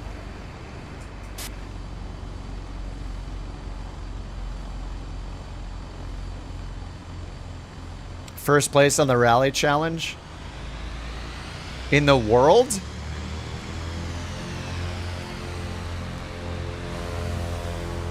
I haven't tried this week's, they just updated the challenges today. I haven't tried them yet. I don't know if I will. I just like the landing challenges. Oh, there's sheep here. Are those sheep? Are those cows? What am I looking at? I don't even know what they're... Whoa!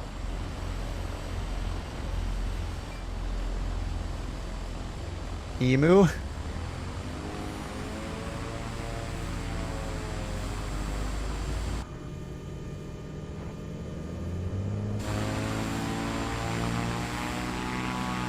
Can't send your flight plan to the avionics in the 408. Yeah, that happens sometimes.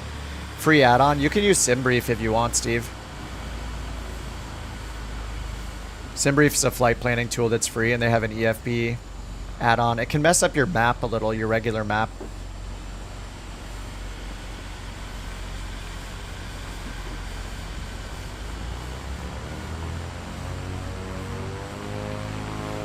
But if you use SimBrief, you just need to make sure, like, if you're doing career mode, you need to sync up the flight plan. But it has an import function, which is really useful.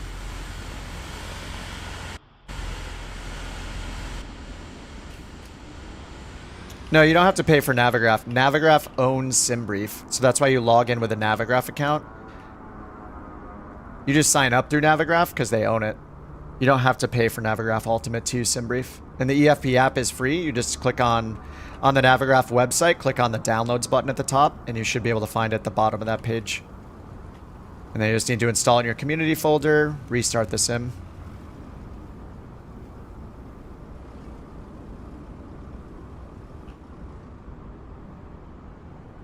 Hey, what's Raccoon in that I can't see? D18... Isn't that the Model 18? Thought I had that installed too. I'm gonna have to double check. Alright, I gotta sell this clothing. Okay, it tracked me this time. It knows we're here, so that's good. So I'm gonna go to the commodities, or the goods market, and sell all the clothing. Clothes. I have 18. There's 18, 38,000. Sell. Bam. Heck yeah. And are there any missions from here? Oh yeah, we got a bunch of missions. Nice. We got some...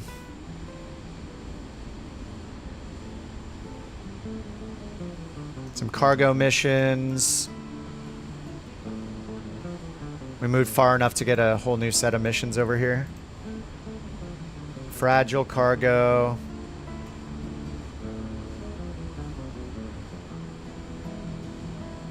Ooh, there's hazardous cargo. If there's not a lot of terrain, this would be doable. I might have to try this tomorrow. Am I talk to Aaron Rains? No. Those are funky looking cows.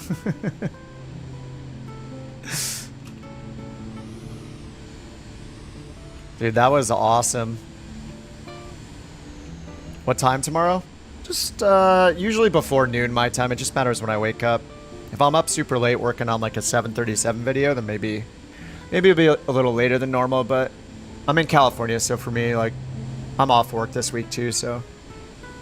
Yeah, usually between 10 a.m. Usually I'd say like 11 a.m. Pacific time is the typical time. I'm going to try to get those beyond ATC codes. I don't know if they'll be able to get them to me or not before tomorrow morning. If they do, we'll do a giveaway tomorrow. If not, I'll just do it after New Year's, but I did ask them to buy 10 more codes. So we will do that, and thank you, Steve. Thanks for the face reveal. There's the face. Need to add glasses to it. Appreciate the help. Love the content. Keep it up. Thanks a lot, Steve. Appreciate it, man.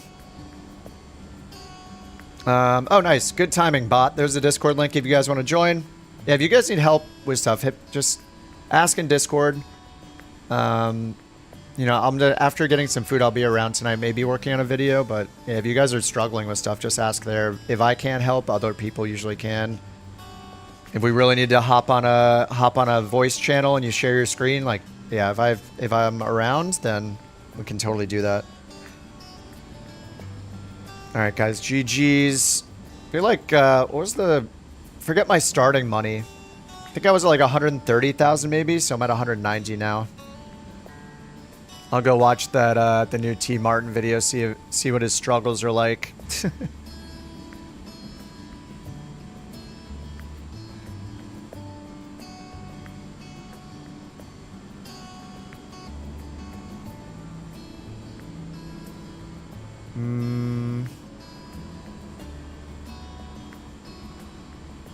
Alright guys, that is it. Great flights. Oh, the crop dusting? Yeah, it is difficult for sure. Rules for members? What do you mean? For like giveaway stuff? The giveaway, how I did it how I did it for Christmas was, how I done them all because it's really the best way to do it is if you win, you tell me in the chat, you tell me your username on Discord and then I send you the, oh, roles. Yeah, members have a role. Yeah, they have a couch captain role. You have to like link your Discord, or you got to link your YouTube to Discord. There's information about it in the welcome channel. All right, guys, good game. Holy crap! Looking good. I forgot to get out of my plane. We gotta do this. This is all we can do. We gotta do it. I couldn't stand up. There's like an invisible plane here or something. I can't stand up. What is happening? Oh, there we go. Yeah, there's like an invisible plane right here for me. All right, guys, good games. Have a good rest of your night. I'll be on tomorrow after I wake up. I'll be gone for New Year's night, but gotta go have a drink and party, you know. So I'll be doing that, but yeah, I'll see you guys on the Discord. I'll see you guys on the stream tomorrow, hopefully. GG's. Have a good day. Have a good night. Time for me to finally eat something. All right.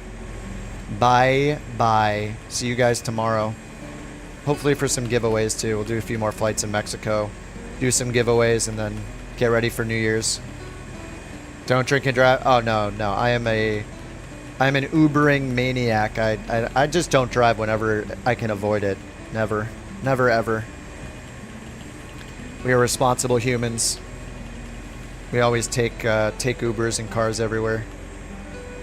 All right, guys. GG. Have a good night. Don't drink and fly. That's what the sim is for. All right, guys. I will see you tomorrow. Bye. Have fun with your NeoFly careers and such. I'm out. Bye. Where's the... my bye button isn't working. There we go. See ya.